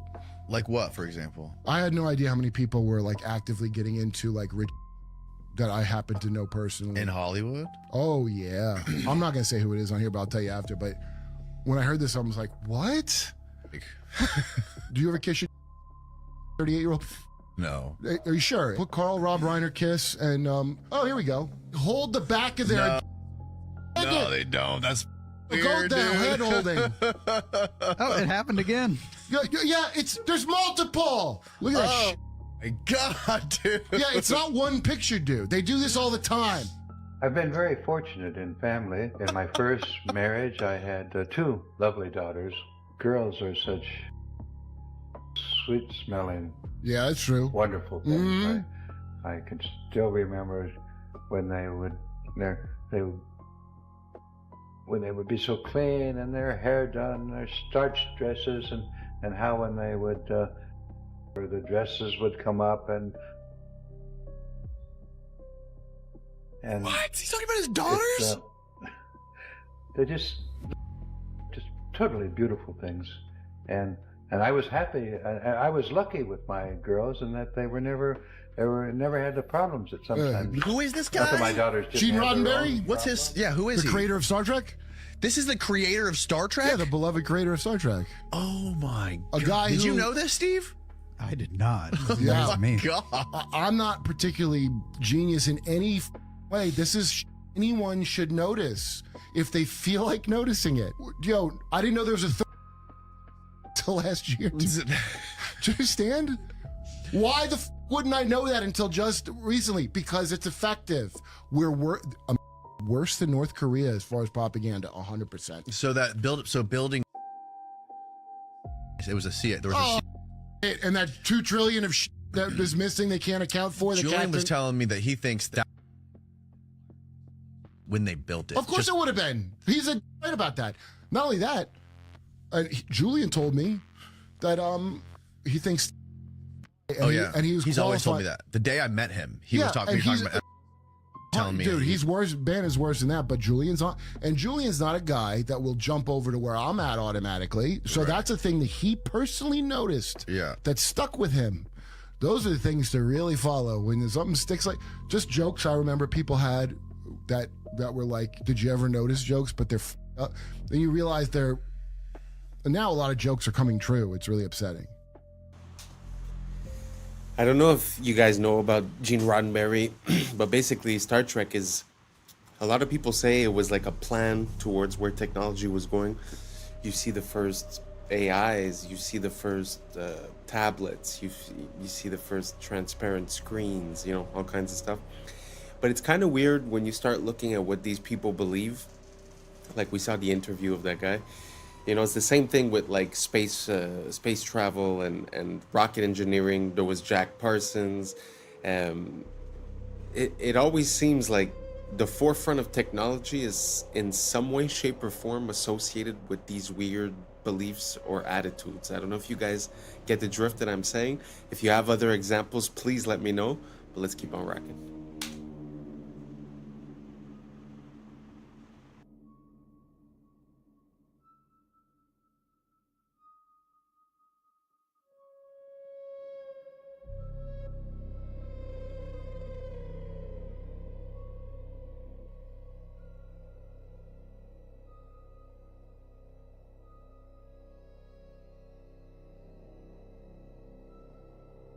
Watch this. This is awesome. That's right, man. I'll go ahead and get that for you. You guys asking for a lot today. Say excuse me. Say excuse me. Say excuse me. Excuse me? Say excuse me. Excuse me? Yes, sir. Can you talk to our manager? You need to speak to my manager. So that's what we not gonna do. We not gonna get no attitude with that. You understand that? Yes, sir. So we're gonna put our hands down and we're gonna ask nicely. You know, if it's okay, may I speak to a manager? Sure, please. It's okay. Can we speak to your manager? Yeah, I'll go get my manager for you. Say thank you. Thank you. What's his problem? He might be having a bad day today. You know, who knows? Sometimes they don't. Sometimes they Yeah, sometimes people, hey, look at me. Sometimes people have bad days, but we don't catch no attitude. We don't get an attitude back, nor do we, start snapping at people. We don't curse. We don't do any of that stuff. You understand that? We as men keep our bearing. You understand that? When we have issues, what should we do? Stay calm and keep our bearing. You understand that? Yes, sir. All right, so we had to ask her to speak to manager just because we just need to let her know our experience because he's not doing good. We're not having a good day at the restaurant. We've had to ask for our refill. We had to ask for silverware. We had to ask for plates, all this stuff, and then he not bringing stuff out. We had the wrong food. So think about all that stuff, and then you need to tell the manager that when she gets here, okay? But you're gonna tell her nicely. You understand that? Nice to meet you. How can I help you? We having a complaint about the waiter. We went ask for more plates and refills. He cleaned out the plates and he said it was way too much. So y'all were being too much and that he threw the plates down? Yeah, I have any complaints on this side? And also, when we had got our food, he had forgot to give us silverware. And then when he did give us our silverware, he forgot to give him a spoon. So, and he forgot my order and he placed just rice on my plate. Okay. Did we get your food corrected already? Yes, ma'am. We did? Okay. I apologize for our server's attitude towards you guys. That's unacceptable. I will go have a talk with him and hopefully we can get things cleared up. Is there anything else I can do? No, ma'am. You sure? Yes, ma'am. How's everything going? Good. All right, I just want to come out and apologize. My manager spoke to me. I was having a really bad morning, guys. Hit something on my car, and I took it out on y'all. That was all me. I apologize. Thank you guys for bringing it up. It won't happen again. How's your meal? Is everything else going okay? Yes, sir. Awesome, man. Well, if y'all need anything, just give me a little holler, all right? All right. So this is what we want to do here before we ask for the check. What did he say was going on with his day? He had something going on with his car. He had something going on with his car, right? Yes, so what's something we can do? Ask him, is it okay to pray for him? Is it okay to pray for you? Of course, man. I would actually very much appreciate that. All right, cool. So you want to say a prayer for him? Father God, thank you for our day. Thank you for our sugar. And thank you for having him to get things fixed with his car. And again, we thank you for him. In Jesus' name we pray. Amen. Amen. All right. I appreciate that, man. That made me feel so much better, dude. All right, now, what we need? Can we get a check? That is a man raising up children the way they should go. I think To be honest, kind of gets me emotional. I know it's probably staged or whatever, but it's more about what it represents. And I feel like a lot of the kids, they have access to information, but they don't necessarily have access to a good teacher. And to see that in action and to see how sometimes, kids might act a certain way just by reflex and just having someone there to guide the situation is beautiful. It's a beautiful thing. And men, more than anyone else, need to be, like he said, calm and in bearing, of their emotions and of their attitudes. So I find it such a beautiful thing, and I think it's a bit lacking these days. I don't know, maybe it's just an impression I have. Let me know what you guys think down below. Do you think this guy went too far, or do you guys think that it makes sense to teach your kids something like this? Let me know down below, and let's keep on I rocking. think I just found a connection between the Georgia Guidestones, resets, and an experiment done in the 70s on rats. So my bad, it was on mice, not rats. So this was a man-made mouse utopia called Universe 25. It started with 4 males and 4 females. The colony peaked at 2,200, and from their decline to extinction. Once a tipping point was reached, the mice lost intellectual behaviors, and scientists still extrapolate this model to humans on Earth. So the Universe 25 experiment was one of the most terrifying experiments in the history of science. Through the behavior of a colony of mice is an attempt by scientists to explain human societies. The idea of Universe 25 came from the American scientist John Calhoun, who created an ideal world in which hundreds of mice would live and reproduce. More specifically, Calhoun built the so-called paradise of mice, a specially designed space where rodents had abundance of food and water, as well as a large living space. In the beginning, he placed 4 pairs of mice that in short time began to reproduce, resulting in their population growth rapidly. However, after 315 days, their reproduction began to decrease significantly. When the number of rodents reached 600, a hierarchy was formed between them and the so-called wrenches. This is what appeared. The larger rodents began to attack the group, with the result that many males began to collapse psychologically. As a result, the females did not protect themselves and in turn became aggressive towards their young. As time went on, females showed more and more aggressive behaviors, isolation elements, and lack of reproductive moods. There was a low birth rate and at the same time an increase in mortality in younger rodents. Then a new class of male rodents appeared, the so-called beautiful mice. They refused to mate with the females or to fight for their space. All they cared about was food and sleep. At one point, the beautiful males and isolated females made up the majority of the population. As time went on, juvenile mortality reached 100% and reproduction reached 0. Among the endangered mice, homosexuality was observed and at the same time cannibalism increased. Despite the fact that there was plenty of food, John Calhoun repeated this experiment 25 more times, and each time the result was the same. Could this be the message on the Georgia Guidestones? Maybe it's not that they just want to have this ruling class. Maybe they know once the population gets to a certain amount that this same thing that happened in this mouse experiment will happen with humans. This would also explain the Cabbage Patch Babies and why they had to repopulate the earth, because we had too many people and they stopped reproducing. Dude, this is crazy. So what if these resets don't actually happen because of a catastrophe? They just happen because of overpopulation, just like what happened with these mice. And then the mud floods would just be to like seal the deal, to rewrite history so that nobody had any questions about what happened in the past. Dude, that's a crazy ass perspective. Let me know in the comments what you guys think. That's crazy. Peace and love, y'all. Yeah. It's some interesting questions because, I mean, that experiment is very worrisome, and it feels like we're at some point in that process. But at the same time, what he was saying towards the end is interesting as well, because when you calculate the natural progression of a population, in a few thousand years, I think the numbers become exponential. So even today, in regards to how many people there was in the 1900s, or let's say the 1800s, I think we're not going up in a stable fashion. It's as if there's always these events, or they call it resets, but I mean, it kind of makes sense because we're not at the progression that we should be with the amount of humans we have, like, let's say today, and how much that would create in 20 years, let's say. We're never close to that number when we reach 20, 50, 100 years later. So what do you guys think? Do you guys think that it's possible that there's these resets? Is it possible that there are natural catastrophes? Is it something else? Let me know what you guys think down below.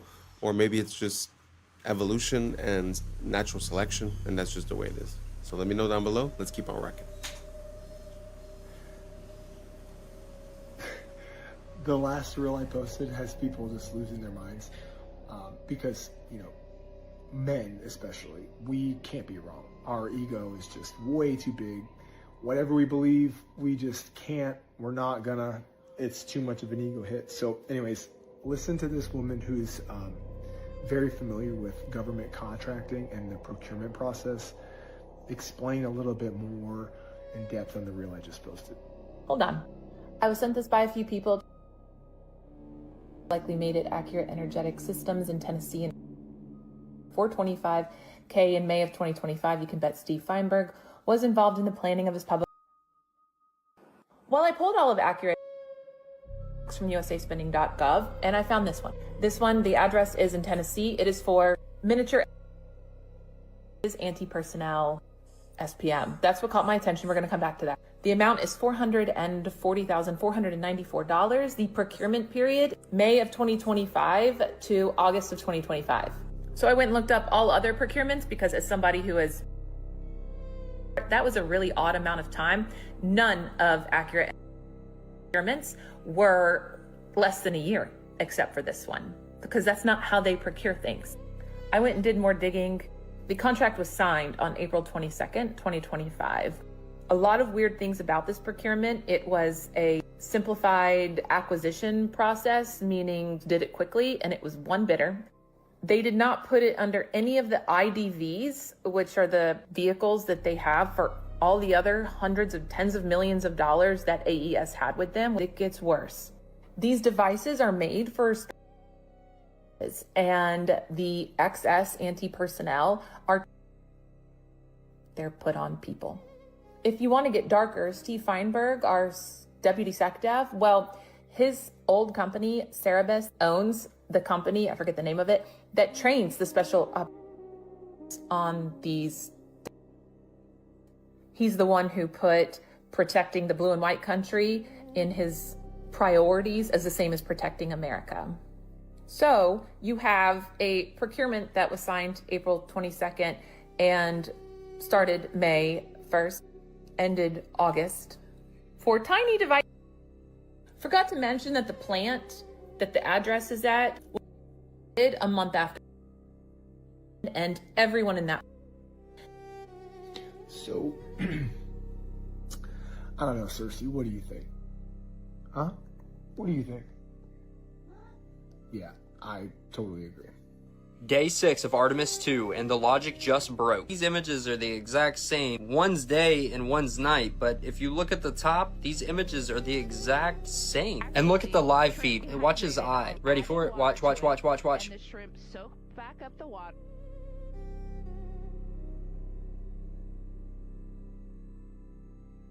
Everyone's talking about this red dot. Watch it disappear as it floats. Watch. You see it? And those are green beans. So Gone. And for this toy, you can literally see text from the background bleeding through the toy. Watch. That's a, look, look, look. And then he moves it. Why didn't he just leave it there? The crew of the Artemis 2 has captured some incredible views of Earth. Ils ont utilisé les mêmes nuages sur les deux images. C'est censé être l'Afrique, de jour et de nuit, avec exactement le même angle. Donc environ 12 heures plus tard. Et les nuages n'ont pas bougé. Parce que ce ne sont pas des photos, ce sont des images de synthèse, comme toutes les images du globe. Alors soit la NBC s'est trompée dans la sélection du graphiste, soit c'est intentionnel pour nous tester, comme c'est marqué sur ce reel de la NASA. Et pourquoi on nous montre la Terre au compte-gouttes? Pourquoi ne pas tout filmer? Pensez-y 2 secondes. Un parachutiste revient avec des centaines de photos. GoPro accroché au casque, caméra 360 à la main, vidéo 8K, 120 images par seconde. Mais quand il s'agit d'Artemis, on retourne dans les années 70, avec des images floues, saccadées, 4 images par seconde, comme si la NASA n'avait pas le budget pour un GoPro à $400. Ils ont perdu la technologie et l'ont jamais retrouvée. Et quand ils font un live, c'est prise fixe, sans hublot. Dès qu'ils pensent que ça ne tourne plus, on les voit attendre les instructions d'une personne en coulisses. Et oui, n'oubliez pas qu'ils sont en studio. Pour éviter de vous montrer la vue, ils vont détourner votre attention en vous parlant de problèmes de toilette. Ou alors jouer avec leur mascotte, qu'ils appellent ZGI, peut-être un indice pour CGI. Donc à ce point-là, si vous croyez encore à ce spectacle, il est grand temps de faire un travail de déprogrammation. I think you already seen, so we don't have to explain it anymore. Pitfall trap, you fall into the pit, spikes underneath the pit, and then... Okay. First trap, second trap, you got a seesaw trap. You know how a seesaw work, right? Swing on this side, the other side goes up, so you falls down. The spike will goes back when you try to stand up. Yes. Standing style. This one, on and down. It's a fish trap. So this fish trap came from the idea of the actual fish trap. You see, the river flows. And when the fish follow the river, goes into the box. And the fish, when in the box, cannot escape the box because they are too big to fit through the gaps here. So, fish trap, same apply. But, opposite side. So, you swim in the river. You swim in a flooded area. You have your leg fell down. And when your legs fell down, you stab the spike here. And when you try to pull your leg out, that's what happens. Okay. The next one is the armpit trap. Armpit trap, you fall right into the middle. If your hands like momentum like this will go straight into your armpits. Not a good idea. This one here is go for your chest. Oh, relax. Go for your back. If you fall this way, chest and back. But if you fall this way, both sides. Very painful. This one, well, this it just hits you everywhere. It just go for all of your body because this one spin. So bottom, top to the bottom, you get. This one's over here. Was a little bit tricky. So, when you fall into the trap, you shoot the spikes out. It goes straight into. This trap is called sticking trap because of that reason. Because it's stick. This one is a door trap. See, you. Usually, they activate the door like this. So when you knock the door, no one answers, so you kick it open or you open the door. You open the door, this whole thing flies out. Yep. And when you have good reflex, try to catch it. See the problem? Bottom still swing forward. So there you go. Not just that, these traps also have a very special design to it. If you look at the spikes, you can see that it's fish hooks, which means that when it goes in, it doesn't go out easy. So when you pull,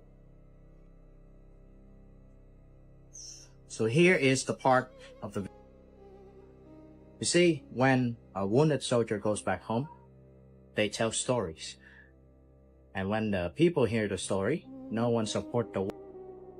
So what happens if you don't have people supporting the war and go to war anymore? Well, they're them to go. You see, the problem about is 19-year-old kids to go here, away from their family, friends, loved ones, with this. And the enemy that they are shooting at is not even better. They are kids who has the only thing to do is defending their country. You could. Wow, I had no idea about all those traps, but can you imagine you are the superpower of the world at that moment? For whatever reason or the other, you're like, okay, Vietnam, you're gonna get it. And somehow, through making holes, I mean, you have tanks, fighter jets, and through making a few holes with a few spikes, you somehow end up winning. I cannot imagine the rage of the Americans in that situation. Interesting story. If you guys have any more like that, pass them along. Let's keep on rocking. Drink like literally 50 bottles of water in plastic bottles, and you'll have less microplastics than 1 cup of coffee. The cup thing creeps me out. Like, I didn't realize the cup thing until like about a year The ago. microplastic load that you get from putting hot coffee into that paper, aka plastic cup, because if you know the paper is coated in plastic. Yeah, the only reason the paper as is of even, recently, I'm aware. Yes, but I the was not. microplastic load that you drink from that is astronomical. You could drink like literally 50 bottles of water in plastic bottles, and you'll have less microplastics than 1 cup of coffee. Well, I didn't realize it was that bad. It's bad. And that's a wrap for today, familia. Whether you're tuning in with the sunrise or you're posted up after midnight, I appreciate your time, your energy, your curiosity. And don't forget, this isn't about truth or fiction. This is about perspective. If this sparked a thought, a laugh, a deeper question, then we did our job. So drop your thoughts in the comments, keep the convo alive, like, subscribe, and don't forget to hit that bell if you're riding a wave, because we're just getting started.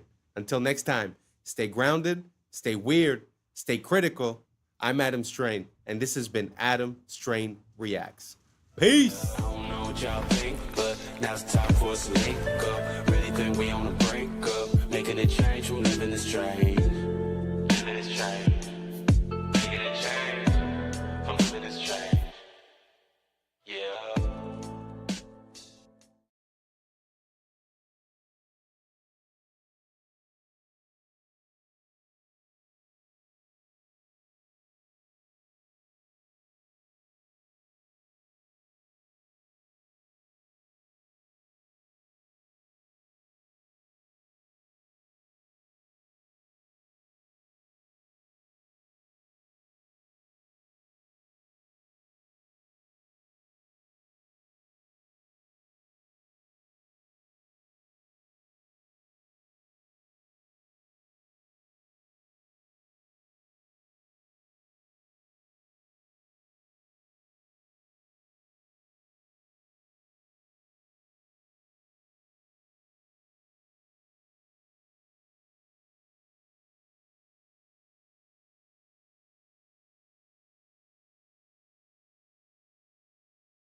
Yeah, yeah, yeah, yeah. I was sleeping, had to wake up. Why? Every reason I can think of. God, till the day I keep the ache up. What's up, YouTube? Today, we'll be looking at disturbing TikToks that'll make you question reality. But before we jump into it, I want to say thank you to each and every one of you that's listening right now. We just hit the 4K subscriber mark, and I am so proud that we could do this together. Thank you so much for being one of the first ones here, and let's just keep on growing. So without further ado, welcome to Adam Strain Reacts. Let's get her done. Okay, so someone sent me this video of King Charles and people fainting in his presence. And at first I thought, people faint. But then I'm like, wait a minute. How many times have people fainted by being in the presence of King Charles? And what is with that? Now, we know about this strange painting and everything. I'm not going to talk too much about that. But all I will say is the age-old explanation for this is that people tend to faint in the presence of demonic or satanic activity. I will say, if you were to just ask someone what kind of vibes this portrait gives off, I don't know that you could say it's love and light. In fact, it looks bloody. And again, we saw what happens when you invert it, duplicate it, and match them up together. What type of coincidence would that be? And what is with the very interesting history of the royal family anyway? And what makes their bloodline enable them, or rather give them the power to rule over others? I'm not sure I'm really buying this whole story. Side note, by the way, we're all familiar with inheritance taxes, where when someone passes in your family, you don't just get all their money. The government gets a big cut. Of course, taxed here, taxed there, and even taxed when you bite it. Well, King Charles is not paying any inheritance tax from the Queen passing because of a law, and they don't want the royal wealth to be salami sliced away. So once again, we have another example of rules for thee, but not for me. How dare you try to get around paying inheritance tax? One advantage with the airships. I put this in because I find that we're so used to talking about secret societies and about governments that I think sometimes we overlook the power of the royal family or the crown. Because if you think back at a few years ago when there was the COVID, when you think about it, the Commonwealth countries were the worst ones, were the ones that were on the front of taking people's rights away. So, Australia, England, Canada. So when you think about it, there's kind of a correlation. So I know that it's not something that's very popular, but I'm going to start looking into a bit more the connections between the royal family and what goes on in the world. Do you guys see a link between the royal family? Do you guys think it's overlooked, or do you guys see a lot of that maybe I don't see it? Let me know down below, and let's keep on rocking. Is the fact that you wouldn't need a runway. You know, they could dock these things, and that's why people start to look at some of these old buildings and some of these towers. Were they meant for docking an airship, and then they would get into the building from the ship? What they try to show you with modern blimps is you have this big old balloon thing, and then you have like this tiny little carriage under it. Most of the structure of the blimp is just where gas is at. And then you have like a tiny little cockpit that everyone rides in. But if you see like the diagrams of these old airships, you could move all in and out of there. You could imagine would be like a floating cruise ship. So as soon as you get on, you kick your feet up, you go get something to eat, and you go hang out and have a cocktail if that's your deal. And then you can kind of hang out and look out the window and see all the cool stuff. It seems like a more elegant, more sophisticated way to travel. I would be all about that life. Yeah, because you imagine if you were just going, okay, we're going to fly across America, go from New York to LA, and you're not in a rush. Because part of the journey is actually, this is fun. Yeah. But traveling's not like that today. But we're the advanced ones. The government of Turkey claims they have found the grave of Noah. This is a normal human thumb bone. Underneath is a giant human thumb bone. This was found right near Mount Ararat in Turkey. People say 1 man and 3 boys could not build a boat that big. Oh, you didn't see those boys. Hey, Bubba, bring me that tree, would you? There's a jawbone in a hotel in Turkey on display right now, 6.5 inches across the TMJs. Any one of you could put your head inside and rattle it back and forth inside the jawbone. The legend in Guam is that giant people built the latte stones there. Who is moving these giant rocks anyway? That's a camel in front of it for scale, folks. In Wasaki, Wisconsin, 100 years ago, giant skeletons were found in a burial mound. One of the skulls was 3 times the size of ordinary humans. In Walkertown, Indiana, 8 giants ranging from 8 to 9 feet long, all wearing heavy copper armor, were found. Through the bungling of the diggers and the disinterest of the museum establishment, the discoveries were scattered and lost. The Smithsonian has been very active in hiding discoveries about giants because it goes against the evolution theory. See, evolution says we started off tiny and we're getting bigger and better and stronger and smarter. This video is going viral out of Florida right now when unknown people are seen spraying something into the water by airboat. And there's other clips of it in the Everglades as well, and people are wondering what the sand dam's going on. Until a man captured a truck that was going to the department or the depot where they fill up these containers on these boats. A truck was carrying some goods, the Florida Fish and Wildlife Conservation. And if you look closely, you see in the back of this truck on the trailer are some boxes. And if you look closely at the boxes, it's Roundup Custom, which is actually called Diquat. It's a form, it's from Roundup. It's the same company. And it's one of the most toxic chemicals known to man. Now, this guy is exposing, that's the one who captured the video. Turns out they're spraying this to try to get rid of an invasive plant. But the problem is that it also literally destroys almost every other creature in the water, right? So we have fish floating up, we have turtles floating up upside down, rotting. It's totally destructive, but of course it's for your safety. It's for conservation. We're not trying to intentionally poison the food, air, and water supply to destroy the natural world, to rebel against the natural world and against who created this world. No, it's for your safety, you fool. Absolutely insane. You have to do a deep dive onto this stuff. It's called Diquat, and they're spraying it all over the place, again, because they want you safe. And if you think otherwise, you might be a conspiracy tinfoil hat nutter. Roundup, the same company who made, well, no big deal, a couple different chemical agents during world wars. Let's just say that. Spread the word. We got to wake people up to this. Otherwise, it's a very unfortunate future where our whole situation is, well, polluted significantly, put it that way. Recently, there's also been many sinkholes that have appeared everywhere. So I don't know if you saw in China, there was a sinkhole, and going back to the hollow earth theory, how in China they found in the sinkhole a forest with trees and species that we would have seen in like 200 years. Oh, yeah. So it opened it up. Exactly. So look, and there's more. So there's one in Detroit. A guy got his car stuck in a fat sinkhole, like one filled with water. He didn't even know it was there.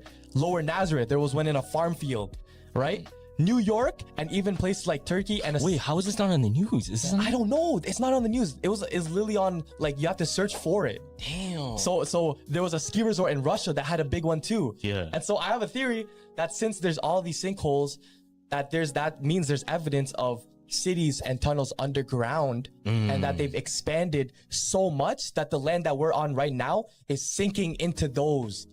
Oh, and you know why it connects to the aliens? Because those tunnels are for the upcoming alien attack. Like, people have been planning this to exit out. But it's been exposing itself. Like, the world has been exposing itself because they're expanding it way So too like big. the hollow earth theory, how the advanced civilization is under us? Yeah. Have you ever thought about why structures in Europe, Asia, and even America share the same distinctive features? Not forgetting that they also seem to be constructed with methods far too advanced for their supposed time periods. It raises the question, is our historical timeline accurate, or has it been completely fabricated to hide something, or were they all built by the same architect? This is where it gets crazy. There was a colossal empire named Tartaria that was a highly advanced civilization with technology and knowledge far beyond even our current time. They have even been credited with the construction of the Great Wall of China. But it gets even more unsettling. What if the dates on these buildings are wrong? Imagine if that number 1 wasn't a 1 at all. Our history could be off by 1,000 years. The current timeline is a lie. In the late 1800s and early 1900s, they held events called World's Fairs to use as cover-ups to demolish our advanced past. Many recount that these structures were wiped out days after the events. This was evidence of a global civilization, a civilization whose roots could be traced all the way back to ancient Egypt. And this was really cool. So check this. This is a I'm not too sure about calling it Tartaria, and I'm not pronouncing myself on what was, especially when I don't know what is right now. But what do you guys think about the fact that in different places around the world, we really do find similar structures, whether it be the megalithic structures or whether it be like what we would call Greco-Roman, which we find some in Japan, we find some all over the place. Do you guys think that it would be possible that at one point there was like a harmony, or that there was a moment where everything was shared, or that the capabilities were more than what we believed, or that, I don't know, like a lost moment in time? Do you guys think that's possible? How do we explain all of these structures, or the world's fairs, or all of these elements are easy to explain one at a time, but when we take the magnitude of how many of these events and how many of these, for an example, world's fairs, fires, constructions, the cities being built, the canals being built, the undergrounds, the metros, I mean, there's so many, right? So is it possible that at one moment, either we lost our memory, we lost contact, or that there was a moment where everyone was together and that we were building the same type of way everywhere? Let me know down below. I'm just curious. To be honest, I don't really have an opinion. I just find that the timeline that's pronounced to us seems to have some flaws. Apart from that, I'm really not set on anything. So if you guys have any rabbit holes to give me, I'll gladly go down them and include some of the videos in here. So let me know down below, and let's keep on rocking. Mazda bulb. The old Mazda bulbs would last 120 years. So what GE and the companies did who run the light bulb companies is they took this original bulb, they had engineers reverse engineer it so that they can make the light bulb break down faster so they could sell more light bulbs. Because the original Mazda bulbs would last 120 years. The original incandescents, the Centennial incandescent, you can look this up, it's in California. The Centennial incandescent is also still burning for over 120 years. So your light bulb, when they tell you like, oh, LEDs are going to save the earth and whatever else, we already had the technology. The light bulbs that could last 100 years have already been here. LEDs, most people don't know, were made by IBM and also by Monsanto. So when you're bringing an LED into your home and putting it above your head and doing all that stuff, what you're doing is you're bringing in a bulb that was designed by a computer company and a toxic pesticide company. So you can imagine what that's going to do to your body. It's going to give you brain fog, it's going to give you fatigue, it's going to cause blindness, cataracts, mess with your hair. Kind of makes all sense. All confirmed UFO types explained from most commentary. I suppose we could say that that's the limitation of what we call capitalism. Because if the goal is to make money, it does make sense that selling you more of the same item because it doesn't last as long would give me more benefits at the end of the day. But it's just sad how we lost the pride of making something that works and that's functional and that's unbreakable. And I find it so sad. Can you imagine the fact that we had 120-year light bulbs and that we decided to change it so that they last 1 year, so that you would buy maybe 1,000 light bulbs in your lifetime instead of buying 10 or 20, let's say. It's a pretty crazy thought. Do you guys think there's any other things that are like that got sort of manipulated so that they last less? If so, let me know down below. Now let's keep on rocking.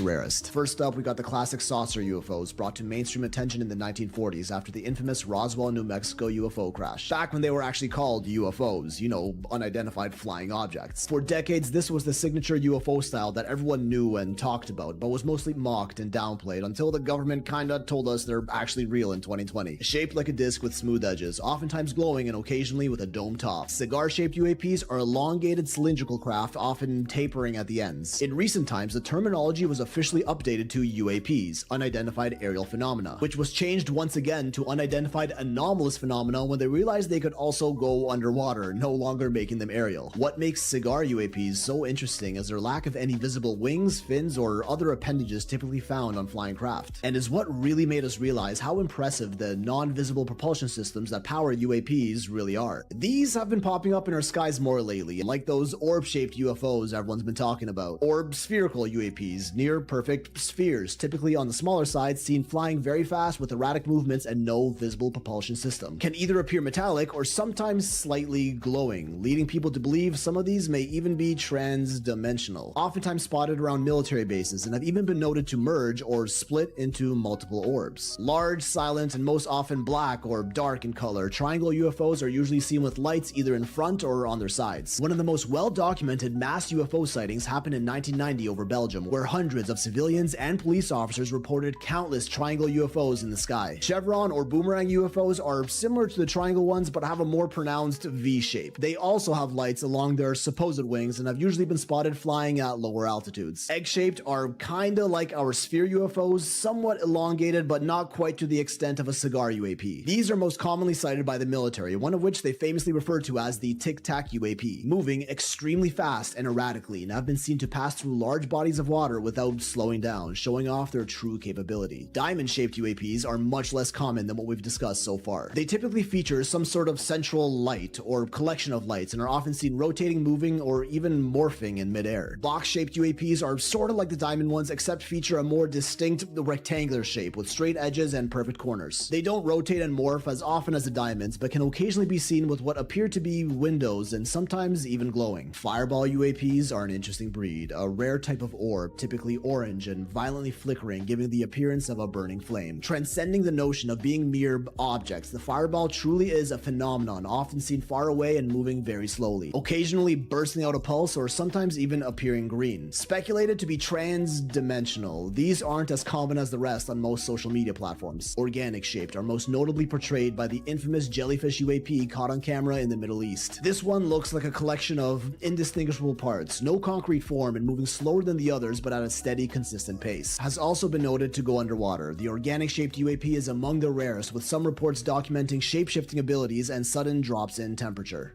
What if God is actually... I don't know. I must say that even if I was like Mulder from the X-Files and I would say I want to believe, I have a hard time taking any of that seriously, because how would it be that these beings from another dimension or whatever would be so close to us all the time, but we would just never see them and never come to contact with them? I'm not convinced. I'm really not convinced. So if anyone has any smoking gun proof, please send it to me. Please tag me. Let me know. I'd be very curious to see. But to be honest, until now, everything that's UAP, UFO, I'm having a hard time to go with it. I believe way more in the project with the beams that are blue, that would be used to exert control, you know. But I don't know. You guys let me know down below if you've seen some footage that's convinced you guys, or if you've seen something personally. And yeah, maybe I'll take a look into it and see if I could get convinced. Let's keep on rocking. Water. What do you mean? So, you know how we say God is everything, right? Mm-hmm. Now, if you, in a sense, like everything around us is what? There's water. There's water in the air that we can't see. Yeah. There's water inside you. There's water inside me. Yeah. There's water in every single thing that lives, right? Yeah. Now, when there's a lack of water, if you look at a desert, if you look at a wasteland, right? Yeah. What is there? Usually death. Oh. Death because lack of water. Yeah. And it's very hot. Like, Damn. hell. And now, check this out. In the Bible, Yeah. when Jesus said he was tempted by the devil, where was he? In the desert? In the desert. And he was looking for water. That's just like a religious theory, but take it Yeah. for what it is. That I just heard that on TikTok. Yeah. So is Dubai where men sell their soul? Nah. No. Because what is around Dubai? Just bare desert. What do desert. the OnlyFans girls do there? They literally sell this. They eat poop, fam. Bro, that's the most selling your soul for some Bugatti. If I would never eat poop in my life, dog. Here's how the elite are scamming you into drinking tap water. Check this out. They selling tap water, y'all. They I are don't know if indeed. nobody told y'all, but they've been selling tap water in the packs of water that we've been buying. Originally discovered because of a town north in Michigan having to fight Nestle for stealing its local water, it has now been revealed that over 64% of bottled water in the U.S. is tap water. Two brands most of notably it. stood out for contamination: Walmart Sam Choice and Giant Foods Acadia. Other brands found to have tap water include Dasani, Aquafina, Nestle Pure Life, Kirkland, Propel, They are scamming us. Essentia, life water, And they know it. water. And for my own protection. Allegedly.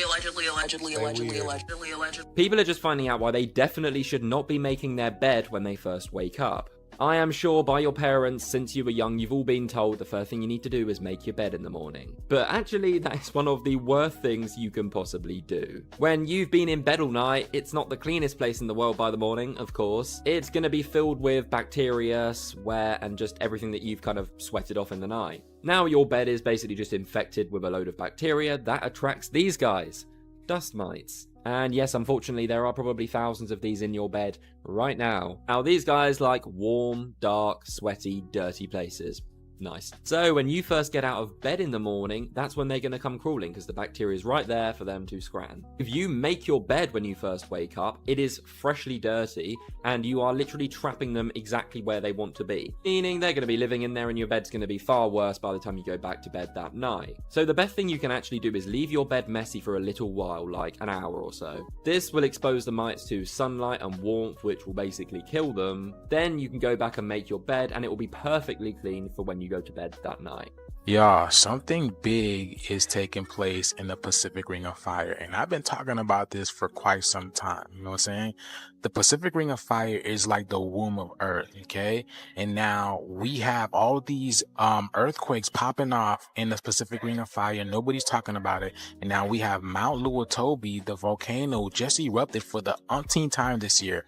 I believe in July and August, and now we are in October, and yet another eruption. What's happening? A volcano in Indonesia, Mount Laki erupted today, sending a massive plume of ash as far as 6 miles into the sky. The country's volcanic agency raised an alert to its highest level and evacuated nearby villages. Thick ash blanketed homes and farmland, forcing farmers to halt work. The volcano has been quite active of late, erupting in both July and August.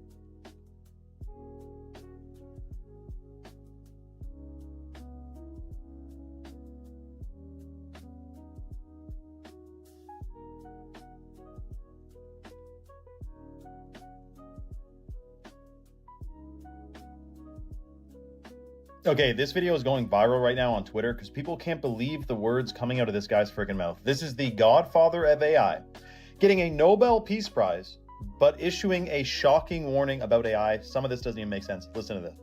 Your Majesties, Your Royal Highnesses, Excellencies, dear laureates, ladies and gentlemen. This year, the Nobel Committees in Physics and Chemistry have recognized the dramatic progress being made in a new form of artificial intelligence that uses artificial neural networks to learn how to solve difficult computational problems. This new form of AI excels at modeling human intuition rather than human reasoning, and it will enable us to create highly intelligent and knowledgeable assistants who will increase productivity in almost all industries. If the benefits of the increased productivity can be shared equally, it will be a wonderful advance for all humanity. Unfortunately, the rapid progress in AI comes with many short-term risks. It has already created divisive echo chambers by offering people content that makes them indignant. It is already being used by authoritarian governments for massive surveillance and by cybercriminals for phishing attacks. In the near future, AI may be used to create terrible new viruses and horrendous lethal weapons that decide by themselves who to kill or maim. All of these short-term risks require urgent and forceful attention from governments and international organizations. Okay, so we have the same situation with Elon Musk. He talks about how AI is the greatest threat to humanity, and he continues to pioneer AI technology, human implantable brain microchips, and all this. So we got this guy talking to a bunch of seniors about AI, like they really maybe know what's going on. I doubt it. And he's saying, be careful, this will create new viruses and basically destroy humanity. So we're at the part of the movie where it's like, should we shut it down then? Dude, This AI thing is 100% part of the plan to eventually enslave humanity through digital control. The bars of this prison are invisible. They're intended to be invisible because then there's less pushback. You think you're free, we think we're free, but we're in a prison without bars, and it's a very shocking situation, and they're about to ramp up the security with AI, digital ID, and this currencies, digital currencies. But I can tell you this, I have full faith we will win. This is a plot against humanity. Humanity will absolutely prevail. I have 100% faith. I'm not even being positive, like, ooh, I hope we win. It's already done. It is already done. We have already won 100%. Comment for more for part 2. Follow for more. And let me know your thoughts in the comments below, man. What the same Dan is with this. Mr. Jones and Mr. Krempler were neighbors. They each had $3,000. With his money, Mr. Jones bought himself a $3,000 car. With his money, Mr. Krempler bought himself a new refrigerator, a new range, a new washer, a new dryer, a record player, 2 new television sets, and a brand new Volkswagen.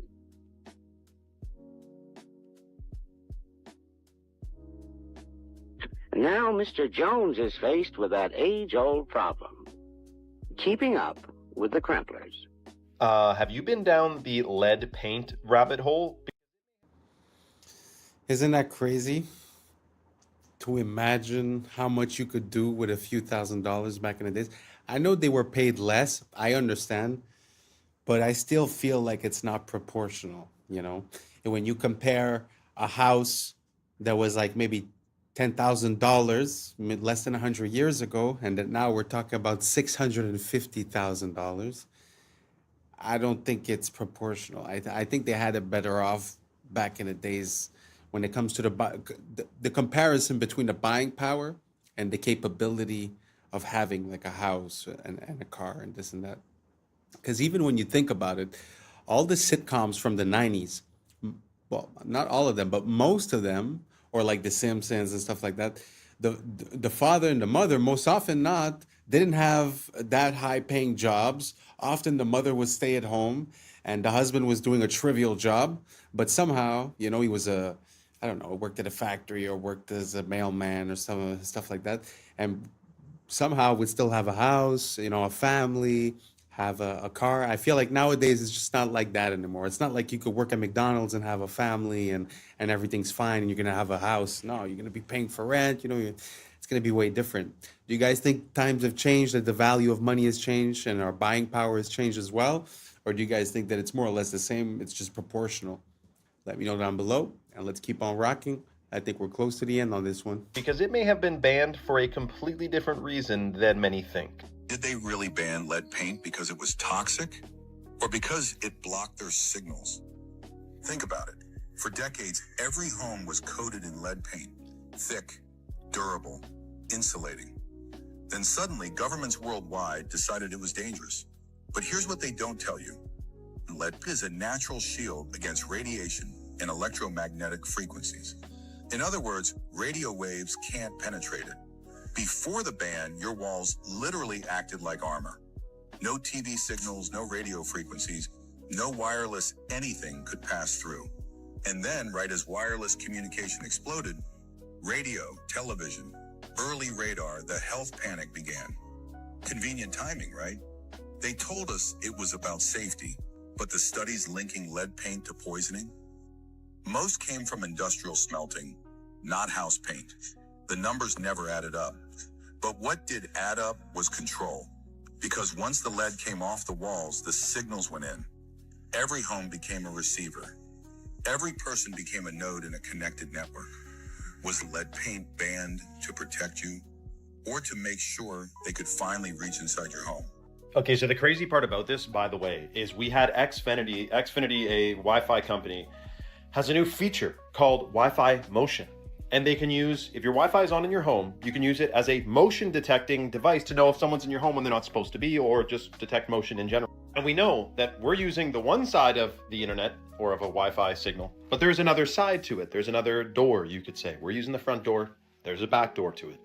And I'm talking the same way with frequencies from cell towers as well. We're talking about a sophisticated surveillance system that is wireless, that can see everything that's going on. Now, what would happen, do you think, if they were spraying on us in the sky nano sensors that interacted with the frequencies? Picture a hologram, a desk, you got a big desk and it's a hologram of a real-time battle. Think of Star Wars when they're watching the battlefield on a hologram, seeing it in real time. Let's just say that was based on something that you can do if you have a bajillion sensors and frequencies blanketing the area. It's surveillance, dude. You know what? It kind of makes sense, you know, with all the signals that we're sending from the Wi-Fi to the sonar, the AM, the FM, all the military frequencies, the CB, the radios. I think we're oversaturated. So, you know what? Like sometimes I think to myself, like, man, I wish it wasn't wireless. I wish everything I had did have a wire in one way, you know? And I wish I did paint my house with something like lead paint so that I would protect myself. Because at one point, if everyone's signal is passing through you, especially if you live like in a condo or an apartment complex, I mean, you open up your Wi-Fi and you see that your phone is being hit by 40, 50 different signals at the same time. And that's just what you know about. So I don't know. Makes me think of like a microwave or something.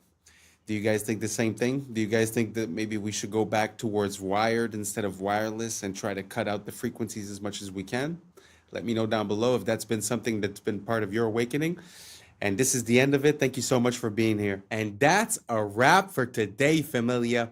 Whether you're tuning in with the sunrise or you're posted up after midnight, I appreciate your time, your energy, your curiosity. And don't forget, this isn't about truth or fiction. This is about perspective. If this sparked a thought, a laugh, a deeper question, then we did our job. Drop your thoughts in the comments. Keep the convo alive. Like, subscribe, and don't forget to hit that bell if you're riding a wave, because we're just getting started.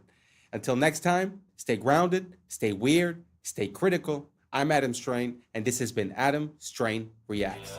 Peace. Now it's time for us to link up. Really think we on the brink up. Making a change, we live in this train. Living this train. Making a change. I'm living this train. Yeah. For several years now, he's been posting clips that depict a future completely devoid of people. The footage shows empty streets and total silence, full of video games made for the PlayStation 7. Even more unsettling, every single game on display is designed for that console. A system that is disturbing is the moment when he enters the Louvre and films the Mona Lisa up close. The room is completely empty. No guards, no tourists. What's up, YouTube? Today, we'll be looking at disturbing videos that'll make you question reality. So without further ado, welcome to Adam Strain Reacts. Let's get her done. History makes no sense. In 1969, we put a man on the moon. In 1970, we finally put wheels on a suitcase. In the 1850s, we deployed our first undersea communication cables. That's before the American Civil War and germ theory. Not only that, during the American Civil War, Abraham Lincoln could have sent a fax to a Japanese samurai requesting aid during the war, which would have been a crazy alt history. Sir Arthur Conan Doyle, when he created Sherlock Holmes, could have logically had a story where he goes to Japan and sees Nintendo brand playing cards. And the Holy Roman Empire falls after 1,000 years in 1806. 30 years later, the Republic of Texas is formed. That means that there's a 30-year difference between Charlemagne's empire and the Republic run by Sam Houston. That's us in the 90s. I know one day I'm going to be somebody. And you'll know when I'll definitely find Please you. look at my face. You're somebody now. Do you understand? Yeah. That's the game. I was somebody long before people knew who I was, and I believed that. You're somebody now, Atisha. Thank you. You're welcome. You know, it's so easy to get caught up in this game for clout and for attention with the way that the social media platforms and basically every platform for information has been, you know, organized. I find that to be a very beautiful message, you know. Because at the end of the day, we're looking for all this attention, but, you know, does that attention translate into being a better person, into valuing the things that you already have? I don't think so. I found that to be super beautiful, especially coming from a successful person to an unsuccessful person, that you have to find a way, even if you were to use these platforms, to transfer something that is a strength of yours or that is yours. So I encourage everyone to, if you're thinking about jumping into this game, at least try to find something that fits you as a person. Don't just do what gives you results. Try to find something that is yours that you could apply in a way to get the results. I don't even know if I'm making sense. Let me know what you guys think down below. Let's just keep on rocking. This video is going viral on Twitter right now. This is a principal. He just did a tap of the shoulder tricked the kid. Then now he is embracing him. You may be thinking, what's viral about this? Well, in this next clip, he sits down next to these students and has a lovely conversation with them. People are wondering what exactly was being discussed. Here, he gives the kid a little bit of a ride on a wheelchair. Woo! What's with this principle? What is the common denominator here? High-fiving students, being a good role model, loving every child as if they were his own. What's with that? We need more of this. You may be thinking this video is going to take a dark turn, but look, this principal, lovely guy. This is going freaking viral. This video has 50 million views of just clips from the cameras. This teacher, principal guy, doing a freaking good job, man. Now, when I see this type of thing, this is what I think of. Dear soul, but in an institution, I will say I am not a fan of the modern education system. I do believe it is intentionally flawed. It's supposed to make efficient factory workers. It has nothing to do with making you educated and critical thinking. That's not doesn't exist. So he's a dear soul in a system, and he's making the best of it, so God bless his soul. The Grand Canyon is the real Giza Plateau. Look, this is what we mean when we say meltology. All of this area is desert because there was a motherboard meltdown. The Earth is a grid, a motherboard. It has melted down several times. This is from one of the most recent meltdowns. After Israel was divided within, it imploded and became open for attack. As you can see, all these people are Shemites. Edomites, Moabites, Ammonites are still all from Shem, even though they were supposedly enemies. Like Ashur, who fathered the Assyrians, who were also enemies. So all Israelites are Shemites, but not all Shemites are Israelites. Since they didn't get along, civilization fell apart. Edom is synonymous with Mount Seir. Mount Whitney is Mount Seir in the Sierra Nevadas. Edom is Rome. Edom destroyed the temple, the Israelites dispersed, and order continued to decay. These are melted buildings. Obviously melted buildings. These so-called pueblos are remnants of a melted metropolis. The survivors of the meltdown found refuge in these pockets of survival. Egypt is Mitzrayim. That's where we're getting Mississippi or Mitsori. This is Hamite land that stretched all the way to the Grand Canyon in Sedona or Sidon. Moab is said to be east of the Dead Sea in the Bible. Moab, Utah is east of the Dead Sea. The Moabites are the Moors. Moab's mom was his sister. He was a product of inbreeding. So Edom, which is Rome, took Jerusalem in 70 AD, which is actually 1070. And Rome, or Edom, fell in 476, which is actually 1476. The Spanish. Wow, that's pretty interesting.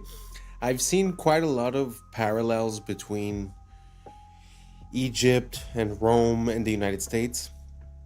So it really pushes me to re-question this whole narrative, because from what I understand, Washington, D.C. at its inception was called Rome, Maryland, so the land of Mary.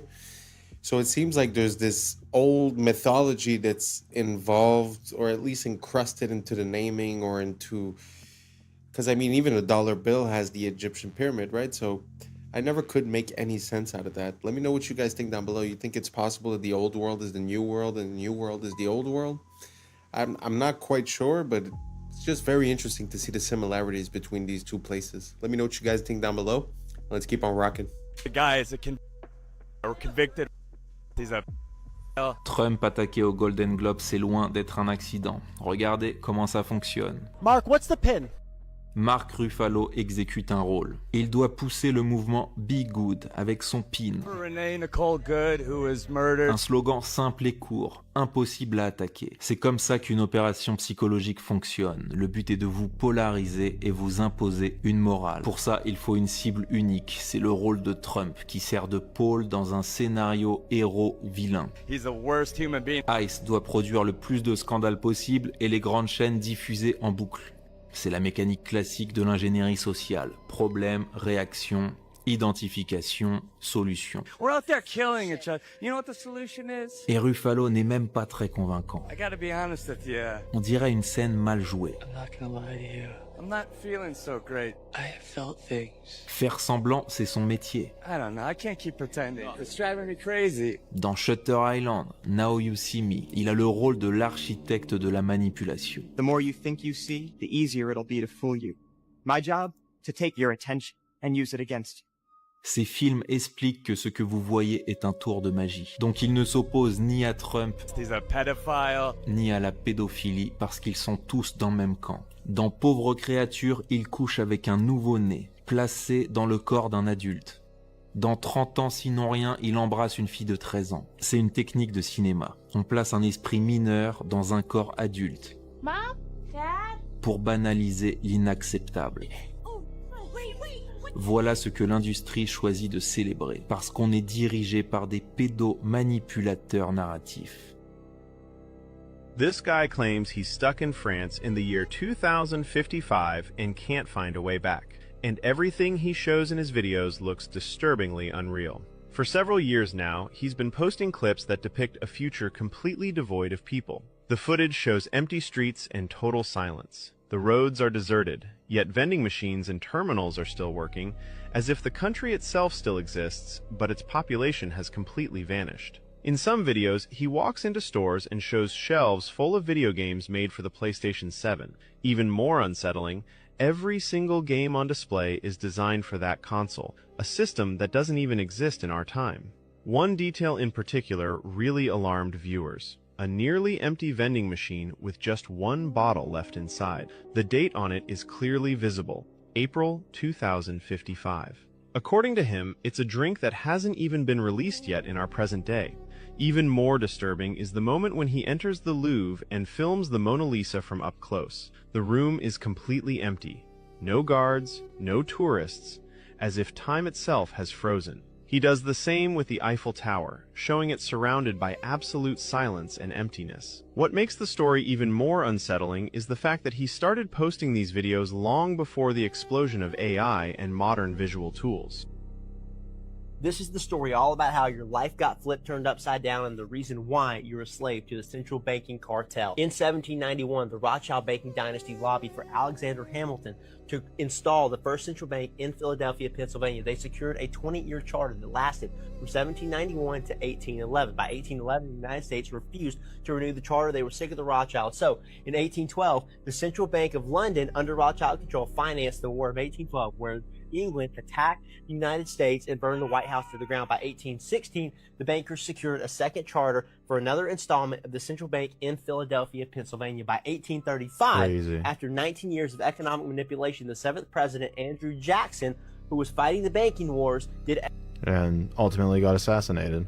Everything he could to kick the bankers out of the United States. This is why he vetoed the recharter in 1832. And he said in 1834, if the people only understood the rank and justice of our money and banking system, there would be a revolution by morning.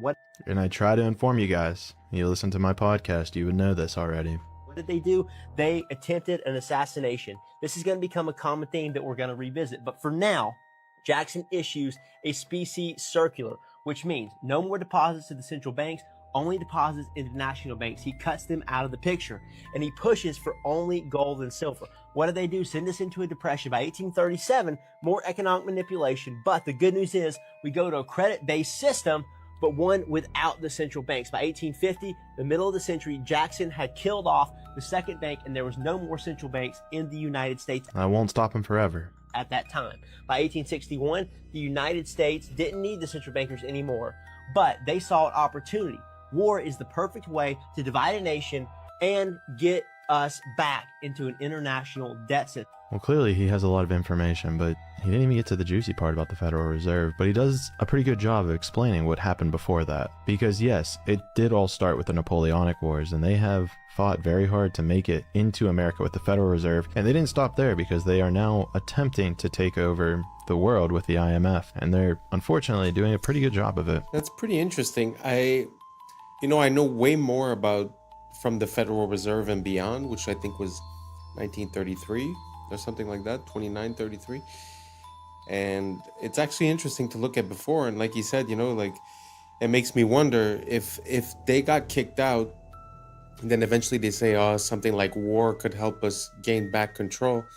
Makes me ask a lot of questions about the first and second, because at the end of the day, it happened more or less between those two, you know, the instauration of the Federal Reserve, then afterwards the income tax. So the systems under which we are feels like they were implemented around that time. So it's kind of interesting to look at what happened before. I had no idea that they already had the central banks, got kicked out, and then reasserted their power. It's pretty interesting. That's all connected with the Titanic, with Jekyll Island. I'll do a deep dive soon enough. Let me know what you guys think down below. Did you guys know about this? Let me know if there's any parts that you feel I missed. I'm always curious to learn more about the methods by which we are enslaved.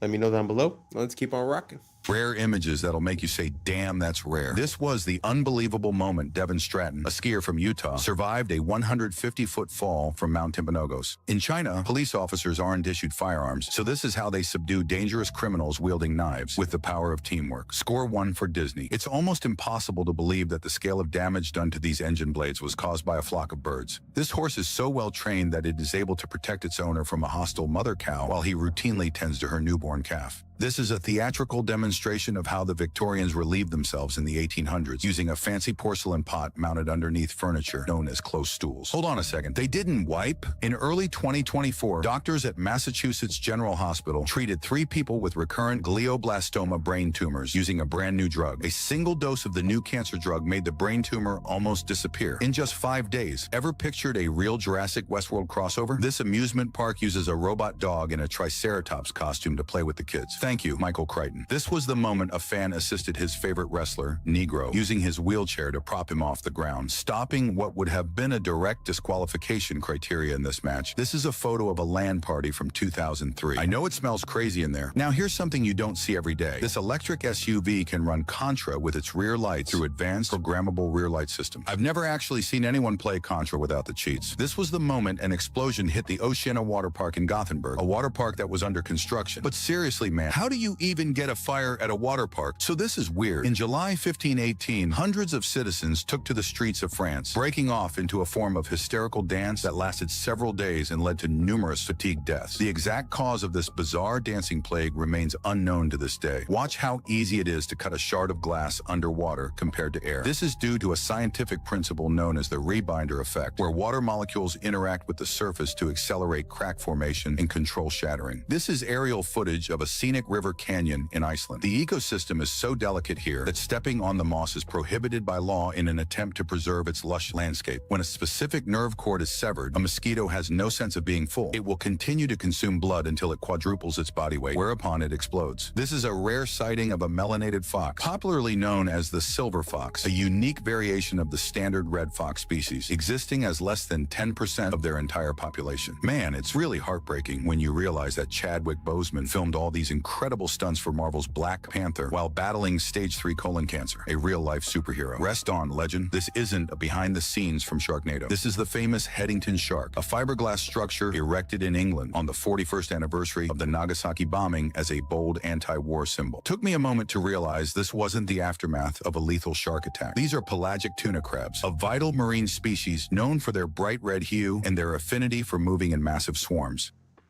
I am now 20. I mean, there's so much to go over in that little clip, but the only thing I could say is this world never ceases to amaze me, and there's always more to discover and to find out, and honestly turns me into a child every time that I get to learn about this world, because it's like you could never know it all, and it's so beautiful and well made, you know, so amazing. Let me know down below if you guys have any other videos like that. Send them to me, tag me. You guys have been sending me videos and I truly appreciate it. I'm gonna make a basically viewers sent in video soon enough. So keep on sending them in and let's keep on rocking. In massive swarms. I am now 20 nanometers tall. So, an individual transistor from a brand new 2026 M5 MacBook Pro is about the size of a garage for me.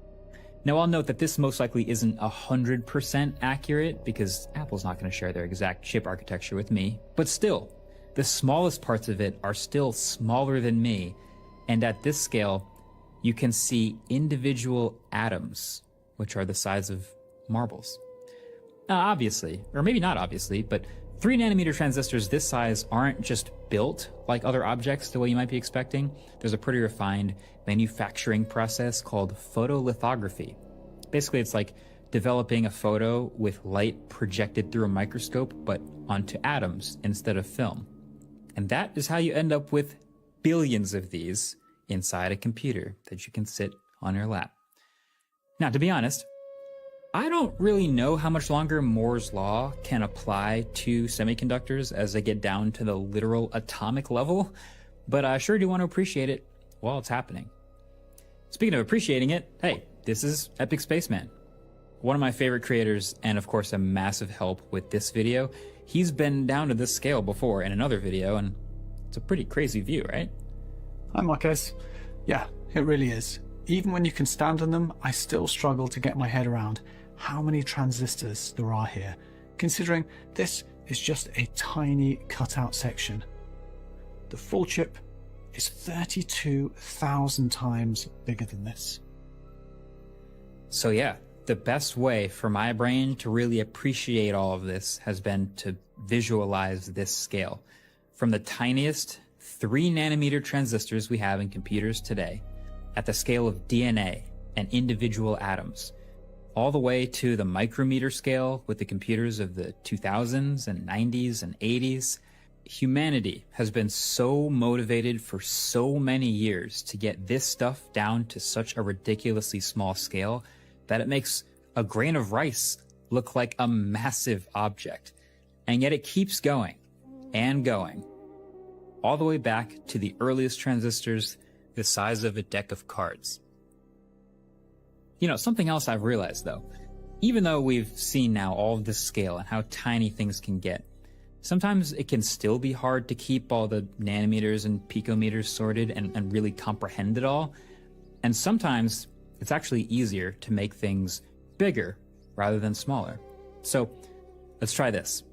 The world's first electronic computer is often credited as the ENIAC. They finished it in 1946, and they had light bulb-sized vacuum tubes called triodes. And of course, that computer was the size of a whole room. But if we still made computers like this, with transistors that big, how big do you think the iPhone would need to be to fit the 19 billion transistors that it has today? Think about it. Maybe the size of a city block?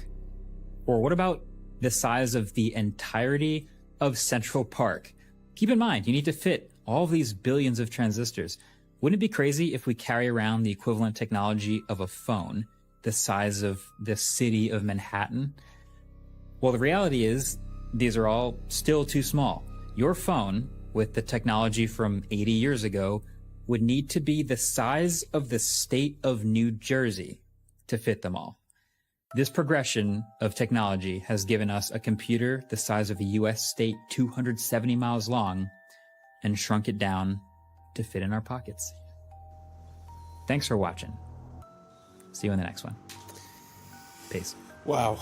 To think to scale like that really makes me think of when I first understood, well, understood is a big word, when I first got confronted to what $1 trillion would look like, and what $1 billion looks like, and $1 million and 100,000. Basically, to count to 1 billion takes years, and to count to 1 trillion, like just going 1, 2, 3, would take 32,000 years.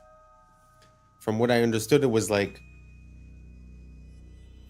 stacks of $100 bills stacked together the height of the World Trade Center.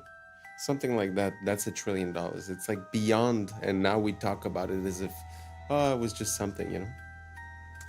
And also, it also makes me wonder about the fact where we find the patterns of these transistors or of these circuit boards within ancient sites, like in Egypt or Philippines or any place where they have ancient stuff. like there's a connection there. There's something about the placement of things that are conducive to energy transmission. And I don't know, there's definitely something there, and very interesting. Let me know what you guys think down below, and let's keep on rocking. Oh, what else can we do? Let's put everything. Because soy will increase estrogen, reduce testosterone. What else can we do? Let's put corn in everything. As a matter of fact, how do we get corn in everything? I know.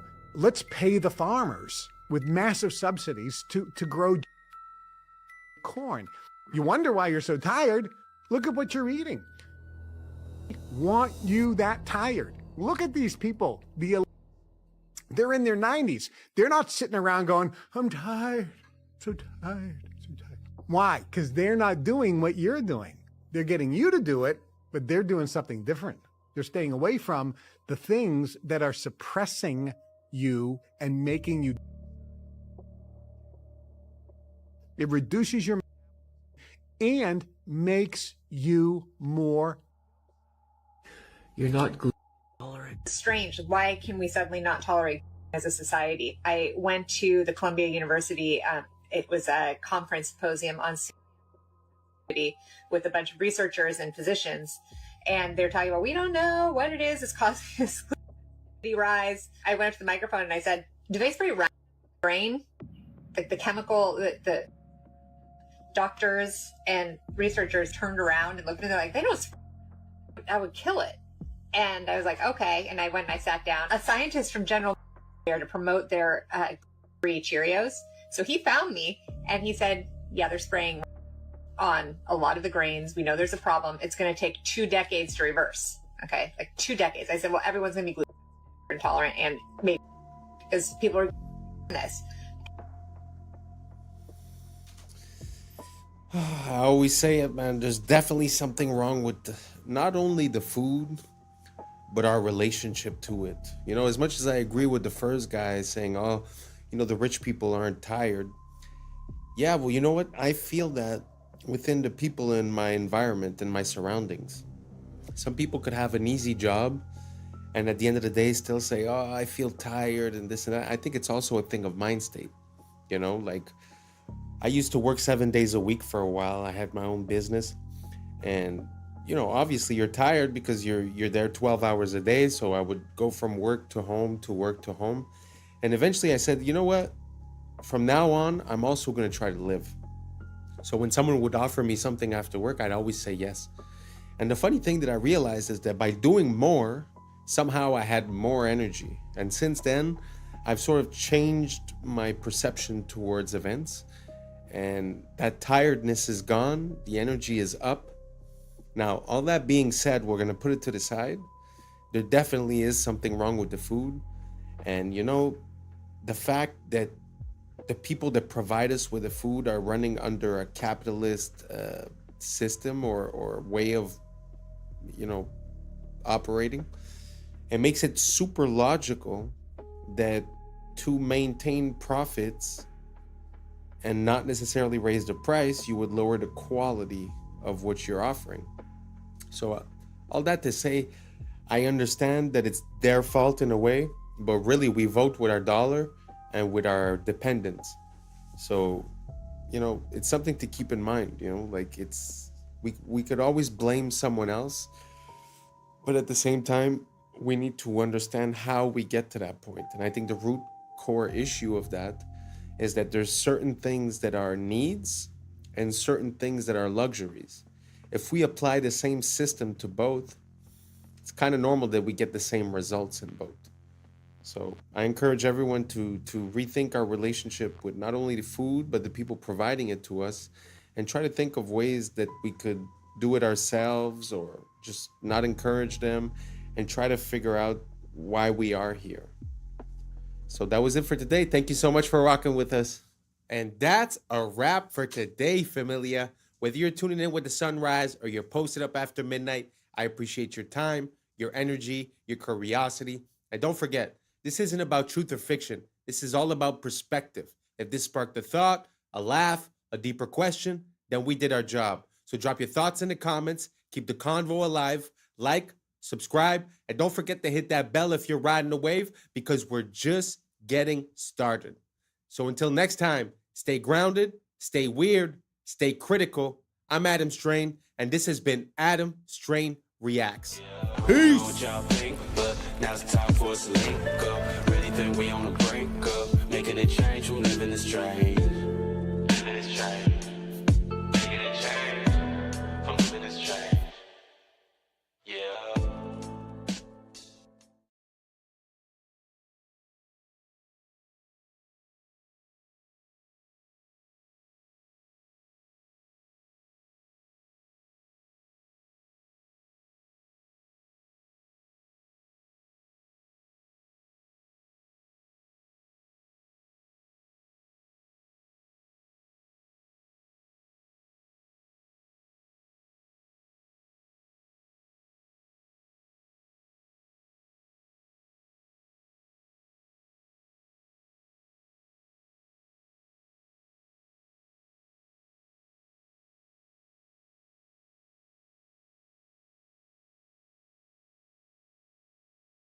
Things rendered in real life, this is it. You can walk as far as you want. You can go anywhere you want. This is Google. Yeah, and these things don't exist. This is just AI artificially creating a 3D world, but it gets better, boys. Yeah. I was sleeping, had to wake up. Why? Every reason I can think. What's up, YouTube? Today, we'll be looking at disturbing TikToks that'll make you question reality. So without further ado, welcome to Adam Strain Reacts. Let's get her done. This is how perfumes can actually kill you. It disrupts the gut microbiome, it disrupts the lungs, affecting your immune system. When you're spraying perfume on a leaf, it dies. I can't even walk into a store anymore. You walk to the perfume aisle and they're spraying in front of you. It's almost like an obstacle course. All of this is so toxic and poisonous for you. They're all endocrine disruptors. Men, your testosterone's getting lower. Find some natural things. Use herbs, spices. What if we're already at double simulation? This week, Google Gemini 3 shows us Inception. Nothing beats a Jet2 holiday. And right now, you can save £50 per person. That's £200 off for a family of 4. So this person was just watching somebody else watching a Jet2 holiday. But it gets better, boys. It gets better. And so this is a rendering. And this is all just by a text prompt. But they're just out there walking in real life now. And this is all rendered live. You know, the simulation theory, how everything's rendered in real life. This is it. You can walk as far as you want. You can go anywhere you want. This is Google. Yeah, and these things don't exist. This is just AI artificially creating a 3D world, but it gets better, boys. Genie 3 has real-time interactivity, meaning that the environment reacts to your movements and actions. You're not walking through a pre-built simulation. Everything you see here is being generated live as you explore it. And Genie 3 enables promptable events, so you can add new events into your world on the fly. Something like another person, or transportation. Live. Oh, you just type it in and it shows up. Or even something totally unexpected. You can generate worlds with distinct geographies, historical settings, fictional environments, and even other characters. Worlds can help with embodied research, training robotic agents before working in the real world. We're excited to see how Genie 3's world simulation. Well, I mean, in my mind, that's a game changer intensely. Because imagine if what you render, you could interact with it and that it auto-generates. That means you could sort of live in, you know, like your GTA type of map, right? So you live within that map, because I always had a hard time to understand how they would get everyone into the metaverse. Basically, you know, because the whole shift, like if you look at the investments towards Facebook and all that, was put towards the metaverse quite a while ago, and I had a hard time to imagine how they could get us all to go live in this simulated reality, because we're already sharing a space in this world, right? But this little advancement makes me see the whole potential of it, because while you could live in a Lord of the Rings type of universe, GTA map, you know, or someone lives actually in the GTA map, or someone else lives in Thailand or whatever. It could be anywhere. And at the end of the day, they could just make a place where people have a common ground to meet, and that would be the metaverse. And then it seems kind of plausible. You know, when people are having a bad deal or having a hard time making ends meet. So why not live in the digital world. I don't know if you guys seen the movie Ready Player One. I think that's sort of like a prototype of the idea that's going to be rendered. And we all see that, in the past couple of years, it's like our money's worth less. If it just feels like, all the faith in the systems has eroded. The media no longer medias, the food no longer foods, the math ain't mathin'. I don't know if you guys get it, but I mean, it just seems like everything not only doesn't serve its purpose, but actually serves its opposite purpose. So, anyways, all that to say that this invention is pretty breathtaking. The fact that you create an environment that auto generates afterwards means you could spend the whole day inside of one prompt and then just adding in elements and stuff. Crazy potential. If you guys see any other ideas, any potential like that, or any other groundbreaking advancements in the AI space, let me know down below. I'm always down to check it out. Let's keep on rocking.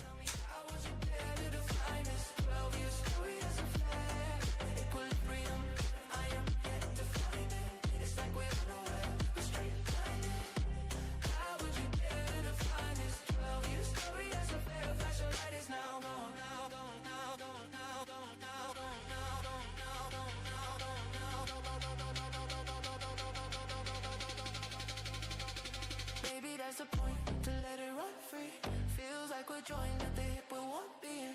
Maybe that's the point, to let it run free. Feels like we're joined at the hip with one being.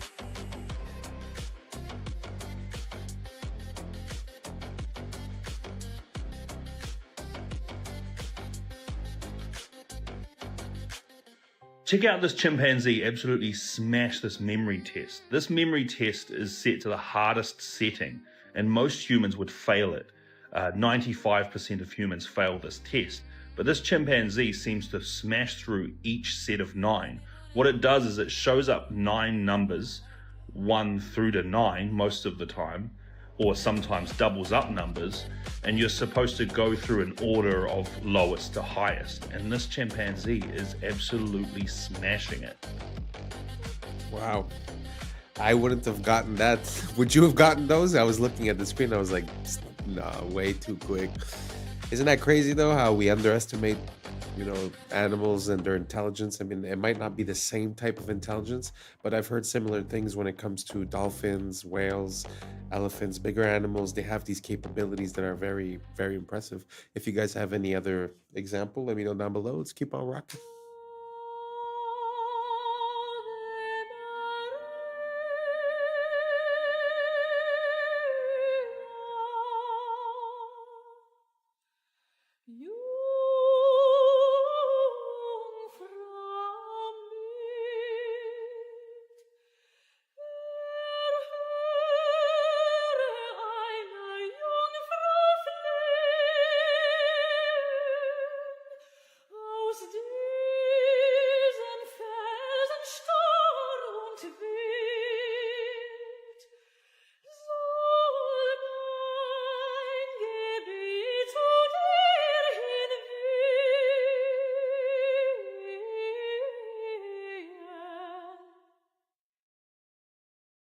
This is the deepest hole humans ever drilled, and no, it didn't stop because of creepy screams from hell stories. Russia's Kola super deep borehole, over 12 kilometers straight down, deeper than Mount Everest, is tall. Deep below, rock shattered like glass, seawater leaked out, and fossils showed up kilometers deeper than expected. At just 12 kilometers deep, it hit 180 degrees Celsius, nearly double what scientists expected at that depth. Rock flowed like hot plastic, crushing drill bits, jamming tools, and snapping steel supports faster than engineers could even get new equipment in the ground. In the end, Kola stalled. Warped rock, failing gear, and shrinking budgets killed it, after drilling only 0.2% of the way to Earth's core. I don't know. I've heard about this story a long time ago, and it really pushes me to wonder, what do we know about our world? Because they say that, we live under gravity and that the source of gravity is the core and this and that. But like you said, we didn't even dig to 0.2 of the Earth. So we don't, we speculate. So it's not I don't know. To me, the science isn't settled. So when I see stuff like that, it makes me remember how much we're missing to discover this world completely. Anyways, just a thought. Let me know what you guys think down below. Let's keep on rocking.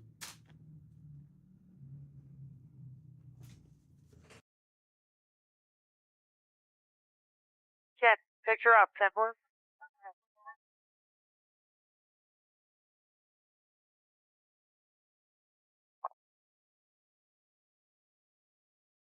Okay, I'm gonna flip to infrared because the smoke isn't bothering the infrared, okay?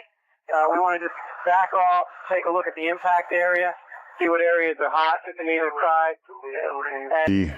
The sacred cubit was found in the pyramid at Giza, the Great Pyramid, and it's found as a unit of measure and a yardstick in many areas of the ancient world. But this particular measurement was carved in stone just above the entrance to the king's chamber. The rings made in this cubit length have a natural resonant frequency of 144 megahertz, which is a harmonic of light speed. It's a harmonic of 6 times gravity. It's a harmonic of the mass at the center of a light field. And in recent years, we've discovered that it is also a measurement of a wavelength in the standing gravity wave of the planet. The reason why we call traders turncoats is because mercenaries used to wear military coats with reversible linings that matched the color of the enemy's coat. So if they were losing, they could just turn it inside out and switch sides. And we call awards trophies because Greek soldiers used to raise the enemy's armor up on a wooden pole called a tropaion when they won a battle. And modern trophies still follow a very similar silhouette and design. The Emmy was originally called the Emmy Award after the imaging tube inside of old school TV cameras. But since the award had a very feminine design to it, people started calling it Emmy instead. The word groovy comes from the way that record players are designed so that the music plays smoothly if the needle runs along the grooves of the disc. So if the music was good, it was groovy. And lefties are called southpaws because baseball fields are designed so that the batters are facing towards the east to keep the sun out of their eyes during the afternoon, and the pitchers are facing west with their left arm pointing south. So a lefty would be a southpaw. We call them motels because they're hotels that are designed around car travel. They'll have rooms that directly face the parking lot and a roadside location. So it's a combination of the words motor and hotel. And a word that's formed by combining 2 words like motel is called a portmanteau, and we call it that because a portmanteau is a piece of luggage that splits open into 2 equal compartments. Okay, so this is either Pakistan or India, one of you guys will know, a river of trash. Some of these rivers, by the way, are biologically dead, like not even an organism is alive in it because of all the chemicals, not just obviously the plastic. This guy, who I'll tag and mention, goes and cleans it up. Like we're talking, he goes to their country, cleans up their rivers. This is while we ban plastic straws, by the way. This is the guy, Alexei Sabrinsky. I'll tell you all about it. But here's the shocking part. We talk all about philanthropy. You have the Rockefeller Foundation partnering with Mr. Beast. You have the owner of Microsoft. Philanthropists. Woo! Here's some philanthropy for you. Bring back hemp plastic. And side note, dismantle Monsanto and the corporations that are trying to control the world food supply and release the free energy patents. Otherwise, everything else is fake. I don't care what philanthropy they think they're doing until they release the free energy patents and the technologies they're hiding from us and start actually using hemp plastic. It literally is a few policies away. If I was in control, man, slickety split, we'd have policies out the yin yang, clean water, clean food, clean healthy, no microplastics, no toxins. But seemingly, there's an intentional plan to do the opposite of that. I'm not smarter than Rockefeller. I mean, of course, they know these things. It's part of the plan. Let me know your thoughts in the comments below and follow for more. Shout out to this freaking legend cleaning up freaking dirty river water. Wow. Props to him for doing something for nature and for the earth and something that he's passionate about. But it does make me think when he talks about the hemp, it makes me think of the first cars that were created. From what I understand, the first cars that were created, they were made out of hemp as well. And they were basically, hemp has always been a part of our society. From what I gather, even ancient seafaring civilizations, the reason why they were able to do that is because they have the rope to hold the sails and all that stuff. and supposedly those ropes were made out of hemp. So from what I understand, also hemp is per time, it's the fastest growing, one of the fastest growing things that you can make. The seeds are good for food. Like you said, you can make plastic, you can make oils, you can make all kinds of stuff based on something more natural.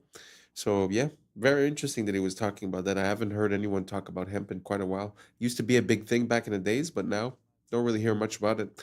You guys know about hemp? You guys know about the potential of hemp? Did you know that the first car was made out of hemp? Could also run on other things than gasoline? Let me know down below, and let's keep on rocking. Charlie Kirk say to us today? I'm fine because my soul is secure in Christ. La voix d'un homme remplacé par un programme dans une église. On se croirait dans un film dystopique. A computer can take what really mattered to a man. Le plan est sous nos yeux, remplacer l'humain par la machine. C'est ça le vrai turning point. Kirk est exfiltré et on le remplace par une IA. It's a promotion. Même discours chez Melania. It is our duty to treat AI as we would our own children. Et Trump s'est réuni avec les 33 acteurs clés de la Silicon Valley AI is going to change everything. pour avancer l'agenda transhumaniste. Build out data centers and infrastructure to... Le 33, c'est la signature des rituels de transformation, c'est pour ça qu'il revient tout le temps. Et l'épisode 330 de South Park fait référence à Kirk, avant le tir. What is a woman? What is a woman? L'émotion divise et on pousse des lois contre la haine. With hate speech, we will target you. Woke contre MAGA, clivage Est-Ouest. L'issue, c'est toujours plus de surveillance. Il polarise la masse dans tous les contextes. Russie-Ukraine, Gaza-Hamas, Epstein, Clinton, Covid. Tout ce qui est mainstream est encodé. Ils avancent ensemble, comme Candace Owens l'affirme. I'm one of the Masons of Turning Point USA. Donc posez-vous cette question. Si les gouvernements étaient vraiment en conflit, pourquoi ils convergeraient tous vers le même futur? $7,000 per post. I know I've seen that happen a lot with you, Emily, and you're also at that meeting with influencers. So what's the reality of the situation? I'll speak on behalf of myself, and honestly, on behalf of... They target influencers who agree with the cause and then recruit us for meetings like what you saw with Vivi for messaging. With that being said, I can safely say any influencer. With all due respect, I don't think it's completely accurate to say that influencers aren't getting paid, because let me tell you, they offer that money to me, and I sent you that exact email, let me pull it up. The Consulate General, okay, wrote me an email offering to pay me to go. They would pay all my expenses and also pay me, and then they offered to give me a spot for my guest. I shot that down. I declined because it didn't sit right with me. This is about a year ago, okay? If tomorrow I got bankrolled, I'm already... Why can't I be paid for that? If you want to as a... paying me for service, I want you should be registering. That's fine. I don't know what saddens me more. The fact that you don't see any beautiful passenger trains like this, especially in America, or the fact that such amazing and beautiful pieces of old world machinery, like these trains, were allowed to sit out in the middle of a field and rot away. But just look at the railways of the old world in their prime and how beautiful they looked. Now compare a few of these to what we get on Amtrak today. I can certainly see why the federal government continues to pump millions of dollars into them. But they had everything from rocket trains to Zeppelin trains, like you saw in my previous video. And they even had Zeppelin trains on elevated rail. A truly beautiful golden age of travel. And sad how, in America especially, we've invested so little into proper passenger train service. The controllers would rather tear down all of our beautiful architecture to put up highways and freeways and ugly parking structures in downtowns, making sure we all are slaves to our oil-dependent vehicles. Amazing the innovation that came from that time. Question everything, friends. Until next time. Well, I don't know if any of those pictures were AI, but how impressive was that? It's hard to believe that there was that many iterations of the train when I mean, the train didn't last that long, no? Because it was not too long before the cars, and once the cars came in, it sort of took over. So I don't know, maybe I'm mistaken, but in my mind, it's only 100 years or so, or maybe 200 years where it was the big thing. So it's kind of surprising that there was that many different versions and types, and I had never heard of a rocket train, a Zeppelin train. Super interesting. I'm gonna look for more information on that. Let me know what you guys think down below, and let's keep on rocking. Okay, remember how it's illegal to keep crows as pets? Well, this Russian man, maybe in Russia they do things different. Check out what this guy has going with this freaking crow. Ходим, собираем грибы. Нашли уже чуть-чуть. Mushrooms. Вот Гоша сейчас опять в поиске. Видите, головой вертит туда-сюда и смотрит. Даже грибочки. Ага, попить. They got good vision, man. Holy cripers. Beautiful creature, man. And you know, it looks black, but they actually are blue feathered. If you get the right lighting on them, they're actually blue. Как будто бы начал метаться из стороны в сторону. Может быть, что-то и заметил. Сейчас ближе подойдем. Может взять гриб. Но я его пока не вижу. Может быть, он заметил. Oh. Так. А, вон. Where's the mushroom? How'd he spot that? Дашь? Дай. Дай грибок. Ой, ты дал! Молодец! Good boy, man. Я думал, ты сам съешь. Ну ладно. На, ножку забрать. Oh, he's eating it. Умничка. Все, иди прячь. Wow. So the trick is, if you have a bill, you can put money in your hand and have seeds in your hand. And you teach a bunch of crows to bite the money first, and then you open your hand and give them seeds. You're training them to bring you money. You can do this, but you're not supposed to keep them as pets. But it's not like dolphins, where you're literally not even allowed to interact with them outside of an approved, like SeaWorld. At least crows, you can, befriend them, but you cannot keep them as pets. Which is shocking, because you could literally keep a bunch of weird stuff as a pet, but not a crow. Why? I love crows, man. Plus, crows can remember your face and can tell their friends, their peers, their children, their little hatchlings, they can tell them what you look like. They can transfer knowledge and information, I don't know, through their brainwaves, or I'm sure it's not from cawing, like caw-caw, like you can't really, that doesn't really tell you anything. It's got to be psychic. So I'll be the first to say it. Crows are psychic. They're high vibrational beings. They're very smart. Do not mess with a crow. Be nice to them. They'll remember you forever. And they might bring you a friggin' diamond ring they find on the ground or something. I mean, there's stories you wouldn't even believe. So love animals, love creatures, and absolutely incredible video out of, what is this? Vladivostok, Russia. Come on. Comment for more animal information and follow for part 2, or comment or follow vice versa. Come on. Town of Sparta, just outside Athens, you'll find Dimitrios Katsi. He specializes in reviving ancient armor from Greek history. Η σημασία της πανοπλίας στην αρχαία Ελλάδα ήταν πολυδιάστατη. Από τη μία έπρεπε να κατασκευαστεί με τέτοιο τρόπο ώστε να προστάτευε τον οπλίτη από θανάσιμα χτυπήματα, αλλά ταυτόχρονα και να τρόμαζε και τον αντίπαλο. Έτσι ώστε να απέφευγε, αν ήταν δυνατόν, ακόμα και την σύγκρουση. Είχαμε έναν νικητή χωρίς να δοθεί καν μάχη. Είχα την ευκαιρία να επισκεφθώ πολλά μουσεία της Δυτικής Ευρώπης και να δω με τα ίδια μου τα μάτια πόσο έχουν αφοσιωθεί και πόσο έχουν προβάλει τις πανοπλίες της Δυτικής Ευρώπης. Μέσα μου γεννήθηκε το ερώτημα, γιατί εγώ στην Ελλάδα σε κανένα μουσείο δεν έχω δει μία μεσαιωνική ελληνική πανοπλία. Αυτό το ερώτημα έγινε αιμονή και όλη μου η ζωή αφοσιώθηκε στην απάντηση αυτού του ερωτήματος. Η αρματοπία είναι μια τέχνη πάρα πολύ ενδιαφέρουσα, καταρχάς γιατί δεν υπάρχει δάσκαλος, δεν υπάρχει προηγούμενο. Πρέπει να τα ανακαλύψεις όλα μόνος σου και αυτό είναι πάρα πολύ συναρπαστικό. Ανακαλύπτεις έναν κόσμο, μια τέχνη η οποία είχε εξαλειφθεί από την Ελλάδα για τουλάχιστον 6-7 αιώνες. Έπρεπε να μελετήσω τα γάλματα, μινιατούρες, ζωγραφιές, αγγεία, ό,τι έχει να κάνει με τέχνη, στην οποία έχουν αποδοθεί πανοπλίες.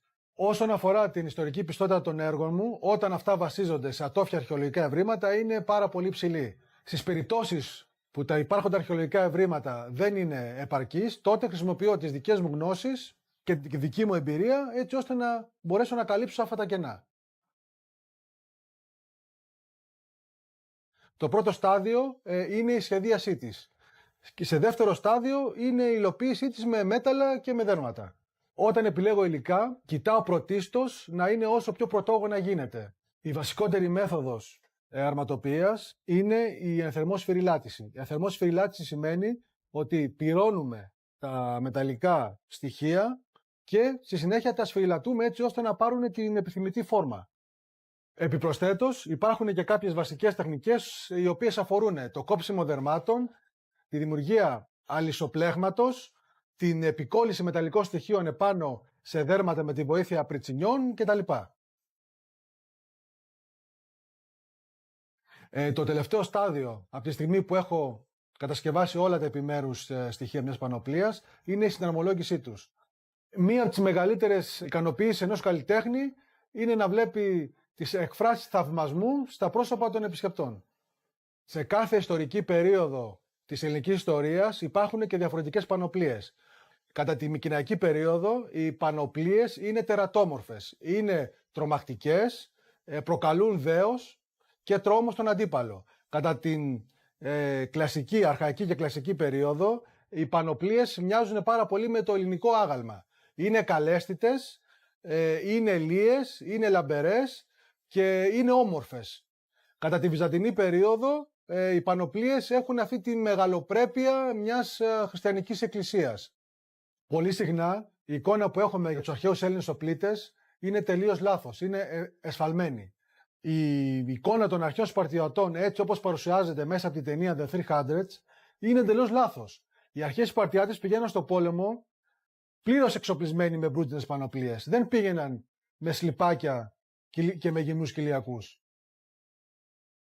Βρίσκω την ιστορία ενδιαφέρουσα γιατί μας διδάσκει το μέλλον. Μπορούμε να πάρουμε πολλά παραδείγματα του παρελθόν έτσι ώστε να αποφύγουμε προβλήματα του μέλλοντος. Πηγαίναν στο πόλεμο It's not the usual content, but I really like to see people that have these unconventional passions and that are really dedicated to it and listen to his whole process. I find it so amazing, and also his conclusion to everything is very nice. Anyways, we made it to the end. Thanks for rocking with me. And that's a wrap for today, familia. Whether you're tuning in with the sunrise or you're posted up after midnight, I appreciate your time, your energy, your curiosity. And don't forget, this isn't about truth or fiction. This is about perspective. If this sparks a thought, a laugh, a deeper question, then we did our job. So drop your thoughts in the comments, keep the convo alive, like, subscribe, and hit that bell if you're riding a wave, because we're just getting started. Until next time, stay grounded, stay weird, stay critical. I'm Adam Strain, and this has been Adam Strain Reacts. Peace! Now it's time for us to link up. Really think we on the brink up. Making a change from living this train. Living this train. Making a change from living this train. Yeah.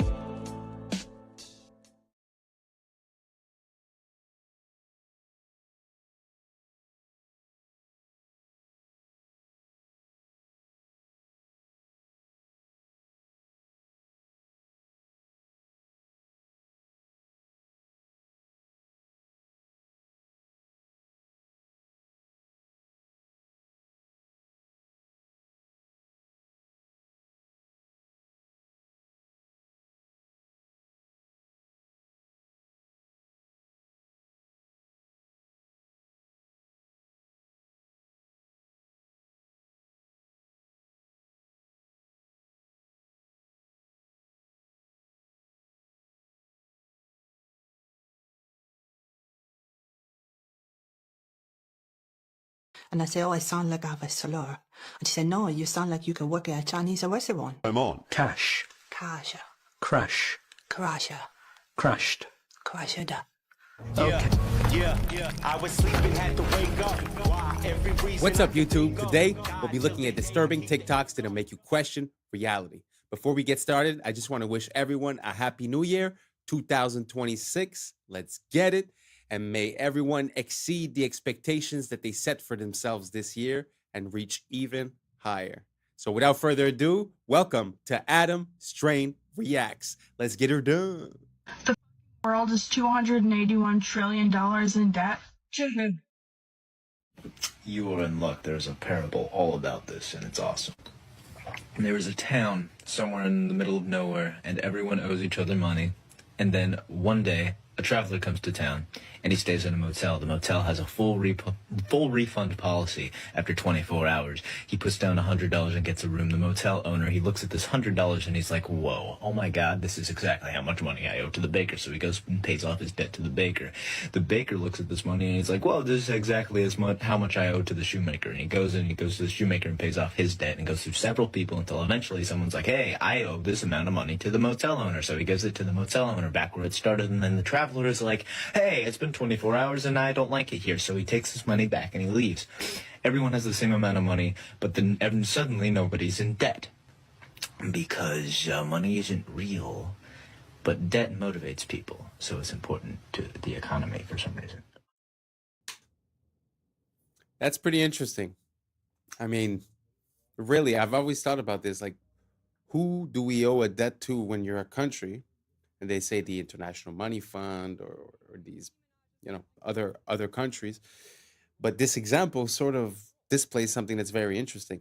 And on a more massive scale, I think something very similar to this is happening in Europe, where a lot of the countries within Europe owe money to each other that basically they'll never be able to repay. But at the same time, if you deduce the debts from everyone, it's almost like everyone ends up in the clear.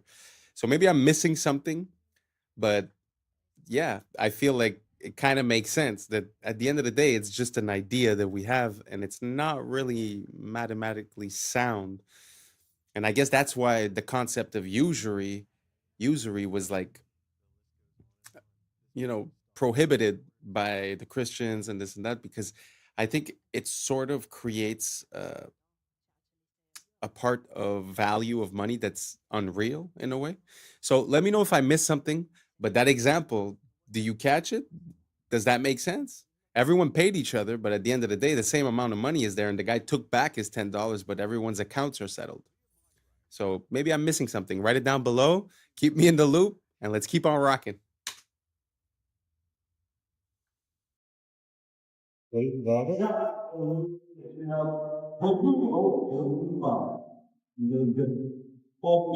Gosh. Okay, Nikki is causing dads to leave the home. Hold on, I don't think that's a good role model for 18-year-old girls. I don't. And what do you think about for young men?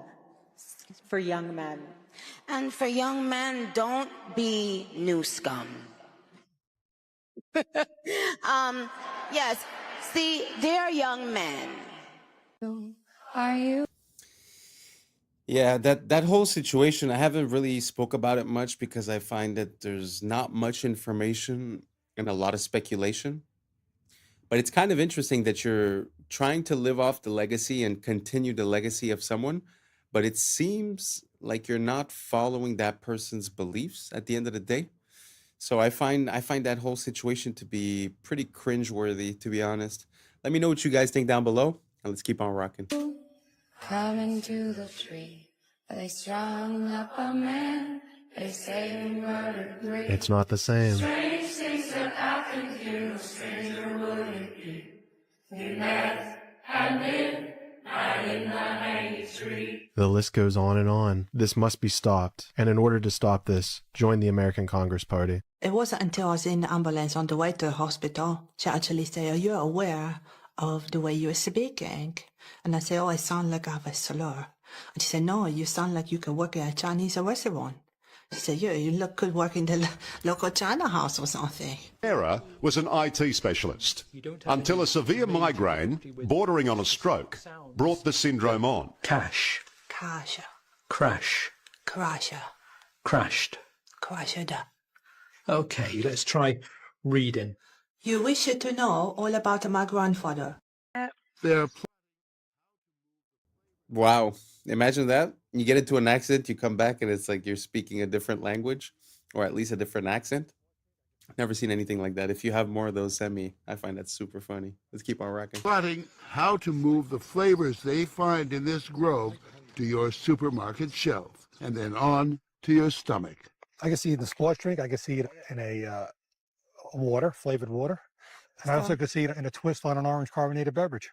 When they find something they like, they extract its flavor molecules from the fruit on the tree. Then back in the lab, they mimic Mother Nature's molecules with chemicals. Essentially, what you do is you take whatever this smells like and copy it. Right, exactly. And then I suppose you could, if you choose to, you could quote unquote improve on it. Exactly. Yes, we all the time.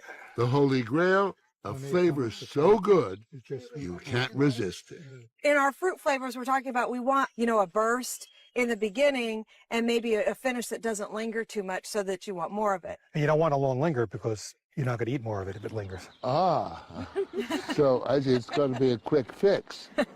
And then have more. And then have more. But that suggests something else. Exactly. Which is called addiction.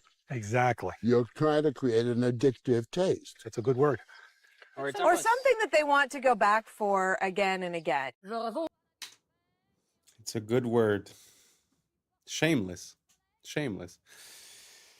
There's really a problem. And to be honest, the problem is not really them. They're the symptoms of the problem. The problem is us not seeing the value in what's natural. Thinking that you could improve on nature, I think is a mistake, and the fact that we continue to consume these items just gives them more money to hire more people like this and continue the process. So I think the only way that we could really find a solution to this is voting with our dollar. If you compare the same thing in the States and in, let's say, Spain, one of them is going to use natural ingredients and the other one is going to use all these chemicals. So until we realize and until we stop craving for these things and we break the addiction, which obviously that's what it is, I don't think we're going to be able to get out of this. At the end of the day, this is more than just reproducing a taste. This is mind control. They're playing with your mind and hoping to get a desired outcome, which now they admitted is addiction to a certain product. So I find it very sad. I'm not taking the blame away from the individual that's consuming this on a daily basis, but it's kind of hard to get out of it at one point. So let me know what you guys think down below. Do you guys think that doesn't matter if it tastes good, it's fine? Or should we be more focused on what gives us a good effect within our body? Let me know down below and let's keep on rocking.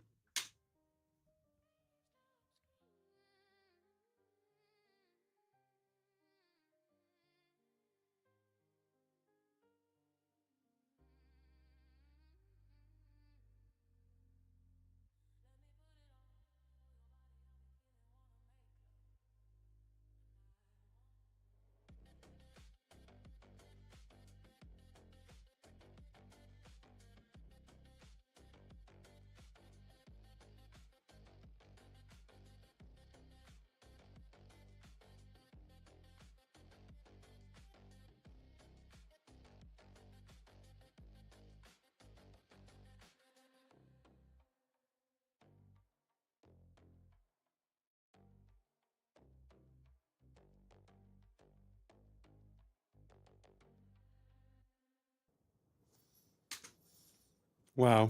It's really to have a glimpse into that world just makes me realize how much we come from greatness and how the mighty have fallen, the beauty of the architecture, the way people would present themselves, the respect that they had between them, just the fact of dressing properly and holding a good posture. And it's something that is so beautiful to see. And I wish we would live in that era, or at least that era could come back in one way, shape, or form. But just the beauty of the buildings, the details that you could see, and all so beautiful, so beautiful. Let me know what you guys think down below. And let's keep on rocking. The reason why we use the word flirtation is because noble women in the 1700s used to flirt or wave their fans in a specific way to subtly communicate that they were interested. And if you find a way to cheat the system, you found a loophole, which is what these arrow slits and castles used to be called, which were basically cheat codes for archers because they could stay hidden while shooting arrows. And if a topic is really specific, it's a niche topic, and we call it that because a niche is a hole in the wall that was carved out to hold a specific object like a statue or a relic. And the front panel of a car is called a dashboard, but it's also the name of the wooden board that's attached to the front of a carriage, which basically protected the driver from being pelted by rocks and dirt while the horse was dashing. And bankrupt comes from the Italian word bancarrota, which means broken bench, because Italian merchants used to sell their goods on benches, and banks would literally break these benches if they didn't pay off their debt. If you put off a task, it's on the back burner, and that's because the fire and wood burning stoves was right beneath the front burners, and the heat would dissipate as it traveled to the back, so you just naturally place the slow cooking pots there. And the statues in front of ships were called figureheads, which is why we now call the leaders of a group or a company a figurehead. And we call video recordings footage because a movie's runtime used to be measured in feet. The theater cameras would literally project 1 foot of the film stock in 1 second. Isn't that all your... It's so amazing to see where things come from. One of my recent songs, I say, the etymology will teach you more than all your recent technologies. And like, that's pretty much it, because we get so far into the application, we forget where things come from. And I love to dive back into the past. It makes me be able to use, the proper word at the proper time and understand what it means and where it comes from. And obviously, a lot of these things get diluted, changed. And the name of that song is actually called Inverted. Our world is inverted upside down. So it's like, it's very interesting to see how words change, but also to see how we still use words that have a lot of meaning, but we've lost the meaning, but still use the application. Very interesting. Let me know what you guys think about etymology down below. Is that something you like?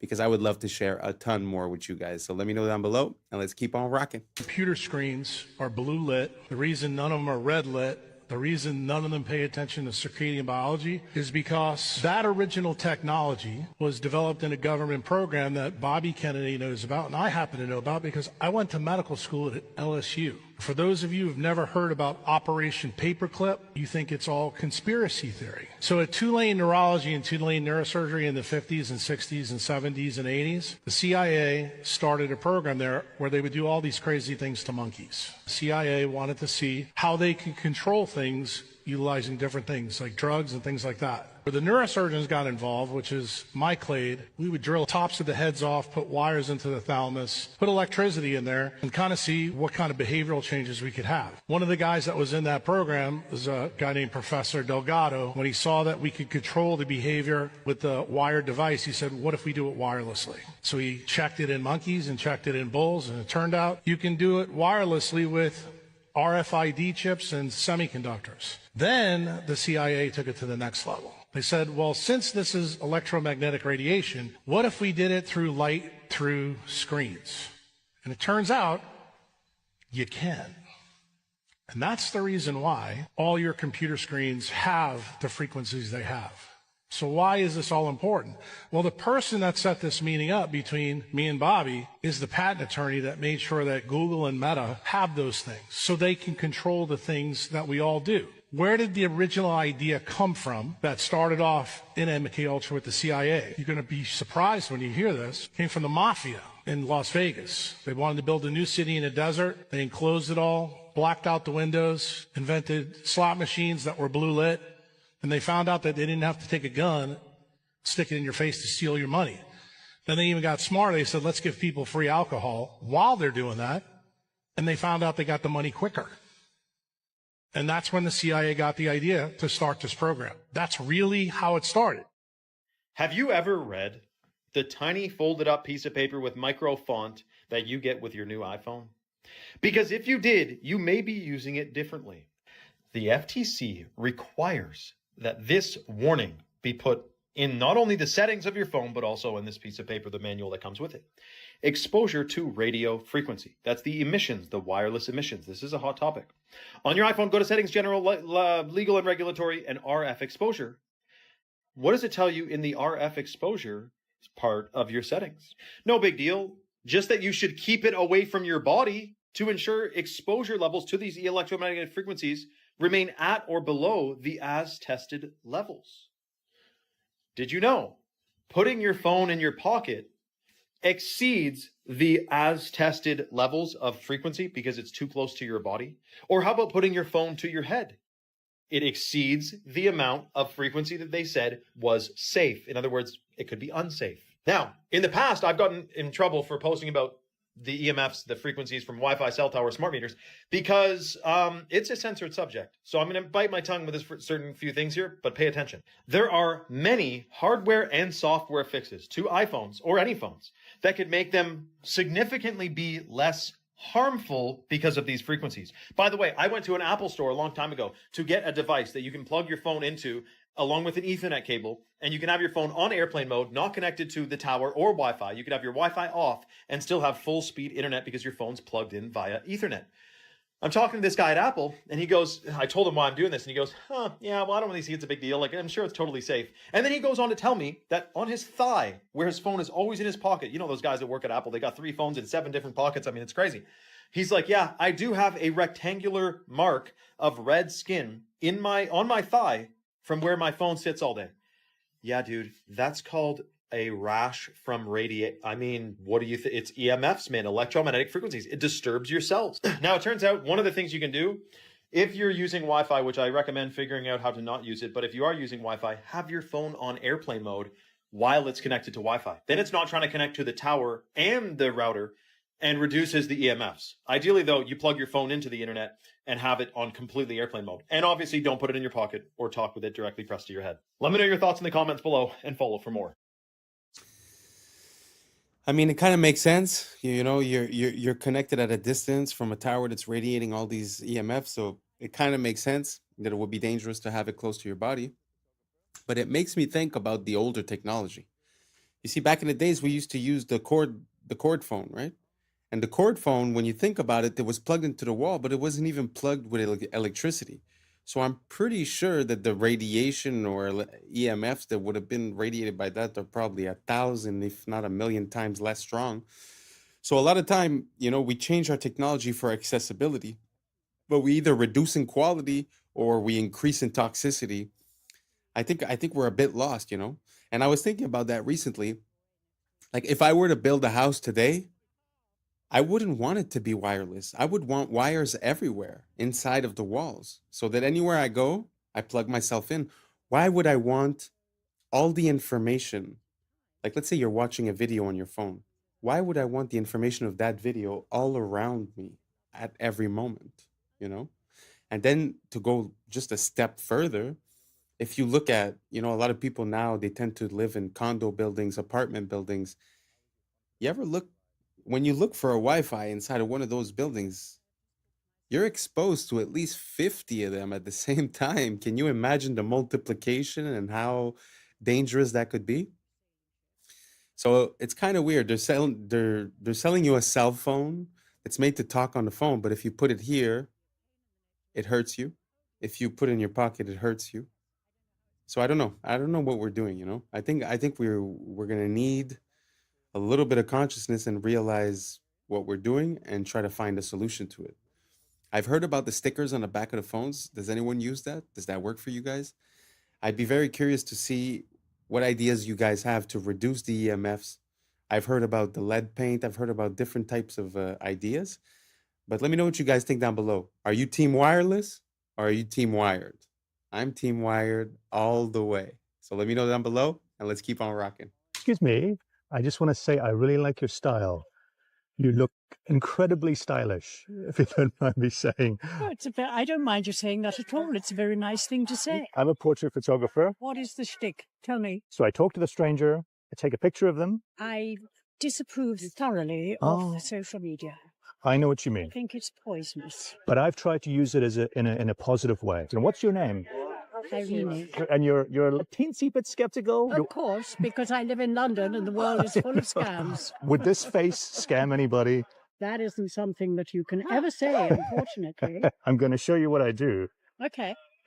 Oh, how sweet. You're walking very briskly there. I have things to do. I'm going away next week. I'm 88 and a half. I'm old. You're so sprightly for 88 and a half. Yes, I am. I am sprightly for my age because I make a point of doing a lot of exercise. But also, because I know I have limited time, my son says I am frenetic. So I am filling it with lovely things. It's aloneness rather than loneliness. If you could write a letter to your younger self, Don't be cautious. Go for it. I was often too cautious.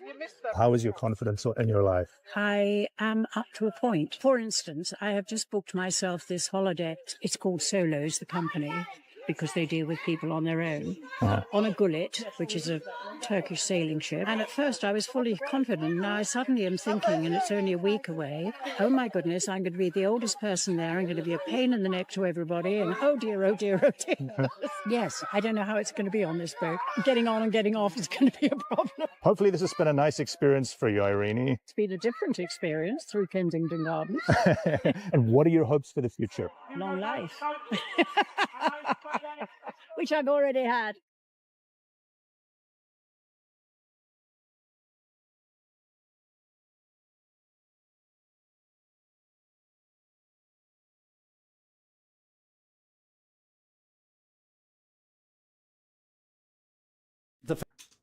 Wow.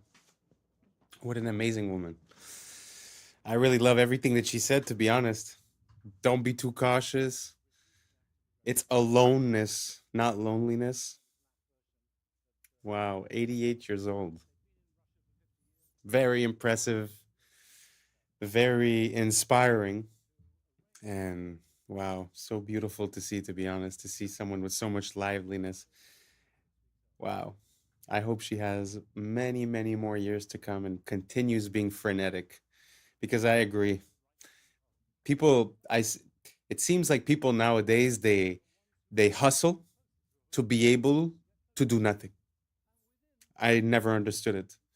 Like, the goal of working for money is to be able to do something with your money, right? It's not to go home and close your brain down for 8 hours on Netflix and then go to bed, right? So I love to see something like that. And to be honest, I feel like I have more in common with this woman than a lot of people of my age. Really beautiful, really inspiring. Long live her. And yeah, let me know what you guys think down below. Let's keep on rocking.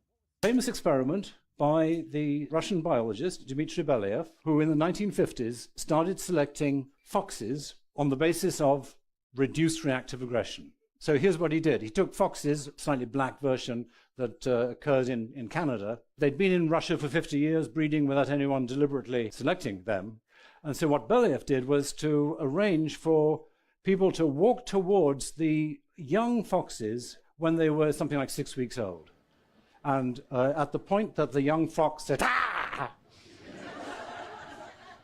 then they would write down, well, how far was that? And they would breed from the ones who got closest, who allowed the human to get closest. And within a few years, in sometimes 3 years, sometimes 5 years, sometimes 10 years, different features that are found in domesticated animals suddenly appeared, such as these white patches. Doesn't look much like a fox anymore, does it? It looks like Fido. Floppy ears.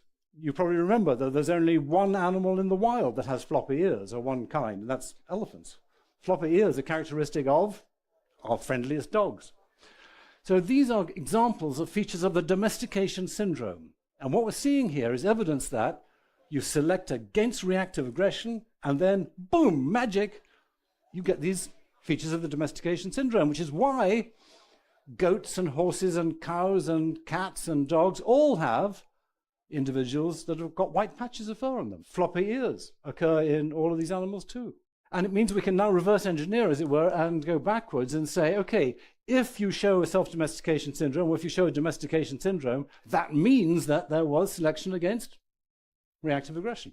And fascinatingly, Homo sapiens, that's you and me, or most of us anyway, I think here, has key features of domesticated species as determined by archaeologists. So archaeologists working in the range of, say, 5,000 to 10,000 years quite often find an animal bones, and they want to know, was this a domesticated species or was it a wild version? Was it a wolf or was it already a dog by this time?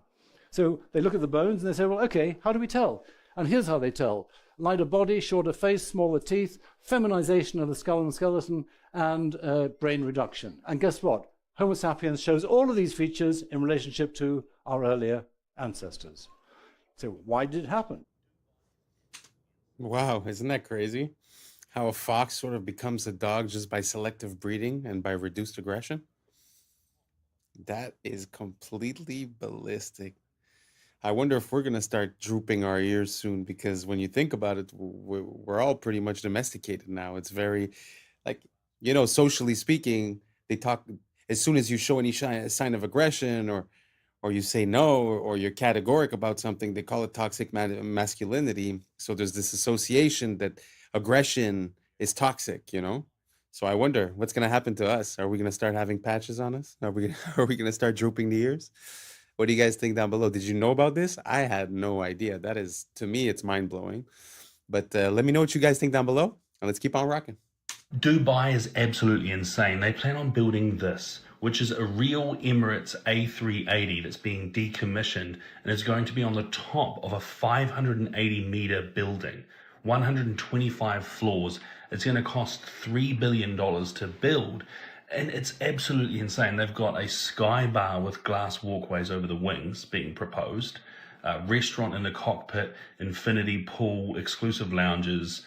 They even want a helipad on this thing. It's still in the proposal stage, and this is obviously an AI recreation from the designs, but man, Dubai, first the wall, and now this, it's going to be insane. Absolutely insane. 75% of the brain and central nervous system is made from cholesterol. All of your sex hormones are made from cholesterol. All of the walls of all of the trillions of the cells in your body are made from cholesterol. Cholesterol is so important to the human body that your body makes it. She's from Texas, I can tell by the way he's two-stepping round the room. And judging by the smile that's written on his face, there's nothing I can do. It doesn't take a crystal ball to see. A cowboy always finds a way to leave. Drinking Jack all by myself. Rome is in the middle of the Americas. It's all a Roman corporation. Every time I see the Mexican flag, I see the Italian flag because it's exactly the same minus the Roman eagle. Rome, which runs Mexico, in fact, Mexico is the center, Mesoamerica, it's the center of the Americas. This is where the Jesuits came, installed their Inquisition. Mexico had a violent, vicious Inquisition. They're telling you in your face, if you know what you're looking for, they've got the eagle, the Roman eagle, right in the middle of the green, red, and white, exactly the same as the Italian flag, which comes from the Persian flag, which is horizontally green, white, and red. Because the Roman elite families, the Farneses in particular, the Orsini, the Pallavicinis, Aldobrandinis, they're all from Persian. They're all Iranians. And that's a wrap for today, familia. Whether you're tuning in with the sunrise or you're posted up after midnight, I appreciate your time, your energy, your curiosity. And don't forget, this isn't about truth or fiction. This is about perspective. If this sparked a laugh, a thought, a deeper question, then we did our job. So drop your thoughts in the comments, keep the convo alive, like, subscribe, and don't forget to hit that bell if you're riding a wave because we're just getting started. So until next time, stay grounded, stay weird, stay critical. I'm Adam Strain, and this has been Adam Strain Reacts. Peace! Now it's time for us to link up. Really think we on the brink up. Making a change from living this strange. Living this change. Making a change from living this change. Yeah. Meet the world's fastest backwards runner. Are particles real? I think in a way physics has been a progress away from this. Yeah. I was sleeping, had to This wake is up. the best I've seen. What's up, YouTube? Today, we'll be looking at disturbing TikToks that'll make you question reality. So without further ado, welcome to Adam Strain Reacts. Let's get her done. Hi, I'm Aaron Yoder. I'm a backwards runner. I have the world record for the fastest mile ran backwards. My fastest backwards smile time is 5 minutes and 54 seconds. I've been running forward for over 20 years. I started running competitively when I was in elementary school and then ran on scholarship during my early 20s. I ran so much that I sustained a knee injury. My doctor told me to stop running, and I really didn't want to stop, so I knew I had to make some sort of change. Retro running or backwards running is where you're literally just running in reverse and there's no impact on my knee. I run backwards everywhere. I run backwards on the treadmill, I run backwards on the track, and also out on country roads. Backwards running feels great on my knee. I don't feel anything, which is a reason why I really enjoy it. Look how advanced these robots out of China are at the moment. They've just taught them advanced kung fu and martial arts. They're focusing on fluid movement, and this is the best I've seen so far. Like, look how well this thing moves, jumping, doing flips in the air. It's just everything. It's the most advanced kung fu I've seen in a robot so far. These things are scary, but also, is it a good idea to teach these robots kung fu? Ugh. So what do you guys think? Do you guys think that the more innovation we have towards these robots, the better it is? Do you guys think that these are autonomous robots or they're being controlled by someone and copying the movements? At the same time, if they could copy the movement once, I suppose they'd be able to copy it again. So does this scare you, or do you find it just impressive? Do you think that it makes sense for us to continue in this direction? Let me know down below, and let's keep on rocking. This is amazing. This is the future of weeding. No toxic sprays, no harsh chemicals in the soil. Just lasers, precision light, managing weeds, protecting the crop, and keeping the soil alive. This is working with nature, using and harnessing technology for a safer, cleaner, healthier future in food. Wow, I had never seen that. I find that amazing. Because often we say, oh, look how man has been in evolution. But oftentimes, like if you look at, the structures or the architecture, we actually see a decline, right? But this is truly something that I find is next level. Because what is truly archaic, I think, is to put poison on a plant that you're going to eat. That is, not the smartest thing, in my opinion, personally. So what do you guys think about this? Using lasers to target and to not affect the normal crops? I find this is a step forward towards us being a bit healthier and having access to food that is worth eating. Do you guys agree? Do you guys disagree? Let me know down below. Let's keep on rocking.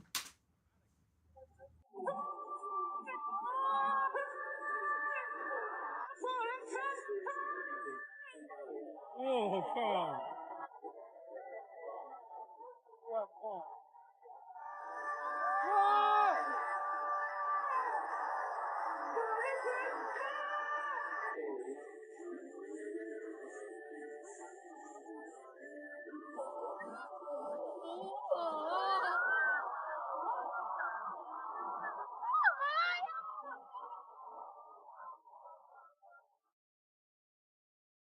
What?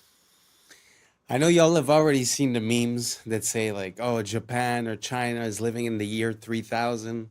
Sometimes it doesn't make sense, but this actually does make sense. It does look like the future when you look at that show, the way that they've already implemented the robotic help part, very interesting. So do you guys think that it's going to help, or do you guys think that it's going to take away the job from, backup dancers? Do you guys think that it takes away from the art? Or do you find that, listen, times are changing and we got to go with the flow? So let me know down below and let's keep on rocking. Doesn't the Parthenon have any straight lines?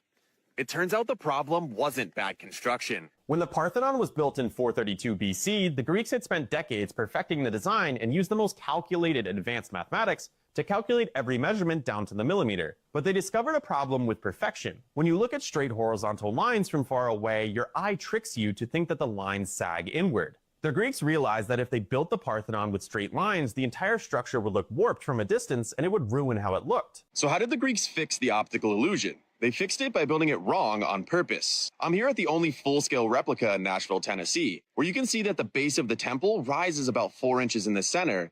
The columns lean slightly inward and bulge in the middle, and even the horizontal beams across the top curve upward. But from ground level, these intentional distortions cancel out the optical illusion, making the building look geometrically perfect. So the Greeks knew that perfect architecture isn't about what is straight, it's about what looks straight. Sabina, what's your opinion? Are particles real? Are particles real? So I would describe myself as an instrumentalist. I don't believe that mathematics is real. I think mathematics is a tool that we as physicists use to describe the world.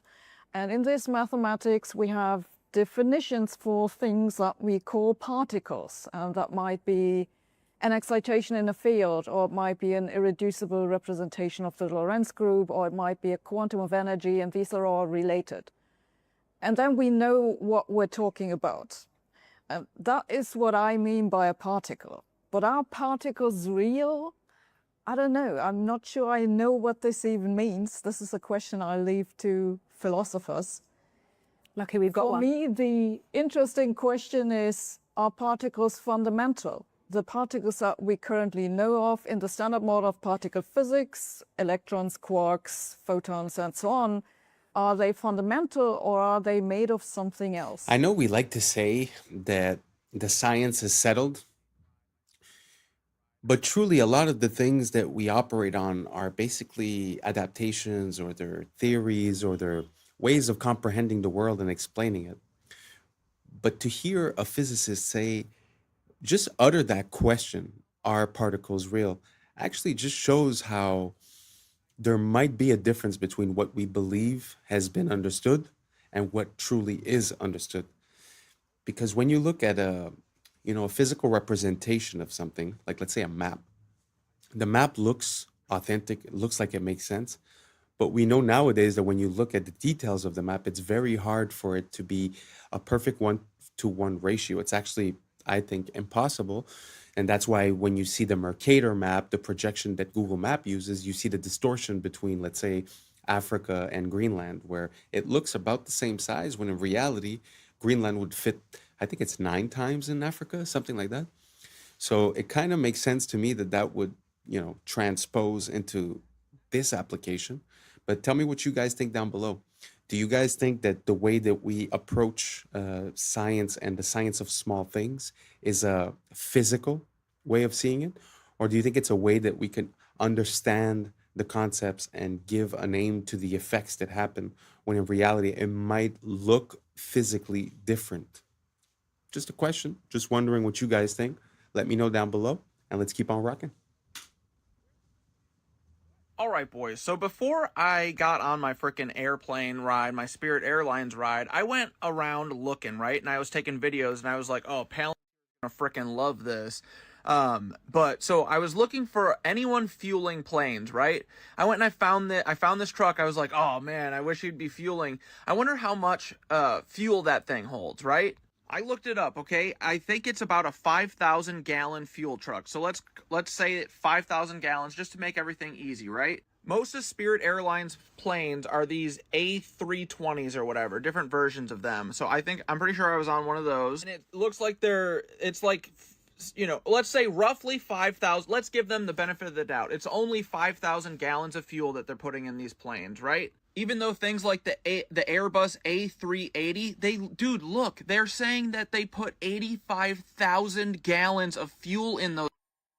Like, come on, what are you talking about? What is 85,000 divided by 5,000?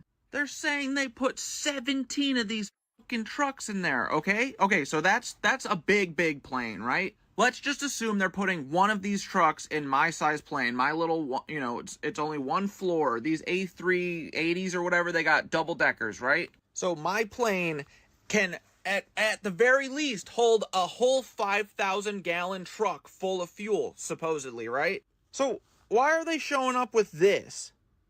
What the hell is that? Look, again, Jet A fuel, okay?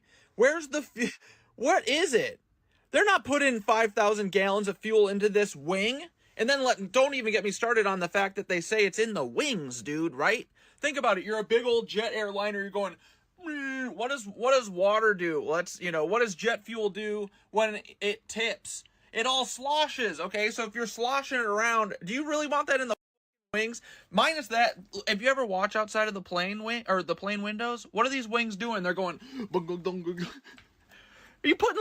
you putting flammable fuel inside of a floppy little wing noodle? What are you talking about? Then also, how long would it take to put 5,000 gallons of fuel? How long does it take to put 10 gallons of fuel in your truck, right? This hose, not that big. It's not that big, right? So this guy was there for like 3 minutes. What the frick are they trying to pull on us? 5,000 gallons of fuel? BS, dude. And I'm not crazy. I'm not saying that we enter like a hyperbaric chamber and they put us to sleep and it's all 3D. I'm saying this is flying on sky electricity, and that's what they're hiding from us. These things get started on the ground. I don't even think the plane starts them. I think they have a machine that starts these turbines, and then they just run from electricity. Fuel. Love you. Bye. The planes are very interesting because, it's sort of like the day that they decided to put a price, like a global price on the barrel of oil. They had to make the case that it was biological and that it was a part of let's say, of a dinosaur that got compressed and this and that. So there was biological material, basically, meaning that there would be a limited supply. And since those days now, we see that we've never missed any, and it seems to be the most abundant liquid on this planet other than water. So what if it was the same thing for the planes, where they're using the fact that you're using that much gas to give the price, right? But what if they weren't? Because like you said, the amount of tankers and trucks that they would need per day, and the speed at which they refuel. And, he's talking about the electricity, which is true in a way. We have measured that at the ground, which is like electrically talking, the ground is ground, right? And then as you go up, basically there's a voltage that amplifies as you go up. So it's not crazy, the idea that there might be electricity involved. But just to give a second theory, let's say, you could also consider the fact that compressed air. So you're going at a speed that's very fast, and you have these turbines that are compressing the air because the entry is big like this and the exit is big like this. So what you're seeing a compression of air, and then where is that air going? It's going on the wing because the motors are actually in front of the wing. So the air would be going here and sort of like pushing it up. So that's just an idea. I've also seen videos of a turbine that was disassembled. And when you see the interior of the turbine, it has these little metal plates that are sticking out. And when you touch them, they sort of hit a certain frequency and resonance. So you hear bing, bang, boom, ding. And the idea would be, sort of like a bee. They say that the way that the bee moves, it's vibrating from its thoracic chamber, and it sort of makes it lighter because of resonance. So what if they were using the concept of resonance, compressed air, electricity? So these are all just ideas that I'm giving you, but it's very interesting to think about the logistics. So the city where I was born, they tell you that there's, let's say, 100 planes per day. And when you do the calculation of how many gallons and how many tankers, it would be literally like a tanker every minute or a tanker every 30 seconds. And again, just the time of refueling. So I find it's just a very interesting question. For me, there's nothing that's really off the table. So let me know what you guys think. Is this crazy? Is this ridiculous? Are we sure? Let me know what you guys think down below, because if you guys see a possibility in this, I might do a deeper dive and show you guys some other content regarding this, because I find it's pretty important, because the freedom and the capability and accessibility of travel and of energy has a very big impulse, a very big effect, let's say, on our capability of, creating new technologies, of being self-sufficient. So just putting a barrier to entry to having, the gas or the electricity or this or that would change our life significantly. So that's why for me, it's not something that I shy away from or that I'm scared of talking about. So let me know if you guys think down below if it's a possibility that there would be some other technology, and that would be the reason that they took the Zeppelins away, the balloons they used to fly, because it was too accessible, too easy, right? So let me know what you guys think down below. And like I said, if you ask me, I'm going to do a deeper dive on this. So let's keep on rocking. X-Men is about Martin Luther King and Malcolm X. Yes. Magneto is Malcolm X, and Martin Luther King is Xavier, is Dr. Xavier. Their philosophies were that's where he got it from. Yeah. It's all a lot of stuff is from black stories. And they just kind of, Superman is the Egyptian about Osiris, you know, like power from the sun. Same thing. Oh, wow. Oh, yeah, I read all. I love that. I'm just now hearing that for the first time. I never knew that. I love that. And when I was with Stanley, I love bragging about it because I don't care. If you didn't meet Stan Lee, you can't with me. Yeah. Stan Lee, I was in his office for 3 hours. He was 89 years old. My friend went on a break, said, yo, hang out with Stan. I'm sitting with Stan Lee. I said, like, what the fuck? He goes, Godfrey, I want to show you something here. You see this picture of Wesley Snipes? Big ass picture of Snipes with the blade. He goes, he's the reason why Marvel got out of bankruptcy. It was him. Wow. It was because we had Blade. Blade is the reason he saved Wesley. And I go, and we ain't seen another Blade in 25 goddamn years. Crazy. But they got 18 Spider-Mans, 90 this, and Wesley Snipes saved. But this is how fucked up his business is. Yep. Look at that. Eddie Murphy saved SNL. Bill Cosby saved NBC. In Living Color changed the halftime for Fox. Oh. Michael Jackson saved the halftime of Super Bowl in Still 1993. still the most watched Super Bowl of all time. Black people sell. Super Bowl halftime.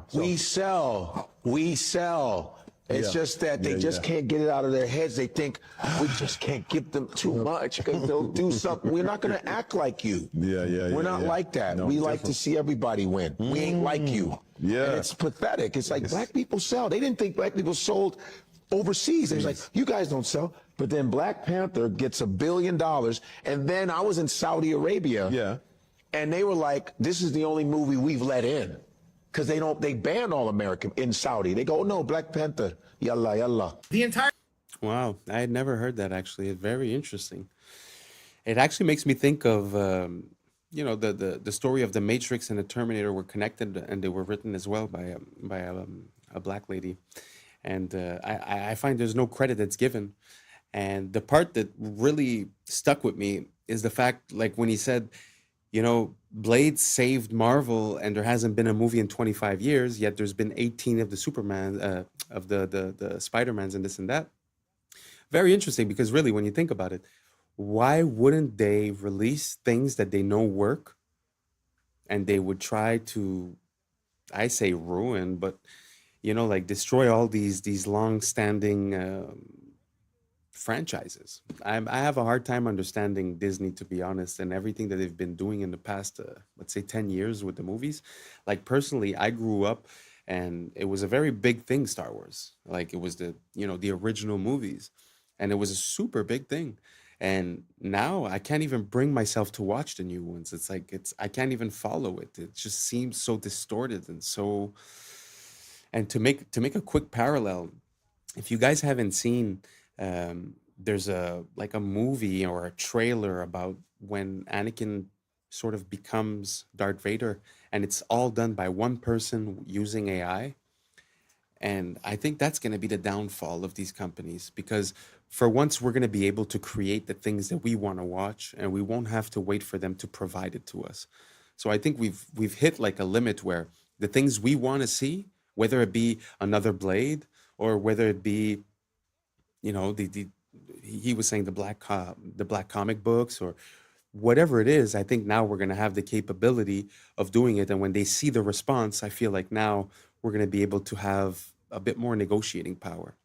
So I'm very interested to see where, you know, Hollywood and the movie business is about to go, because I feel like the fact that we're able to influence it and actually render movies is going to put us in competition with the bigger companies. Do you guys see what I'm saying? Do you guys see the fact that Maybe they've had control for too long and they've been taking decisions that haven't been based on the reception and have been based maybe on things that they'd like to put into our subconscious, our mental. Let me know what you guys think down below, because we all know that Hollywood comes from the wood of the holly tree, which is how they used to make magic wands, right? So there is something metaphysical and something magical about the way Hollywood has been handled, let's say, in the past 100 years. So let me know what you guys think down below, and let's keep on rocking. Our banking system just got exposed, and they're using crypto to multiply your money behind the scenes because nobody understands it. You're going to understand it now. The Genius Act was signed into law in July that allowed banks to create stablecoins legally. If a customer wants a stablecoin, the bank can issue it, but the customer needs to give the bank real cash, and they get to use that cash for investments. I don't know if you guys knew that. So you get 100,000, for example, in the form of a stablecoin to use in crypto, and the bank gets to use your 100,000 for other investments. The vast majority of those investments are usually treasury bills. So the bank takes your money, they put it into treasury bills. Now, a treasury bill is basically debt from the United States. Will pay back that 100 grand and interest to the original investor. And the original investor in this case is the bank. So the treasury bills may be sold as purchase securities for repurchase agreements. The fine print exposes everything. They can use the treasury bills for repurchase agreements. So here's the stable coin. Here's the real $100,000 cash. It gets put into.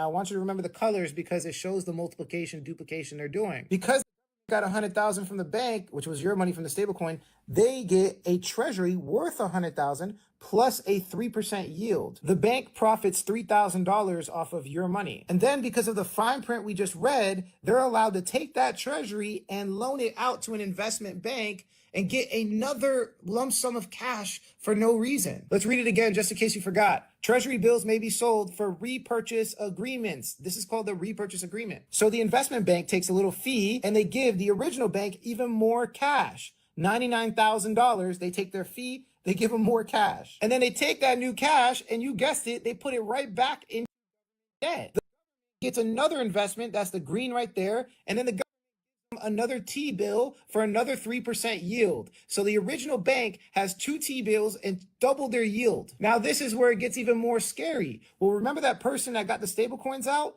Imagine if they were colluding with the bank and they decided to take that stable coin and put it right back into debt in the form of tokenized treasuries. Right now in crypto, you can buy tokenized debt. Yeah, there's a token version of everything I explained up there, and you can get the 3% yield. So now it has three lump sums from that original $100,000, and you thought it was over. Well, if you invest in tokenized debt, they give you a token worth your dollar amount. Right now, it's called USYC for one of the funds. Binance offers loans against USYC right now. So on that original 100,000, you could take a 70% loan, and then you guessed it, put it right back into debt. The original $100,000 now has 4 forms of yield. Everybody's waiting for the to inject liquidity into the market, but they're already doing it through stablecoin multiplication.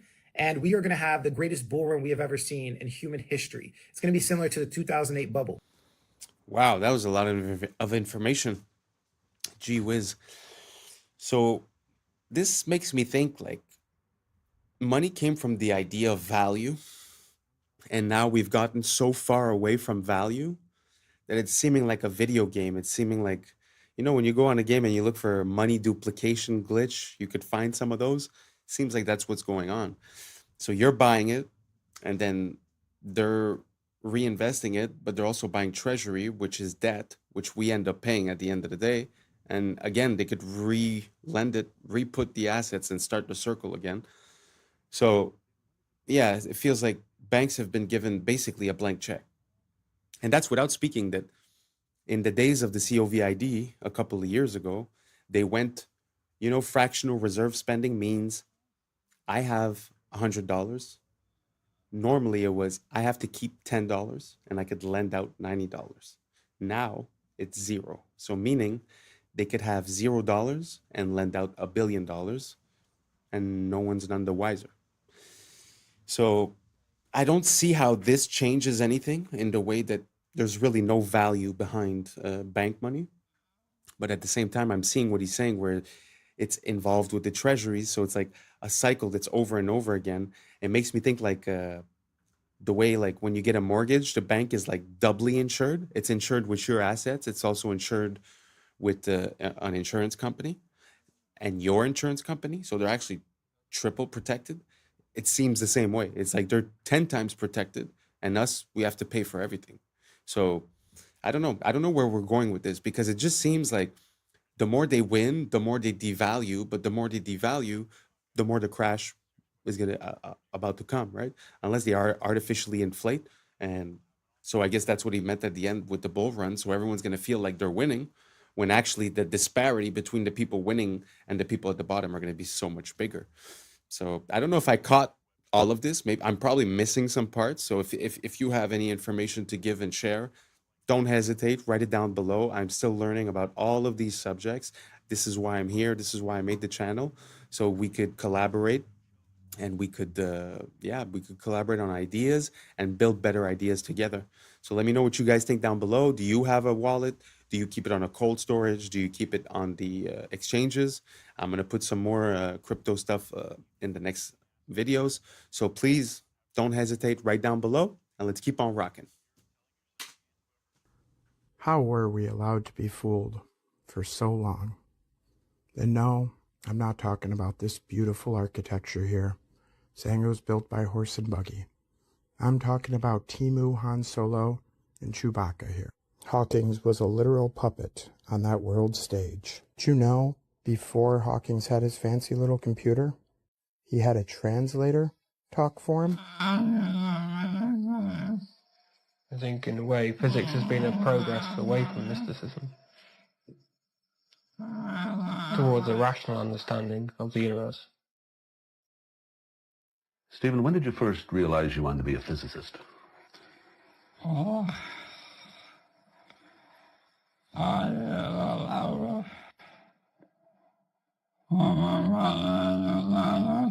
think I knew from about the age of 9 or 10 that I wanted to be a scientist. Most of my activities, like playing with model fireworks,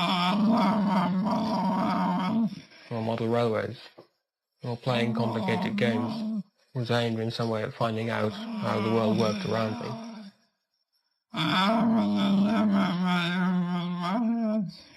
I was never very good with my hands, so my models did not work very well. But I was always interested in models that I could control. And I think that nowadays I have translated that into studying physics. Because in a way, if you understand the universe, then you have control of it. I don't know. I gotta say, that interviewer was pretty solid to not break out in laughter, to be honest. I would have been laughing for sure.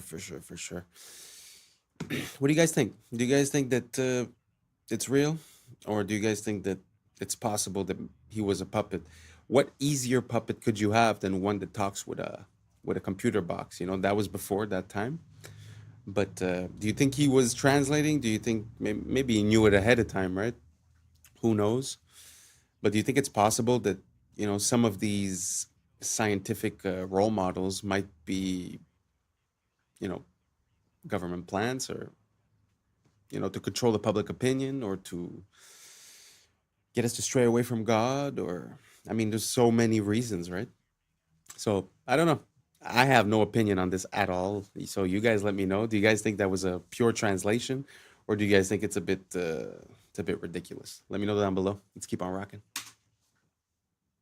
A Gen Z person might get recruited is, let's just use you as an example. Somebody comes up and says, hey man, I love your podcast. And they say, I have a serious question for you though. Would you consider yourself a patriot? Now I've got you locked into identity. And then I say, well, I have an offer for you, but before I show you anything, I just want you to say yes or no. Would you be willing to entertain the offer? And it might be uncomfortable. Stage one is I show you all of your browsing history, captures from your webcams on all of your phones and computers of you doing the most you could ever possibly imagine. And I'd say, I like your podcast. I think you're doing a great job, and I want to protect you. I want to keep all this from the public eye. We also want to give you $20,000 a month. So now you feel like you chose all of this. I told you it was going to be stressful, and you agreed to it. If you say yes, the reason that you're doing this on your podcast is for your country, because you're not going to call yourself compromised. We have this thing called cognitive dissonance that keeps our brain from thinking I'm a bad person. Even though you're being asked to silence people, not have certain people on the show, leave something out of your podcast, you're telling yourself, and whoever's your handler is telling you this is for the greater good, and you kept Americans safe by doing that. And you'll tell yourself that, and you'll feel good about it. What happens if I say no? Well, damn. So that's how the CIA recruits. Well, I'm going to go ahead and spill the beans so they can't ever recruit me. With me, there's nothing compromising that you could find. It's just nothing but porn. What? Y'all going to shame me? No. All you're going to see is Big is 2. Ebony Baddies 3. You're just gonna see the webcam. This is gonna be my two heads. Just you can't shame the shameless for real. So yeah, what? I'm rubbing a one off to Skin Diamond. Shit, I ain't got shame. Skin Diamond is. Also, a special shout out to Lexi Love. Thank you for following me. You and we had an amazing Thanksgiving day. It was the greatest three. You, me, and Pamela. It was dope. So, to whoever's watching this, an agent assigned to me, I know you're don't be watching nothing stupid. I don't do nothing but regular good old. So, can't shame me shameless. Yeah, that was pretty dope.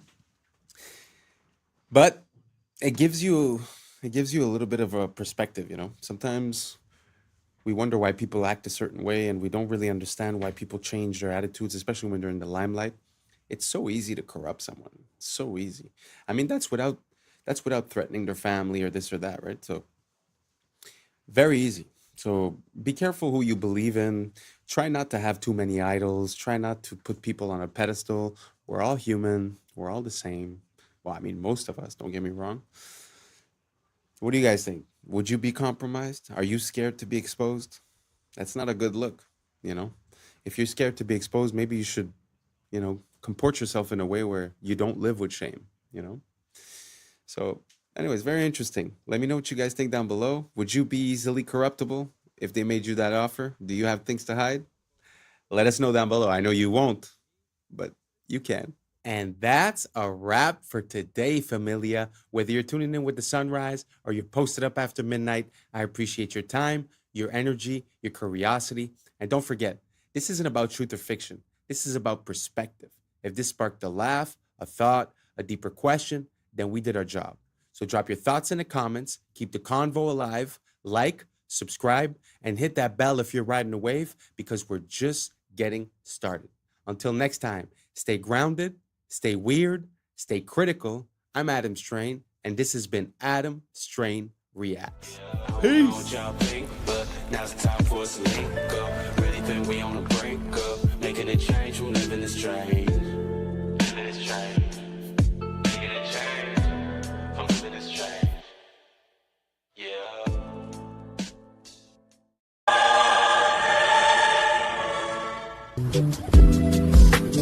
I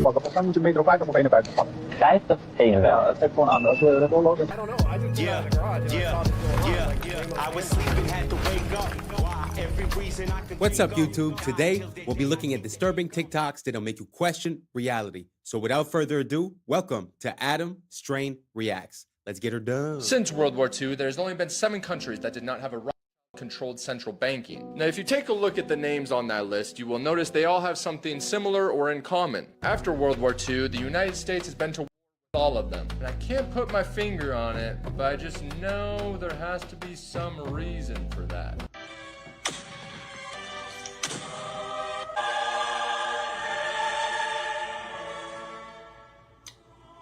The Festival of Exploding Hammers has been going on for over 300 years in the town of San Juan de la Vega. And here's the thing. Yes, people get injured. There's been many calls for them to stop it. But look, if that's how I go, that's how I go. It's the largest accumulation of tracks in the world. So first, we started with one area, And then later on, we found that these led into another area, and you could connect them all. And eventually, we ended up with 9 different areas that are more or less all connected physically. What do you guys think about that? I truly have a hard time with everything that's dinosaurs. I'm going to put in the next video. I don't think we've been through this, but the people, they call it the Bone Wars, which was 2 people that were in a competition, and basically they found like 95% of all the dinosaur bones. But as for the tracks, what do you guys think about this? Do you guys think that these are original tracks from dinosaurs, or can they be like more or less anything? And if they were tracks from dinosaurs, how come we haven't came across them before if they were just on the surface?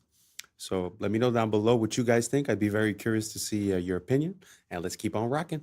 I thought that the French protests were unhinged before, but this might be the single most hilarious way of protesting I've ever seen. As we all know, Paris is hosting the Summer Olympics, but a lot of French people aren't very happy about that. Because, and I only found out about this today, the Olympics is kind of a scam when it comes to a country actually making money. Don't get me wrong, it's great for global street cred, but for example, when China hosted it, they made a net loss of 36.4 billion, and London made a net loss of 13 billion, and that's all taxpayer money. So when the public heard that France has already spent over 5 billion, and then that Macron wanted to spend another billion just to clean up the Seine River so it looks good for the Olympics, they lost it, and the I shit in the Seine River protest began. On the 23rd of June, the French President Macron and the Paris mayor plan to take a ceremonial swim in the river to show off just how clean it is. So the protesters are now planning a defecation flash mob because, and I quote, after putting us in shit, it's up to them to bathe in our shit. Oh, and if you don't live in Paris,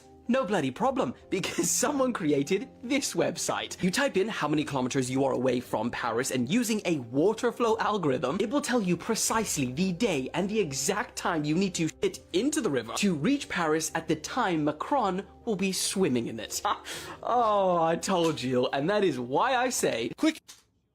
Wow, I have never seen any type of protest in that way. But man, is that interesting. And also, I never came across any information as towards the loss of money of the countries that are hosting the Olympics. That's news to me. I always thought that they generated billions of dollars in profit, so I had zero idea. Did you guys know about that below? What do you guys think about that type of protest? I love it, to be honest.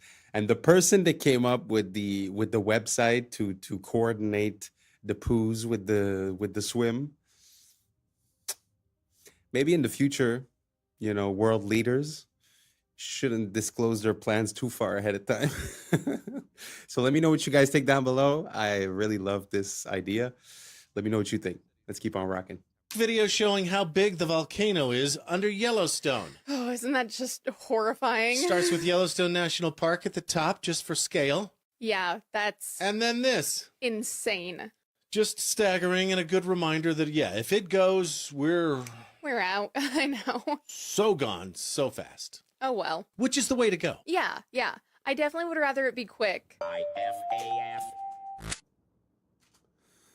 What do you guys think about that? Do you guys think that the Yellowstone volcano might be about to pop? Is that why everyone's building bunkers underground? But this parallel that I'd like to make is that when you look through history, or even in the past 20 years, or even in the past 100 years, it seems like it's always about to be the end of the world.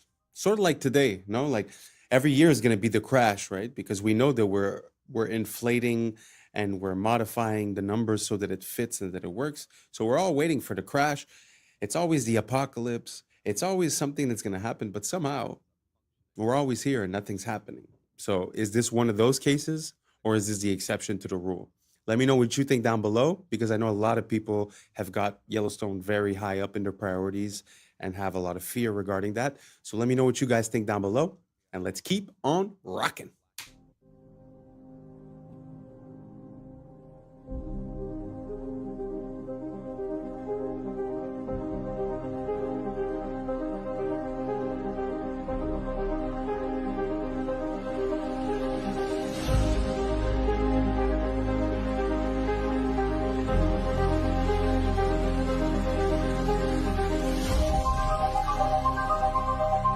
4 cities. Wow, I didn't know we were that ahead with the surgery stuff. How would you guys feel if you went in for surgery and you were underneath that robot? Do you guys feel better about that? Taking away the possibility of human error, but would that leave, possibility for machine error or loss of power or any other? I don't know. What do you guys think down below? Would you rather have a human or would you rather have a machine conducting your operation? I'm very curious. I'd like to know what you guys think about this. Write down below. Now let's keep on rocking. 4 cities that dropped street temperatures up to 8 degrees Celsius, some using ancient techniques, others just using paint. Seville, Spain borrowed a 3,000-year-old Persian technique called qanat that uses underground canals to carry cool water and ends up functioning like outdoor air conditioning. The result? Temperatures dropped by 6 to 7 degrees Celsius. Singapore found an even simpler solution, reflective paint. Coating buildings brought temperatures down 2 degrees Celsius during the scorching 11 a.m. to 3 p.m. window. Vienna took the idea to the streets, repainting black asphalt in lighter colors and cutting temperatures by 5 degrees Celsius. But the Spanish sherry town of Jerez de la Frontera went furthest, using grapevines to slash street temperatures by as much as 8 degrees Celsius. They strung green canopies across narrow streets, stealing a trick sherry makers have used for centuries to keep their wineries cool. Sometimes the best ideas are just really, really old, or come in a paint can.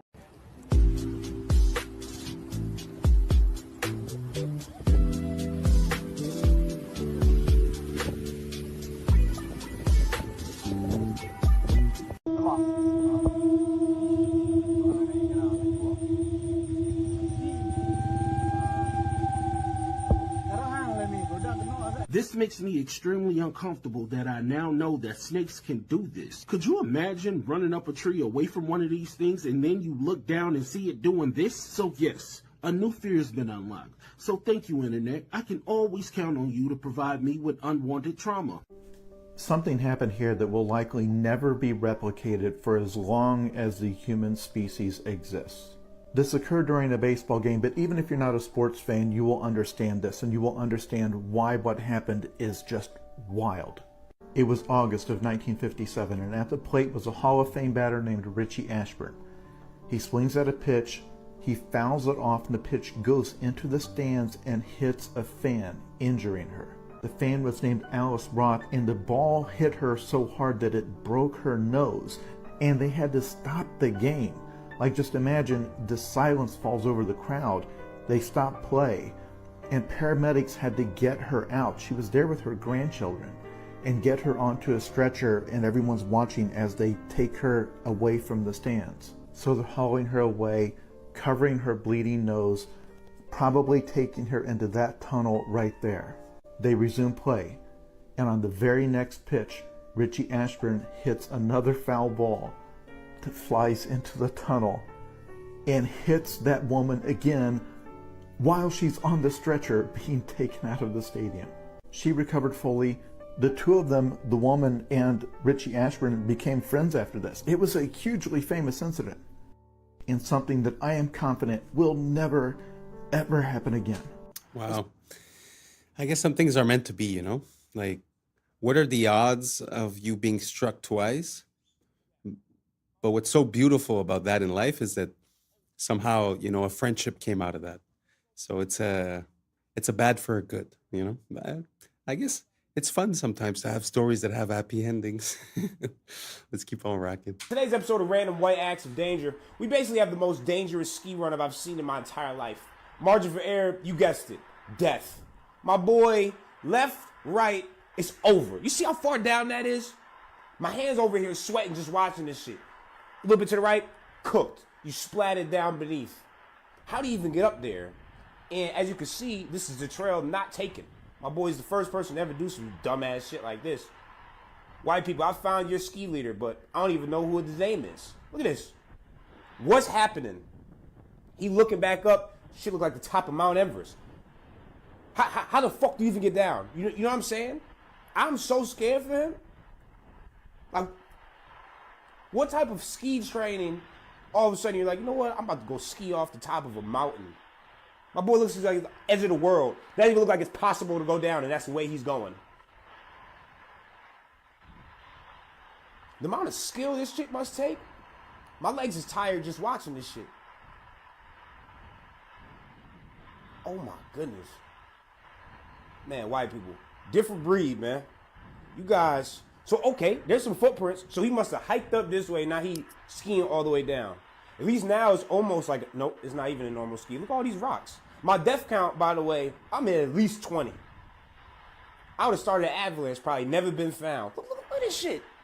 Oh my goodness. Nah, bro, I don't. How do you get the idea of like, you know, I'm gonna hike all the way up to that mountain, I'm gonna ski down, even though it doesn't look possible to ski down. Why? Because I'm him. The fuck? Statue, he needed.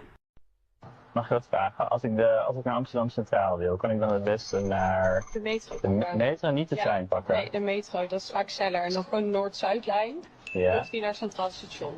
Als ik naar Centraal Station wil, moet ik dan de metro of de trein nemen? Je kunt allebei nemen. Ja. Maar moet je snel zijn? Ja. Moet ik de metro of de trein pakken? Je moet de metro pakken. Volgens mij moet je de metro 50 of 51 pakken. 50 51. Ja, het geeft gewoon aan. Als we rechtdoor lopen, dan zie je de metro. Ja. Of metro 52. Dus klopt het dat je orthodontiepraktijk van Schiedam? Ja? Ja? Klopt het dat je Floor heet? Ja. Ja. Van Grunsten? Ja. Ja. Bent u Helene? Ja. Helene Wachters? Ja, toch? Van Ian McKellen? Ja, klopt. Hoezo? Heet je Wijs? Ja. Basharat? Ja, ja, klopt. Ja. Oh, wat ben ik nou wat spannend? Of dat u jurist bent? Ja. In Venture Capital? Onder andere, ja. Ja? Ja. Ik heb dus een bril waarmee ik gezichten kan scannen. Ik zie aan je dat je ervan schrikt. Nou, inderdaad. Ja. Oh ja, ik zie dat ding al inderdaad gaan. Oh, ik zie er ook een lampje aan. Holy shit. Op die manier informatie te krijgen over mensen. Ja. Voelt bij mij niet oké. Ja. Ik bedoel, het is de tijd van tegenwoordig. Ik bedoel, digitale wereld. Je verwacht dit gewoon. Je verwacht het gewoon. Ja. Maar voor jou in. Ja. That gave me chills because the possibilities with that are pretty endless. Imagine, I don't know, off the top of my head, imagine scammers, imagine police, imagine, due process is gone. You have access to way too much information. It's very interesting. It's very interesting. Imagine if you cross-reference with the person's Facebook and they took a picture outside of their house. You now have their address. You now have their family members. I mean, the possibilities are pretty much endless with what you could do with that information. As for, let's say, fraud or misappropriating the identity. Very interesting. What do you guys think? Do you guys think that it makes sense that we use AI in this type of fashion? What's the future of this technology? What are the applications that we're not seeing yet, but that might be a problem in 1, 2, 3, 5, 10 years? Let me know what you guys think down below, and let's keep on rocking.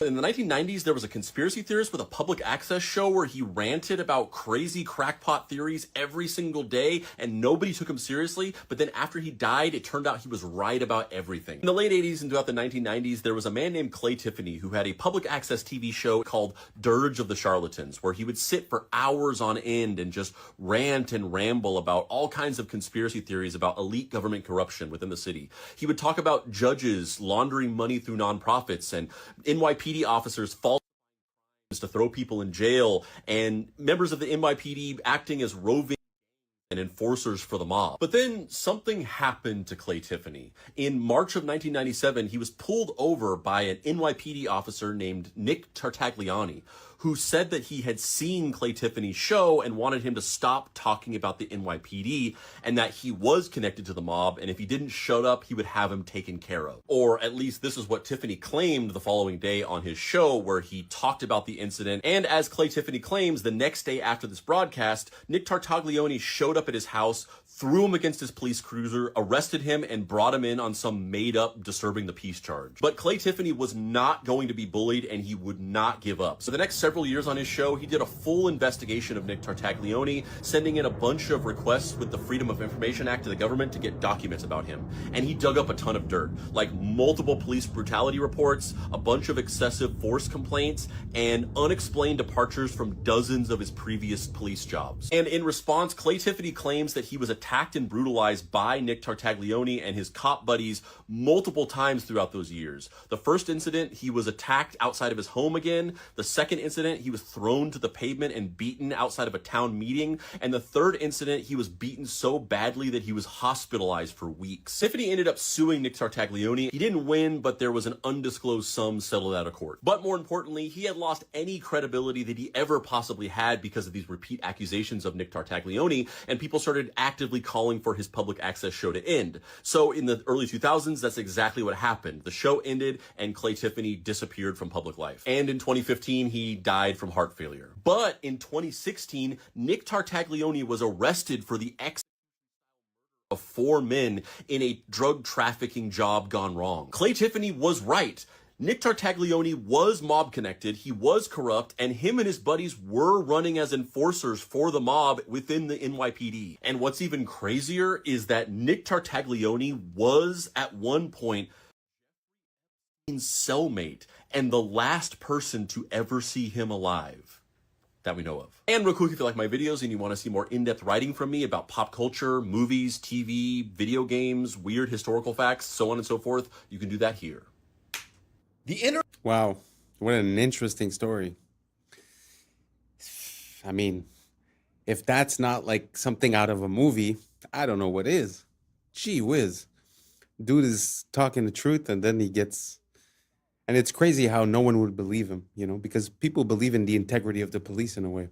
And also, you know, they're the biggest gang in the world, as we say, right? Wow, very crazy. And plus with that final connection with that dude that had that island. Wow. So he's the last person to have seen him. I mean, if you ask me, he'd be the perfect person to help out to carry out something that would be under the radar, let's say.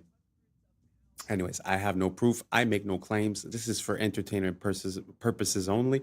So please, YouTube, I appreciate you. Let's keep on rocking. Internet's revenge on the man who invented spam mail is the most iconic thing I have ever heard. In the early 2000s, Alan Ralsky was one of the world's biggest spammers, blasting up to 1 billion junk emails a day. He made millions of dollars from it and was super cocky. He openly bragged to reporters about his empire and proudly called himself the godfather of spam. But in one interview, boasting as usual, he showed off the massive new mansion he bought with his spam money. And that was his mistake. People online found his new home address and thousands banded together to get their revenge. They signed Alan up for every sweepstakes, promotion, all the junk mailing lists they could possibly find. Within days, he was receiving hundreds of pounds of junk mail a day. And inside that pile of junk mail was his real mail, so he had to go through it. He later complained in another interview saying, quote, "They've signed me up for every advertising campaign. These people are out of their minds. They're harassing me." Seriously, what does failure mean? It doesn't exist. It's a figment of your imagination. What does it mean? Pulling a Jedi mind trick on me right now. I was like, does it exist? No, I'm serious. Like, I'm trying to think, like, how can I explain it? So,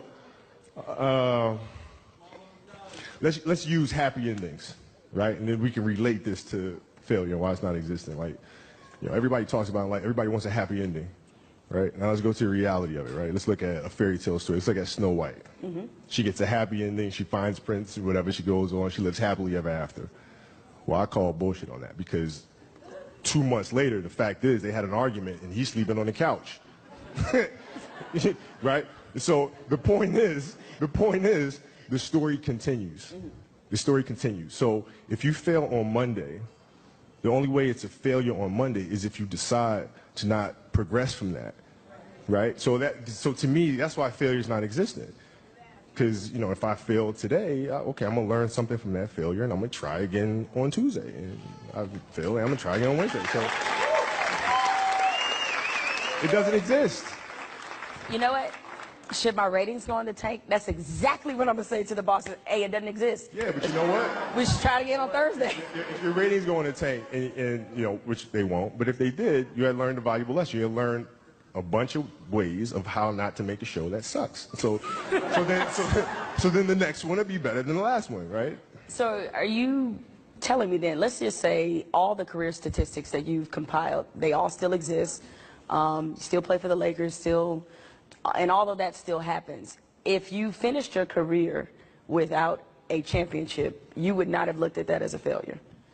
No, I would have looked at it as being extremely disappointed because I had a dream and I had goals that I wanted to accomplish, right?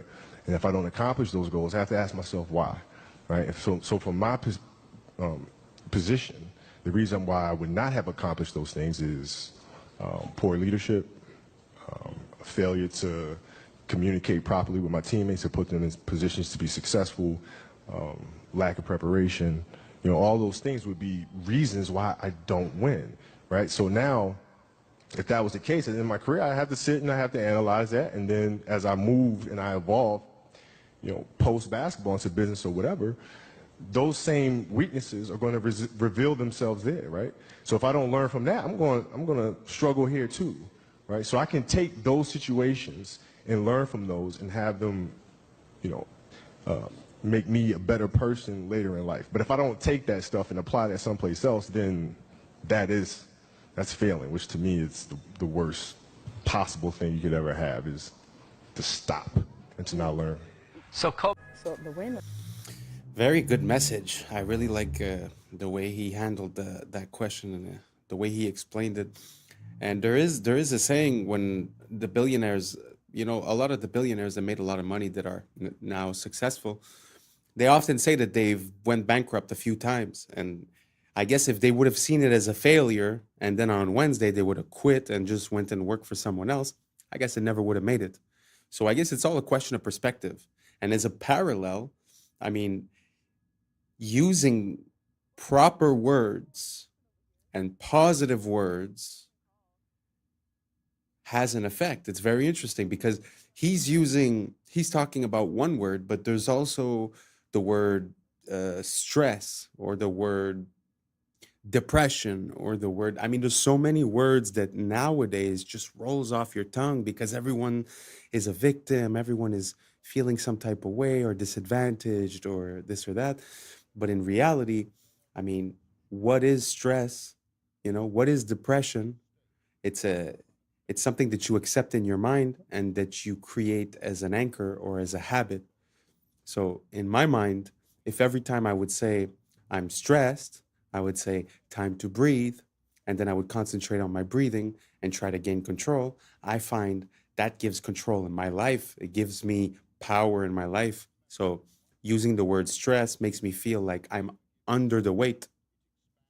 I don't know if you guys understand my distinction, but it's just the way that we use words has an effect on us long term.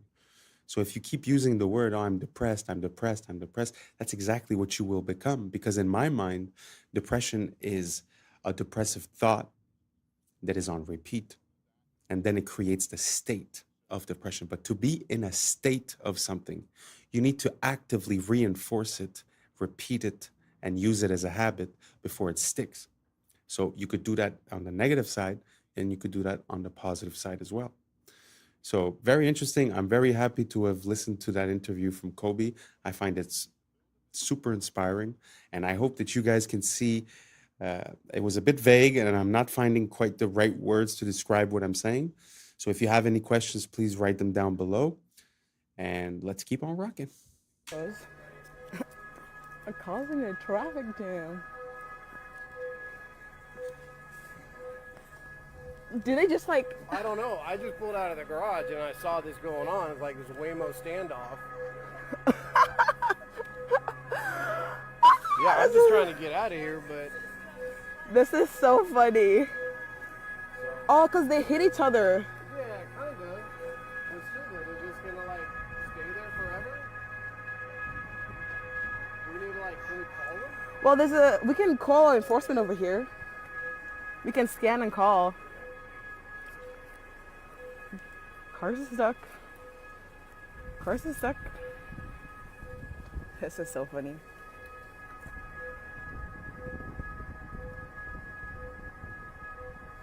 Digital ID is the biggest step towards the surveillance state this country has ever faced in my lifetime. If any government wants access to every detail of your life, they are the ones who should be feared. We live in a country where the state can't even run a basic IT system without losing data or leaking personal details. It won't last a week before a mountain of sensitive personal data is left at a bus stop in Kent again. I do not trust any government. I certainly do not trust this government. And let us remember, once government gets a new power, it never gives it back. It expands and evolves. Digital ID will not stop at proving who you are. It will creep into travel, banking, housing, benefits, even. Today it's voluntary, tomorrow it will be required for security reasons. The day after that, you won't be able to access basic services without it, all for your own good, remember. It's supposed to be a country where the government serves the people, not the other way around. A country built on privacy, liberty and trust. People just want the government to leave them alone and get out of their lives, to build a business, raise a family and live in peace. Digital ID treats every citizen as a suspect. It assumes that the state has the right to look over your shoulder. You defend it by severely limiting the power of the state, not radically expanding it. Abolishing jury trials, cancelling elections, implementing facial recognition. Yeah, this whole digital ID thing is kind of scary. And as a parallel, when you look at Australia, they're saying that they want to put a age limit. So basically, if you're 16 and under, you can't have access to social media, which in a way I agree with because the kids are obviously being brain rotted. But, you know, what they will use that for is probably to create a barrier to entry to be able to enter. So it's not the kids that are going to basically have to do something. It's the adults that are going to have to prove that they're adults.